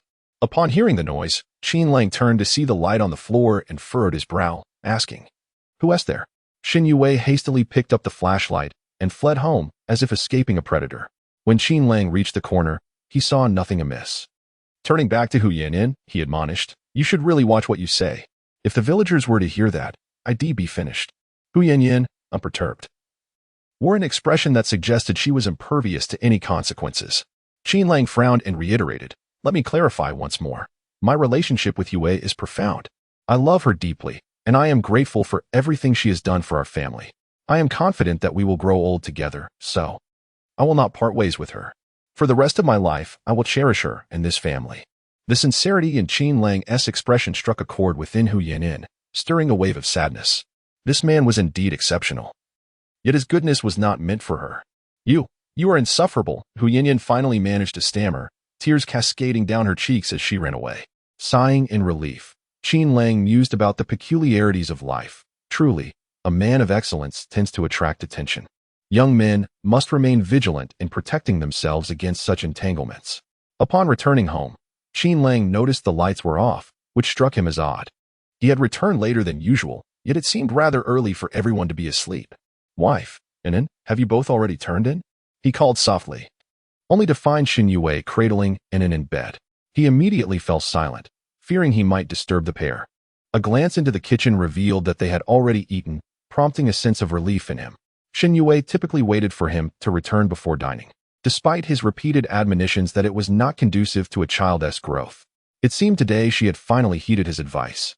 Oh, you've even prepared a meal for me, Qin Lang exclaimed, lifting the lid to discover a small plate of stir-fried green peppers with meat, a bowl of chicken soup, and 2 pieces of bread resting atop. Qin Lang broke into a grin, realizing that a banquet could hardly satiate his hunger. With an empty stomach, he promptly retrieved some food, opting to remain in the kitchen to avoid disturbing the 2 women. He began to devour the meal with gusto. Delicious, Qin Lang murmured to himself, praising Shen Youwei's culinary prowess in preparing the fragrant chicken soup, which was truly exceptional, with tender meat and a fresh broth. Meanwhile, in the bedroom, Shen Youwei lay in bed, cradling Inen, her enchanting peach blossom eyes quietly shedding tears. Her little mouth, as Qin Lang had remarked, could almost hold a soy sauce bottle. It's just Hu Yinyan's nonsense. I shouldn't have paid it any mind, Shen Youwei thought to herself. Yet a lingering sense of injustice weighed heavily on her heart. Chapter 63. The price hike. The following day, Qin Lang arose early. Having meticulously prepared everything for the day ahead, he felt it necessary to keep a vigilant watch. Yet to his surprise, Shen Youwei had risen even earlier than he. Upon getting out of bed, he noticed her absence. Little Inen lay in bed, indulging in a leisurely slumber. Determined to rouse her, Qin Lang playfully coaxed his daughter awake, deftly braided her hair, secured it with a rubber band, and then took her to his father's house, seeking assistance from his parents to keep an eye on her. "Father, I have a headache," Inen exclaimed, her large eyes wide as she nestled in Qin Lang's arms. "No, you don't," Qin Lang replied, shaking his head. "I do," Inen insisted, pointing to her head. A sudden pang of concern struck Qin Lang. Could his daughter be unwell? With this troubling thought, he quickened his pace toward his father's home. Despite his extensive past experiences, he had never cared for a child before, and he felt utterly unprepared should she truly be ill. Upon reaching his father's door, Qin Lang knocked hastily. His brother, Qin Yuan, answered, having the day off. Seeing Qin Lang with an in, he grinned. "Brother, why are you here so early? Enough chit-chat. Where are our parents?" Qin Lang asked urgently. Noticing his brother's anxious demeanor, Qin Yuan quickly opened the door, allowing him to enter. "Mother, could you please check on Inen? She says she has a headache," Qin Lang called out as soon as he stepped inside. Moments later, their mother approached, lightly tapping Qin Lang on the shoulder. "Why didn't you take Inen's hair down? Who braids hair like that? Is this how you behave as a father? You're nearly pulling her scalp off." Yes, my mistake. Please forgive me, mother," Qin Lang replied, standing like a chastened pupil, not daring to utter a word of defense. Their mother, still fuming, restyled Inen's hair, and indeed, the little girl no longer complained of a headache. Meanwhile, Qin Yuan and Qin Xin stifled their laughter. It was rare to witness their elder brother being reprimanded in such a manner. "Ahem, how have you two been faring in school lately? Have you completed your assignments? If not, you'd better get to it. If you finish, I shall assign you more work," Qin Lang said, adopting a stern expression upon noticing their amusement. Qin Xin protested, "You're not our teacher. Why should you assign us homework?" Qin Lang scoffed, "Your teacher is merely a middle school student, while I am a high schooler. Is it not appropriate for me to assign you work? Now, go and recite yesterday's lesson 10 times. I want you to do it," Qin Xin retorted defiantly, unafraid of her brother. Qin Lang stroked his chin thoughtfully. "Very well, but if I bring back meat for dinner tonight and you haven't tea finished, you shall not eat. Think carefully." "Wah," Qin Xin cried, dashing off in tears. "Humph, trying to challenge me." Qin Lang chuckled coldly, amused that the little girl thought she could outsmart him. How naive she was. Their mother shot Qin Lang a disapproving glance. "Can't you act a bit more like an elder brother? Why must you tease her? You'll have to soothe her afterward." Qin Lang quickly adopted a contrite demeanor. "I was merely playing with her. Little Xin is not disciplined enough. If we don't correct her behavior, she may grow unruly." Just then, a sharp kick landed on his backside. Turning around, he found his father glaring at him. "You little rascal, is it your pastime to bully your sister?" With tears in her eyes, Qin Xin pointed at Qin Lang. "Father, brother is bullying me. He said I can't have meat for dinner." "Father, please allow me to explain. Grant me a moment to elucidate." Qin Lang uttered these words, yet swiftly turned and fled. Given his father's temperament, any explanation would only come after a beating. While running, Qin Lang managed to call out, "Inen, please keep an eye on things for me. I have matters to attend to and must leave for now. I shall return with meat this evening." In a state of urgency, Qin Yuan exclaimed, "Brother, take me with you." As soon as he spoke, he intended to run off with Qin Lang, but was abruptly seized by his father, who sternly admonished him to stay home and look after the child. Qin Lang dashed outside, and upon reaching the village entrance, he spotted Qin Shuang smoking by the roadside. After exchanging greetings, he climbed into Qin Shuang's car and headed to a restaurant in the city, where Li Ao and others were already waiting. Upon seeing Qin Lang, they all stood up and called out, "Brother Qin." Qin Lang nodded slightly, a smile gracing his face as he remarked, "They have all arrived. Then I must rely on you today. Brother Qin, rest assured, whatever the matter is, just say the word, Li Ao declared, as others echoed his sentiment. Qin Lang nodded, then instructed, "You all go out and inquire for me. Find out if Wei Minghua, the person who competed with Li Ao for business yesterday, is still collecting coal tickets. If he is, you should collect them as well. We should collect as well." Li Ao and the others were somewhat taken aback, yet they all nodded in agreement. Qin Lang was quite pleased and stated, "We will proceed, but each of you must not exceed 20 tons. Just enough to make an impression. However, there is one thing. Raise the prices for me." "Brother Qin, are you suggesting to artificially inflate the prices?" Lu Ying, more perceptive than the rougher men like Li Ao, inquired softly. Qin Lang nodded slightly, affirming, "Indeed, I don't care what methods you employ, just ensure the prices rise. As for the quantities, no more than 20 tons per person. Anything beyond that is unnecessary." The group nodded in understanding, realizing Qin Lang's intention was to outmaneuver Wei Minghua. When Qin Lang distributed the capital, they were taken aback once more, as he allocated 2,000 yuan to each of them, sufficient for acquiring 100 tons. Qin Lang elaborated, "As for the price increase, whenever it rises, you should raise it accordingly, but allow him some time to gather his stock before each subsequent increase." Brother Qin is truly cunning, Lu Ying mused inwardly, recognizing this as a tactic to manipulate the other party's psychology. As the group left to carry out their tasks, Qin Lang and Chen Shuang remained in the hall, sipping tea. Chen Shuang quietly asked, "As long as we don't inflate the prices beyond 80, the other party stands to gain. Why bother with all this?" Qin Lang chuckled, reassuringly confident that they were bound to incur losses in this venture. Chen Shuang, recognizing Qin Lang's reluctance to elaborate, refrained from further inquiries. This understanding is precisely why Qin Lang sought Chen Shuang's assistance. He possesses the discernment to know what questions are appropriate and which are best left unasked. "By the way, regarding the matter you mentioned yesterday, what I mean is, I would like to take a prolonged leave of absence for a time, and then..." Chen Shuang felt somewhat embarrassed, realizing that this sentiment was akin to riding a donkey while searching for a horse. However, Qin Lang chuckled and replied, "Indeed. I too believe that it is prudent to keep a safety net. Let us proceed with this understanding." "Indeed." Having said that, Chen Shuang nodded, feeling a sense of relief in his heart. He had been apprehensive that Qin Lang might be upset due to the matter of seeking alternatives while riding a donkey. At this moment, Wei Minghua was busy collecting coal tickets. The profits from yesterday's collection had been substantial, leaving both him and Guo Xiong entirely preoccupied with thoughts of coal tickets. Guo Xiong was so absorbed that he even neglected to seek out the village chief's daughter-in-law. "Let us gather more today. This money is simply delightful to earn," Guo Xiong exclaimed with excitement. Wei Minghua, wearing a broad smile, shared in the joy.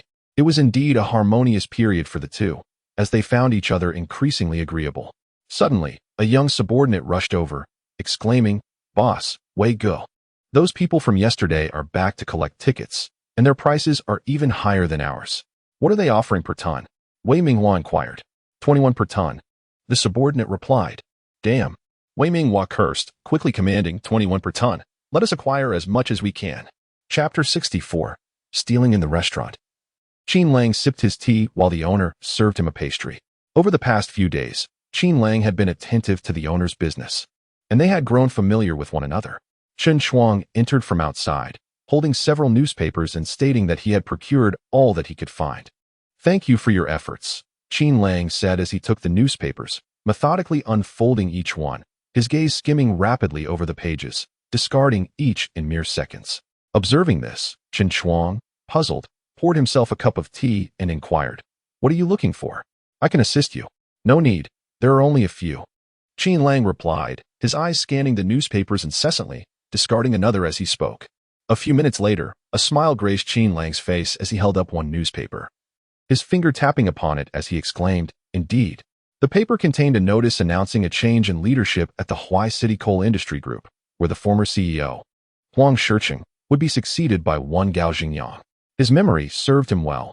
This Gao Xingyang had indeed assumed office as scheduled. Qin Lang set the newspaper down, realizing that everything was in place, merely awaiting the final push, a push he must provide himself. Within the various family quarters of the coal mine, Li Ao, Lu Ying, and others were engaged in acquisitions.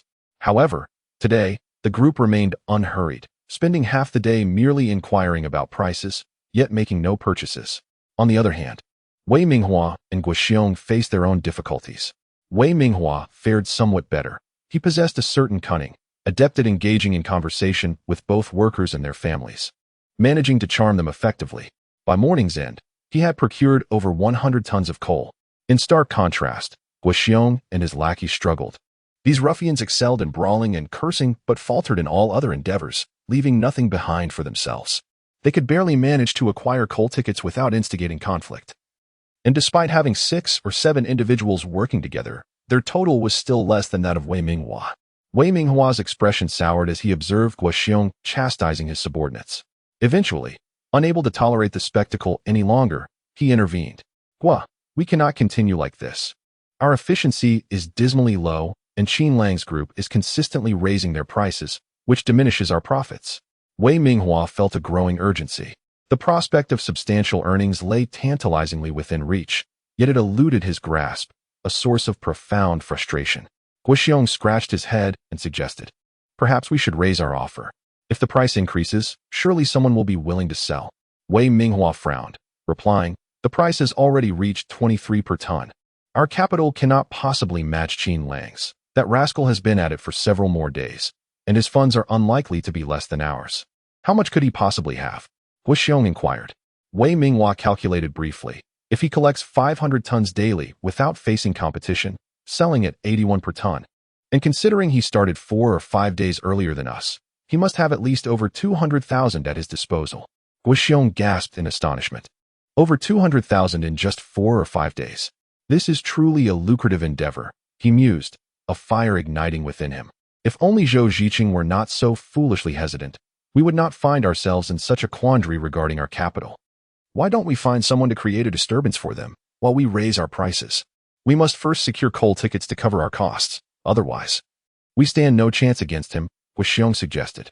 Wei Minghua, well aware of the situation, shook his head in disapproval. That's not feasible. Qin Lang's people are all from the family quarters. Dealing with those brutes at the coal mine is no easy task. If a real fight breaks out, no one will back down, and it could hinder our profits. Are we just going to watch Qin Lang rake in the profits? Guo Xiong retorted, his frustration palpable. Wei Minghua pondered for a moment before suddenly asking, "Boss Guo, do you have anyone skilled at thievery?" Guo Xiong's eyes lit up. "What do you mean? If a direct confrontation is out of the question, we could take a more indirect approach. Coal tickets don't have names on them. Whoever possesses them owns them," Wei Minghua said with a mischievous grin. Guo Xiong responded with a smile, "I think that could work. Don't worry, my brothers may not excel at much, but they're adept at petty theft. So, are we going to collect?" "Absolutely," Wei Minghua replied briskly. "Why wouldn't we? Stealing from them is one thing, but the money we collect ourselves is still our own." "Exactly, it's all about the money, not a single cent less," Guo Xiong chimed in happily. Meanwhile, Li Ao and his companions were unaware that they had caught Wei Minghua's eye. Lu Ying bumped into Li Ao and remarked, "This is so dull. I've only managed to collect 5 tons of coal tickets." Li Ao yawned and replied, "Be grateful. Regardless of how much we collect, Brother Qin still pays us." I just raised the price again, and those fools responded quickly, raising it by 50 cents. "What is the current price?" Lu Ying inquired. Li Ao smiled broadly. "It just hit 24.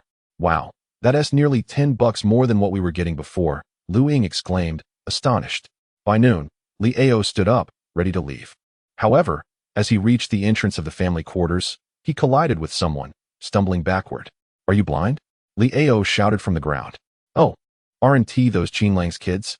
The person who bumped into him was none other than Guo Xiong, who grinned at Li Ao. "What's the matter? If Qin Lang is your father, then I must be your uncle. Are you thinking of brawling with your uncle?" Li Ao, furious, jumped up, prepared to confront Guo Xiong, only to see him draw a dagger, coldly saying, "What's this? Are you looking to draw blood?" "Fine, just wait," Li Ao retorted, not one to act recklessly. He turned and walked away.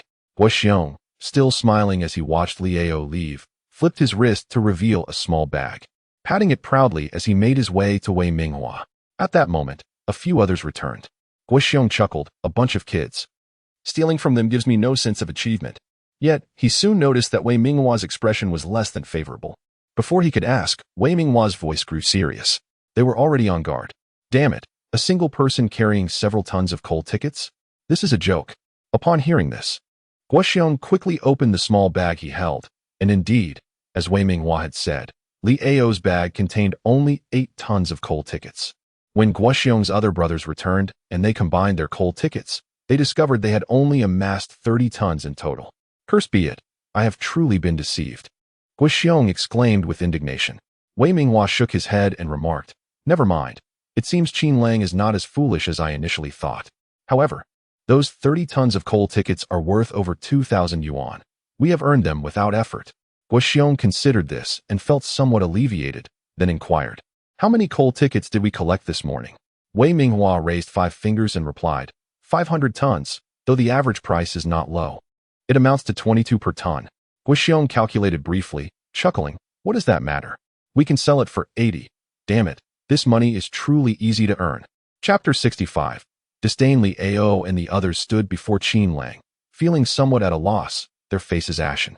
Li Ao lowered his head and said, Qin Go, I'm sorry. We lost the coal tickets. Qin Lang gestured for them to take a seat, smiling as he asked, all of them lost? All gone. Ling replied, nearly on the verge of tears. Qin Lang chuckled, well, that was to be expected. Those two scoundrels joining forces, what good could come of it? They will surely resort to their underhanded ways.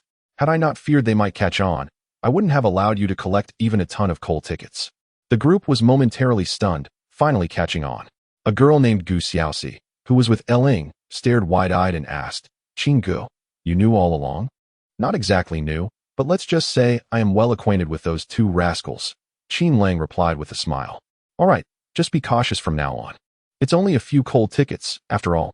Li Ao murmured, but that's 30 tons. That's a considerable sum. Qin Lang patted Li Ao on the shoulder and said to the group, I don't care about those coal tickets. If I let you collect them, you shall do so according to my demands. Raise the price for me. Among them, Li Ao was the most thoughtful. He quietly asked, brother, if these coal tickets are so profitable, why don't you collect them yourself? Collect? Of course I would. Who said I wouldn't? It's just that I can't compete with them, as they are the ones raising the price. Qin Lang chuckled and added, all right, let us eat. After lunch, we'll continue our work. Sure, Qin Gu, I will definitely raise the price higher this afternoon. The others quickly responded, expressing their determination to Qin Lang. Meanwhile, Wei Minghua was at the mine, persistently negotiating with the clerk. The clerk, holding a can turned into a cup, frowned and said, this is nonsense. I can only approve a few dozen tons for you, not 500 tons. Are you joking with me? Wei Minghua, wearing a contrite smile, replied, please understand, I just smoke. Would you like a cigarette? The clerk pushed the cigarette away, glanced at Wei Minghua, and said with a grin, little brother, it's not that I don't want to help you, but there is nothing I can do. You should try looking elsewhere. Anxious. Wei Minghua thought of the 500 tons of coal tickets, with buyers already lined up. The buyers were easy to find. Just a casual stroll downstairs would suffice. But now he couldn't get the coal approved. What to do? Suddenly, Wei Minghua reached into his pocket and pulled out 100 yuan, smiling as he placed it under the clerk's cup. Brother, how about this? The clerk glanced at the money and scoffed derisively, lifting the cup and letting the money tumble to the floor. He took a sip of water and said calmly, little brother, you're not being generous enough. Just leave me alone. I can't approve it. Embarrassed, Wei Minghua realized the clerk was disdainful of the paltry sum. However, the money in his pocket had already been spent on acquiring coal tickets, leaving just enough for food and drink. Continuing to plead would be futile. So Wei Minghua had no choice but to step out. A few buyers approached him with smiles, eager to accompany him to collect the coal. Wei Minghua maintained his composure, but couldn't help feeling a bit impatient as he exclaimed, what is the rush? The individuals responsible for the matter have convened for a meeting, and it appears that this issue will have to wait until the afternoon. The buyers exchanged glances, unsure of what to say, as they were the ones seeking assistance. They could only force smiles and agree to wait. For what was a brief delay in the grand scheme of things, Wei Minghua, filled with frustration, exited the mine, only to be approached by Guo Xiong and several others, eager to divide the profits. However, Wei Minghua declared that there were no profits to share, as the sale had not materialized. Guo Xiong, taken aback, furrowed his brow and retorted, what are you playing at, Wei Minghua? Are you attempting to hoard everything for yourself? Noticing Guo Xiong's expression, Wei Minghua's heart sank, prompting him to quickly clarify, Brother Guo, how could you say such a thing? I would never consider such an act. The coal tickets simply weren't approved. See, they are all in my possession. As he spoke, Wei Minghua hastily opened his bag to show Guo Xiong, who, upon seeing the tickets, was equally bewildered and asked, what happened? Why weren't they approved? Wei Minghua, feeling helpless, explained that the clerk claimed the quantity was too large and therefore could not be approved. Nonsense. Guo Xiong shot back. How did Qin Lang manage to get approvals before? He couldn't have been dealing only in small quantities these past few days. That would be foolish. Wei Minghua responded, it's not that they refuse to approve. Rather, they are seeking a bribe. Otherwise, why would the coal remain in the warehouse without approval? It makes no difference to whom it is allocated. Guo Xiong's expression shifted as he realized the implication, and he said, then why not offer them something? Don't tell me you have no money on you? It's merely 100 yuan, but they consider it insufficient. Saying I lack generosity, Wei Minghua replied with a shrug. Guo Xiong was nearly laughing in anger, exclaiming, what do they want, then? 100 yuan is hardly trivial. It's equivalent to 2 months' wages. How greedy can they be?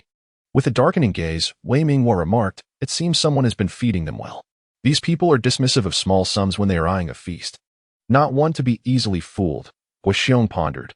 Are you suggesting that Qin Lang, that bookish fool, could be involved in such dealings? Wei Minghua scoffed. Why not? Do you think all educated individuals are virtuous? They too require sustenance, and we will likely need to part with a substantial sum to satisfy the clerk. Otherwise, this business venture is doomed. Guo Xiong inquired, how much will suffice? Wei Minghua contemplated and proposed, let us remain here, awaiting the clerk's emergence. If Qin Lang is willing to part with funds, then we must also be prepared to do so. As the saying goes, one must be willing to invest to reap rewards. Understanding the wisdom in this, Guo Xiong nodded in agreement, affirming, indeed, that is sound reasoning. A group of them settled under the shade of a tree at the mine entrance, waiting patiently until the clerk finally emerged.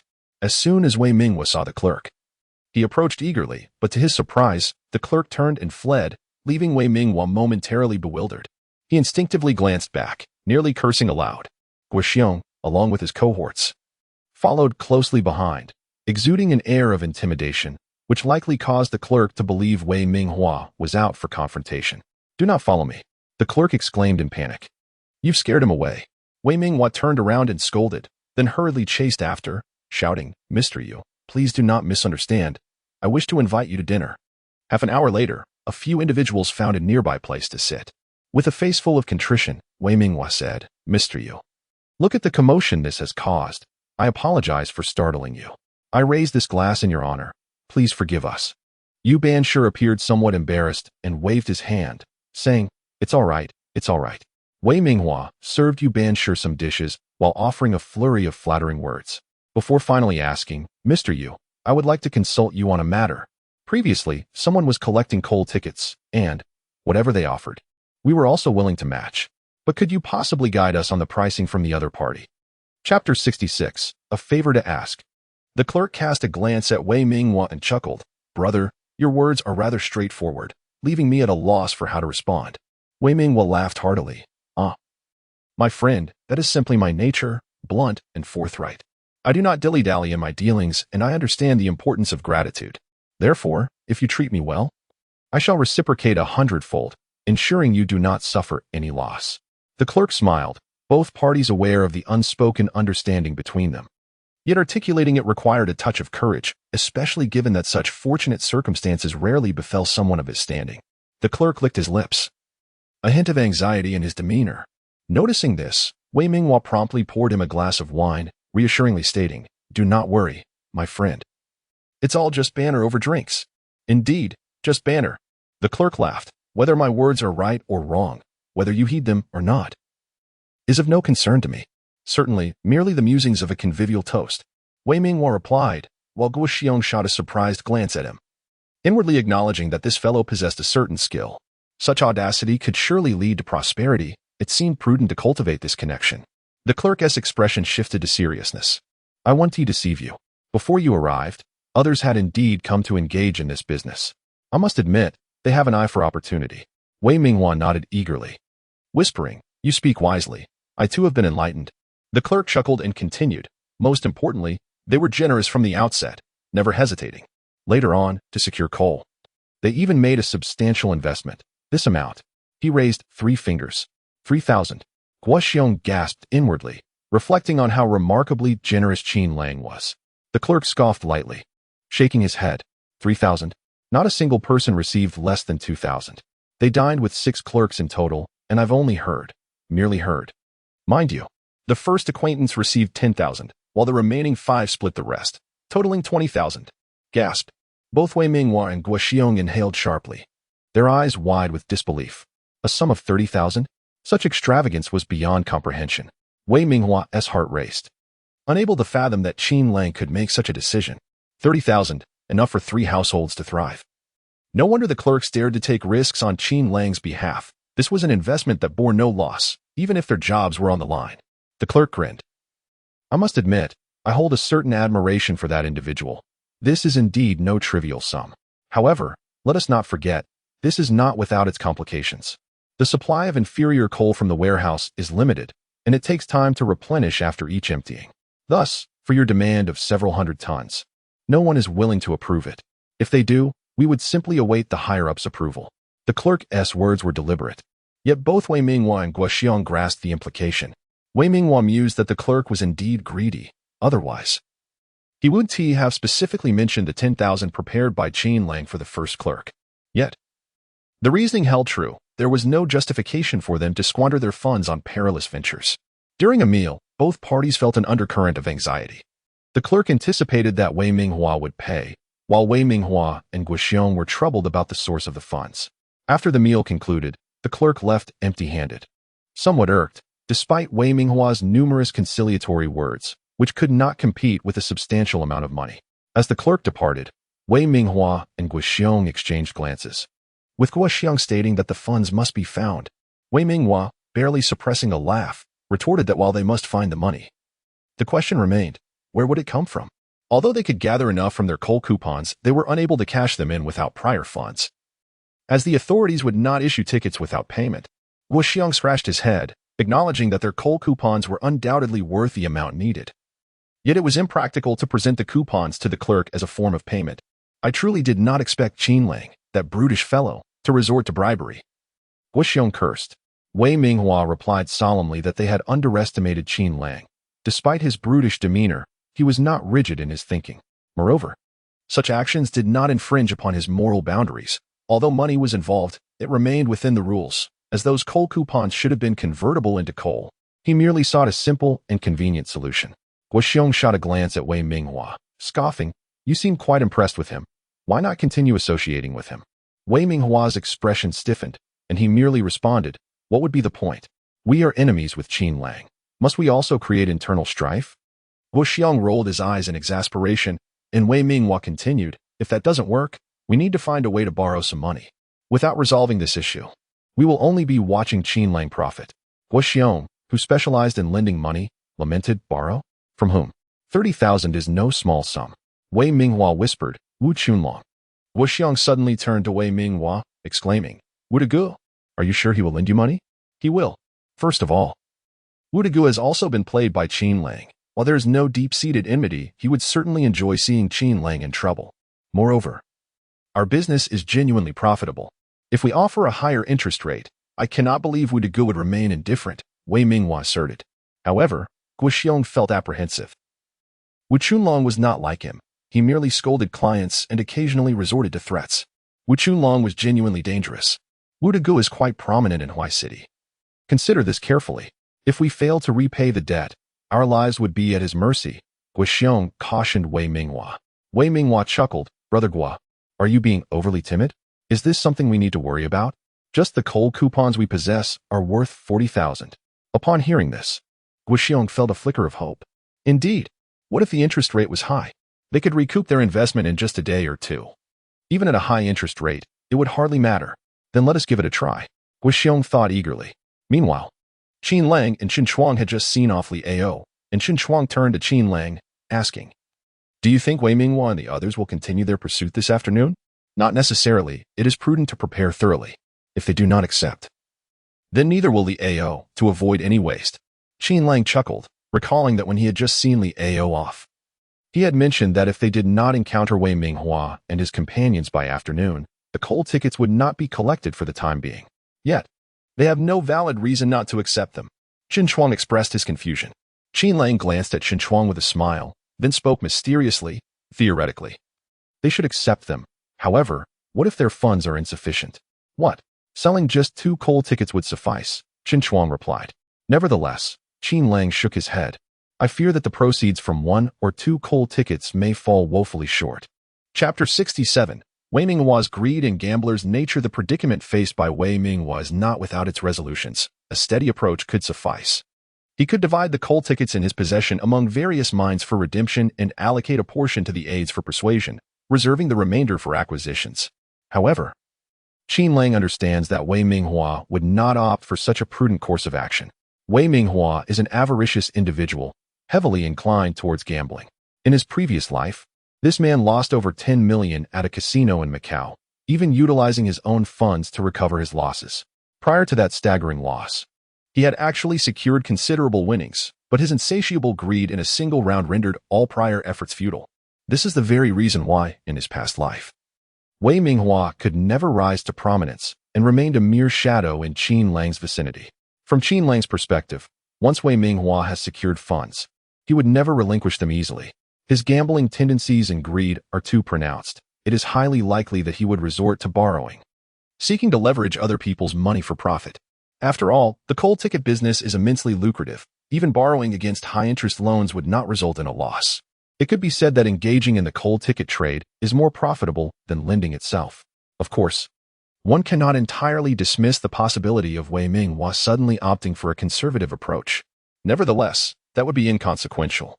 What matters is that Qin Lang aims to extend his strategy over time, ultimately compelling Wei Minghua to seek loans. Otherwise, he would find himself in a chaotic coal ticket market with no profit to reap. Indeed, Wei Minghua's choices aligned with Qin Lang's expectations as he, accompanied by Guo Xiong, sought out Wu Qunlong. Upon their arrival, Wu Qunlong exhibited surprise. He was familiar with both individuals. Damn, who led whom here to borrow money? Wu Qunlong remarked, cigarette in mouth, counting stacks of cash. Once he had finished, he tossed them onto the table, snorted, and laughed. Wei Minghua, are you trying to drag Guo Xiong into a trap again? Wei Minghua quickly adopted a humble demeanor, saying, Boss Wu, I was truly wronged by Qin Lang before. So this time, we intend to teach him a lesson. Wu Qunlong exhaled a plume of smoke, crossed his legs, and scoffed. What do I care? Don't tell me you two are just here to inform me of this. With a forced smile, Wei Minghua replied, we would like to borrow some money from you for a short while, and we will repay it in just a few days.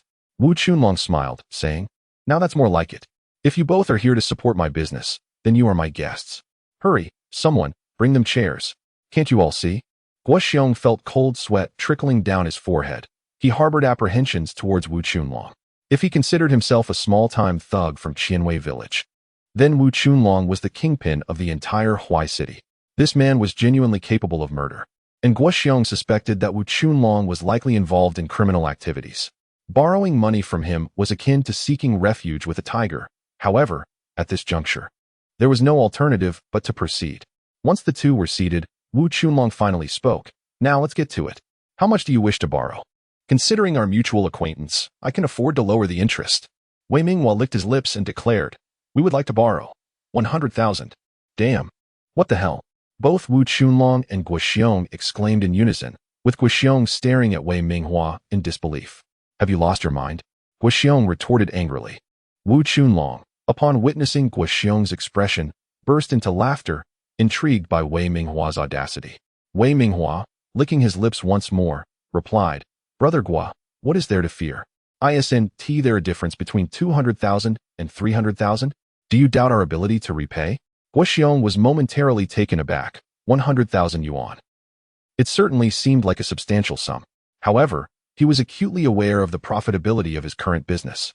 Realizing that a difference of 200,000 yuan and 30,000 yuan was negligible, Wu Qunlong chuckled, addressing Wei Minghua. Have you lost your senses?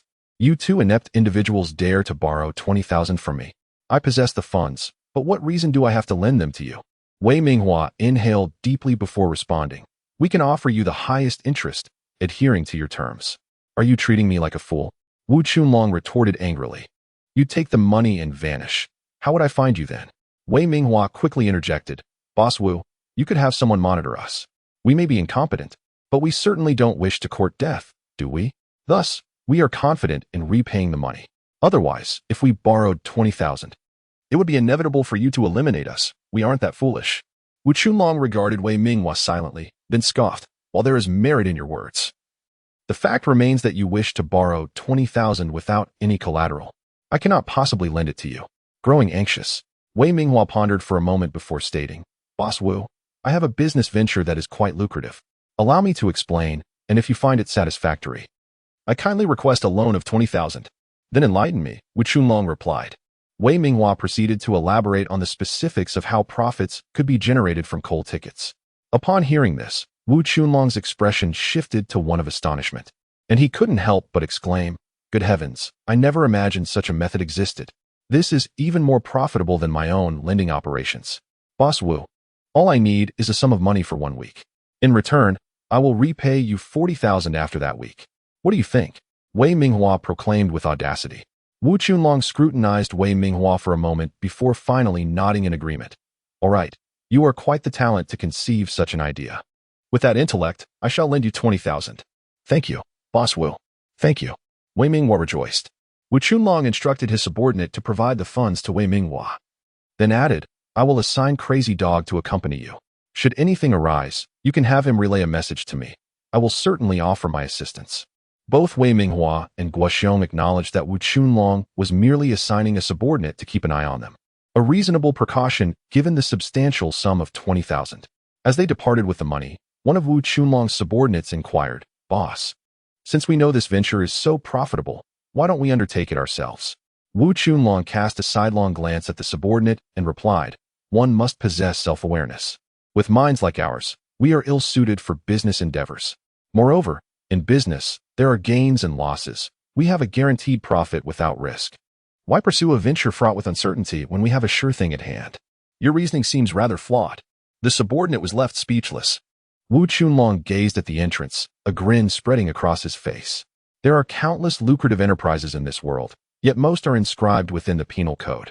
The venture Wei Minghua and Guo Xiong were pursuing appeared profitable, yet it felt suspiciously easy, too effortless to be genuine, akin to the nectar within a pitcher plant's trap, exuding an air of peril. As Wei Minghua, Guo Xiong, and Crazy Dog made their way back, Guo Xiong disregarded Crazy Dog and directly addressed Wei Minghua, inquiring about his thoughts on the matter of 200,000, asserting that failure to repay it would lead to our demise. Wei Minghua, however, expressed his disdain, stating that even failing to repay 30,000 would still result in our ruin, yet such a possibility is not present at the moment. Moreover, without a baseline of 200,000, neither of us could possibly compete with Qin Lang. Do you recall our calculations regarding the extent of Qin Lang's capital? Guo Xiong was momentarily taken aback, pondering whether it would not suffice for us to simply earn our own, rather than engaging in competition with him.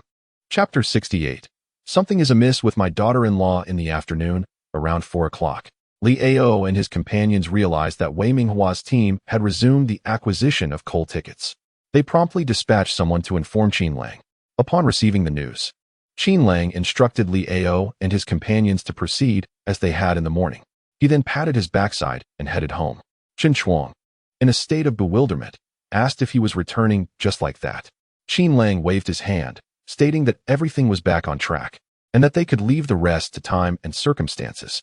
Chen Chuang found it somewhat difficult to comprehend, yet since Qin Lang was the boss, his word was final. His sole responsibility was to ensure Qin Lang returned home safely. In a buoyant mood, Qin Lang felt that his tasks ahead were quite simple, to elevate the price of coal tickets and then patiently await the outcome, which, according to his recollection, should not take long. Arriving home before 5, Qin Lang first went to fetch an N from his father's place. The little girl and her sister were creating quite the commotion at home, truly a scene of chaos. Dad, An exclaimed upon seeing Qin Lang, launching herself into his embrace. Big brother, Qin Xian, witnessing this, followed suit and collided with him as well. No, Qin Lang gasped. Anan was still under 4 years old, and her small impact was inconsequential, but Qin Xian had inherited the Qin family's height, and her forceful approach could be troublesome. The little girl had quite the impact. With a thud, Qin Lang found himself sitting on the floor, 2 giggling girls in his arms.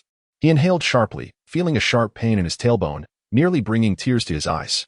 Brother, you're back, Qin Yuan exclaimed, holding a bowl of rice. This lad, in the midst of his growth spurts, was perpetually ravenous, and the bowl had become a constant companion. Help me up, Qin Lang said, cradling his backside. With his daughter and sister reluctant to scold him, He had no choice but to endure. As Qin Yuan assisted him to his feet, he asked, "Brother, you said if I did well in my studies, you would let me ride your bicycle. Is that still the case?" Qin Lang shot him a glance and replied, "If you can achieve first place in your class by the end of the month, I will buy you a bicycle." Qin Yuan's eyes sparkled with excitement. He hastily finished a few mouthfuls of rice, set down his bowl, and rushed off to study. This young lad thrived on encouragement. Reprimanding him would only lead to disaster. "Where are Mom and Dad?" Qin Lang inquired as he rubbed his sore backside while sitting on a chair. Gesturing for Qin Xin to place the vegetables in the kitchen. "Dad and Mom have yet to return from the fields." "Brother, why are you home so early today?" Qin Xin replied, her eyes fixated on the plastic bag of vegetables. "Mind your drool. If it drips in, can anyone else eat?" Qin Lang chuckled. Before returning home, he had ordered several dishes from a restaurant to spare his wife the trouble of cooking. Qin Xin wiped her mouth and placed the vegetables in the kitchen, then returned to ask, "Brother, are you eating at home tonight?" Qin Lang shook his head, cradling it in as he replied, "I'll head back and wait for your sister-in-law to return so we can eat together." "Oh, that is wonderful," Qin Xin cheered. Qin Lang shot her a glare. "So, you don't want me to eat at home?" From inside the room, Qin Yuan snickered. "If you eat here, she gets one less portion. Your sister only has eyes for meat, not for her brother." Qin Lang was both amused and perplexed. He flicked Qin Xin on the forehead and remarked, "May you perish from gluttony." He then decided to return home, admonishing the two not to indulge in any secret of feasting. Cradling an in his arms while carrying a bag of groceries, he made his way to the kitchen. Upon entering, he noticed a pair of rubber shoes by the door, which piqued his curiosity. "Did your mother return home early today?" he inquired of Anin. However, upon searching the house, he found no sign of her, which left him bewildered. If Shen Youwei were to be placed in the context of several decades hence, she would undoubtedly be a quintessential homebody, rarely venturing outside save for household chores. The presence of the rubber shoes indicated her return from the fields. Yet her absence was disconcerting. He bent down to ask his daughter, "Anin, do you know where your mother has gone?" To Aunt Lin's, Anin replied. Looking up at him, Qin Lang nodded. Aunt Lin was a kind soul, and he felt reassured knowing Shen Youwei was in her company. He proceeded to prepare some rice porridge and steamed bread, ensuring that the meal would be ready for Shen Youwei upon her return. However, after waiting at the door for an extended period, there was still no sign of her. As the clock approached 8 and darkness enveloped the sky, Qin Lang's anxiety began to mount. Anin, meanwhile, was unperturbed, happily chasing the chickens around the yard. Unable to contain his worry any longer, Qin Lang feared that something might have happened to Shen Youwei. Though Aunt Lin lived in the same village, it was sizable enough that it could take several minutes to traverse from one end to the other. "Anin, let's go fetch your mother," he declared, rising to his feet and grasping Anan's hand. Just as he stood up, he heard a sound at the door. Shen Youwei appeared, her gaze lowered. Upon seeing her return, Qin Lang exhaled in relief. "Where have you been?" he instinctively asked. Shen Youwei, startled by his early arrival, quickly lowered her head and retreated inside, murmuring, "I was preparing dinner for you." "I've already made it," Qin Lang replied, sensing that his earlier tone had been somewhat brusque. He softened his voice and added, "I was a bit worried since you returned so late." "I'm sorry," Shen Youwei responded, her voice tinged with anxiety as she stared at her feet. Qin Lang sighed. While Shen Youwei had many admirable qualities, her timid nature often made communication challenging. After a moment's contemplation, he chose not to press the issue further, simply stating, "Dinner is ready. Let us eat." After the meal, Qin Lang had intended to engage Shen Youwei in conversation, but to his astonishment, as soon as she lay down, she fell into a deep slumber, her snoring echoing in the room. Qin Lang stared in disbelief, pondering whether he had approached her incorrectly or if he had somehow been transported to an alternate reality. Yet, only days prior, Shen Youwei had not snored at all. Faced with this peculiar transformation in Shen Youwei, Qin Lang was left with a myriad of unanswered questions, ultimately resigning himself to sleep, intending to discuss matters in the morning. However, upon awakening the next day, he discovered Shen Youwei was once again missing. Something was amiss, profoundly so. If Qin Lang failed to recognize the underlying issues with Shen Youwei, then both of their lives would have been for naught. Yet, he could not entirely disregard the inquiries from the city. Upon this thought, Qin Lang suddenly conceived an idea and promptly took Anin to their father. Their father had just risen and was in the midst of his morning ablutions. Upon seeing Qin Lang, he inquired whether he had had breakfast, mentioning that his mother had prepared some meat-filled buns. "Yes, I have eaten," I'm looking for Yuanzi. Is he at home? Qin Lang peered into the courtyard. Qin Yuan emerged from the kitchen, toothbrush in hand, and upon hearing his brother's call, responded, Elder brother. What do you need me for? Come here. I require your assistance, Qin Lang said, pulling Qin Yuan aside and draping an arm around his shoulder. Your sister-in-law has been acting rather strangely these past few days. Please keep an eye on her for me. Well, that might not be appropriate. Qin Yuan hesitated. I still need to study, or how will I secure the first position at the end of the month? If you could do me this favor. I promise that as long as you place in the top 10, I will buy you a bicycle, Qin Lang immediately replied. Qin Yuan's eyes lit up as he exclaimed. Deal.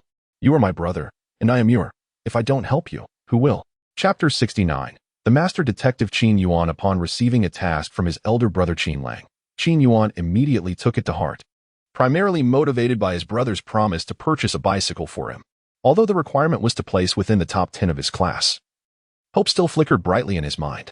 Once Qin Lang departed, Qin Yuan seized 2 meat buns, which had been brought home by his brother. It seemed that Qin Lang had begun to earn quite well, as ever since he ventured out to work, their home had never lacked for meat and flour. With his cloth bag in hand, Qin Yuan dashed away, despite his father's shouts of, "You little rascal, why are you running so fast? Stay at home and take care of Unin and the others. I have something to do," Qin Yuan retorted without looking back.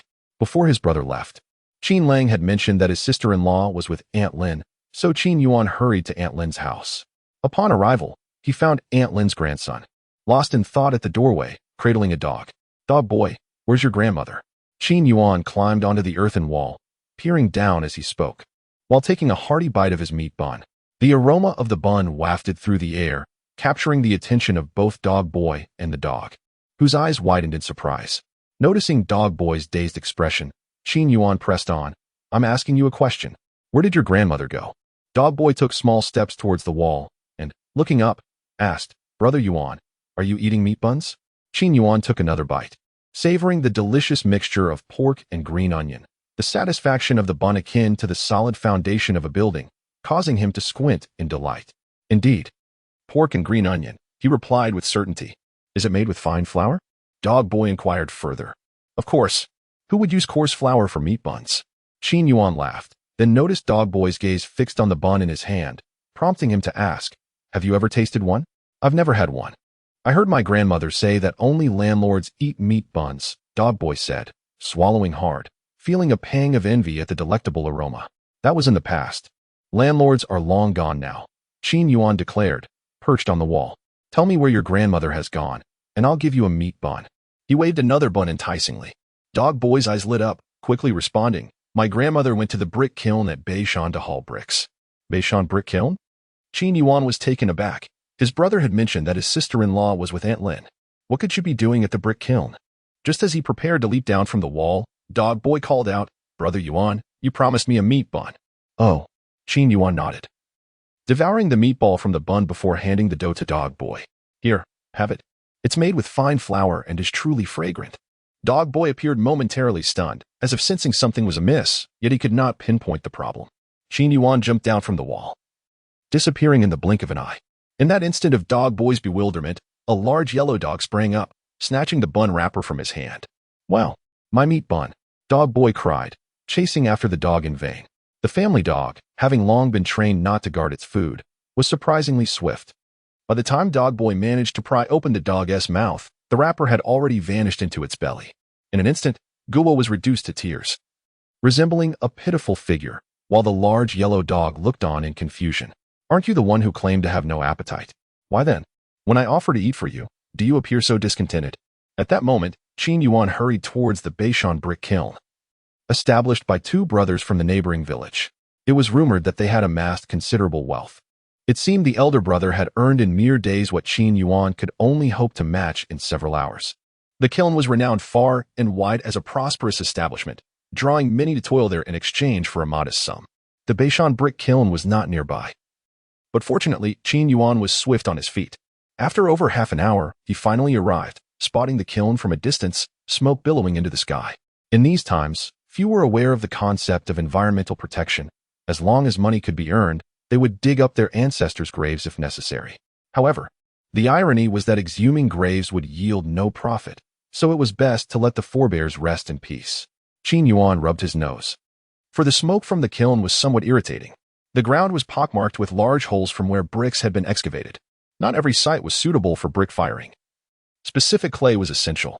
The location of the clay dictated where the factory could be built, as transport costs could easily devour a significant portion of profits. As Qin Yuan wandered through the kiln, he was uncertain of his sister-in-law's whereabouts. Suddenly, he turned and inadvertently collided with someone. "Hey, watch where you're going, you little brat," the man exclaimed, visibly annoyed. Startled, Qin Yuan stepped back, cautiously assessing the individual before him. The man appeared to be in his 20s, with a robust physique. His bare back displaying well-defined muscles that were rather intimidating. "What are you doing here, kid?" the young man inquired, furrowing his brow. Fearing he might be dismissed if he revealed he was searching for someone, Qin Yuan quickly concocted a response, saying he was looking for odd jobs. The young man nodded slightly. "That makes sense. But why are you aimlessly wandering about? If you want to work, follow me." Qin Yuan was taken aback, but felt compelled to comply, trailing behind the young man. They arrived at a small shed, where the young man instructed, "Here. Since you look young, you can do some light work. Just deliver some water and lend a hand, and I'll pay you 30 cents. Do you accept?" After a moment's contemplation, Qin Yuan realized this task was ideal. He could move around the kiln, search for his sister-in-law, and earn a little money in the process. He nodded, affirming, "I can do it." The young man chuckled and remarked, "If I didn't see a bit of my youthful spirit in you, I wouldn't even bother with you. Now go on, get to work." Qin Yuan nodded and seized a large teapot from beside the shed. Stepping outside with over half a pot of water, he deftly served the workers, impressing the young man with his cleverness. With an agile mind, honed by having an older brother like Qin Lang, Qin Yuan keenly scanned the area for any sign of his sister-in-law. Meanwhile, Qin Lang had arrived in the city. Where Li Ao approached him directly, saying, "Brother Qin, the price has surged to 27. Shall we continue?" "Why not? We haven't invested much." Qin Lang replied with a grin. Li Ao nodded in understanding, confident that, following this trend, he would be able to drive the coal ticket price up to 30 by the end of the day. Qin Lang gestured for Chen Chuang to take a seat, and then ordered a pot of tea. The two began to savor it, when Chen Chuang yawned and inquired, "To what price should we elevate it?" Qin Lang shrugged and replied, "Raise it as high as you can, as long as it does not exceed the selling price. Wei Minghua and his associates will undoubtedly follow suit. Moreover, the further we proceed, the less likely it is for either of us to retreat."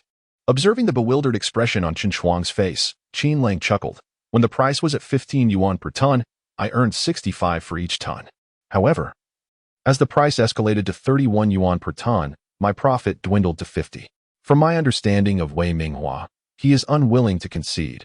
He will continue to gamble, taking increasingly greater risks, until he stakes everything." Chapter 70. Deposit. Qin Lang understood Wei Minghua's character all too well. He was the kind of person who, once he tasted blood, would insist on devouring the whole feast. Convincing him to concede was nearly impossible.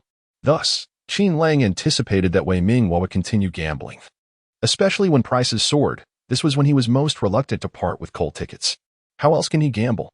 Chen Chuang inquired, puzzled. With a smile, Qin Lang replied, "Brother Chen, do you know the most lucrative way to earn money?" Chen Chuang paused, then shook his head, indicating his lack of understanding. With a hint of resignation, Qin Lang explained, "Monopoly is the most profitable. What we have been engaging in is precisely that monopolistic business. Hence, I set the prices. The price of 80 was determined by me. Had I been ruthless enough to demand 90 or even 100, there would still be those willing to procure coal from me. Therefore, in Wei Minghua's current situation, if he wishes to maximize his profits, he has but one strategy: to acquire every coal ticket available, then find a way to halt our coal ticket purchases, thereby establishing his monopolistic position. Only then will he gain the authority to set prices and maximize his profits." Chen Chuang, somewhat enlightened yet still contemplative, nodded slowly. "What if he isn't greedy?" Qin Lang chuckled. "Then I will entice his greed. I can arrange orders for him, offer high prices, even provide him with a deposit. If he can resist such temptations, then I, Qin Lang, will concede. Allowing him to earn a little is a testament to his capability." Pondering this, Chen Chuang observed as Qin Lang gazed out the window. He was intimately familiar with Wei Minghua, even in a previous life, when he betrayed Qin Lang.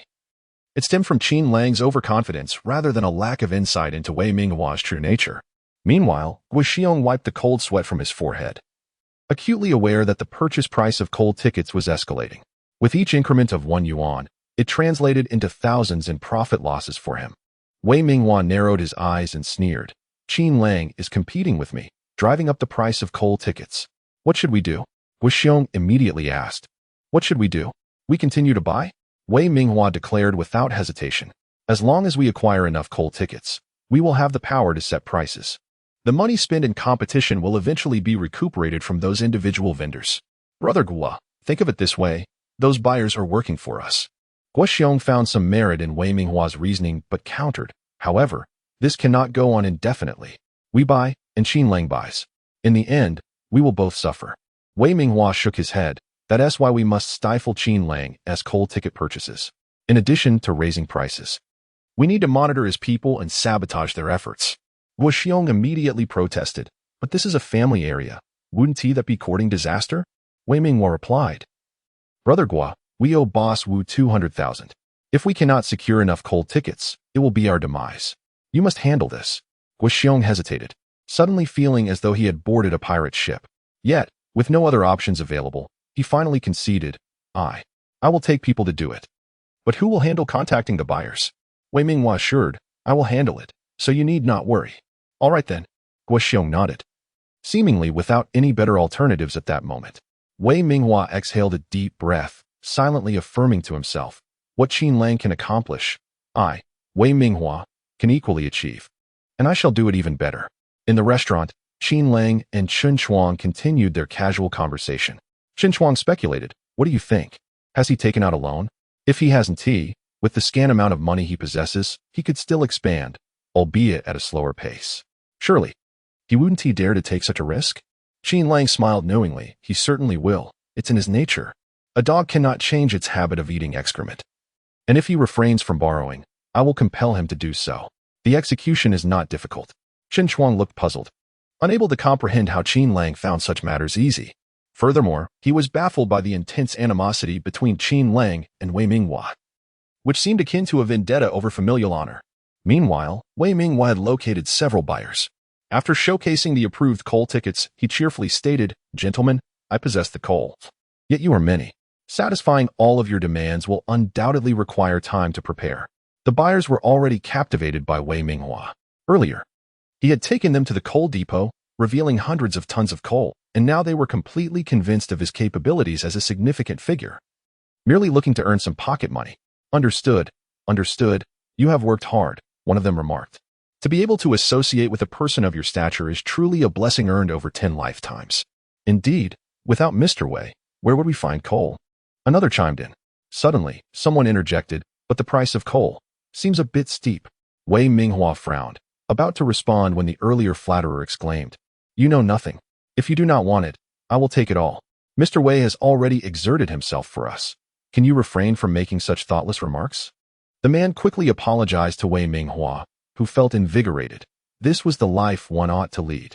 A real man should operate this way, leaving behind the days of subservience and obsequiousness. Suppressing his excitement, Wei Minghua spoke firmly. This is business. There are no favors here. However, business must maintain a semblance of propriety. If you wish for coal, I must collect a portion of the deposit. Is that agreeable? The group exchanged glances, feeling somewhat uneasy.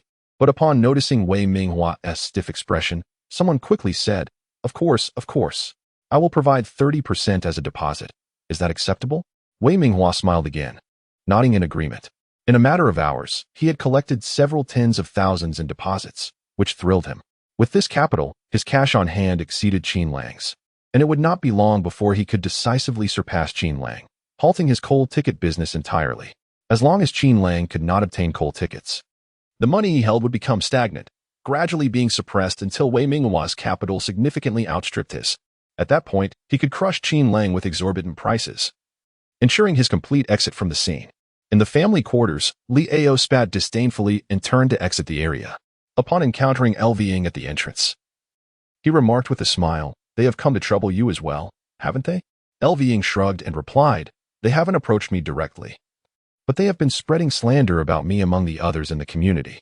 Moreover, they have mentioned the purchase price, which has now truly escalated to 31 tons. Even if I return, I will not be able to obtain any coal tickets.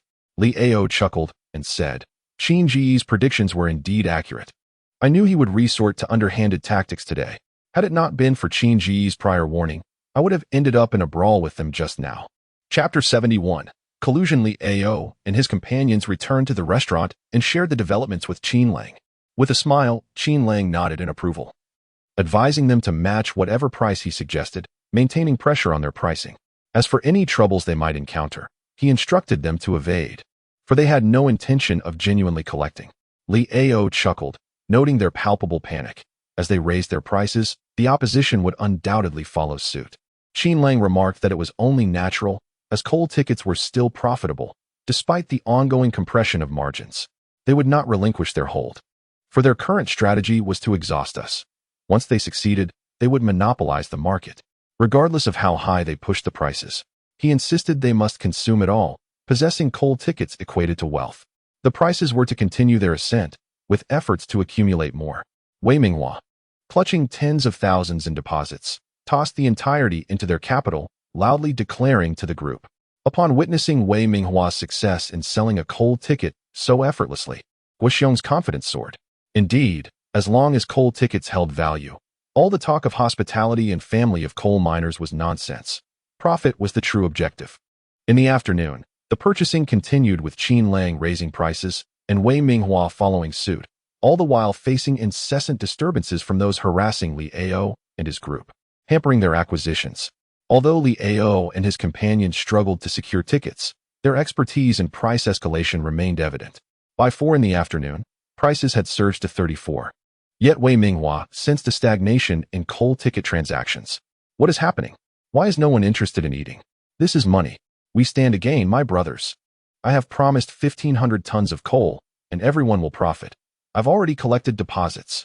Wei Minghua bellowed at Guo Xiong's subordinates. Had he not feared retribution, he would have wanted to broadcast his frustrations into their ears. Brother Wei, we're unsure of the reason. We just cannot move the tickets, someone lamented. Wei Minghua glared, contemplating. You lack professionalism. After all, you are merely second-rate. It is only natural for others to be wary of you. We need someone specialized and experienced for this endeavor. Let us consider poaching talent from Qin Lang's circle. At that moment, an individual approached, speaking in a low voice. What do you think of me? Wei Minghua looked up, frowning. Who are you? My name is Chong Kai. The newcomer replied, his arm still healing. I was the first to collect coal tickets for Qin Lang, and none of his team can match my speed or volume of collection. Wei Minghua and Guo Xiong exchanged surprised glances, with Guo Xiong immediately inquiring. Then what brings you here? Are you toying with us? Chong Kai scoffed. I have no interest in that. I merely wish to see Qin Lang face misfortune. You may verify. I have ceased assisting him with coal ticket collection. He is untrustworthy, solely focused on his own profits, which is utterly distasteful. Wei Minghua, with a glint of cunning in his eye, chuckled. All right, you claim to be at odds with Qin Lang, yet there is no need for you to assist us. Is there? Can't you pursue your own endeavors? I could certainly manage the Chong Kai Dao myself, but my resources are limited, and I would undoubtedly be outmatched by Qin Lang. I have observed you all day, and you appear quite formidable. Even Li Ao and his associates have been overshadowed by you. However, your ability to collect tickets is lacking, and your efficiency is rather low. Wei Minghua chuckled and remarked that skill is something one cultivates over time, and our team can gradually improve without your assistance. Yet Chong Kai interjected, stating that he could invest, offering 40,000 yuan, which he had earned from Qin Lang, now intending to use it to bring misfortune to him. Wei Minghua's heart raced. With Chang Kai's 40,000, his funds would total nearly 300,000, making him completely unafraid of Qin Lang. Very well. I shall accept your investment of 40,000, and you will receive 10% of all profits. Wei Minghua promptly stated, then turned to Guo Xiong, saying, Brother Guo, let us pool together to provide him with that 10%. Guo Xiong nodded with a smile, secretly thinking that this young man had guts. However, he wondered if he possessed the fortune to reap the profits.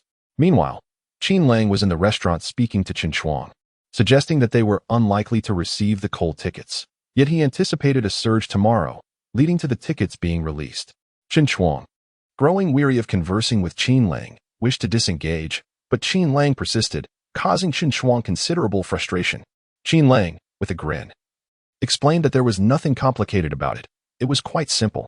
When you possess something that can sell for 1 yuan, you feel elated. But if the price skyrockets tenfold within a couple of days, would you still be willing to sell it immediately? Chen Chuang grasped the concept, nodding in agreement. Realizing that if Qin Lang suggested he wouldn't receive tickets, it was likely because someone was unwilling to sell. Qin Lang slightly nodded, affirming that was indeed the case. Unless he could offer an extraordinarily high price that would compel people to act, his available funds would certainly be insufficient. I have inquired with the clerk at the Lu mine. Wei Minghua has approached him, seeking to secure a shipment of over 1,000 tons of coal, having given prior notice. But do you think Wei Minghua can still obtain it now? Shen Chuang shook his head and looked at Qin Lang, questioning whether he intended to ensnare him. Qin Lang laughed, saying, "Let us wait and see. We shall observe how high the price of coal tickets can rise tomorrow." With that, Qin Lang narrowed his eyes, watching Wei Minghua's every move as he unwittingly stepped closer to the abyss. Meanwhile, in the brick kiln, Qin Yuan wiped the sweat from his brow, feeling somewhat disheartened.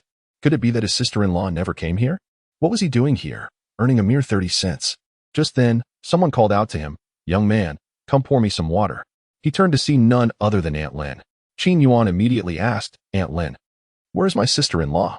Aunt Lin had not anticipated seeing Qin Yuan here and, dismissively, replied, "She is working with bricks.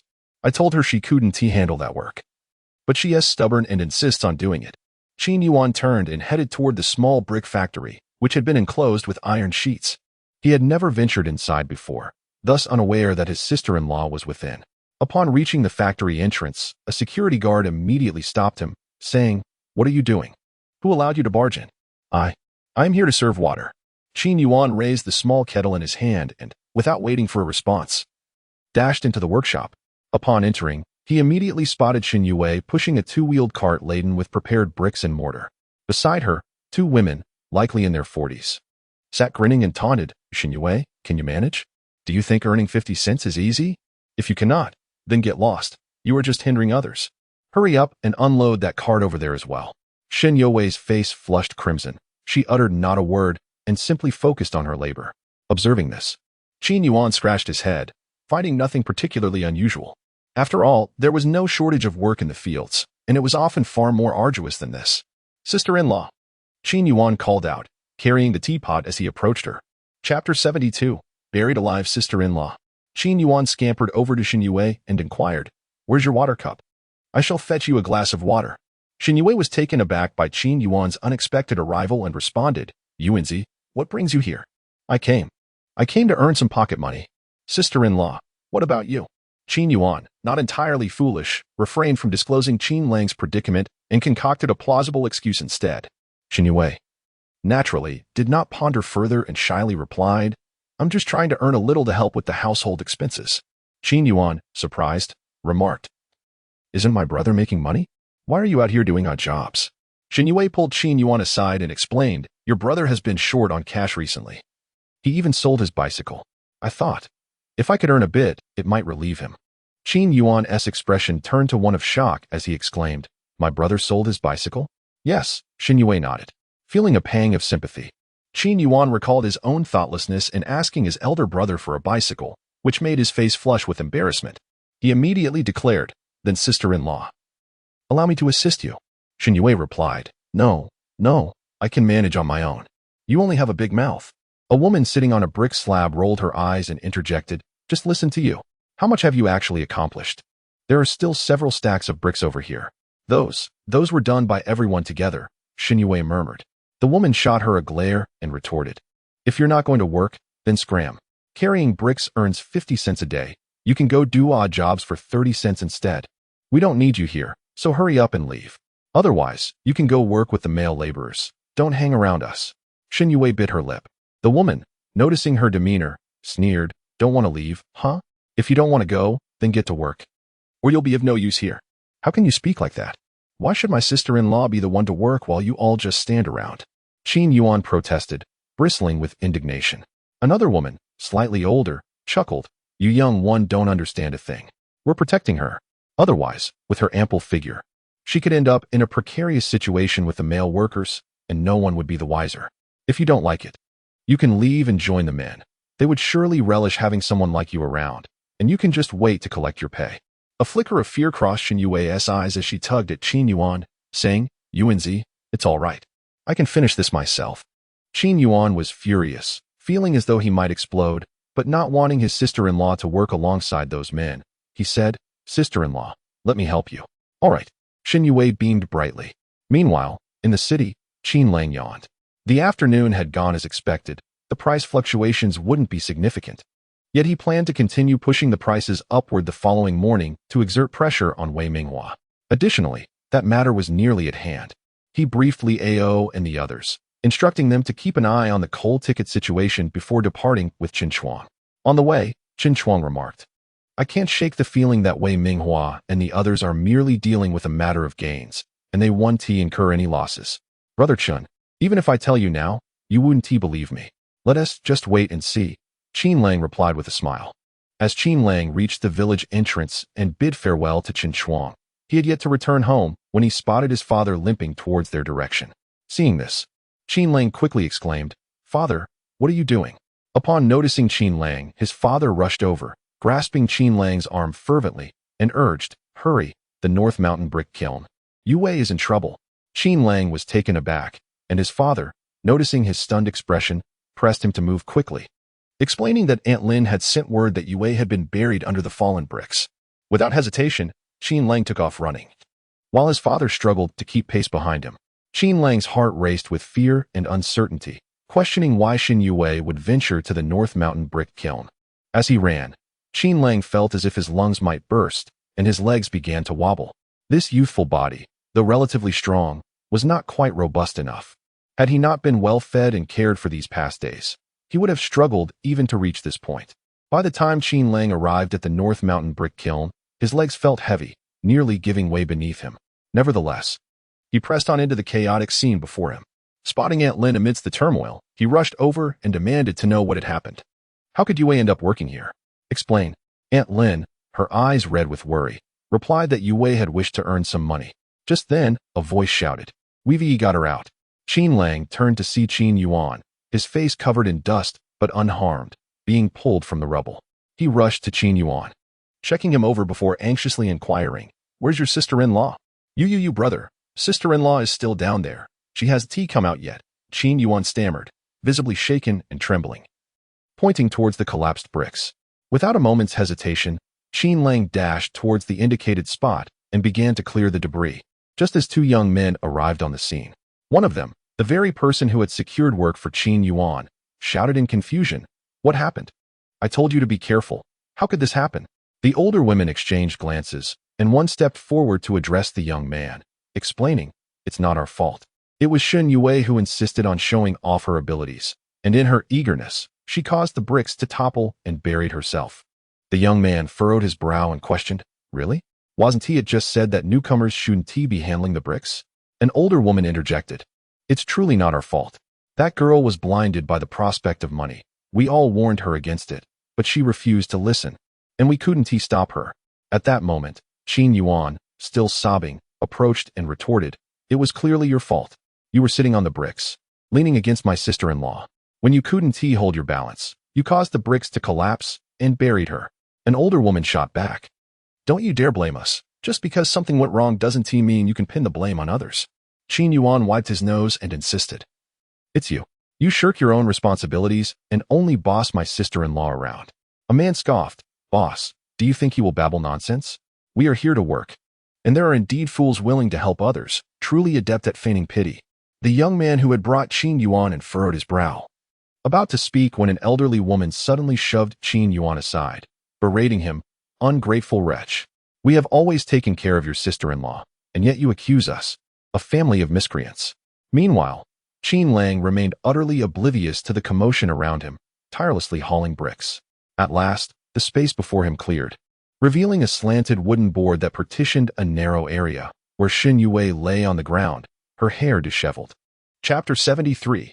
Uncle and nephew. The wooden board barely obstructed the falling bricks, and Shen Youwei lay on the ground, her eyes filled with terror. Apart from her feet being trapped under some bricks, she had not sustained any injuries. You foolish girl, why did you come to move the bricks? Qin Lang scolded her. Sobbing softly, Shen Youwei felt wronged and was about to speak when Qin Lang embraced her tightly. Foolish girl, foolish girl, foolish girl, he muttered. Shen Youwei felt a profound sense of injustice, but found no opportunity to explain herself. Just as she waited for Qin Lang to cease his reproaches, she heard him, choked with emotion, exclaiming, What would I do if something happened to you?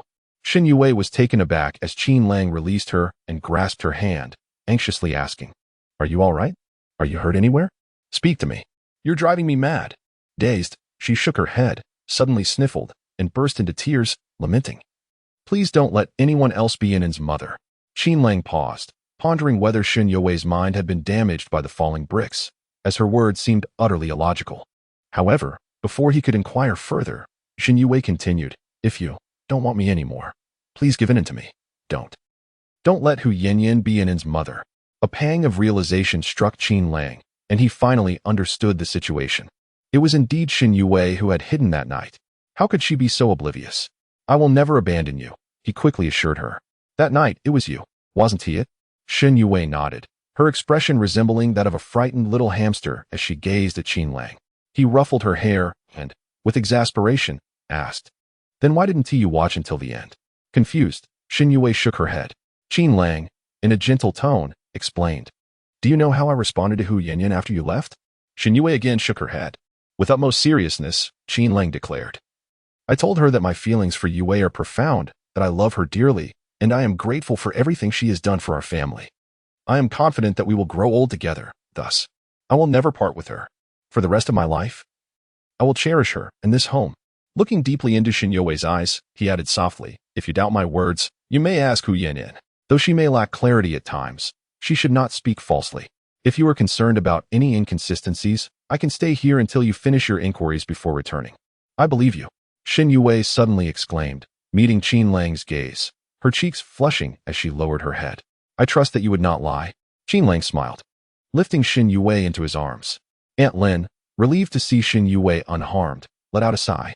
Had anything happened to her, the Qin family would surely have turned against her, for such matters are inherently unreasonable. At that moment, Qin Lang heard a group of elderly women shouting from the other side, calling for the death of that little bastard and other such vile sentiments. Qin Lang lifted his gaze and beheld Qin Yuan, who was behaving like a frantic cat, pursuing several elderly women while brandishing a brick. Qin Lang set Shen Youwei down and asked Aunt Lin to keep an eye on her as he rushed over and seized Qin Yuan, exclaiming, "What madness has overtaken you?" Gasping for breath, Qin Yuan's eyes were bloodshot as he replied, "Brother, let me go. I will teach these old hags a lesson. They are the ones who insulted sister-in-law, and they refuse to acknowledge it, even cursing me and her." With a cold expression, Qin Lang was well aware of the nature of certain elderly women in rural areas, who often relished in others' misfortunes, mocking joyous occasions and reveling in sorrowful ones. The elderly women, hiding behind the brick kiln owner, were genuinely frightened by Qin Yuan's pursuit. One of them shouted, "How can this many of us be lying? Is it true just because this little brat says so? What gives him the right? Right, boss?" The brick kiln owner, being tugged in circles by the elderly women, was caught in a dilemma. Finally breaking free from their grasp, he angrily retorted, "Enough of this. Speak your piece. If you pull me again, I swear I will retaliate." The elderly women promptly released him, allowing the brick kiln owner to turn around. Upon seeing Qin Lang, both he and Qin Lang froze, their mouths agape, as if a sudden epiphany had struck them. Qin Lang, equally surprised, let out a cold chuckle and remarked, "What a coincidence, dear nephews." The two individuals were none other than Hao Qingning's two eldest nephews. Qin Lang had not anticipated that their brick kiln would be situated so close to Qianwei village, where even his wife had come to work. The expressions of the two men darkened, and one of the elderly women seized the opportunity to say, "Look, this entire family is nothing but trouble. They seek to take advantage of you." Slap. Before Qin Lang could respond, the bare-chested man struck the elderly woman across the face and shouted, "Who are you calling trouble?" "This is my uncle." The elderly women were left speechless, and Qin Yuan, somewhat bewildered, stared blankly at Qin Lang before quietly asking, "Brother, when did we acquire these two nephews?" "Be quiet," Qin Lang snapped irritably. Then turning his gaze to the two men, he demanded, "How Tianyu, how Tianxiu? You must provide me with an explanation for today's events." Cold sweat broke out on their foreheads. Just days prior, they had witnessed Qin Lang procure an astounding 22,000 tons of coal, earning the admiration of their uncle and elder, who found Qin Lang impressive, believing it would be advantageous to form a closer bond with him. They had previously lamented their lack of opportunity to converse with Qin Lang, not realizing that this moment would present itself so unexpectedly, and certainly not anticipating the nature of their connection. A twisted fate, indeed. As who could have imagined that Qin Lang's wife and brother would come to work at their establishment? Uncle, we had no idea how this happened. The younger one, Xiong, who had previously sought work for Qin Yuan, said with a woeful expression, "Is Annie all right? We must get her to the hospital at once. My brother and I will cover the medical expenses. Stop with the nonsense. What on earth is going on?" Qin Lang bellowed, causing both men to tremble in fear, nearly collapsing to the ground. Fortunately, the brothers were close enough to support each other. Ultimately, it was the astute Hao Tianyu who reacted swiftly, glaring at the elderly women and demanding to know what was transpiring. "I shall grant you one final opportunity. If you fail to speak the truth, I will have someone break your legs, every single one of you." The elderly women's lips turned pale, and one timid soul, overcome with fear, collapsed onto the ground, wailing, "Boss, please don't believe your uncle. You mustn't favor kin over justice." Hao Tianchi, in a fit of rage, delivered a swift kick, sending the woman sprawling to the ground, scolding, "What did my brother just say? Speak the truth, or it won't cost much to break the legs of your entire family." Chapter 74. An eye for an eye. Several elderly women were utterly bewildered upon hearing that the Hao brothers were truly seeking trouble with their families. The woman sitting on the ground immediately wailed, "It has nothing to do with me. I merely exchanged a few words with her." It was old lady Jiao who kicked the pile of bricks from behind, causing it to topple. Old lady Jiao, a stout woman in her 50s, wearing a towel on her head, turned pale with fear upon being named. In that moment, she forgot to speak and even neglected to flee. Qin Lang's eyes reddened. Disregarding the age of his target, he approached and delivered several resounding slaps to her face. Slap, slap, slap. With gritted teeth, Qin Lang struck old lady Jiao, who covered her face, trembling in terror. As everyone looked on in silence, she collapsed onto the ground, crying out, "They're hitting me. This isn't human. They're beating an old woman. Look, a young man is attacking an elderly lady. Is there not a single soul to help this poor, solitary old woman?" Hao Tianyu furrowed his brow, intending to have old lady Jiao removed. Yet Qin Lang was unfazed, exclaiming, "I'm an old man too. I just happen to be younger in body. You nearly caused my wife's death, and there's solid evidence. This is murder." With a swift kick, Qin Lang struck old lady Jiao on the shoulder. As he prepared to strike again, several workers from the brick kiln restrained him. Hao Tianxiong held on to Qin Lang, pleading, "Uncle, please, this is excessive." "Excessive? This scoundrel is guilty of murder. Do you know what murder is?" Qin Lang shouted, struggling to break free to continue his assault. Hao Tianxiong hastily interjected, "Uncle, let us call the police and let them handle it. Don't be agitated. It's not worth it." Panting heavily, Qin Lang fixed a seething gaze upon old lady Jiao, demanding, "Tell me, how did my wife offend you to the point of resorting to such violence? Do you comprehend the gravity of this situation?" "I did not. I am being wronged. Oh, at my age, to be falsely accused by you all. I cannot bear it." Old lady Jiao cried, crawling up and pressing her head toward Qin Lang's chest. Qin Lang did not flinch, coldly stating, "Come on. If I do not strike you today, do you have children? Grandchildren? I will take it out on them." Old lady Jiao froze, fear flashing in her eyes. Followed by a surge of malice, she lunged at Qin Lang, shrieking, "If you dare touch my grandson, I will slaughter your entire family. If you strike me, I shall sever your grandson's hand." Qin Lang replied, his expression darkening further. Old lady Jiao's fingers halted mere inches from his face. "Go ahead and try. 100,000. For your grandson's arm. Who would be willing to accept?" Qin Lang shouted. The workers at the brick kiln stood in stunned silence. And old lady Jiao could even hear the sound of someone swallowing nervously. Temptation hung in the air. Indeed, there would be those tempted. In this brick kiln, one could earn merely 50 to 80 cents a day, a true testament to hard labor. After a day's toil, they would return home, weary and aching. 100,000. According to the earnings of workers in the brick kiln, it would take 30 years of labor to earn the equivalent of severing a limb. In the grand scheme, a few years in prison for such an act seems trivial. If one were to lose all 4 limbs, it would amount to over a century's worth of income. And yet, the prison sentence would remain unchanged. "I accept." A voice called out. Old lady Jiao's legs weakened, and she collapsed onto the ground, the malevolence in her eyes replaced by terror and despair. She clutched Qin Lang's leg, trembling as she pleaded, "Boss, I was wrong. I realize my mistake. Please, call the police and have me arrested. I beg you, spare my grandson. Do not let this calamity befall my family." "Calamity befalling family?" Qin Lang replied coldly. "Indeed, I concur. However, you are seeking revenge. I believe in an eye for an eye. You have harmed my family, so I shall retaliate in kind. What is unjust about that? Old Lady Jiao was rendered speechless, only able to cling to Qin Lang's leg, repeatedly bowing her head in hope that he would show mercy. Qin Lang, let it go. Shen Youwei limped over. Upon seeing her, Qin Lang immediately released Old Lady Jiao and rushed to support Shen Youwei, speaking softly. Why have you come here? You should rest. I will handle the rest. Let it go, please. Shen Youwei's tear-filled, doe-like eyes gazed at Qin Lang with pleading. Qin Lang sighed. Youwei, I understand your kindness. But some individuals will only take advantage of it.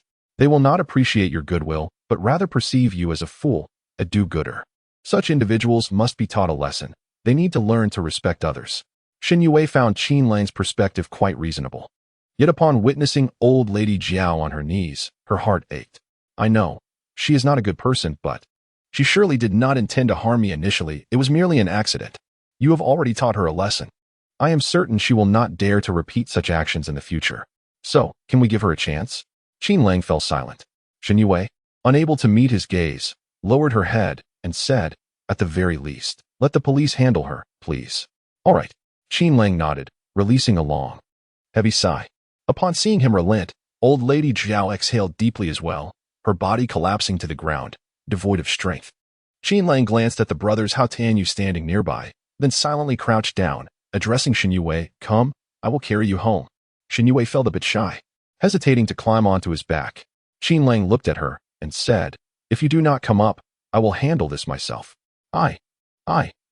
Shen Youwei, flustered and at a loss for words, eventually lowered her head and obediently climbed onto Qin Lang's back. As her cheek rested against his broad back, she felt a wave of dizziness, not from any injury, but rather a sense of comfort.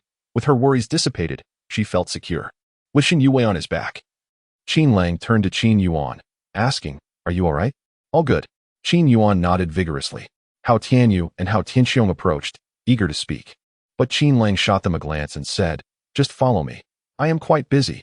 The two men froze in place, their hearts racing with anxiety. If Uncle and Grandpa were to discover that the brothers had offended Qin Lang, the consequences would surely be dire.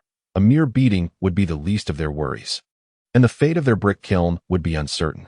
At this moment, they dared not approach Qin Lang any further and could only hesitate, paralyzed by fear. Amidst the crowd, Lin appeared somewhat bewildered. While others were oblivious, she had watched Qin Lang grow up from childhood, and she wondered when he had become so formidable. Chapter 75. A small ticket. Qin Lang carried Shen Youwei on his back, remaining silent throughout their journey. Shen Youwei cautiously tilted her head to observe Qin Lang's expression. But alas, nothing was visible. Qin Yuan glanced back occasionally, but all he could see was his elder brother's lowered brow. The three of them were enveloped in an odd silence. You should take a break, Shen Youwei suddenly whispered. Qin Lang halted, realizing he ought to rest. Why had he not spoken up? Was he trying to appear cool? The truth was, he was utterly exhausted. From the outset, he had been running. Then there was the ordeal of carrying bricks and slapping himself. He had long since lost all energy. In fact, he had begun to regret carrying Shen Youwei out of the brick kiln, contemplating whether he could ask her to walk instead, yet he felt embarrassed to do so. Although Qin Yuan was no longer small, carrying Shen Youwei would still be a struggle for him, especially since he was injured himself. Qin Lang felt reluctant to impose on his younger brother. Now, upon Shen Youwei's suggestion to rest, Qin Lang nearly shed tears. His dear wife. Indeed, she was his dear wife. Setting Shen Youwei down, Qin Lang plopped onto the ridge, gasping for breath. Goodness, being a tough man was no easy feat. He would likely suffer from back pain for 2 days upon returning. Brother, have some water. Qin Yuan, with his head tucked in, approached holding a teapot. Qin Lang paused, staring at the teapot in Qin Yuan's hand. Where did you get that? Have you been carrying it all along? He recalled that when he first encountered Qin Yuan at the brick kiln, the boy had indeed been clutching the teapot. Qin Yuan, flustered, tossed the teapot aside and kicked it in frustration. Then, a sudden thought struck him, and he turned to Qin Lang, saying, Brother, they haven't paid me for my work. I've labored for nearly a day. If they can't give me 50 cents, at least give me 40. You are worth only 50 cents. Qin Lang nearly laughed in exasperation at his brother's antics. This boy had come to gather news, yet he had simply joined in with the others. At that moment, Qin Lang looked towards Shen Youwei, and after a moment's thought, he moved closer to her and gently inquired, Wife, What made you come here to carry bricks? Shen Youwei appeared flustered, her delicate fingers twisting together anxiously, and Qin Lang felt she could almost weave a flower knot with them. He remained silent, allowing her to gather her thoughts. After a brief pause, Shen Youwei, with her peach blossom eyes glancing at Qin Lang, murmured, I had nothing to do after finishing my work, so I came to exercise. That's a lie, Qin Lang stated without hesitation. I've never seen a brick kiln. I just wanted to take a look. That's a lie.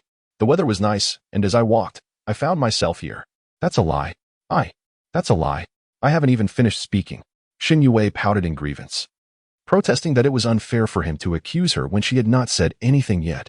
Qin Lang chuckled. Wife, do you not realize that whenever you lie, your hand instinctively reaches for your clothing hem?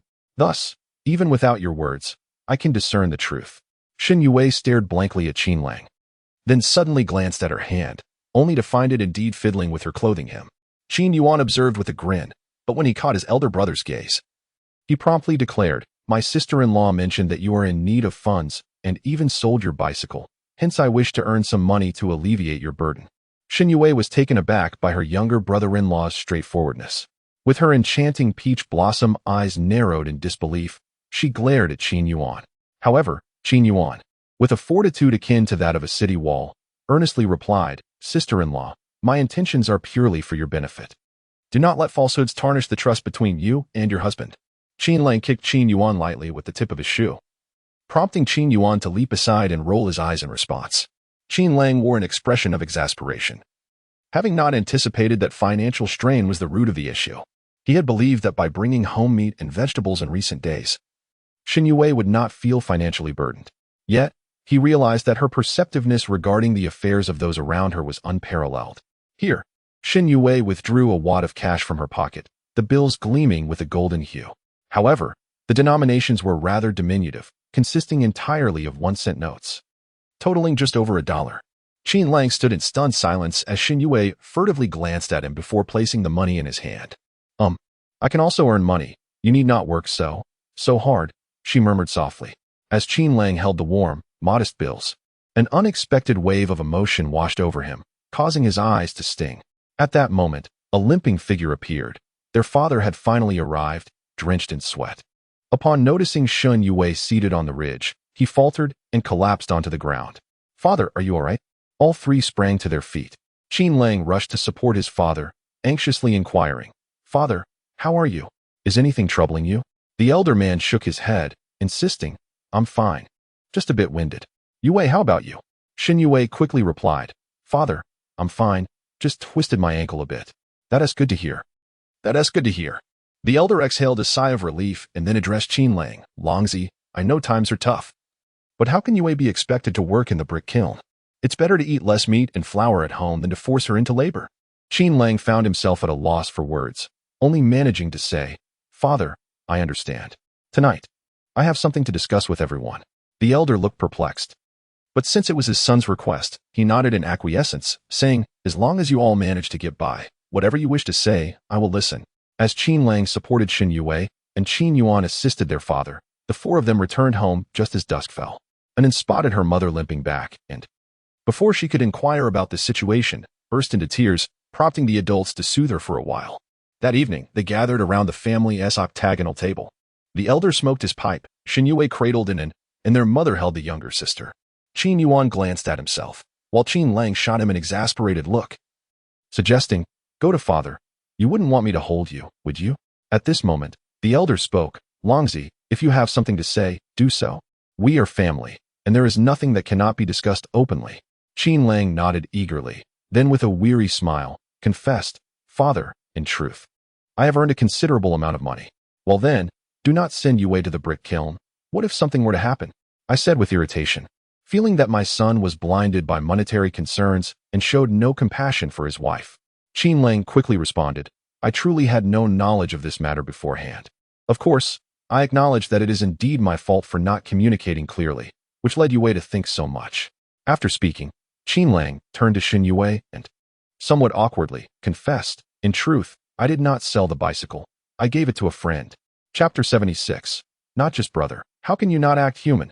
Qin Yuan exclaimed, springing to his feet with tears welling in his eyes as he looked at Qin Lang. I am your biological brother. Sit down. Qin Lang retorted irritably. Qin Yuan, this little rascal, if one were to apply the terminology of several decades hence, would be labeled a drama king, always eager to meddle in every affair. With a pout, Qin Yuan obediently sat down, and it was then that Qin Lang resumed. The reason I acted this way is because Youwei couldn't sleep last night. Both parents looked on in confusion, while only Shen Youwei blushed and hastily lowered her head. Upon noticing this, the elder was even more perplexed and turned to Qin Lang for clarification.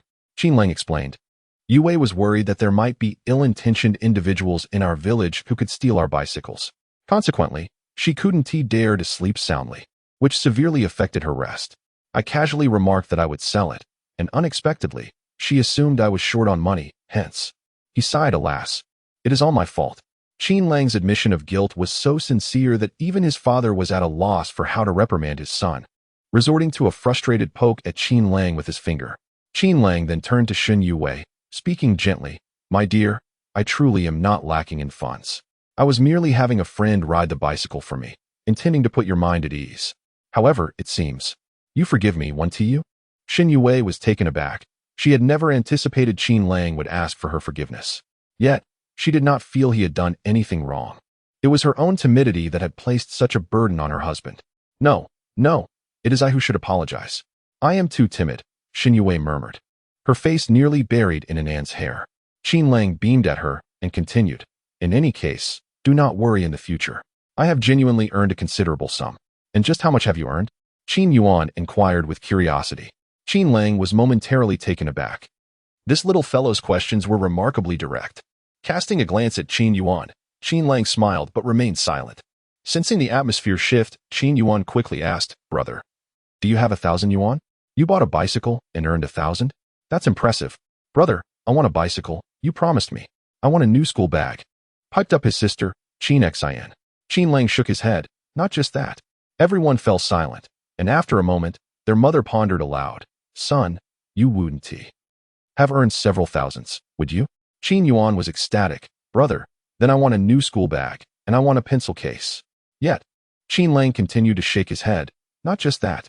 This time, their mother instinctively let her sewing needle drop, while Shen Youwei and the younger siblings widened their eyes. Feeling that Qin Lang's not just that seemed almost surreal. Their father, with a serious demeanor, took the pipe from his mouth, furrowing his brow. You haven't become a millionaire, have you? Upon asking, the entire family turned their hopeful gazes towards Qin Lang. Sensing the tension in the air, Qin Lang swallowed what he had nearly said about not just that, and could only nod, more or less. He clearly saw his father's hand tremble slightly. And with an uneasy expression, he asked, Longzi, are you pursuing a legitimate path? One must never transgress the law. The severity of the crackdown in 83 is well known to you. If you find yourself ensnared, what will become of Youwei and Anan? Father, rest assured. I am on the straight and narrow, not engaging in any illicit activities, Qin Lang hastily assured.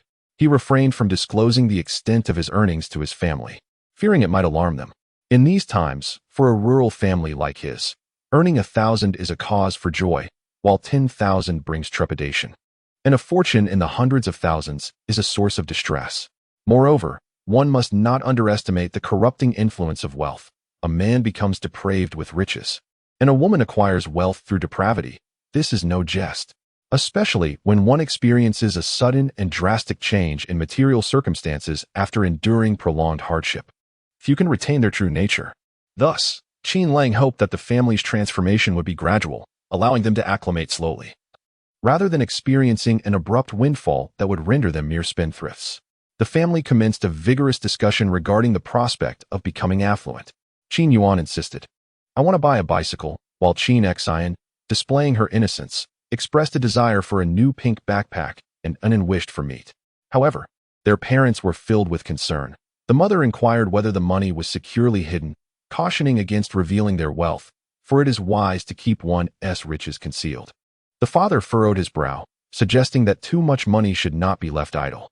In my opinion, you should renovate that house. When you and Youwei married, only the bedroom was made of brick, the rest were mud huts. Now that you have wealth, it would be prudent to refurbish it, ensuring that you can reside there without fear of leaks during storms. Qin Lang nodded in agreement. I will contact someone in the next few days, not just my place. Yours needs renovation as well. The father immediately waved his hand, dismissing the notion. Why waste money on such frivolities? Our current home is sufficient. You need only to manage your own affairs. Qin Lang insisted. After all, the amount is not substantial. We can enlist the help of villagers for a few $100s. And they can provide meals. The father contemplated rejecting the idea, but the mother urged him. Let us heed Longzi. Yuan is no longer a child. If he marries early like his brother, he must have a place to live. Renovating the old house, as long as it is brick, will ensure the girl's family has no objections. I do not intend to marry so soon. Qin Yuan exclaimed, his face turning crimson, revealing that he too had reached the age of infatuation. Qin Lang even suspected that the boy might have a romantic interest at school. At that moment, the father finally acquiesced. Having already allocated the family funds for the elder son's marriage, it would be unjust for the younger son to be left without support.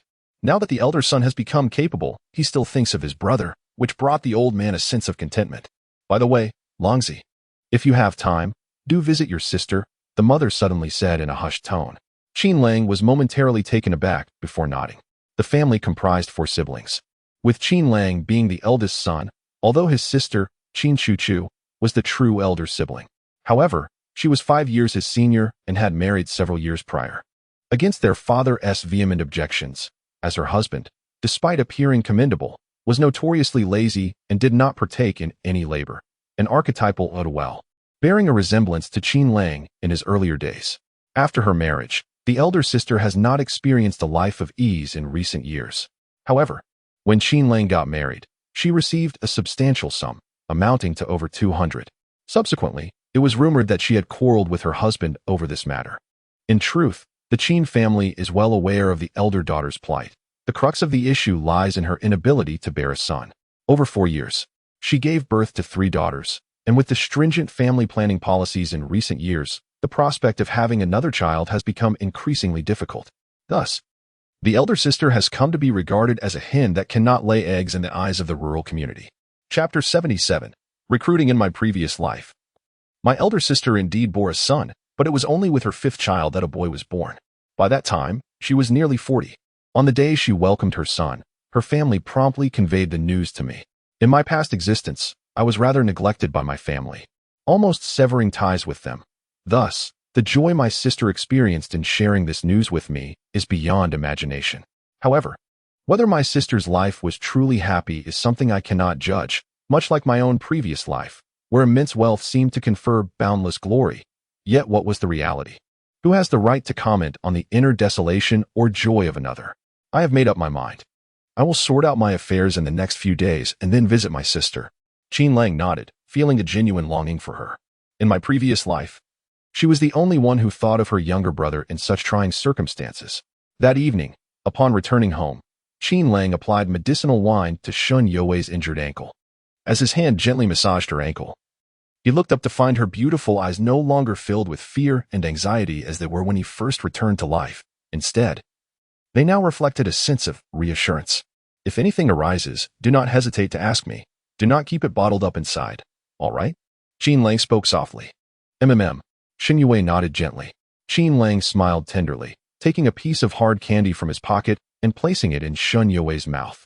She blinked in surprise, and he chuckled, reminding her not to let anyone know, as the little girl had indulged in too many sweets these past few days, risking her teeth. Shen Youwei quickly nodded in agreement, her expression making Qin Lang's smile grow even wider.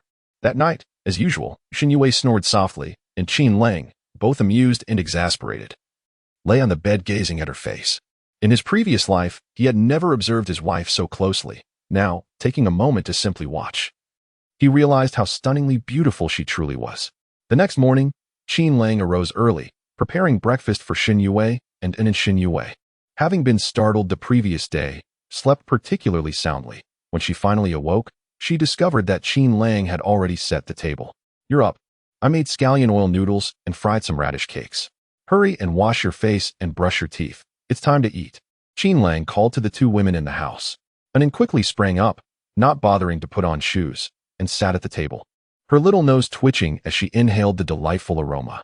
Qin Lang thought Anin resembled Shen Youwei, both delicate and charming, like a porcelain doll. Come, it's time to wash your face. Qin Lang brought the basin to Shen Youwei. Surprised and a bit bashful, Shen Youwei took a towel and washed her face before urging him, "You should hurry and eat. I'll go pour out the water." "Enough of that. You needn't worry about such things. You're injured, and your task now is to rest and recuperate. No getting out of bed today, understand?"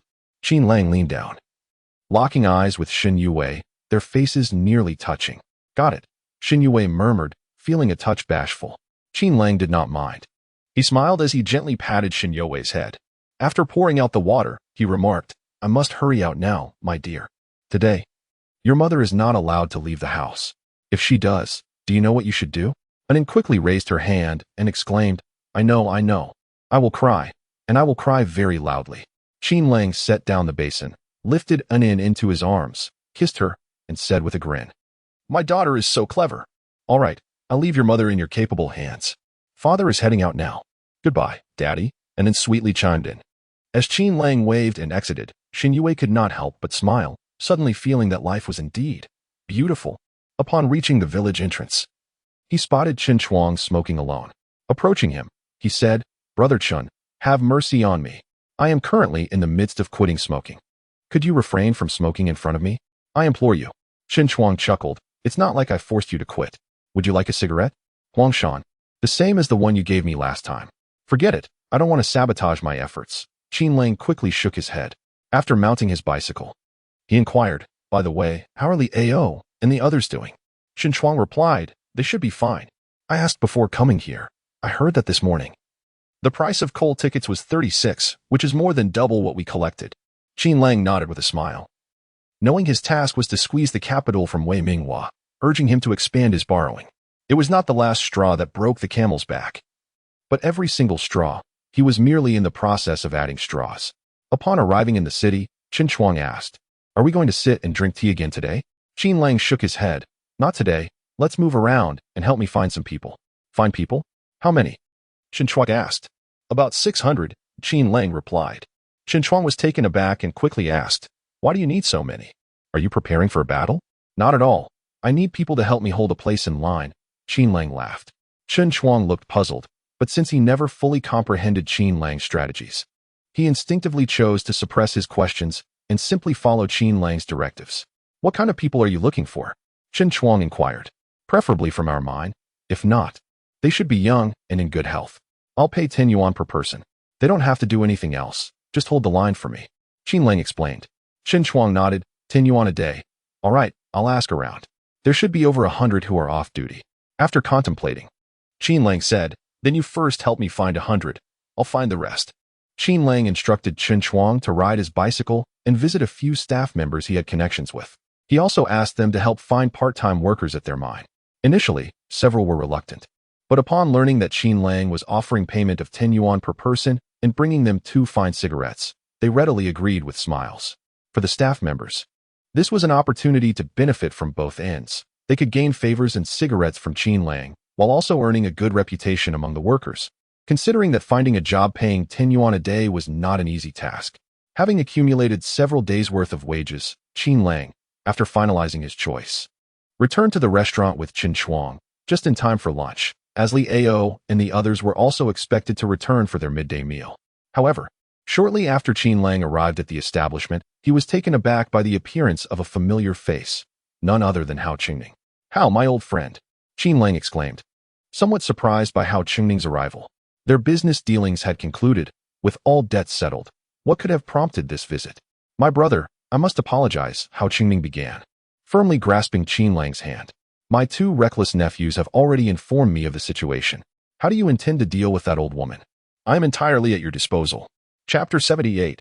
Temptation. Qin Lang was indeed taken aback by Hao Qingning's arrival. After the conclusion of their business dealings, he presumed that their paths would diverge indefinitely. Little did he anticipate finding himself in the same company so soon.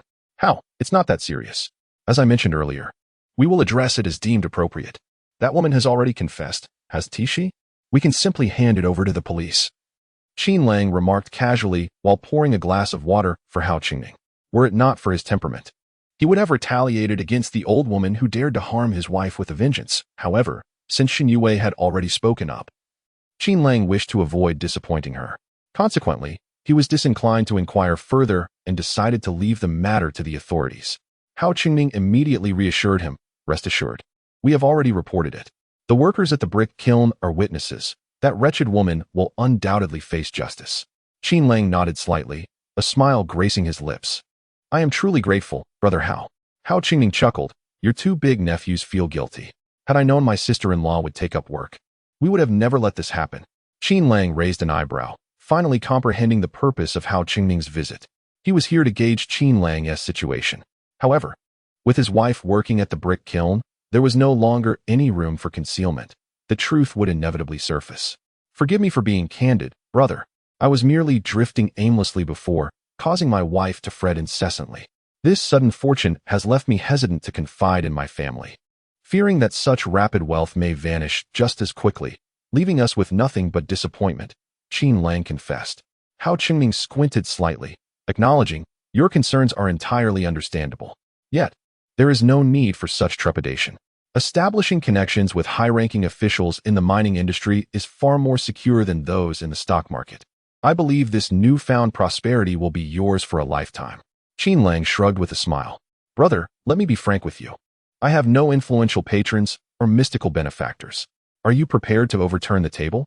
Hao Qingning paused for a moment before replying. To be honest, I am somewhat irritated by the deception, but I wouldn't go so far as to overturn the table.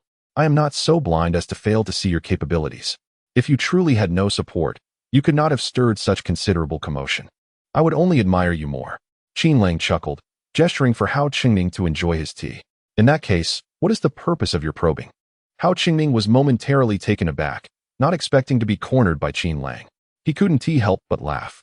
Perhaps I was being overly inquisitive. Very well. Your two big nephews have stated that we owe you a debt of gratitude, and we cannot let you suffer in silence. This matter will certainly be addressed. There is truly no need. I am not so petty, Qin Lang replied with a smile. Hao Qingning was left speechless, thinking, not petty. You were ready to hire a hitman right here. Nevertheless, he maintained a smile and continued, brother, I have recently heard some things and can somewhat surmise the origins of that coal. To be frank, I am not the least bit upset. Rather, I am thoroughly impressed. You possess the capability to accomplish great things. With such insight and intellect, your future wealth is assured. Just remember your old brother when that time comes. You jest. My brother, I merely hope that when I am in need, you will lend a helping hand. Qin Lang is not the obstinate type, akin to a stubborn mule. Otherwise, he would not have amassed immense wealth in his previous life. He knows when to extend goodwill. When Hao Qingning uttered those probing words, Qin Lang surmised that he had likely been thoroughly investigated, and indeed, it appears to be the case.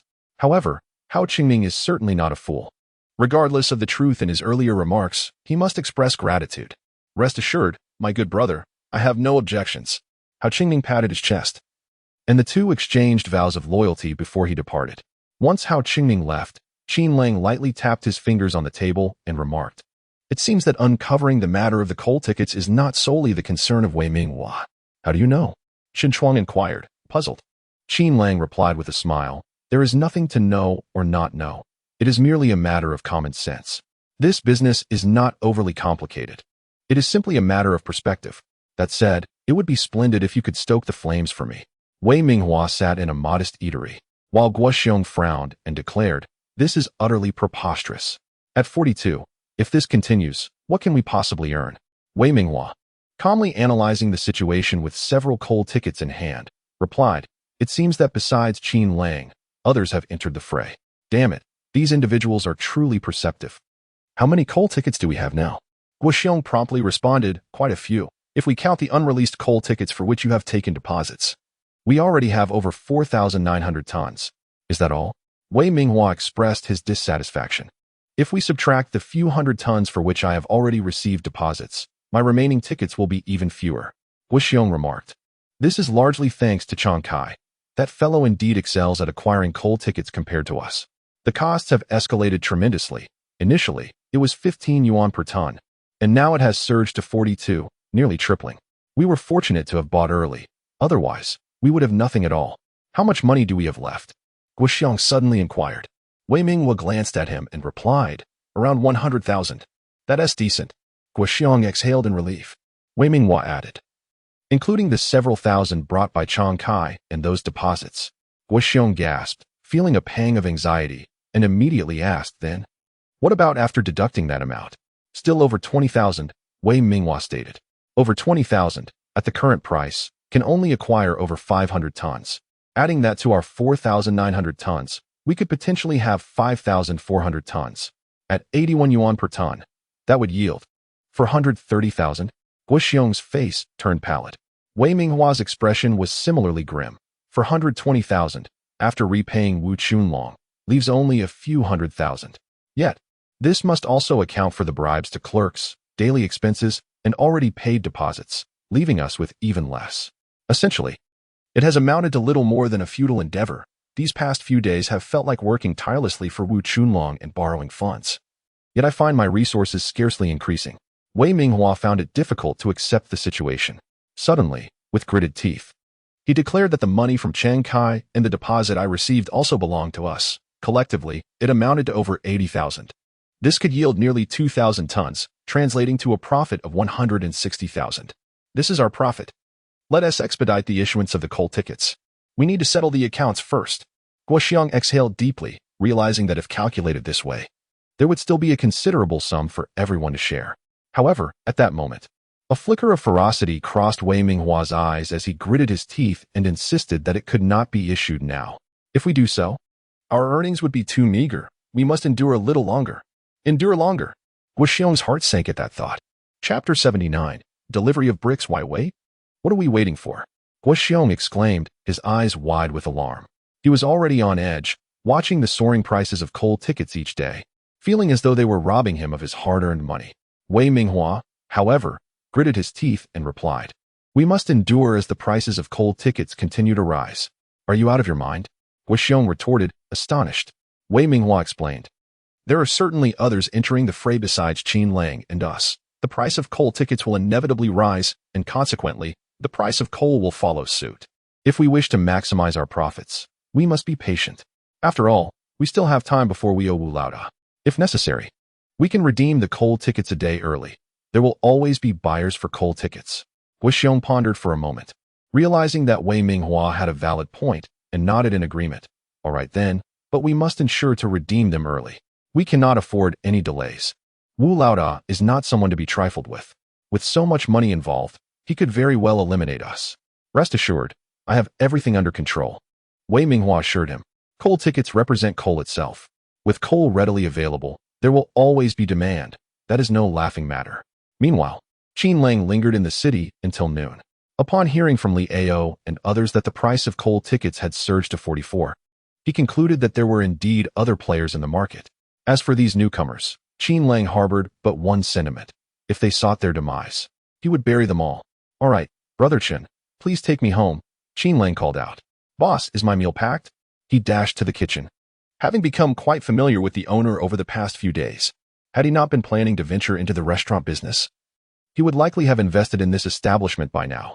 With the meal neatly packed, Qin Lang returned home, his demeanor buoyant. Chen Chuang accompanied him.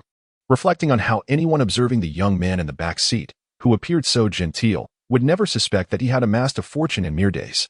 "Brother Chen, why not join us for a meal at home?" Qin Lang suggested, having already confided in his wife about the bicycle matter, thus eliminating the need for Chen Chuang to hide. "No worries, I can manage a meal at home," Chen Chuang replied. Qin Lang insisted. "You must meet my sister-in-law at the very least. It's only proper." Chen Chuang considered this and chuckled. "All right then, but you should have mentioned it earlier. I would have brought some gifts. Who visits someone's home for the first time without bringing fruit?" "Ha ha, you can make it up tomorrow," Qin Lang laughed, leading Chen Chuang to his doorstep. However, upon reaching the entrance, Qin Lang was taken aback. A heap of red bricks nearly obscured the doorway. His heart raced with fury. Which bastard did this? He fumed. Hearing his shout, someone peeked out from the side of the yard, and, upon recognizing Qin Lang, grinned. "Uncle, it was me." "Wait, what?" Qin Lang nearly choked, realizing it was none other than Hao Tianqiu. "What on earth are you doing?" he asked, bewildered. Hao Tianqiu emerged from the courtyard, carrying several bricks in hand. He smiled at Qin Lang and said, "Uncle, we come bearing bricks as a token of apology. Yesterday's events left us feeling uneasy. You have treated us so kindly, yet we added to your troubles. Upon reflection, we felt it necessary to come and express our regrets. When we arrived at your doorstep, we noticed your courtyard appeared somewhat worn. Thus, we decided to renovate it for you." Qin Lang found himself utterly perplexed by how Tian Yu's audacious reasoning. While it sounded rather absurd, there was an odd sense of logic to it. How could they accomplish such a feat? Their efficiency was astounding. Glancing at the half-demolished courtyard wall, Qin Lang found it hard to believe that this was a spur-of-the-moment decision. How Tian Yu grinned. I have no ulterior motives. It's simply that we have an abundance of bricks. Please, uncle, do not feel obliged to refuse our offer. Qin Lang thought to himself that he wished he could be polite, yet they were not granting him that opportunity. Ultimately, he nodded and replied, You need not do it all yourselves. I shall call upon the villagers for assistance. The two brothers readily accepted this suggestion. Qin Lang first ushered Shen Youwei into the house, where Shen Youwei sat in a daze, clearly bewildered by the situation. Upon seeing Qin Lang, she quickly rose. Limping towards him, he promptly supported his wife and, with a wry smile, explained, These are acquaintances of mine, the owners of the brick kiln. They felt they had wronged you and came to make amends. Is that appropriate? Shen Youwei asked softly. Qin Lang patted her hand reassuringly, indicating that she need not worry. He then introduced her, saying, By the way, this is my wife, Shen Youwei, and this is my little treasure, my daughter Inen. Isn't she lovely? Indeed, brother. You and your wife are a match made in heaven, and your daughter is beautiful, Qin Shuang sincerely remarked. Of course, I am truly a winner in life, Qin Lang proclaimed with pride. A winner in life, Qin Shuang pondered this phrase for a moment before unable to suppress a laugh. You know. That's quite an apt description. Please, brother Chun, have a seat. Let me pour you some water, Shen Youwei quickly offered. However, Qin Lang gently pulled Shen Youwei to sit by the bed, saying, You take a rest, I'll handle it. Your foot is still recovering. Don't overexert yourself. I'm fine, Shen Youwei murmured, my foot no longer hurts. Qin Lang chuckled as he poured water for Qin Shuang, and then called out, Tian Yu, Tian Xiong, come in and have some water. Just leave your things there. You two could work until next week and still not finish. I'll call for help shortly. How Tian Yu and How Tian Xiong, not being naive, washed their hands in the courtyard before entering to enjoy some tea. Qin Lang glanced at the brothers and remarked, I've already spoken to your uncle about my affairs. Don't be too caught up in your work. I wouldn't want you to go home and be upset with me. The brothers chuckled, and How Tian Yu replied, My uncle mentioned that you are a capable person. Unlike us who lack wisdom, our success is merely due to our family's support. My uncle advised us to learn from you, as we might acquire some skills and earn a living in the future. Qin Lang did not wish to feign modesty or evade the matter at hand. The relationship with Hao Chungning's family was quite amicable, and it would be beneficial to foster more interactions in the future. Very well, I shall accept your kindness. Please procure some bricks for me. I need to repair my father's place as well, Qin Lang stated. With the arrival of the two brothers, it seemed unworthy to seek assistance elsewhere for the bricks, especially given the nationwide construction efforts making bricks a scarce commodity. Numerous tractors were lined up at the brick kiln, all waiting to haul bricks. After a moment, Qin Lang added, I will settle the payment at market price. Simply let me know how many you use, and we can reconcile the accounts later. How Tian Yu interjected, Uncle, are you not insulting us with that remark? Do you really think we would ask for money for such a trivial matter? Have we no pride left? Instead, let us take charge of your house. We will construct 2 red brick homes for you. If not, we can just demolish it altogether. We can redo the foundation and build a small building instead. Please spare my house. A simple repair would suffice, Qin Lang replied, both amused and exasperated. Chapter 80. Qin Lang's apology in this day and age. Rural house construction does not necessitate the involvement of professional teams. The villagers readily lend a hand, often in exchange for a meal. Many are willing to assist. And if one offers a cigarette, they are sure to receive enthusiastic praise. Qin Lang first visited his father, summoning his mother, father, Qin Yuan, and sister. Although his father was lame, he had once been a renowned chef for weddings and funerals, earning a substantial livelihood from this skill. However, the expenses incurred from Qin Lang's marriage to Shen Youwei eventually depleted the family's fortune. After his father's leg was injured, he could no longer work, as both his energy and strength could not bear the demands of such labor. Yet today, as his son was renovating the house, it was of monumental significance for the Qin family. The old man specifically instructed his wife to retrieve his cooking utensils and large pot, as it was imperative that he personally oversee the meal preparation. With few family members and children in the household, Qin Lang felt a sense of urgency as the tasks piled up. At this moment, Chen Shuang offered his assistance, reminding Qin Lang that he was still receiving his wages. Very well, I shall not hold back this time, Qin Lang chuckled. requesting Qin Lang to head into the city to purchase meat and vegetables according to a menu prepared by his father. Concerned that Qin Lang might struggle alone, Qin Lang enlisted Qin Yuan and an elderly friend of his father's to accompany him, even borrowing a donkey cart. Otherwise, a bicycle would prove insufficient for transporting the necessary supplies. Meanwhile, his mother, along with Shen Youwei and several aunts, constructed a stove from red bricks and kindled a fire to heat water, ensuring that both young and old would be refreshed. The first meal was designated solely for consumption, devoid of any labor, as this gesture would reflect well upon the host, adhering to the adage that a king should not starve his soldiers. To properly engage the villagers, it was essential that they were well-fed and well-hydrated before requesting their assistance. Qin Lang found himself overwhelmed with tasks, aside from coordinating with the villagers.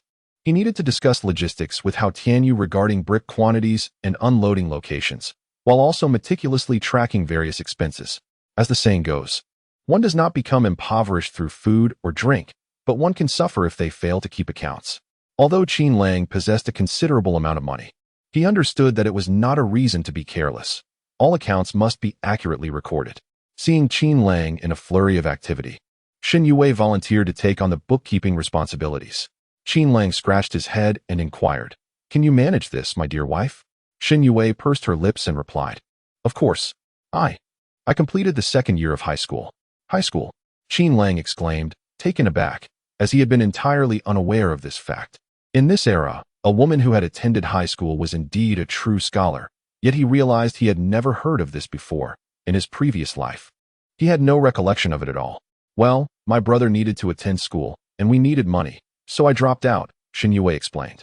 Qin Lang could only manage a wry smile, silently chastising himself for being such an incompetent husband. In his previous life, he had only desired Shen Youwei's physical presence. What a cad! With the bookkeeping entrusted to her, Qin Lang finally felt a sense of relief but dared not slack off. He hurried to the kitchen to lend a hand, for with his father's impaired mobility and the kitchen filled with ants, Qin Lang believed he could still contribute meaningfully. As soon as he entered the kitchen, Qin Lang noticed Aunt Lin diligently scrubbing the dishes. The numerous plates and bowls were borrowed from various households. Otherwise, no single family could provide such a quantity. However, upon seeing Aunt Lin, Qin Lang felt a pang of guilt in his heart. After all, Aunt Lin had taken Shen Youwei to the brick kiln to lend a helping hand, yet on that day, he had been overly anxious and had raised his voice at her. Just as Qin Lang was about to speak, a young boy with a buzz cut darted in, rushing behind Qin Lang and exclaiming, "Brother, Dog Wa is being a nuisance. He keeps chasing after me." The one with the green scalp is none other than Qin Yuan. This fellow, seemingly oblivious to his own state, has somehow allowed lice to infest his head. As a result, his mother mercilessly sheared off all his hair, leaving him a bald man with a green scalp, yet he remains blissfully unaware of his transformation into a figure of ridicule. "Brother Lang, Brother Yuan is deceiving us." The little puppy sniffled, accompanied by a large black dog, pointing at Qin Yuan with a pout, on the verge of tears. Observing this, Qin Lang quickly crouched down to wipe the puppy's nose and gently reassured, "Do not cry. Tell Longzi that he has been deceived by Yuanzi. If he has committed any wrongdoing, I shall certainly give him a spanking." Qin Yuan shrugged his lips and said, "When have I deceived him? I told him I would give him meat buns, and indeed I did. It was he who had his buns snatched by Dehei. What does that have to do with me? Wow, Brother Yuanzi, you mischievous rascal." The dog wailed, leaving Qin Lang at a loss. "Qin Yuan, shut your mouth, or beware of my kick." Qin Lang shot a glare at Qin Yuan. Qin Yuan rolled his eyes and muttered, "Even if I remain silent, you still have to kick me. Fascist." Qin Lang had no time to attend to the mischievous Qin Yuan. Instead, he comforted the doggy, saying, "Let us not cry. The meat bun, Longzi Ge has brought it to you." The little puppy wiped his nose, yet persistently pointed at Qin Yuan, exclaiming that Yuanzi Ge deceived him, consuming the filling of the meat bun and leaving him with merely the doughy skin. Qin Lang was nearly provoked to laughter by the antics of Qin Yuan. He rose to deliver a kick, yet Qin Yuan, seasoned in evasion, deftly hid behind Aunt Lin. Enraged, Qin Lang exclaimed, "Come out. Is this how you treat others? How could you deceive such a young child? I shall not venture out. You are not my father. So on what grounds do you presume to kick me?" Qin Yuan retorted, bracing himself. Qin Lang pointed at Qin Yuan and said, "Do you think I desire this? Who prompted you to act so irresponsibly?" "Aunt Lin, kindly step aside. Today, I must give him a thorough lesson. Aunt Lin hastily urged. Oh dear, what a trivial matter this is. Longzi, one must not strike a child. Look at your younger brother. Although he is somewhat taller, that does not negate the fact that he is still a child. Qin Lang felt helpless. He had no intention of kicking that unfortunate boy, Shen Youwei. However, the lad's stubborn nature was such that if he did not receive a beating, he would inevitably seek one out himself within 3 days to find some semblance of peace. With Aunt Lin intervening, Qin Lang was unable to strike Shen Youwei, so he reluctantly agreed to the little dog's request. Today, they would indulge in as many meat buns as they desired, and he would ensure that the boy had his fill. After escorting the 2 little ones from the kitchen, Qin Lang approached Aunt Lin respectfully and said, Aunt, I apologize for yesterday. I was too hasty. Please do not hold it against me. Aunt Lin chuckled and replied, Oh dear, do you truly think of me as such a petty person? It is not your fault. Given that such a wonderful daughter-in-law as Youwei has encountered misfortune, it is understandable that you would be distressed. If it were my aunt, she too would be beside herself with worry. However, since my aunt took it lightly, and Youwei emerged unscathed, she expressed her gratitude to the heavens. Otherwise, the burden on her heart would have been unbearable. Qin Lang nodded repeatedly and promptly addressed his aunt, recalling that her pig pen was missing a section. I have an abundance of spare bricks on my end. Allow me to bring a few over to repair it. Please do not refuse, as this is my way of offering my sincere apologies. Qin Lang spoke with such determination that Aunt Lin found it difficult to decline. She mused that the area damaged by the pigs was not substantial and eventually nodded, saying, Thank you, Longzi. Chapter 81. The feast the brothers Heartless labored tirelessly, as if bricks were being delivered without cost. By midday, they had offloaded several tractors full of bricks, leaving the villagers in awe. Such an abundance of bricks could not only suffice for renovations but would also allow for the construction of 2 additional rooms. Notably, the trucks continued to arrive, showing no signs of halting. When Shen Youwei returned, it was already around 1 o'clock. Fortunately, in the countryside, lunch is typically served late, usually around 2. Qin Lang assisted Shen Youwei in unloading vegetables and meat, while villagers peered in, unable to conceal their excitement. The old Qin family is quite affluent. I see some fatty pork, exclaimed one. And chickens, plump ones too. Remarkable. This child, Qin Lang, always showed promise since childhood, and now it truly manifests. This feast surpasses the one held by Zhou Zhiqing when he built his new house. Zhou Zhiqing is not here today, is he? Someone queried. Of course not. He fears Longzi immensely, though I cannot fathom why. Qin Lang paid no heed to the villagers' chatter. Once the food was unloaded, he approached his father. Father, is there anything you need me to do? His father, beaming with joy, felt more radiant today than on the day he brought home a daughter-in-law. With such meat and vegetables, who in the village would be so generous?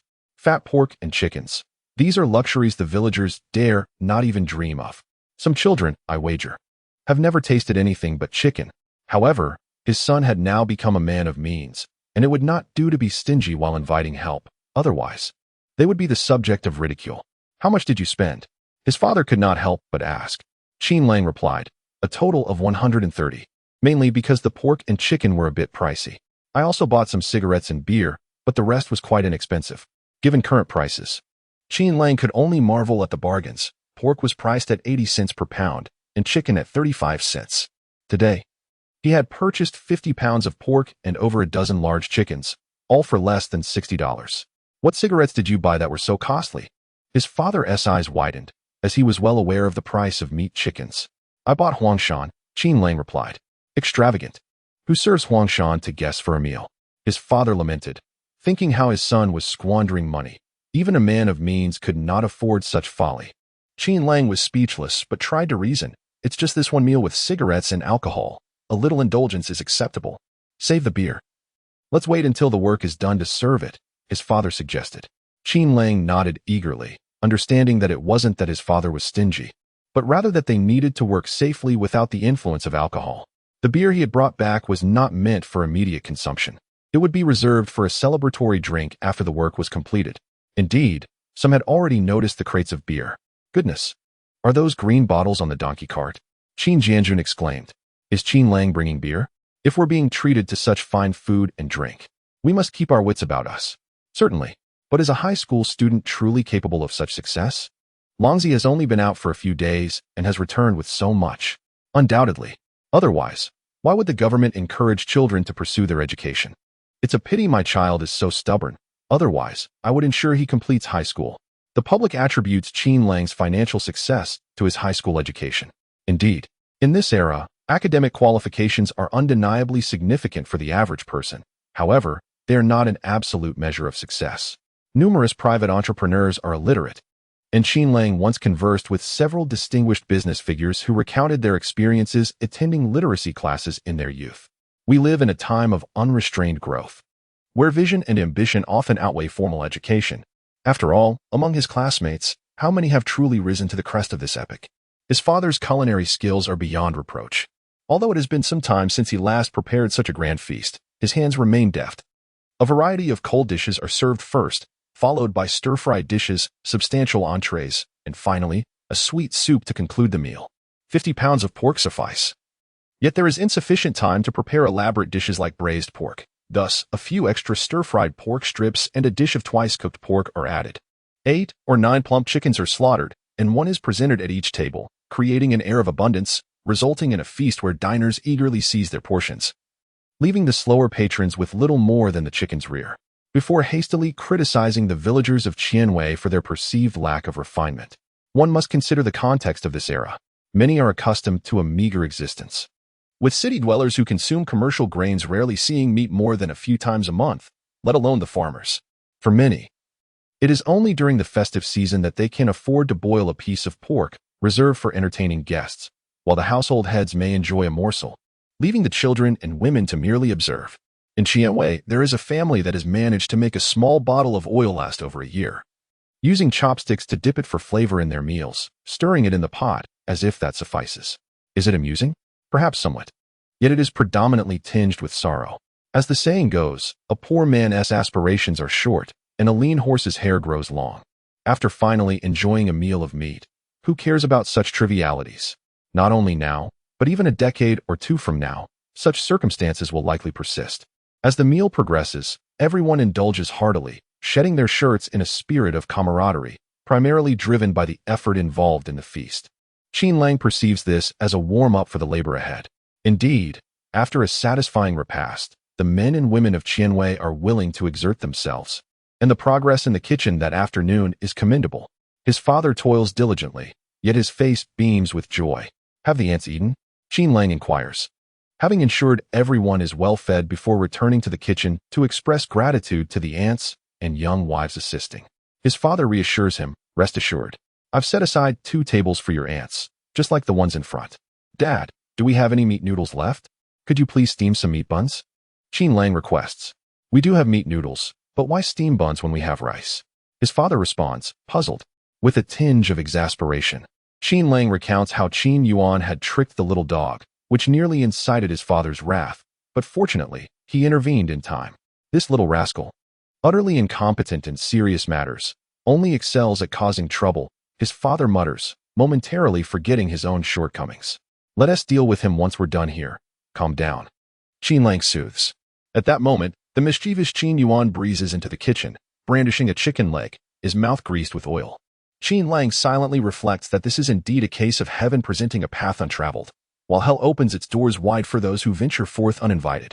Suddenly, the old man's face softened as he beckoned to Qin Yuan. Come here. With a chicken leg clamped in his mouth, Qin Yuan approached, his expression one of bewilderment. The old man patted Qin Yuan's head, but then, without warning, his countenance transformed into a menacing grimace. Despite his experience, Qin Yuan found himself cornered by the enemy, and escape was no longer an option as he was seized by the head and forcibly pressed onto the chopping board. Father, please calm down. What are you doing? Don't take off my pants. There are so many people watching. Qin Yuan wailed, his eyes darting to his elder brother, Qin Lang, who was reveling in the spectacle. Qin Lang, you traitor, I disdain you. Father, it hurts. Here, take this. I just made a feather duster for Youwei. It's quite handy. Qin Lang chuckled. Brother, I was wrong. Please save me. Help me. The kitchen echoed with Qin Yuan's anguished cries, which Qin Lang found far more delightful than the sound of firecrackers. And moreover, it was environmentally friendly. Chapter 82. Grease overwhelms the heart. The men and women of the village were in high spirits, their faces aglow with satisfaction. though it was a pity that the large green bottles of beer had not been served. Qin Lang was pushed out of the kitchen by his father and urged to speak in the front yard. "Father, please, this is something you should say," Qin Lang protested. Gripping the doorframe of the kitchen, his father gave him a light kick on the backside, a gesture Qin Lang had learned from him. Yet he refrained from kicking in Qin Xin, for what a folly that would be. One was a sturdy lad and the other a delicate girl. Whom would he dare to kick? Enough chatter. How many more years do you think I have left? You must step up to these responsibilities. His father replied with a dismissive glance. 30 years from now, I'll be long gone, but you're still in fine health, Qin Lang silently retorted, recalling how in his past life, his father had remained remarkably vigorous even after his own demise. However, Qin Lang was somewhat taken aback. His father's insistence on him addressing the villagers signified that Qin Lang was to be the pillar of the Qin family moving forward. Given his father's temperament, he typically would not relinquish his position of authority so prematurely. Qin Lang wished to speak further, but his father ignored him entirely. The feast in the front yard had concluded, and feeling the weight of the moment, Qin Lang steeled himself and made his way forward.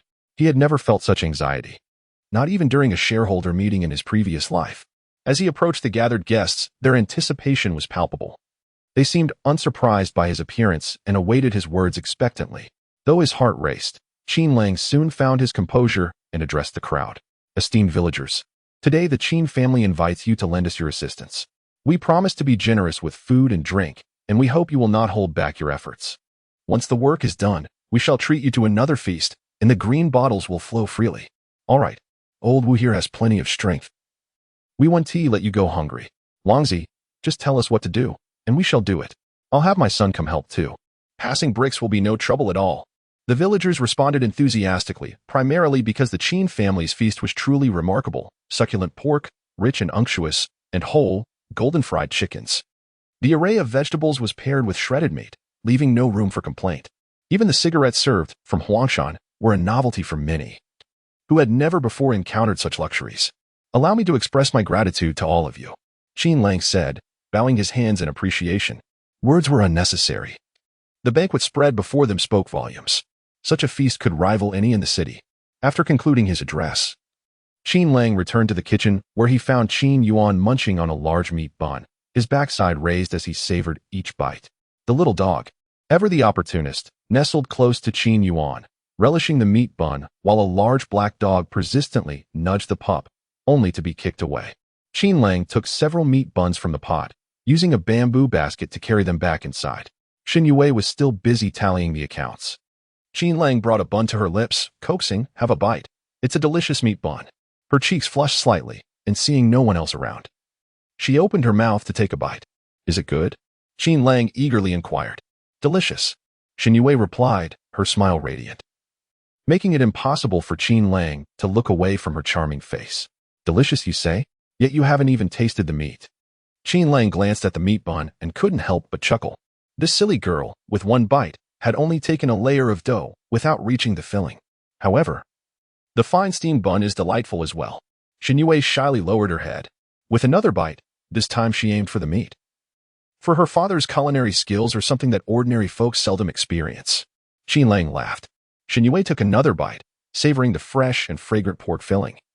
Her eyes immediately narrowing in delight, her hand holding the pencil unconsciously swaying up and down.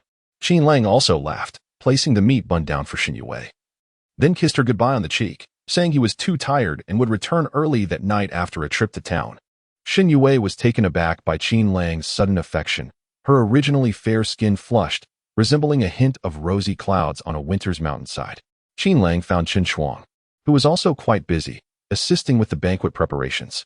Just freed from his duties, he had eaten some leftovers, and, upon seeing Qin Lang approach, quickly wiped his mouth and stood up to inquire if he was heading into town. Qin Lang nodded affirmatively, stating he wanted to take a look, as he needed to report back to Li Ao and the others who would not be present that evening. At that moment, Qin Lang couldn't help but long for his cell phone. With it, he could easily stay connected from home. Upon returning to town, they spotted Li Ao chatting with Lu Ying and the others outside a restaurant. Upon seeing Qin Lang, they immediately gathered around, calling out, "Brother Qin, Big Brother Qin, Qin Gu." Everyone chimed in. Qin Lang signaled for them to enter the private room, and once seated, he inquired, "How's everything? Any news?" Lu Ying nodded. replying that it seemed there was no need for them to raise the prices, as they were already naturally increasing at a steady pace. Qin Lang acknowledged this and instructed them to stay put while he stepped out for a moment. With that, he and Shen Youwei rode their bikes to the mine, where they found the clerk, Qin. In the office, Qin was casually smoking a Zhonghua cigarette. Upon seeing Qin Lang, he directly offered him a cigarette. Qin Lang exclaimed, "Qi, you're quite something. Smoking Zhonghua now." Qin laughed, "Oh please, don't embarrass me. I've been keeping an eye on things as per your requests. Thank you for your concern." Qin Lang, feeling no need for formality, took out a Zhonghua cigarette of his own, not lighting it, but playing with it in his hand, commenting, "It seems many are here to exchange for coal?" Qin nodded, saying there were quite a few yesterday, but today there was a noticeable decline. He added that the cigarettes were from yesterday, and regarding Wei Minghua, he noted that he hadn't exchanged a single ton today. Qin Lang pondered for a moment before smiling, saying, "I initially thought he was greedy, but I didn't expect him to be this greedy." "What do you mean?" Qin asked, puzzled. Qin Lang was straightforward, stating that with the price increase approaching, he wasn't the only one thinking this way. Those entering to exchange coal tickets likely shared the same mindset, which explained the lack of attendees today. "They're all quite cunning," Qin remarked. "Cunning?" Qin Lang scoffed, disdainfully retorting, "They're blinded by greed. Do they think the price of 80 was just conjured up? I said that. When I initially established the price, I was already at the peak. Do they really think they can inflate it? Moreover, with such a multitude entering the fray, the dynamics of supply and demand have inevitably shifted. As long as these individuals lack unity, the prices will remain stagnant." That being said, Qi, how many of the people I asked you to locate have you managed to find? Qin replied, "Not many, perhaps around 50 or 60. A few other brothers have also located some, so collectively, we should have around 200. Qin Lang nodded and said, "Excellent, summon them all. Today we shall settle their payments, 10 yuan each, so they can assist me with a certain task." "What task?" Qin inquired. Qin Lang grinned and replied, "Selling coal tickets." Chapter 83, Message Confirmation. Sell coal tickets? Qin was momentarily taken aback, then instinctively inquired, "Why not exchange them for coal directly? I can facilitate that. I just replenished the stock and can certainly provide you with 1,000 or 2 tons. Qin Lang smiled and replied, "Thank you, Brother Qi, but it's unnecessary. I wish for someone to perish. I'm willing to spend a little to ensure their demise." Qin felt perplexed, yet complied with Qin Lang's request to contact someone, assuring him that they would meet at the mine later that evening. Indeed, that evening, Qin Lang encountered a crowd, primarily comprising mine workers, totaling nearly 200. Their presence made the security personnel somewhat anxious, suspecting an illicit gathering. Qin, with a cigarette in hand, conversed with the security department for a while. Upon his return, he indicated to Qin Lang that everything was in order. During this interval, Qin Lang visited a bank to withdraw some cash. There was little to discuss. Qin Lang's demands were straightforward. He instructed that the coal tickets be sold to Wei Minghua's associates, while also summoning Li Ao, Lu Ying, and a few others to oversee the transactions the following day. They were to ensure that all tickets were sold to Wei Minghua's people. The objective was clear: sell at the highest price possible and in whatever quantity they could manage. Qin Lang entrusted the coal tickets to the group, as he held little faith in others with such valuable assets. Li Ao was utterly baffled by Qin Lang's intentions and quietly queried, "Brother Qin, wouldn't it be more profitable to exchange these tickets for coal instead of selling them?" "For the sake of burying someone," Qin Lang chuckled, patting Li Ao on the shoulder and choosing not to elaborate further. That night, Qin Lang rode his bicycle home, no longer requiring Shen Youwei to escort him, as it was expected that Shen Youwei would no longer react so dramatically. Upon returning home, he found the village's elders and youngsters still toiling away. Qin Lang's family settled at his father's place, as their own residence was under renovation, and without this arrangement, they would have nowhere to stay. Finally, that night, Shen Youwei ceased her snoring, prompting Qin Lang to nearly shed tears of joy. He enjoyed a particularly restful sleep. The next morning, upon rising, he discovered his father already bustling about energetically. The villagers were lending a hand, and naturally, the Qin family had to prepare some food. With yesterday's leftover pork, his father chopped celery for the filling and steamed several batches of buns. Qin Yuan and Qin Xin waited by the steamer, and as Qin Lang entered, he caught his father just as he was lifting the pot. Each of the little ones grabbed 3 buns, burning their hands in the process, prompting his father to quickly hand them some paper to wrap them. "Careful, or you'll scald yourselves. Off to school you go," his father jovially scolded. And upon seeing Qin Lang emerge, he prepared 4 more buns for him as breakfast. Qin Lang yawned and said, "Father, I'm heading into town." "Go on. I've got things covered at home," his father replied. As Qin Lang walked out, munching on a bun, he noticed Qin Yuan and Qin Xian waiting by the door, both with buns in their mouths, creating a rather comical scene. "What are you two up to?" Qin Lang asked, somewhat bemused. "Brother, could you ride us to school?" Qin Yuan requested, while his younger sister Qin Xian nodded eagerly. "All right, hop on." Qin Lang was both amused and exasperated, clearly noticing the 2 little ones' desire for the bicycle. However, it was hardly surprising. Children possess a certain vanity, and indulging them occasionally is not out of the question. Qin Yuan perched on the back seat, while Qin Xian sat on the crossbar, both of them wriggling with delight as if they were pricked by needles. Throughout the ride, Qin Yuan greeted passers-by, leading Qin Lang to question whether he knew any of them. After dropping the 2 off at school, they gazed expectantly at Qin Lang, who playfully flicked each of their foreheads, admonishing them not to be too greedy. "Do you want me to take another spin?" he teased. "Not a chance." Qin Lang was rather stingy. Qin Yuan stuck out his tongue and dashed toward the school, while Qin Lang extended his foot, regrettably missing the boy. Qin Xian, on the other hand, was much more endearing, grasping Qin Lang's hand and asking, "Brother, will you come to pick me up after school?"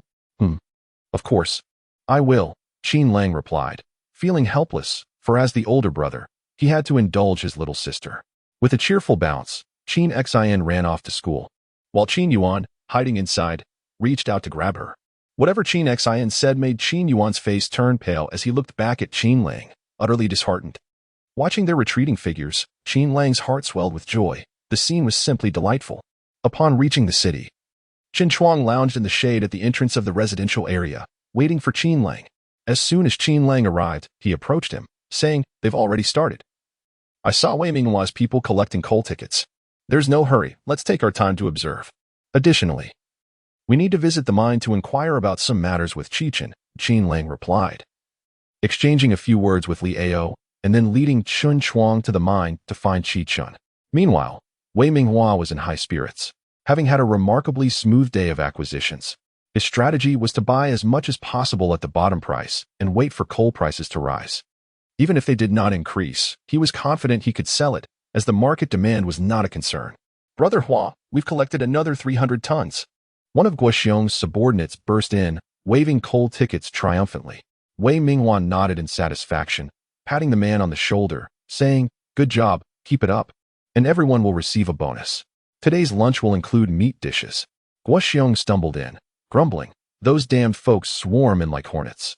I saw at least 3 companies collecting coal tickets today." Wei Minghua, unperturbed, chuckled, "It's fine. The more people come in, the more it indicates we're making money. We needn't worry about coal tickets lacking a market." Guo Xiong smiled, reassured by the bustling market atmosphere. The outcome would merely differ in magnitude, but profits were assured. Arriving at the mine, Qin Lang made his way to Qichen's office, where he found Qichen enjoying a rare moment of tranquility, as many were not coming to redeem coal. Upon seeing Qin Lang, he remarked, "What brings you here again?" Qin Lang took a seat and inquired, "Qi, may I ask you something? Has there been a change in your higher management?" Are you referring to General Gao Zhengyang?" Qichen nodded, "That is hardly a secret. All the workers in the mining group know he assumed office yesterday. Why do you ask?" Qin Lang smiled and said, "It's nothing.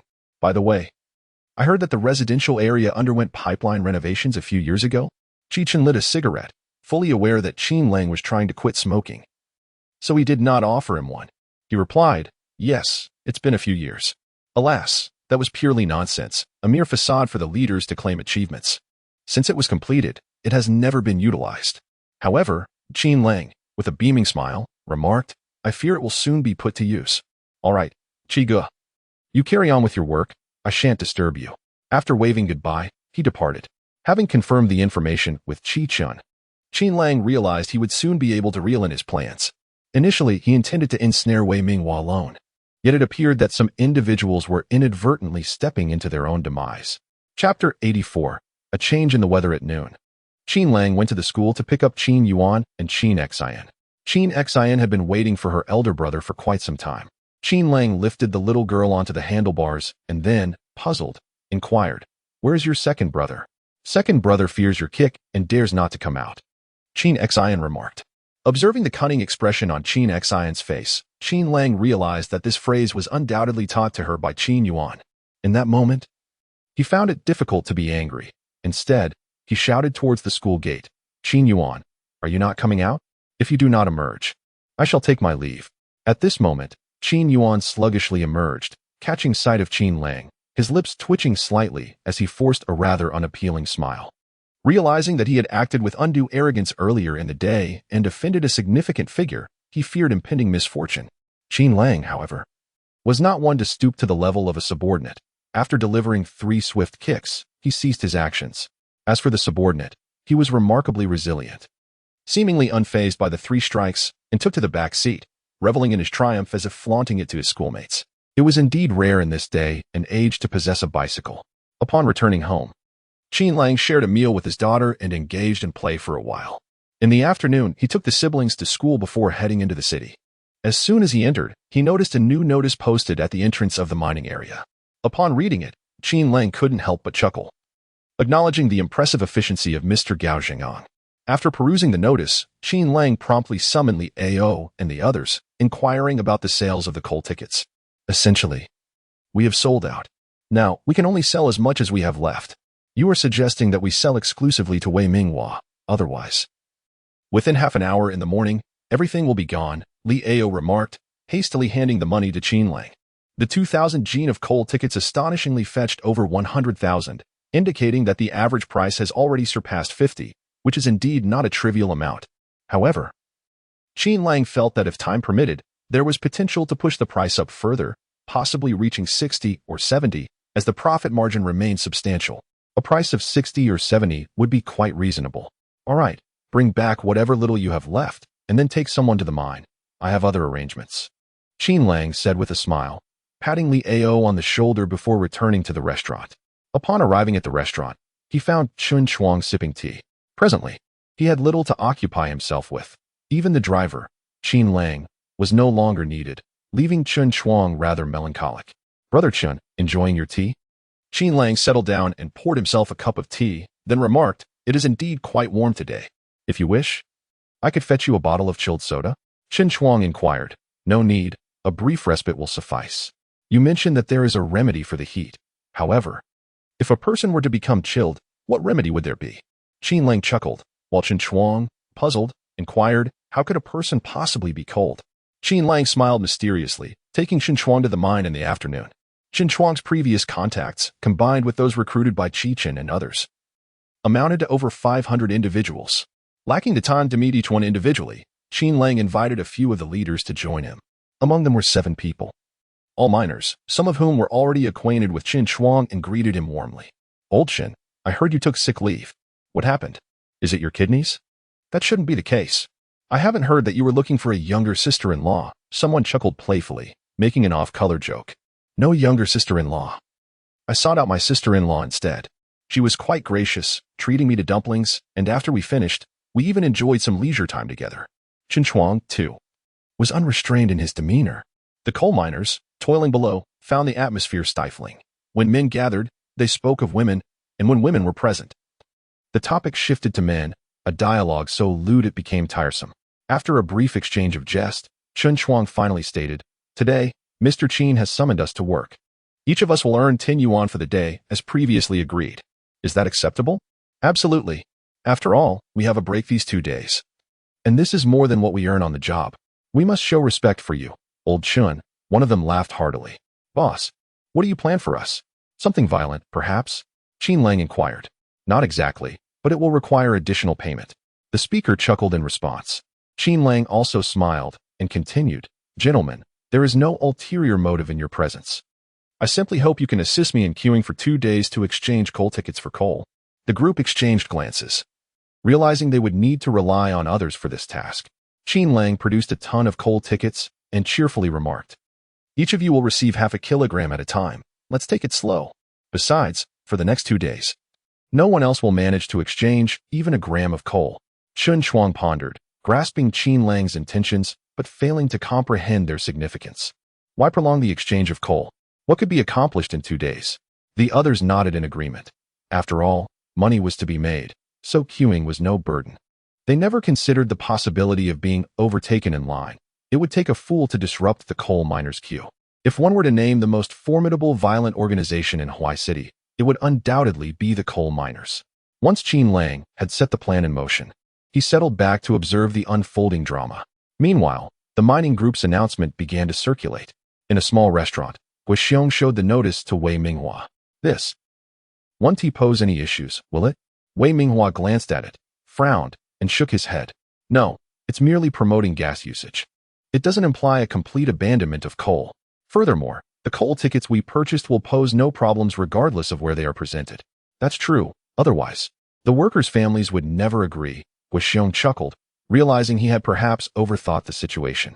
Similar sentiments were shared among others who had recently begun collecting coal tickets. Could coal ever be replaced? Certainly not. The buyers were primarily driven by industrial demand. Gas could not suffice. Moreover, if the coal tickets were declared void, the families of the workers would surely be driven to madness. The coal ticket market experienced slight fluctuations, yet the overall confidence remained strong. At that moment, in the office of the coal industry group's president, a middle-aged man with thick brows and piercing eyes slammed a report onto the table, exclaiming, "This is absurd. 6 coal mines have completely depleted their reserves of civilian coal within days. Do you consider this normal? Someone is exploiting the loopholes of coal tickets for profit." The group of executives before him exchanged bewildered glances. This was the first they had heard of such an occurrence, as civilian coal was typically used for heating and cooking, and no one paid it much mind. The middle-aged man furrowed his brow and declared, "This cannot continue.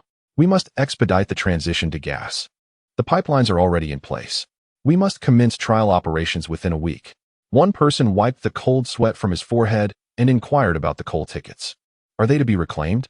The middle-aged man pondered for a moment and replied solemnly, "No, they shall not be reclaimed. Then they will become invalid." 3 days, he continued. "I shall grant a period of 3 days for the exchange. Any tickets not exchanged within this time frame will become void." Someone remarked, "If there are indeed individuals engaging in the buying and selling of tickets, it is likely that they will be the ones exchanging them, leaving ordinary workers' families unable to redeem any." The middle-aged man responded, "Let the security department keep a watchful eye, and furthermore, any single transaction exceeding 100 tons shall not be eligible for exchange. Additionally, inform the employees that during the first year of gas service, gas fees will be waived as compensation for the unreturned and unexchanged coal tickets." Chapter 85, The Art of Delay. Mr. Gao, this is utterly unfair. Those employees who could not exchange their tickets effectively incur a loss, do they not? After all, the price of coal has soared to several dozen per ton. Someone could not help but exclaim. The middle-aged man, Guo Xiong, the newly appointed head of the coal industry group, responded, "What I require is time. I need a span of 3 days to solidify matters. Otherwise, those who are trading coal tickets will certainly create trouble for me. If they get involved, it is likely that gas supply will be delayed until next year." The crowd understood. The ticket exchange was merely a pretext, while the true objective was to buy time. Should those ticket traders wish to incite conflict, they would undoubtedly rally the families of the employees. 3 days would be ample for the group to ensure the gas supply was fully operational. By then, the families would appreciate the benefits of gas, rendering them impervious to the manipulations of those unscrupulous traders. Once the proverbial rice was cooked, even if the ticket traders sought to create further chaos, they would lack the support of the masses. Having arranged everything, Qin Lang ventured into the city early the next morning. Upon finding Qin immediately presented the group's announcement. 3 days for ticket exchange. Qin, is this the reason you enlisted others to queue? Qin found it utterly astonishing. As if Qin Lang had foreseen the coal industry group's strategic maneuver, Qin Lang scrutinized the notice and nodded, acknowledging Guo Xiong's astuteness. Having prepared to facilitate the gas pipeline's operation, he would not allow the ticket traders to disrupt his plans. I initially expected him to allow only a day or 2, but 3 days? Qin Lang murmured to himself. In his previous life, it was at this very moment that Guo Xiong assumed control of the coal industry group. His first significant achievement in the position was the completion of the gas project for the employees' residential area. At that time, the notion of trading coal tickets was non-existent. Yet Guo Xiong had similarly resolved to abolish the ticket system. Hence, Qin Lang was certain that the coal ticket system would soon become a relic of the past. Due to his own influence, the business of trading tickets had emerged, but with Guo Xiong's capabilities, he would undoubtedly not turn a blind eye to it. Qin Lang speculated that Guo Xiong would employ the strategy of delay to address these opportunistic traders. Indeed, Guo Xiong's approach aligned perfectly with his own thoughts. It was, in fact, the most prudent course of action. Of course, Guo Xiong could have simply announced the abolition of coal tickets outright, which would have rendered Qin Lang's preparations unnecessary. Yet, he would still have to observe as Wei Minghua met his demise. Clearly, Guo Xiong was more measured than Qin had anticipated. According to his calculations, 2 days would suffice, but it seemed Gao was wary of the traders retaliating against him, thus granting an additional day. This posed no significant issue. It was uncertain whether Wei Minghua could endure for 3 days. Qin Lang smiled, recognizing that the 1-day discrepancy still fell within his expectations. At that very moment, Wei Minghua sat in a breakfast shop, indulging in fried dough sticks and oil tea. After satiating his appetite, he let out a loud belch, and a server promptly presented him with a towel to wipe his hands. In recent days, he had become somewhat of a deity to Guo Xiong and his band of followers, having led them to substantial profits. "Let us depart. We must not keep Brother Guo waiting too long," Wei Minghua remarked, picking at his teeth as he and his underlings made their way to their usual dining spot. Upon arrival, he observed that Guo Xiong was already present, but it struck him as odd that the subordinates who were supposed to collect the coal tickets were also there. Furrowing his brow, Wei Minghua questioned, "What is going on? Have you all lost your ambition for making money? What are you doing here instead of working?" Guo Xiong cast a sinister glance at Wei Minghua, who instinctively flinched, and then, somewhat revealing his vulnerability, he asked in a timid voice, What's wrong? How dare you ask what's wrong?" Guo Xiong barked, rising abruptly to deliver a swift kick to Wei Minghua's abdomen. Struck, Wei Minghua fell to the ground, clutching his stomach in pain while curling up. Guo Xiong, his eyes ablaze with fury, pounced on him, unleashing a flurry of punches and kicks. Wei Minghua, cradling his head, refrained from retaliating. Once Guo Xiong grew weary of his assault, Wei Minghua mustered the courage to plead, "Brother Guo, what have I done wrong? If you wish for my demise, at least allow me to understand the reason behind it." Guo Xiong glared fiercely at Wei Minghua, then raised his hand, prompting a subordinate to swiftly present a piece of paper, which was thrust into Wei Minghua's face. Frantically, he unfolded the paper, and upon glancing at its contents, his expression turned ashen. "Quick, send someone to exchange it. Hurry," he shouted, springing to his feet. Guo Xiong, maintaining a cold demeanor, replied, "I have already dispatched someone. Wei Minghua, mark my words, if we suffer a total loss, I will ensure your demise before taking my own. Regardless, we cannot repay Boss Wu, and we shall both meet our end." "That won't happen. Rest assured, those clerks have accepted our money. We have 3 days to redeem all the coal tickets we possess," Wei Minghua hastily assured him. Guo Xiong nodded slightly, stating, "I have already sent someone to exchange them. Wei Minghua, let me be clear, when all is well, we are brothers. When trouble arises, you will be the first to perish." At that moment, Wei Minghua felt a deep sense of despair. He longed for the camaraderie with Qin Lang instead, as that hypocrite at least displayed a gentlemanly facade, unlike Guo Xiong, who, in his discontent, resorted to violence. Wei Minghua silently prayed for no complications to arise, as a subordinate brought him a stool to sit on. Guo Xiong cast a sidelong glance at him, then poured him a glass of water, solemnly saying, "Forgive your brother, I was merely a bit overwhelmed earlier." "You're not angry, are you?" "No, I'm not angry," Wei Minghua replied, forcing a smile, knowing better than to challenge Guo Xiong at that moment. Guo Xiong offered a few words of reassurance, for he believed Wei Minghua possessed a sharp mind. If they could navigate this crisis safely, there would be opportunities for further collaboration. And should Wei Minghua devise a profitable scheme, it would be splendid. The two conversed for a while, and their rapport appeared to have softened significantly. However, at that moment, a subordinate rushed in through the door, exclaiming, "Brother Xiong, Brother Hua, we're in trouble. We can't exchange the coal tickets." "What?" Wei Minghua leapt to his feet, demanding, "What has happened? Didn't they say we had 3 days? How can we not exchange the coal tickets?" Bang! With a sudden thud, Wei Minghua was hurled outwards, crashing directly into a table and shattering it. Guo Xiong bellowed furiously, "Damn it, Wei Minghua, I will end you. You worthless scoundrel." Once Wei Minghua skillfully protected his head, he waited for Guo Xiong to tire himself out before heaving a sigh and saying, "Brother Guo, let's hear what he has to say. What exactly is going on?" "What do you mean? What's going on?" Guo Xiong retorted angrily. The younger brother whispered, "There are so many people in line, we couldn't get in. Oh dear, Minghua, why are you lying here? Guo Xiong lamented. It's my fault. I acted impulsively. Are you all right? Quickly get up. Guo Xiong's face was etched with sorrow. Chapter 86 Cooperation. At the entrance of the seventh mine, a crowd gathered, leisurely chatting. Though those at the back exhibited impatience. Could you hasten a bit? How many coal tickets have been exchanged by now? Someone shouted anxiously. They considered themselves early arrivals, only to discover a long queue ahead, extending beyond 50 people. What does it matter to you? Shen Youwei retorted, glaring. You should have come earlier. Just wait your turn. Wow, with your charm, just go ahead. We can wait. The individuals at the back hesitated, intimidated by the collective glare of those in front. Wei Minghua observed the situation, his lips turning pale. He recognized Qin Lang as one of Qin Lang's associates, and Qin's presence here was no mere coincidence. Standing beneath a tree's shade, Qin Lang watched the scene unfold with an air of indifference, knowing that Wei Minghua and his companions would likely come to the nearby eatery. He had anticipated their arrival. Greed leads to overreach, Qin Lang mused with a smile, murmuring, yet, not all serpents that attempt to swallow an elephant are pythons. Ordinary constrictors may find themselves suffocated. In the headquarters, within the CEO's office, Guo Xiong inquired about the day's developments. It's the first day? What are the reactions from below? A capable middle-aged woman, adjusting her gold-rimmed glasses, replied, There have been no issues thus far, but something peculiar has occurred. Peculiar? Guo Xiong turned his gaze toward his assistant.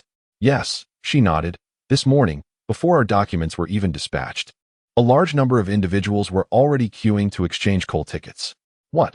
A flicker of anger crossed Guo Xiong's face as he slammed his palm on the table. Investigate immediately. Who leaked the meeting's contents? This is a betrayal of the corporation and a theft of state assets. Fury surged within Guo Xiong. The mere fact that individuals could queue at various mines indicated they had obtained first-hand knowledge of the meeting's outcomes. This realization filled him with a sense of unease. Whoever it was had infiltrated the internal workings of the corporation, an unfathomable breach. His female assistant interjected, interestingly. These individuals are exchanging very small amounts, just a few kilograms each. Guo Xiong paused, perplexed. What did you say? I had someone check their exchange slips. Here. The assistant placed the slips before him. Guo Xiong examined the documents, and soon, an expression of intrigue deepened on his face. As his assistant had indicated, the largest exchange recorded was merely 3 kilograms, with most being 1 kilogram. Someone is orchestrating something. Guo Xiong, perceptive as he was, quickly sensed the anomaly. After a moment's contemplation, he expressed his astonishment. A personal vendetta? CEO, regarding this matter, what do you think? The assistant spoke softly. Guo Xiong chuckled, remarking that since there was no detriment to our conglomerate's interests, and we could penalize those unscrupulous speculators, we would certainly cooperate wholeheartedly. He instructed the logistics, coal storage, and security departments of various mines to conduct thorough and meticulous checks on such transactions, ensuring that every account was meticulously accounted for. Should any issue arise, I would hold them accountable. Understood, I will notify them immediately, replied the female assistant. After her departure, Guo Xiong sat in his chair, teacup in hand, a smile inadvertently gracing his face as he murmured, What a cunning move. It seems he intends for those speculators to meet their demise. I will ensure they meet their end. Qin Lang declared to Qin Lang, offering him a bottle of cold soda. Qin Lang continued, I may not concern myself with others, but Wei Minghua and Guo Xiong must perish. As for the rest, they are responsible for their own downfall. It is of no consequence to me. However, we can only maintain our position for a day or two longer. Beyond that, it may become challenging. Processing 30 transactions daily is already the slowest pace possible. Qin Lang remarked. Qin Lang shrugged nonchalantly. It matters not. We can hold out for 2 days. By the 3rd day, the conflict will shift to the other speculators and Wei Minghua. Moreover, if Guo Xiong possesses enough wisdom, he should extend a helping hand. Who? Qin Lang exclaimed. Taken aback. You mean Guo Xiong, our coal industry's new CEO? Indeed. Qin Lang grinned. Without a doubt, the current events are unfolding under Guo Xiong's guidance. He is undoubtedly aware of our actions. If he is truly astute, even without direct communication, we shall find ourselves collaborating. At the very least, I have extended an olive branch of cooperation. It is his prerogative to choose. If I were in his position, I would certainly accept. Of course, as I previously mentioned, even if Guo Xiong is reluctant to collaborate with someone of my humble standing, it bears little significance to me. Wei Minghua is doomed, and not even divine intervention can save him. This is what I, Qin Lang, assert. During lunch, Qin Lang chose not to return home, as his father and the others were managing household affairs, leaving him with no worries. Instead, he preferred to observe Wei Minghua's feudal struggles. And indeed, Wei Minghua was in dire straits, as Guo Xiong unleashed every technique he had mastered upon him, leaving Wei Minghua leaning against the wall, spitting blood. Wei Minghua, you are finished. I will end your life today. Bang! Guo Xiong's fist struck Wei Minghua's face with tremendous force. Wei Minghua felt his face stiffen. While pain coursed through him, there was a sense of numbness. Attempting to speak, he found his swollen visage rendered his words a mere incoherent murmur. Xiong, I will repay you and destroy you. I will beat you.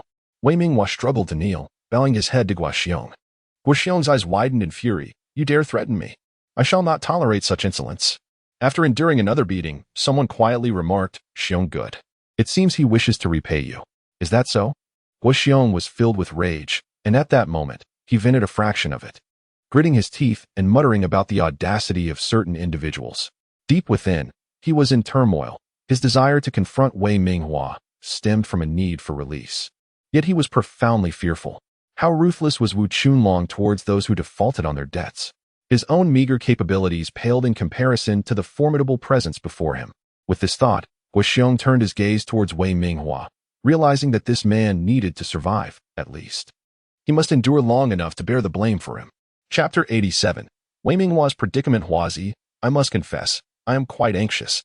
Truly, I am not deceiving you. Guo Xiong squatted before Wei Minghua, his gaze surprisingly earnest as he spoke. You are not naive. You are unaware of Wu Laoda's formidable nature. He is capable of murder. He truly is. 200,000. We both might perish. Guo Xiong reached out to adjust Wei Minghua's collar, moistening his parched lips before continuing. Do you comprehend now?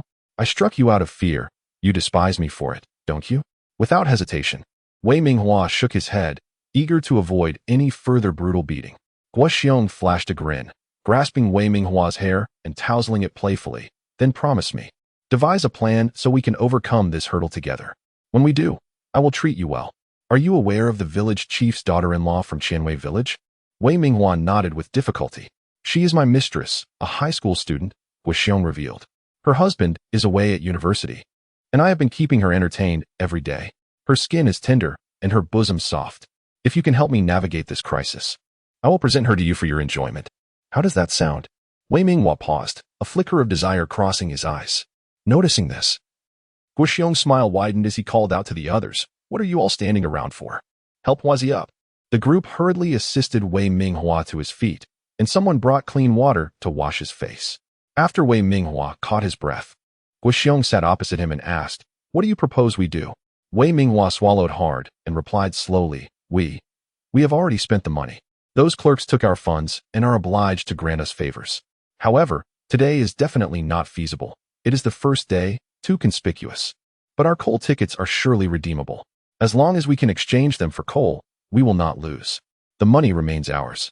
And since the coal tickets have been abolished, our coal is the last batch available. Anyone who desires it will have to pay a premium. We will profit, and profit handsomely. Profit? Guo Xiong appeared somewhat skeptical. Indeed, profit. Wei Minghua replied with unwavering conviction, his eyes brimming with certainty. Guo Xiong locked eyes with Wei Minghua, his cold demeanor gradually melting into a smile, culminating in an embrace as he kissed Wei Minghua's forehead. Do not blame me, dear brother, for I too am flustered, Guo Xiong said, cupping Wei Minghua's face. Wei Minghua's eyelids twitched, yet he resolutely stated, Do not blame Xionggu. If anyone is to blame, it is Qin Lang. That scoundrel led us into this line of work. Indeed, you are absolutely correct, brother. It is that scoundrel Qin Lang, Guo Xiong exclaimed angrily. After this matter concludes, Qin Lang must die, I assure you. With that, Guo Xiong embraced Wei Minghua's shoulders and said, Brother, I am not well versed in these matters. I will rely on your finesse within. Once this ordeal is over, I will ensure a woman is in your bed, and monetary compensation will not be lacking. It will be arduous, but worth it. Xionggu, rest assured, I require none of that. I only wish for Qin Lang's demise, Wei Minghua declared without hesitation. In the restaurant, Qin Lang couldn't help but smile as he listened to Li Ao recount the circumstances surrounding the exchange of coal tickets. This Mr. Gao Xingyang truly was a remarkable individual. and he had played his part splendidly alongside Qin. Brother Qin, we have never encountered such a situation before. Initially, we were handed a mere kilogram of coal tickets, yet we ended up verifying them 8 times. Liao exclaimed. During this ordeal, the security department made 3 visits, claiming they were investigating social drifters. Then the logistics department returned the approved tickets, and even the coal storage had to conduct repeated confirmations. Liao shook his head, stating that it took over an hour to finally approve a kilogram of coal tickets, and one could only imagine how much longer it would take to actually collect the coal. It's only natural. They are doing this for everyone's benefit, striving for perfection. Qin Lang shrugged and remarked, everyone has worked hard. Once we finish these tasks in the next 3 days, this work will be considered complete. Upon hearing this, the group displayed no signs of joy. Instead, they appeared somewhat reluctant. Qin Lang scanned their faces and said with a smile, do not be like this.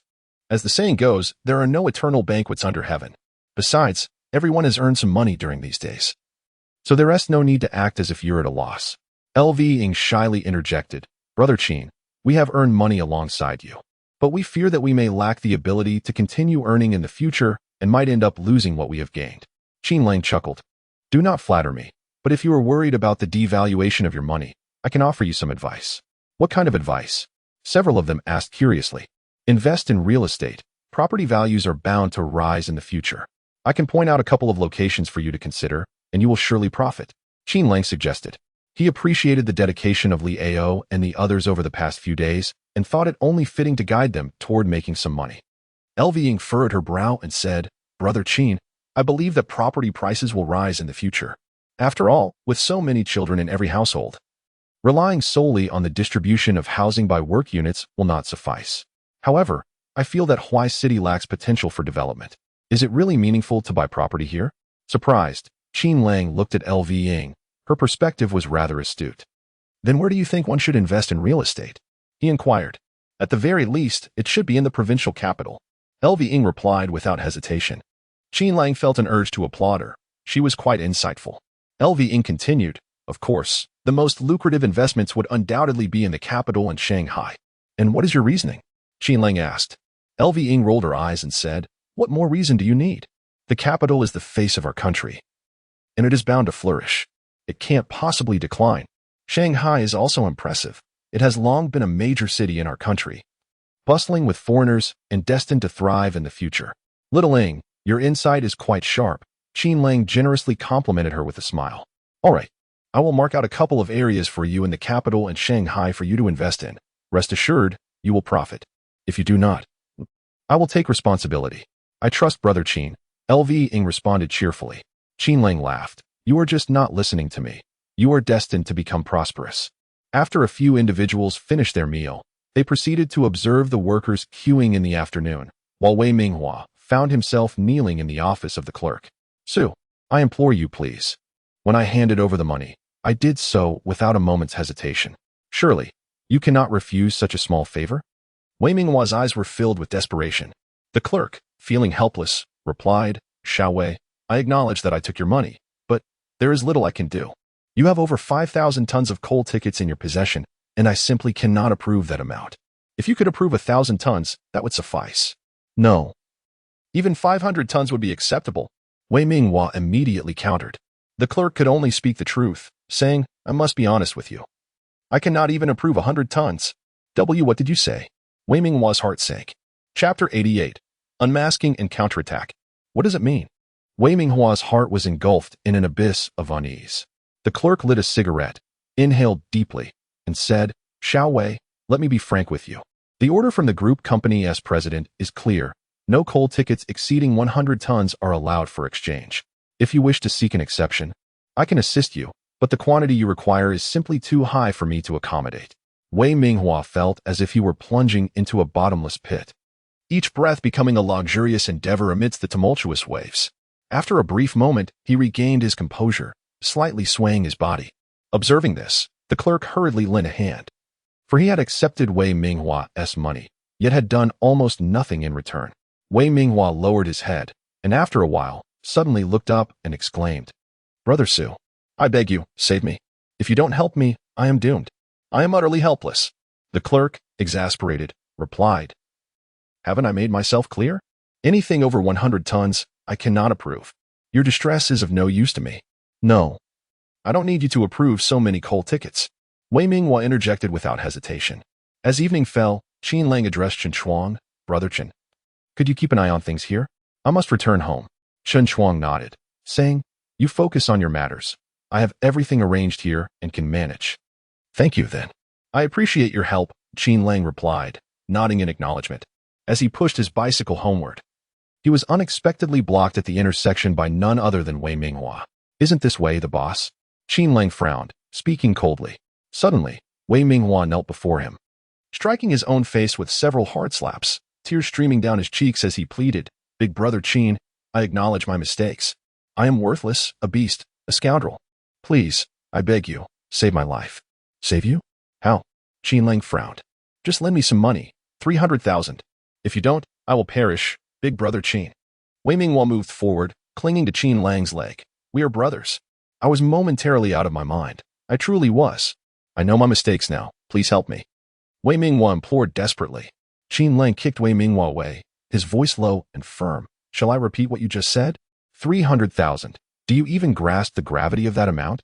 You have it, don't you, Big brother Qin? You must have that much money. Please save me. Wei Minghua cried out. Do I appear to be a fool to you? Qin Lang replied with a hint of disdain. The formerly sobbing Wei Minghua abruptly halted, and after a moment, he dusted off his trousers, standing up to glare at Qin Lang, his voice filled with venom. Qin Lang, you plotted against me. Didn't you? I merely lit a candle. It was you who set the fire, Qin Lang replied nonchalantly. Moreover, your earlier display was truly pathetic. Do not harbor any notions of dragging me into your theatrics. That person over there. Guo Xiong instructed you to follow this fellow, didn't he? At this moment, two figures emerged from the grass in the distance. Wei Minghua felt a jolt in his eyelids. Indeed, these individuals were affiliated with Guo Xiong.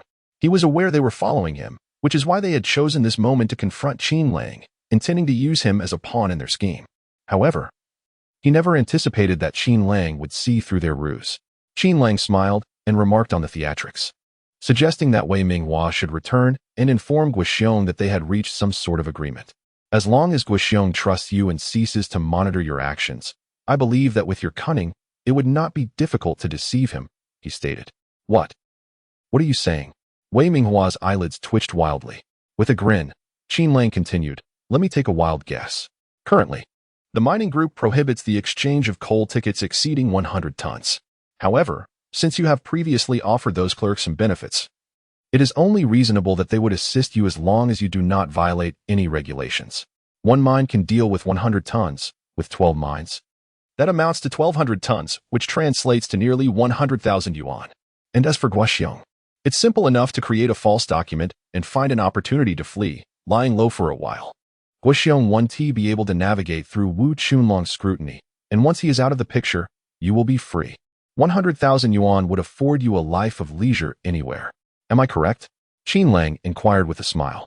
Wei Minghua felt as if his scalp would explode. For Qin Lang's words were undeniably accurate, reflecting his own calculations. However, he quickly retorted, You're talking nonsense. You are trying to sow discord between me and Brother Xiong. Qin Lang scoffed, whether it's true or false. Just check if you have any documents from the clerks in your pocket, and you will know the truth. Pale-faced, Wei Minghua turned to flee. At that moment, Guo Xiong's two lackeys finally reacted and immediately pursued the direction in which Wei Minghua had vanished.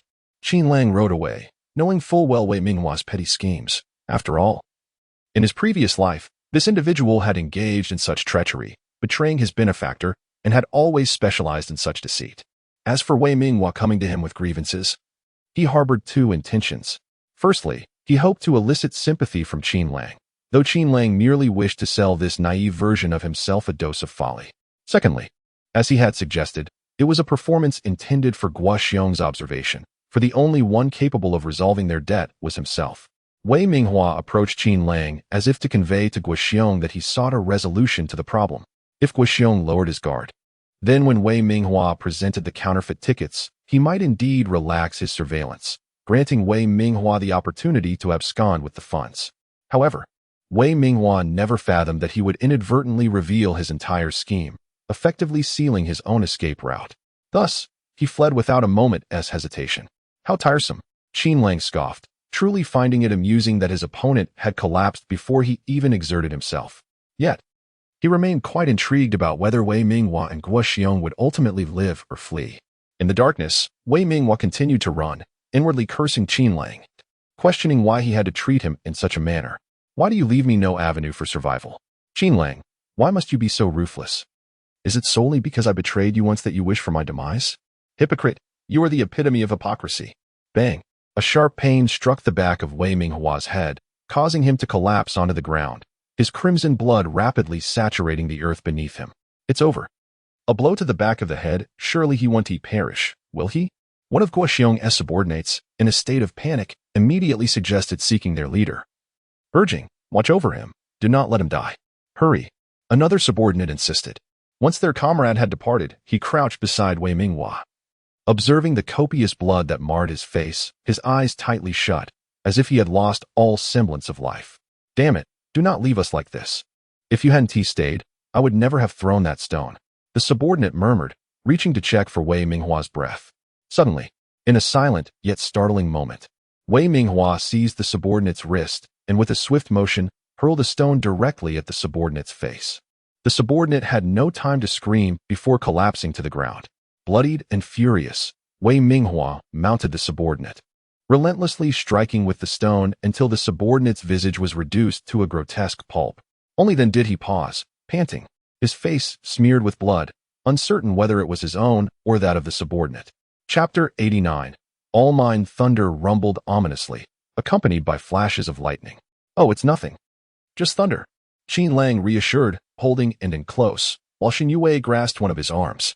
Both mother and daughter harbored a fear of thunder, but in times past, they could only huddle together for comfort. Now, with Qin Lang standing like a steadfast mountain, they found solace and security in his presence. The storm is brewing, Qin Yuan remarked nonchalantly. Qin Lang shot a glance at his younger brother and playfully nudged him with his foot. In response, Qin Yuan rolled his eyes dismissively. Brother, don't be too excessive. You're currently in my room. Huh, so you no longer want the bicycle, do you? Qin Lang replied coolly. Qin Yuan's expression shifted dramatically. He quickly scooted closer to Qin Lang, wrapping his arms around the other's arm. Brother, I'm scared too. How childish, Qin Lang chuckled in exasperation. A soft laugh escaped Shen Youwei, who found the scene heartwarming. Qin Lang and Qin Yuan exchanged knowing glances, unable to suppress their laughter, which filled the room with joy. Brother, I'm telling you, I will definitely place in the top 10, and that bicycle is as good as yours, Qin Yuan declared. All right. Let your results speak for themselves. If you meet my expectations, the bicycle shall be yours, Qin Lang affirmed without hesitation. Once he promised his brother, he felt compelled to keep his word, having learned the importance of integrity from ancient tales. Outside, the storm raged on, yet the interior radiated warmth. Meanwhile, a group trudged through the wilderness. Guo Xiong wiped the rain from his face, cursing, Damn it, did you even bring us the right way? Where is everyone? I don't know. I was too focused on the chase to notice my surroundings, and now with the rain, but they should be nearby. A younger accomplice replied timidly. Should be? You might as well go die. Guo Xiong retorted angrily. Wei Minghua, you've got guts. If I catch you, I'll skin you alive. Search for him. The coal tickets are still on him and must be retrieved. In the distance, Wei Minghua's face was washed clean of blood by the rain. He gasped for breath, staggering away, realizing he had to escape if he wished to survive. In the rain-soaked night, within the 6th Mine's office, a clerk stifled a yawn. Though late, a crowd had gathered at the exchange counter, blocking his exit. He knew that stepping out could lead to being dragged away, whether by bribery or threats. Neither was a favorable outcome. The perseverance of the crowd was remarkable. They continued to wait despite the situation. The clerk shook his head, recognizing that even a fool could see the higher-ups had no intention of exchanging coal tickets. Throughout the day, only 22 kilograms had been redeemed, with each ticket scrutinized thoroughly. Never had such diligence been exercised even during the Great Unity. Unbeknownst to him, the crowd outside was well aware of the situation, yet they felt compelled to remain. Each coal ticket represented money, and failing to redeem them could seal their fates. Clang. At that moment, a faint sound emanated from the window. The clerk presumed it was merely the wind rattling the glass and approached to secure it. However, upon getting closer, he was startled to see the window flung open and a figure almost tumble inside. What on earth? The clerk exclaimed in shock. It was I. Wei Minghua stood up, drenched to the bone, his lips pale and trembling. The clerk examined him closely, astonished. Wei Minghua, how on earth did you end up like this? Accidentally. Had a fall. Wei Minghua managed to smile, then said, Brother Lu, I need a favor. Please allocate me some coal tickets. The clerk was momentarily taken aback, immediately shaking his head. Impossible. Your coal ticket request is far too large. I cannot approve it. Please. Don't make it difficult for me. Wei Minghua swallowed hard, his eyes filled with disdain, but his face retained a semblance of a smile. Brother, don't say that. I'm not asking for much. Just 1,000 tons. Just 1,000 tons will suffice. 1,000 tons? Are you joking? That is out of the question. The clerk replied without hesitation. Wei Minghua shivered as he pulled a small package from his coat, causing the clerk's eyelids to flutter. He noticed that the small package bore a vivid red stain, reminiscent of blood. Brother Lu, I don't wish to complicate matters for you. I have over 5,000 tons of coal tickets here. If you could approve 1,000 tons for me, the rest is yours. Wei Minghua declared without hesitation. The clerk's eyes widened in shock. He was well aware of the value of over 4,000 tons of coal tickets. He had been entangled in the dealings of ticket resellers for days, and if he remained oblivious to this, he would be no better than a fool. At the current market price, 4,000 tons of coal tickets were worth at least 300,000. Wei Minghua glanced at the clerk and smiled. I know this is difficult for you, but the upper limit for each transaction is 100 tons. You can consider it as 10 separate transactions. For the rest, you can ask your friends to exchange them at other coal mines. I assure you, no one will notice. Wei Minghua, you're not a fool. Why would you make it so easy for me? What isn't it for you? The clerk asked warily. Wei Minghua licked his lips and swept back his hair to reveal a fresh wound at the back of his head. Brother Lu, I want to hide it from you anymore. My partner wanted to take everything for himself and nearly killed me. I refuse to be a victim. I must survive. That is why I stole the coal tickets. Brother Lu, grant me a lifeline, and the remaining 4,000 tons of coal tickets will all be yours. Wei Minghua gritted his teeth, a glimmer of despair evident in his eyes. The clerk pondered for a moment and smiled. Wei Minghua, 1,000 tons is impossible. If I approve that much for you, I'll lose my job. 500 tons is the utmost I can manage. Wei Minghua's eyelids flickered, his hands instinctively clenching tightly. The clerk seemed to be seizing the opportunity, yet Wei Minghua ultimately capitulated. He forced a smile and replied, Fine, 500 tons it is. I need it immediately. Haha, all right. Take the coal tickets and quickly find someone to sell them. Go hide for a while. Once this tumult passes, everything will be calm again. The clerk chuckled. Certainly, certainly. Wei Minghua nodded with a smile as he watched the clerk allocate him 500 tons of coal tickets. Here, with this, you can collect coal. You are fortunate. The coal warehouse is open 24 hours a day, and now you can exchange coal for money. The clerk remarked with a smile. Indeed, I am quite lucky. Wei Minghua chuckled, handing over the bag in his possession. The clerk, without a moment's hesitation, accepted the bag. But as soon as it was in his grasp, he felt its considerable weight. In that instant, he watched as Wei Minghua extracted a stone from the bag and brought it down forcefully upon his own forehead. Thud. The clerk collapsed to the ground, and a look of despair crossed Wei Minghua's face. One stone after another fell upon him, and only after the clerk had drawn his last breath did Wei Minghua exhale. It's all mine. It's all damn mine. Chapter 90.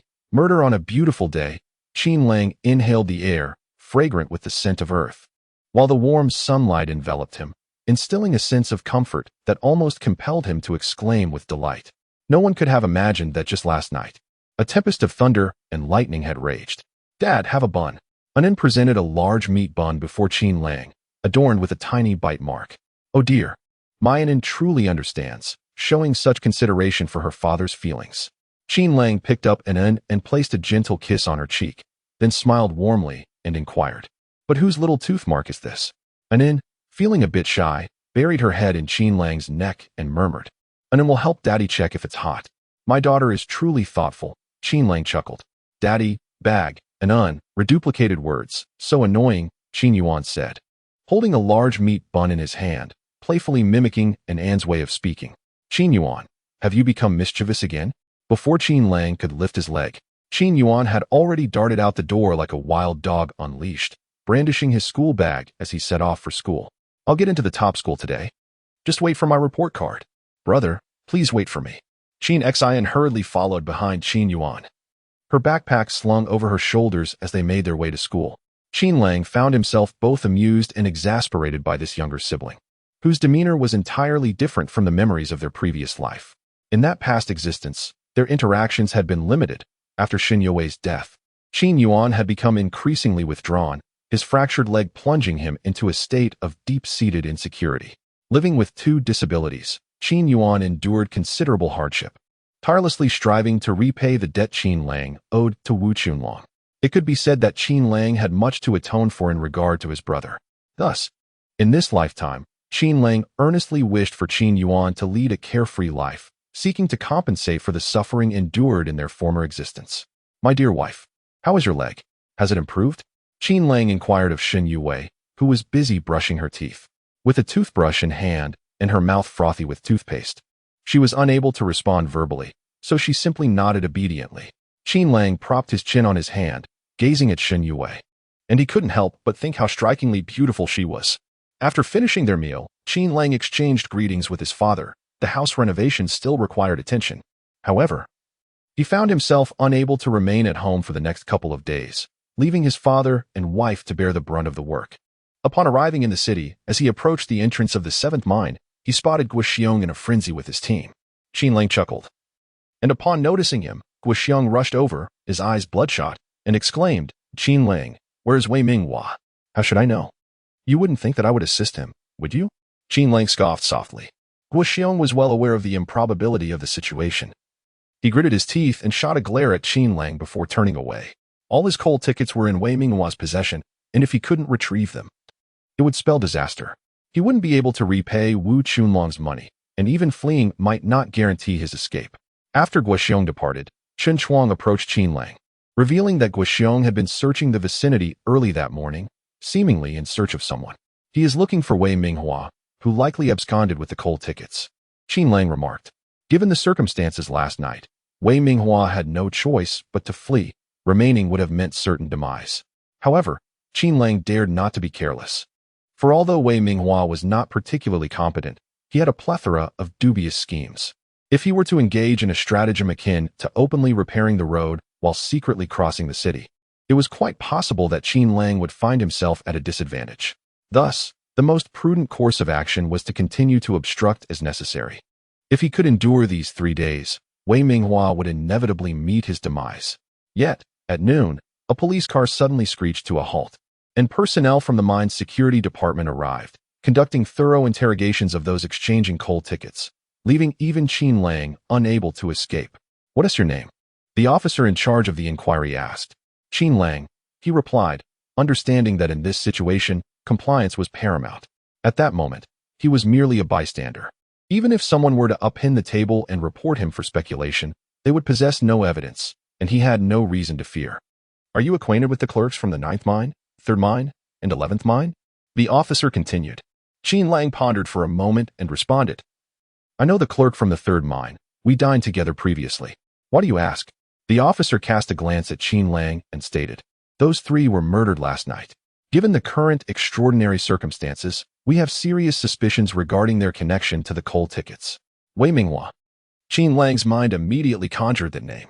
The officer, taken aback, narrowed his eyes and inquired, "Why do you mention Wei Minghua?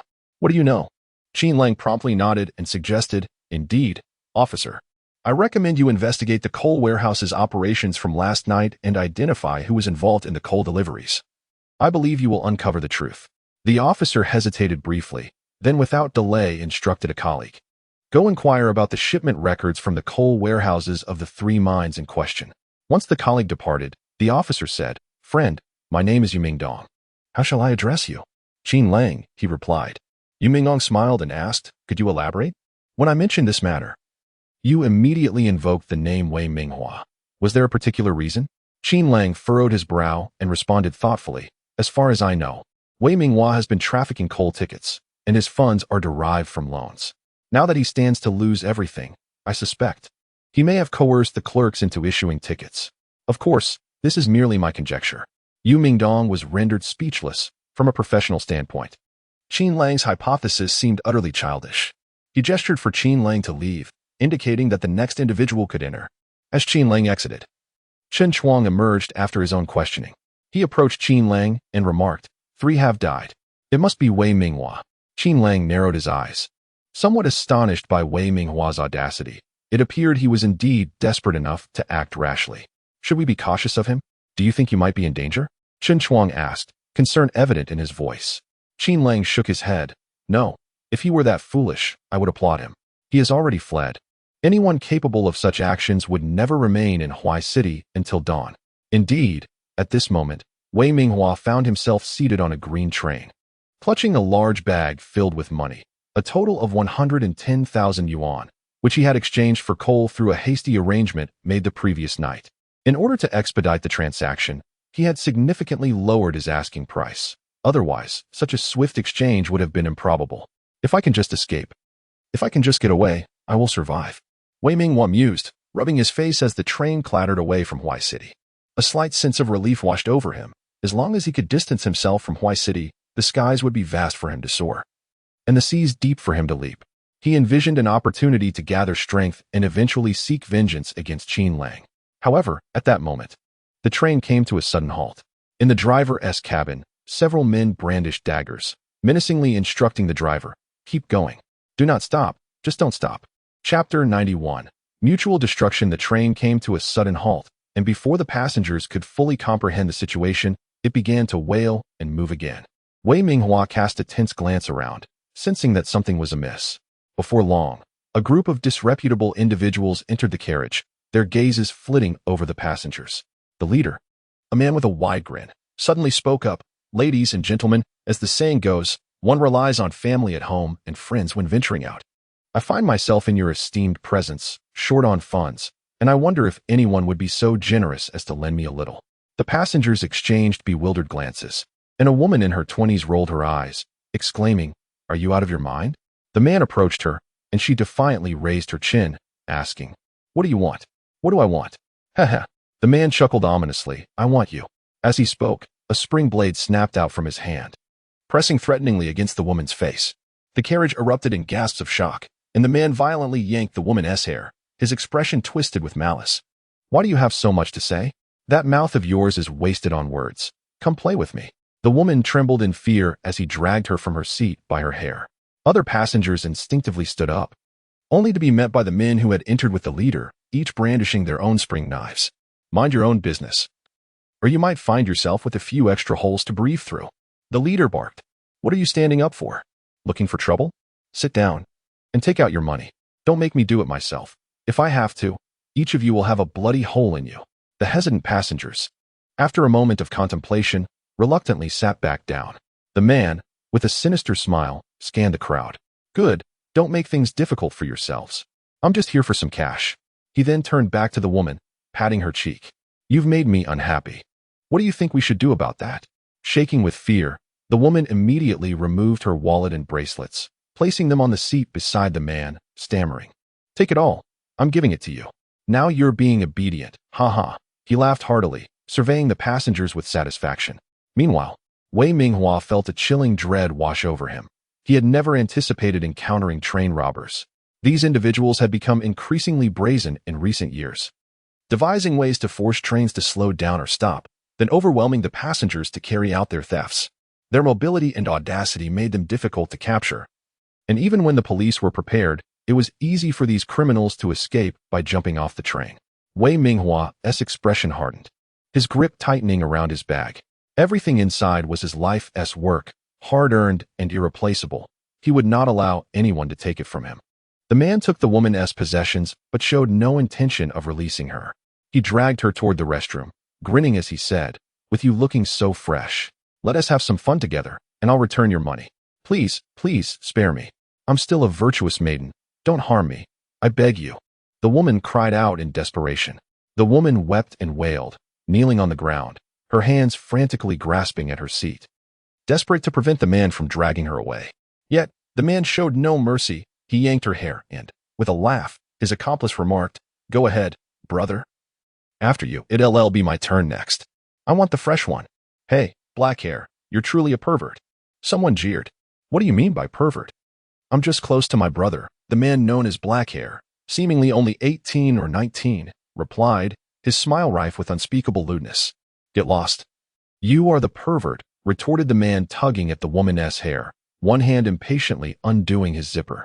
Black Hair grinned, brandishing a switchblade, demanding money from the crowd. He approached Wei Minghua, who was staring down in silence. Frowning, Black Hair barked, "You idiot. I said give me your money. Do you hear me?" Wei Minghua trembled, his lowered eyes now bloodshot. Noticing Wei Minghua shaking, Black Hair grew suspicious and, spotting Wei Minghua's bag, demanded, "What's in your bag? Open it for me. Let me see. Do you hear me?" He kicked Wei Minghua twice. Then, turning to his leader, he exclaimed, "This guy is off." Suddenly, a dull thud echoed as Wei Minghua grabbed Black Hair's wrist and plunged the switchblade into his chest. Stunned, Black Hair swayed before collapsing to the ground. Wei Minghua yanked the blade out, almost screaming, "Come on, let us see who dares to come at me. I'll kill him."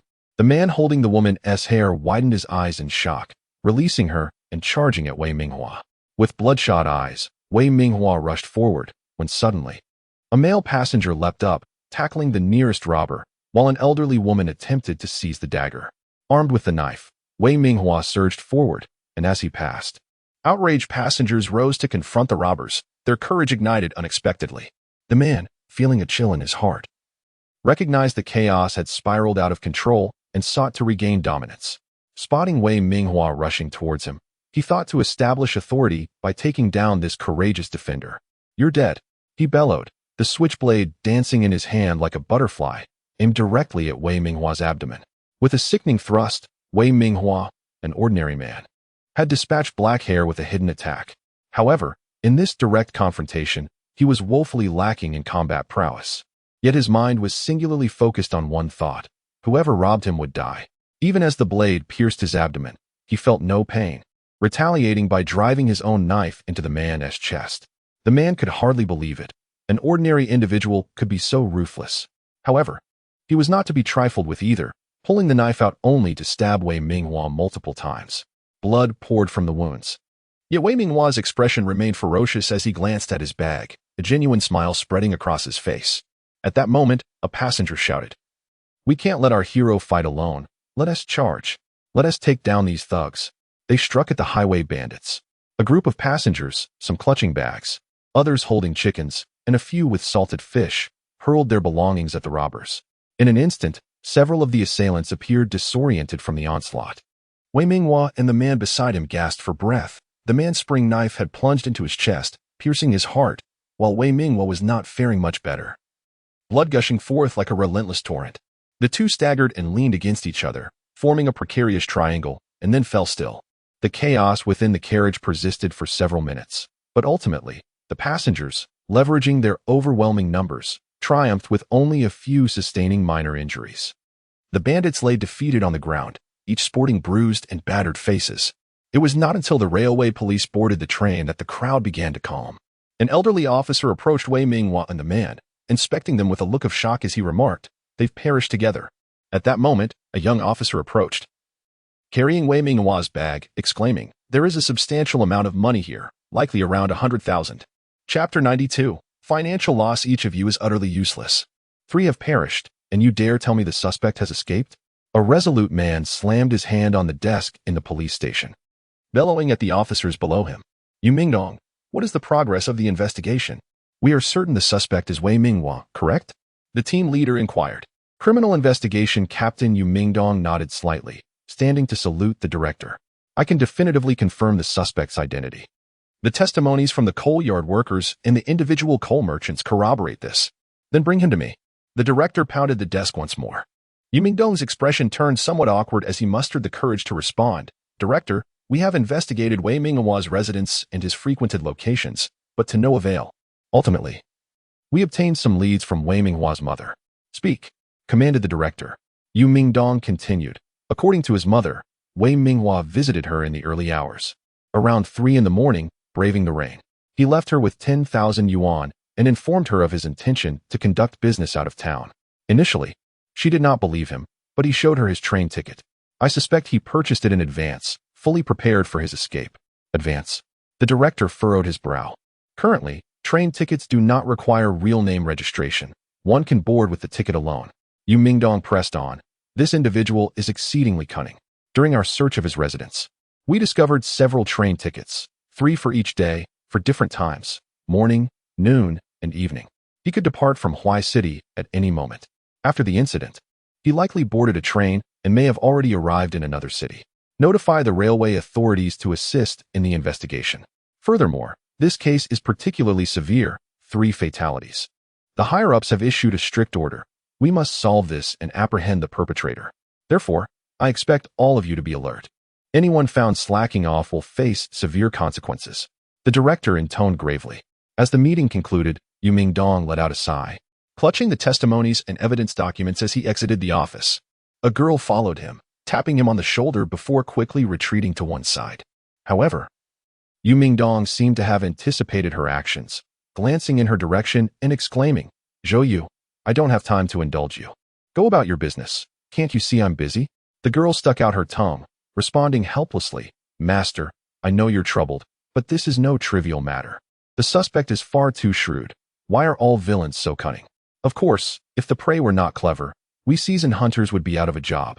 Yu Mingdong retorted, casting an exasperated look at her. Zhou Yu was his apprentice, freshly graduated from the police academy. In Yu Mingdong's eyes, she embodied a blend of naivety and recklessness, always eager to tackle grand cases, as if she could effortlessly capture international criminals. Yet, thus far, she hadn't even caught a petty thief. "What shall we do next, master?" Zhou Yu inquired. Yu Mingdong contemplated for a moment and promptly decided to seek out a man named Qin Lang. The suspicion surrounding Wei Minghua was initially raised by him, and it appeared he shared a significant connection with Wei. Inquiring with him might yield some insights. Meanwhile, Chen Chuang sat alongside Qin Lang, exclaiming in astonishment at the audacity displayed by Wei, who had killed 3 individuals. Previously, it was utterly inconceivable that he harbored such ruthlessness. Qin Lang was somewhat taken aback himself. His impression of Wei Minghua had always leaned towards the sinister, characterized by a perpetually ingratiating smile. Typically, his treachery would manifest in the shadows, yet this time he had erupted unexpectedly. Initially, Qin Lang had calculated that Wei Minghua would ultimately meet his demise, albeit at the hands of Wu Qunlong. In that scenario, Wu, Wei, and Guo Xiong, these scoundrels, would all be eliminated. However, Wei's sudden violent outburst had disrupted his plans. To cut the grass without uprooting the roots is to invite its regrowth, Qin Lang mused, narrowing his eyes. Since he had already taken action, he had no intention of allowing Wei Minghua to survive. It seemed he had merely lacked the necessary ruthlessness, placing his hopes on Guo Xiong's associates, hardly a reliable group. Very well, should he dare to resurface, I shall dispatch him once more. Qin Lang exhaled a sigh of frustration. There was no need to fret over Wei Minghua. In his previous life, he had been outmaneuvered. In this life, should he fall victim to Wei's schemes again, he would deserve his fate. The exchange of coal tickets was nearing its conclusion. Once their people collected them, this matter would be considered satisfactorily resolved. Qin Lang chuckled, recognizing that although Wei Minghua had encountered trouble, he could have easily distanced himself from the situation. Nevertheless, given Wei's treacherous nature, Qin Lang felt compelled to ensure the matter was concluded decisively, denying him any chance for resurgence, even if it meant delaying the inevitable by a mere day or so. Chen Chuang, with a hint of nostalgia, reflected on the rapid turn of events over the past half-month.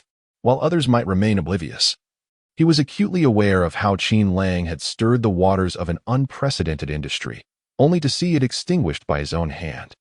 It was indeed unfortunate for those who had entered the fray later on, he lamented, feeling a twinge of sympathy as he watched the coal tickets in their hands transform into worthless scraps of paper. Rest assured, Qin Lang reassured him with a smile. Few shall incur losses. Previously, the tickets were collected and sold without hesitation. While I cannot guarantee every transaction, most have successfully recouped their investments. Those who stubbornly clung to their tickets in hopes of inflated prices deserve their fate. Chen Chuang pondered this and managed a smile. At that moment, a figure burst into the restaurant, lunging directly at Qin Lang. Initially, Qin Lang was taken aback, fearing it was Wei Minghua returning for revenge. However, before the assailant could reach him, Chen Chuang delivered a swift kick, sending the intruder sprawling to the ground. It was only then that Qin Lang recognized the individual. Chang Kai. Chang Kai, do you wish to court death? Chen Chuang scolded, realizing that had he not been vigilant, Qin Lang would have surely been overwhelmed. Chang Kai, clutching his abdomen and with bloodshot eyes, rose to confront Qin Lang. You are ruthless, truly ruthless. I've lost tens of thousands. Qin Lang, may you suffer a terrible fate. Qin Lang merely smiled faintly. Suffer a terrible fate? Chiang Kai, have you not profited from your dealings with me? You chose the wrong side. It is hardly my responsibility to cover your losses. Chiang Kai's hair was somewhat disheveled and his beard unkempt, clearly indicating that the loss of tens of thousands of dollars was a burden he struggled to bear. He fixed his gaze on Qin Lang, emitting a growl akin to that of a beast, demanding restitution for his hard-earned money, threatening that he would rather perish than let it go. Then why don't you give it a try? Qin Lang retorted, his eyes wide with indignation, truly believing that he could be easily bullied. How could these individuals be so brazen to profit from him and then attempt to deceive him further? Chiang Kai let out another furious roar and charged at Qin Lang once more. However, at that moment, someone seized Chiang Kai, firmly stating, "What are you doing? Causing a ruckus, are we? Let go of me, or I'll make sure you suffer the same fate." Chiang Kai screamed in a frenzy. "Oh, you do have some nerve. Kill me, you say? I am the captain of the criminal police squad, and I have yet to encounter someone so audacious." Yu Mingong grinned, pressing Chiang Kai's head down and forcefully slamming it onto the table.